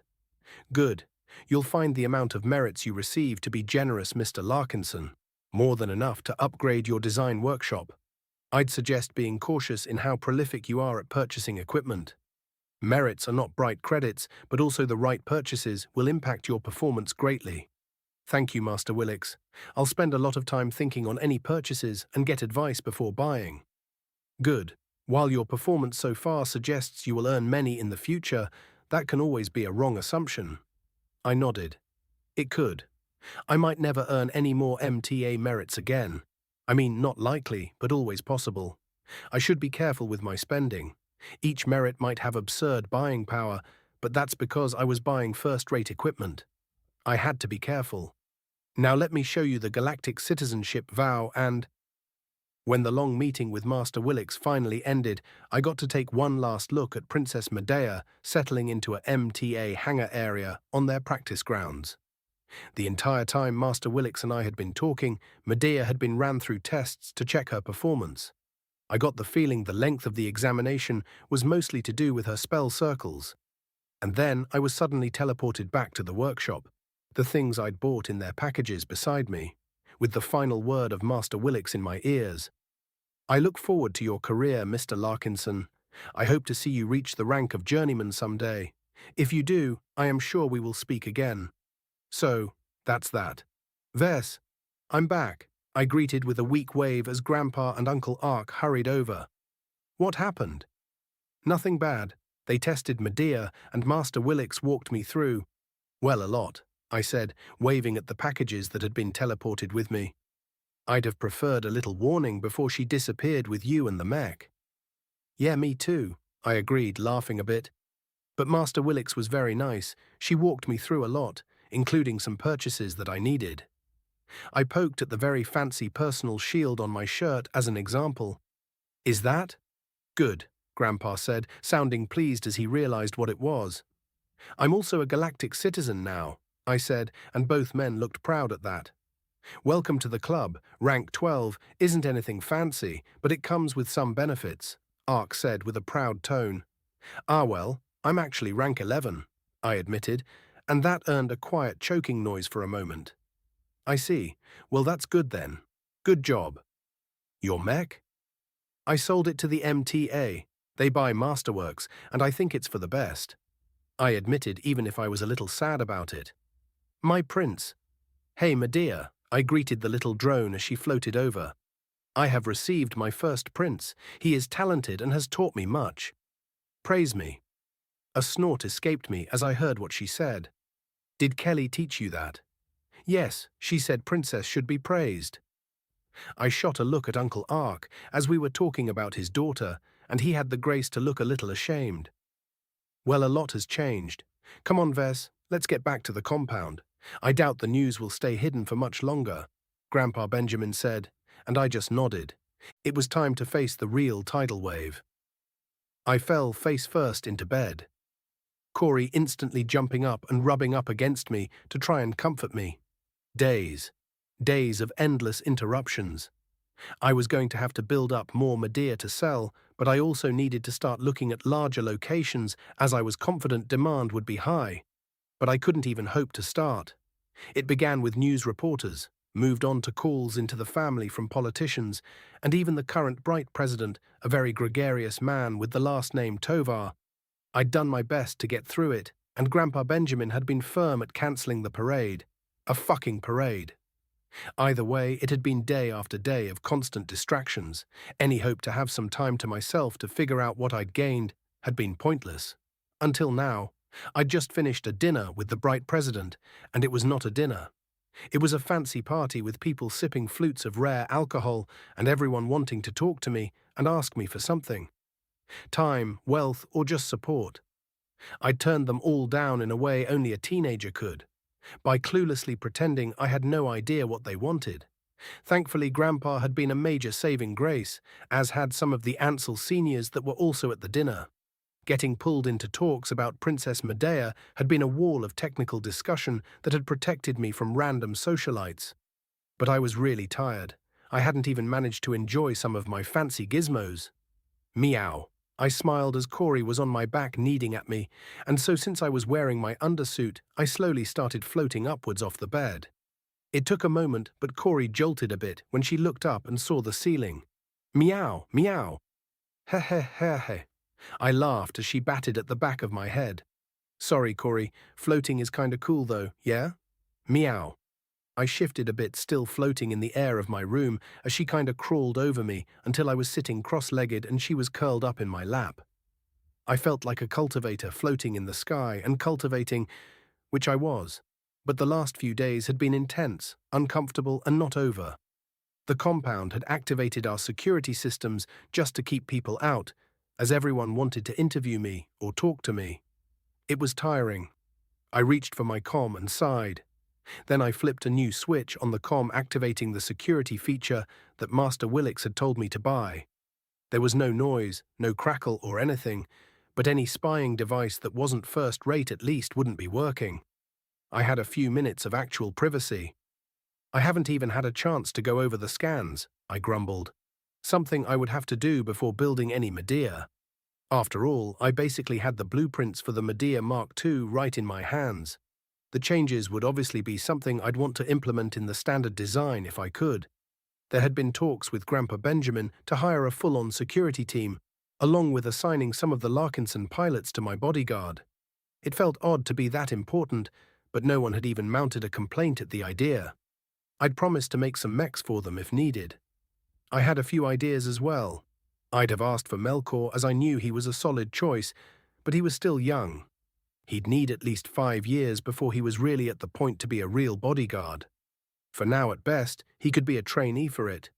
And again, bodyguards for me, my own family. It just seemed weird. But at least I knew I could trust them. But I didn't look at the Medea scan from Master Willix. I didn't look at the MTA store despite still having a solid chunk of merits left. A lot of it was already earmarked for a ship, and gene boosters and the temptation to buy things was definitely there. I had a feeling since I was already at 2.0 in most things finding gene boost elixirs were going to be hard though, so maybe that money would just come back to other things. But that wasn't what I focused on either. Instead, I pulled out the comm and activated the system, Radiant Lottery Ticket. The item was waiting there for me, and honestly I'd been kinda wondering what I would get. Ves had gotten kinda crazy stuff from it in the story. If the system was as jailbroken as I expected, it might give me the same thing, which, well, that would be useful. I tapped the ticket and had it appear in my hands and then tore it. There was a noise like a gong, and to my surprise, there was no silly game, there was no lottery machine. Instead, what slipped out of the air was a twisting vial filled with some odd liquid. Grand Dynamo Elixir, rank Supreme. This ingestible elixir is a powerful substance that enhances the production rate of mental energy. This increase in production does not come with additional burdens, costs, or negative repercussions aside from introducing a foreign substance in the mind. Its name is derived from its effect. Upon consuming the elixir, the substance will accumulate in the mind and form a dynamo that is slightly sensitive to the vast forces being exerted by the closest galaxy. If no galaxies are physically in proximity to the Grand Dynamo, it will cease all production. I was right. The system had decided to give me this same item the original Ves had gotten, and why it did that I could only guess. Probably Cynthia, my mother, selected it. It sounded like something she would choose, considering she was a Kai vampire and needed my spirit power to reincarnate herself. Either way, it was incredibly useful. I was also a member of the throne of mechs I'd made, and this elixir would help me support it. Plus, it should help me make masterworks easier as well, giving me more energy to try and supply a mech's foundation. I took it without hesitation, popping the vial and drinking, feeling the searing liquid spread along my tongue and down my throat. Ugh, it tasted like acid. It burned everything it touched. Down it went, settling in my stomach, before burning more, and then it slipped up. It almost felt like it was climbing back up my throat, but it wasn't. It pushed right past my mouth and settled into my brain. And then the burning faded, and in its place came a surge of energy. I was breathing heavily and sweating as I realized it just felt like I'd been branded. It was so hot. But the energy flowed into me, giving me a better sense of what was already there. A cloud of energy, the masterwork energy from creating Princess Medea, was there in a cloud, disparate but powerful, and some of the energy from the dynamo, the swirling spiritual product released into me, flowed into the cloud. Whether that was good or bad, well, I'll find out when the energy combines into my design seed. For now, I needed to gather more, and the only way to do that was mechs. But I couldn't do that because the entire Bright Republic was going Ves crazy. I was on every channel. I groaned and floated down to my bed. Whatever, I was going to sleep. Chapter 92. Sir, I looked at the squad of men. I'd paid a chunk of my Bright credits to hire them, although mostly it had been Grandpa Benjamin that had set it all up. It was a reminder that to me a few million Bright credits weren't that much, but it was enough to hire people for round-the-clock security. The squad of men were all wearing Bright Republic-style uniforms and guns, and they'd be my bodyguards for the next while, until I stopped paying them anyways. The Fontaine Company was a security company. Were they reliable? Probably not as reliable as I'd like. I'd have to make sure any secrets I had were kept that way. But they'd stop me from being kidnapped. So I nodded at them, and that was kinda that. Try not to be too bothered by them, Ves. Just listen to them if they give you any advice. We want to keep you safe after all. Yes, Grandpa. I looked back towards them and nodded. I'll listen to your advice, so if I start doing something that could put me in danger, I do expect you to cut me off. Yes, sir, their leader shouted, and I exhaled a bit. I'd even bought an armored transport, a hovercraft which I was kinda excited by, even though it wasn't a mech. Large enough for the squad to transport me. Master Willix's words echoing in my ear. Public transport was a weakness. Sure, it cost a lot, reducing a lot of my liquid Bright credits, but I still had a lot of MTA merits. If something ever really came up, I knew I could cash in some for more money, even if it would be difficult. So best to make some money. Yeah, kid, listen to us, and we'll keep your ass in one piece. Thanks, Uncle Miller. The man grinned crookedly. He was a mech pilot, and he'd been assigned to be one of my bodyguards by the family. Technically, the Larkinson Trust was paying him, but I'd agreed to handle that after a certain point as well. But I'd also have to supply the mechs. Miller didn't have a mech anymore, and the other guard did, but it wasn't very good. I'd have to give some of my first Medea into my guard detail. Hercules, at least the high-end first-run Hercules, would be assigned to them as well. So there it was.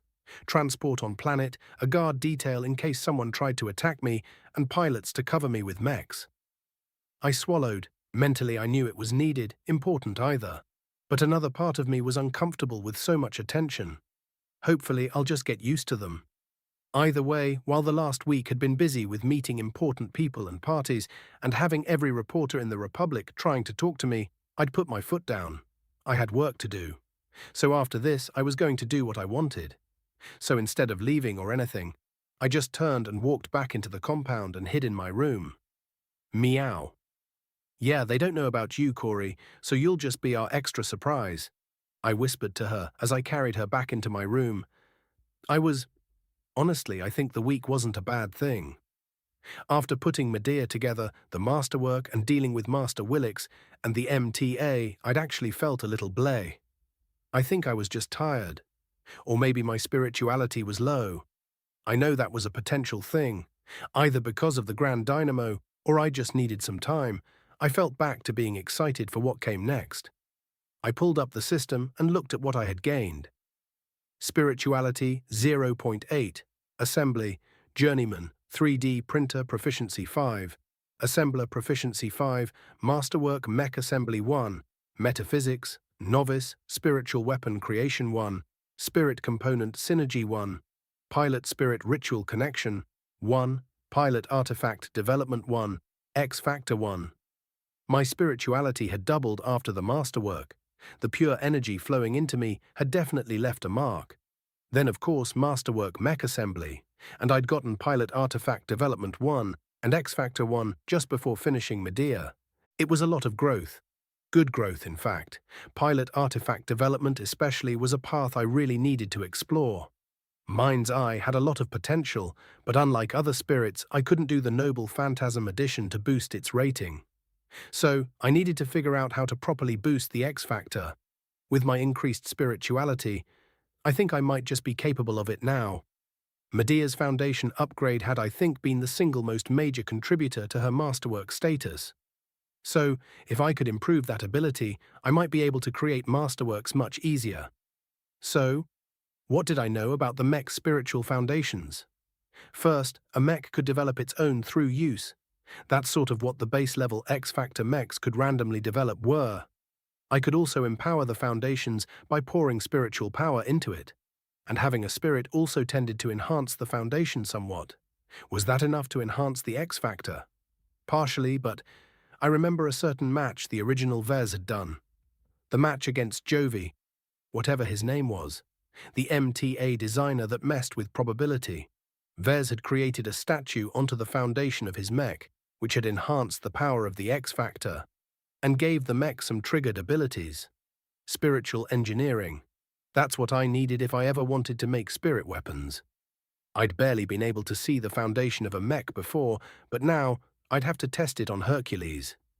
If I could develop an upgrade on its foundation, I could see how far it could go. Either way, I let the thought fade away and instead activated my hologram and pulled up a certain series of scans. The MTA scans I'd received for Princess Medea were insanely detailed. Able to see every internal centimeter, it was almost too much for me to properly register when I looked at it a few times during the last week, but today was time to do a full inspection. I was going to compare the original design to the modified one, learn everything I could about the Masterwork version, and then come out with a Mark II to start selling, as there was no point in not integrating free improvements even if it took a little bit longer. First, I wanted to learn what the changes were before I implemented them, as I could basically just make exact copies and put out the new model, but, well, some of the changes were good, but also expensive. A Masterworks changes came with a few minor alterations, but some of them could be quite powerful, altering part of a reactor with a mutated material and the like, which wasn't exactly as easily copyable as some of the other changes. So I got to work, looking through the design and sighing happily as I noticed how different a few of her joints were. There was some weight saving in the new design that I could definitely implement. I think that's about done then. I whispered. It hadn't taken me very long, really, to modify Medea with some of the masterwork changes. A calm day or two hiding out in my room, finally freeing myself from the outside, was just what I needed. The Mark II. She was better, but not grandly so. I don't think I'd get any DP from the system for the modification, and I don't think it would properly modify the stats. But 2% improvements in some ways were still 2%. I was very satisfied. With the few days of quietly hiding away, doing my best to ignore the many offers I was getting. Thankfully, Grandpa Benjamin was taking most of the messages and only sending a few through. I'd still deny all of them. I was a hot commodity right now, which was good, but I needed to start selling mechs or it would all be worthless. So I nodded, satisfied with my HS-C Medea Mark II. A quick confirmation from the system, and I got absolutely nothing for the update. Seems it wasn't enough of a remodel to even receive pity DP. Which was fine. My DP was actually going up rather rapidly since my Iron Spirit mechs were all getting a massive surge. Yet I was still ignoring that, because today was a day it was time to really get to work. I was going to spend the next few days doing nothing but making Medea and trying to sell them, and once again, I needed a mech to be able to sell it. With the design finished, I rather awkwardly called up the Fontaine group and informed them I was going to be moving to my workshop. I guess there was one benefit of the whole thing. I didn't need to ask around the family for a ride anymore. I'll be here for a while, I'll head home tonight, but otherwise I'll be spending the next few days here. Understood, sir. We'll be monitoring the area. I nodded as the security guard stepped back and then out of the workshop. They'd already cleared the place, and so it was secure and safe. Either way, I had what I needed. I'd put in orders for enough materials to really hammer out a few Medea, and so with a breath, and no intention to go quite as crazy as I had before I started building a mech. And got lost in the work. I didn't use my magic circle, ritual or anything. Instead, I'd purchased a very high-end scanner, and so whenever a part was completed, I brought it over and checked to make sure my new 3D printer was working as advertised. It kinda was. It wasn't what you would call a first-rate printer, but that was mostly because there kinda wasn't such a thing. First-rate print tech was mostly materialization, which I didn't want to use, but this was basically top of the line of second-rate tech. And it came with its own armor compressor. No more begging Marcus and owing him favors, although honestly I did kinda miss hanging out with him. I'd probably still visit or something. I shook off the wandering thoughts as I worked, piece by piece checking each one and getting a feel for the new equipment. For all that it was better, it was still a process to get used to it all. And then 2 days later, which was fairly rapid for a mech build, but my new printer really was just that fast. I stood before a second completed Medea. Grinning like a loon, I looked her over. From the outside, you couldn't really see the difference from the original design to the MK2. As tempting as it was to once more start another build, I needed to do some actual work instead of play. Your beautiful Medea. He. Her laugh was funny sounding, so I turned to look at her command seal. Not as beautiful as a masterwork, she pointed out, but I just scoffed. Different but still beautiful. Princess Medea is a mech that will be awe-inspiring to look at. But Medea is a mech that sends awe through allies and enemies on the battlefield. I smiled as I got another set of giggles as I looked over the machine. She was a good quality build. I was absolutely confident for 20 million bright credits, no one would ever complain about that. Of course, that was my build, and I'd have to hire people, set up production lines, or license to other factories. But unlike the original Ves, who'd been hyper-focused on trying to keep quality up, as he was worried the lower-quality normal builds would damage his brand, I wasn't. Reality was what it was. I'd done my best to idiot-proof the design, but the moment I released it, heck, even before that, people would just be dealing with what they had. Illegal copies, poor trained mech techs, or just a glitch on the factory line. I could only really solve a few of the problems that mech production had, so there was no point in freaking out about it. Besides, I was an apprentice. No one buying one of my mechs was going to expect the absolute perfect build quality of a master. I nodded once more at the build and looked towards the door. It shouldn't be long now. In fact, I'd just settled in and was grabbing a snack from the food I'd ordered a few hours ago when a beep on my comm interrupted. Mr. Larkinson, there is a truck arriving. A high-end vehicle is following. Let them in, thank you. I rose up and straightened myself up a bit as the door opened, revealing my armored truck outside, with a few of my security team checking over the large mover truck. The much fancier vehicle lowered down and landed to the side, and out stepped a man in what constituted a bright Republic suit. He walked over, although my security checked him out before they allowed him entrance. He took the stop and scan with aplomb thankfully, and then he power walked over to meet me, hand outstretched. Mr. Larkinson, Ves, if I may, a true pleasure to meet you. Ves is fine, thank you for accepting my request, Mr. Material. Nonsense. I would have been a fool to refuse. The youngest masterwork mech designer in history is not something that should be ignored. And please call me Jason, we are friends now. I smiled a bit awkwardly at the obvious enthusiasm and decided to change the subject. Here she is. Yes, let's talk about the star of the show. A beautiful design, you go rather light on the paint.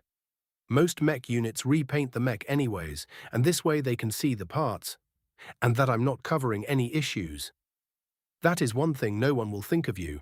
I am honored to be able to host your mech in gallery.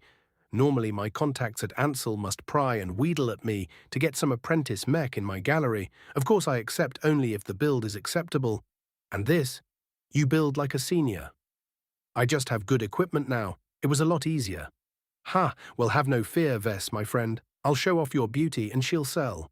Oh, I'll have orders for years backed up at this rate. I'll likely open license offers soon, so that backlog won't be too bad. Excellent. Do you know who you will license through? I hear the Kadar Navis Group is looking to add some new designs to their new production facility. Nothing locked in, but I'll see who bites. I explained, and he grinned widely. Oh, I'm sure the fish will be biting Ves. And I'll do my part to show off your design. I know you requested not to be involved, but I can't convince you to show up on the opening day. 1 hour of your time, and I guarantee the sales will skyrocket. No, sorry, I'm not good with crowds, and I'd rather focus on building more mechs currently. A true shame, my friend, but I won't keep you. I have the outline you sent in, but your mech will sell, have no fear of that. Thank you, Jason. I'll try to have a second mech ready in a few days. I will avidly expect your call, as I know many others will as well, he said, smiling as the truck came in and loaded up Medea. It was sad to see her go, but I knew she'd be happier out there somewhere, fighting, growing. It was what she was made for after all. Jason Batterial. Welcome, welcome. He mingled, walking among those offered invitations to today's events. Jason was feeling good. No matter how it went today, the mechs would sell, of that there was no doubt. The entire showcase took place in a massive room. Indents in the walls made to fit mechs were now filled with titans, and each one had lights shown upon them, revealing their sparkling paint jobs and designs. Jason had actually had to expand the showcase a bit for today. It had been a busy month even before the Larkinson kid had created a masterwork and set everything on its head. He grinned. Half the backers for the showcase had wanted to pull out when they found out he was showing off the boy's new mech, and the other half wanted to submit more mechs, as there was guaranteed to be more eyes on any design. Both were correct. The Larkinson mech would draw all the eyes to Ves, but more people would come, and not everyone would be interested in a novelty. Jason, of course, would win regardless. If the boy's mech was a disaster, then it wouldn't matter to him, he'd sell them still. If the boy's mech was a hit, then he'd sell as many as he could. It was a shame he couldn't talk the kid into showing up himself. The boy was a celebrity, with his 15 minutes of fame. Perhaps in a year he'd be forgotten, or he'd pull something off. Jason looked at the mech he was showing off today. HS-C Medea Mk2. It was, just by looks, nothing special. Cheap armor was quite the turn-off to most, and yet, there was something about it that drew the eye. And the description that the kid had given him. The arrogance was there. Jason wasn't sold on it, but that wasn't his problem. So Jason watched the crowd as he mingled, greeting and shaking hands with his guests, until finally he got confirmation it was time. Everyone important was here. He broke off from his discussion with a group of Ansel alumni as the noise of the hall, the faint music quieted down as his comm took over the system. Welcome, welcome to my showcase of the Bright Republic's up-and-coming mechs, he called out as he walked through the crowds, arriving only midway through his speech. The Batterial Showcase has quite the show for you all today. From up-and-coming apprentice mech designers to one of our very own senior's newest works, to the work of the youngest masterwork mech designer in history.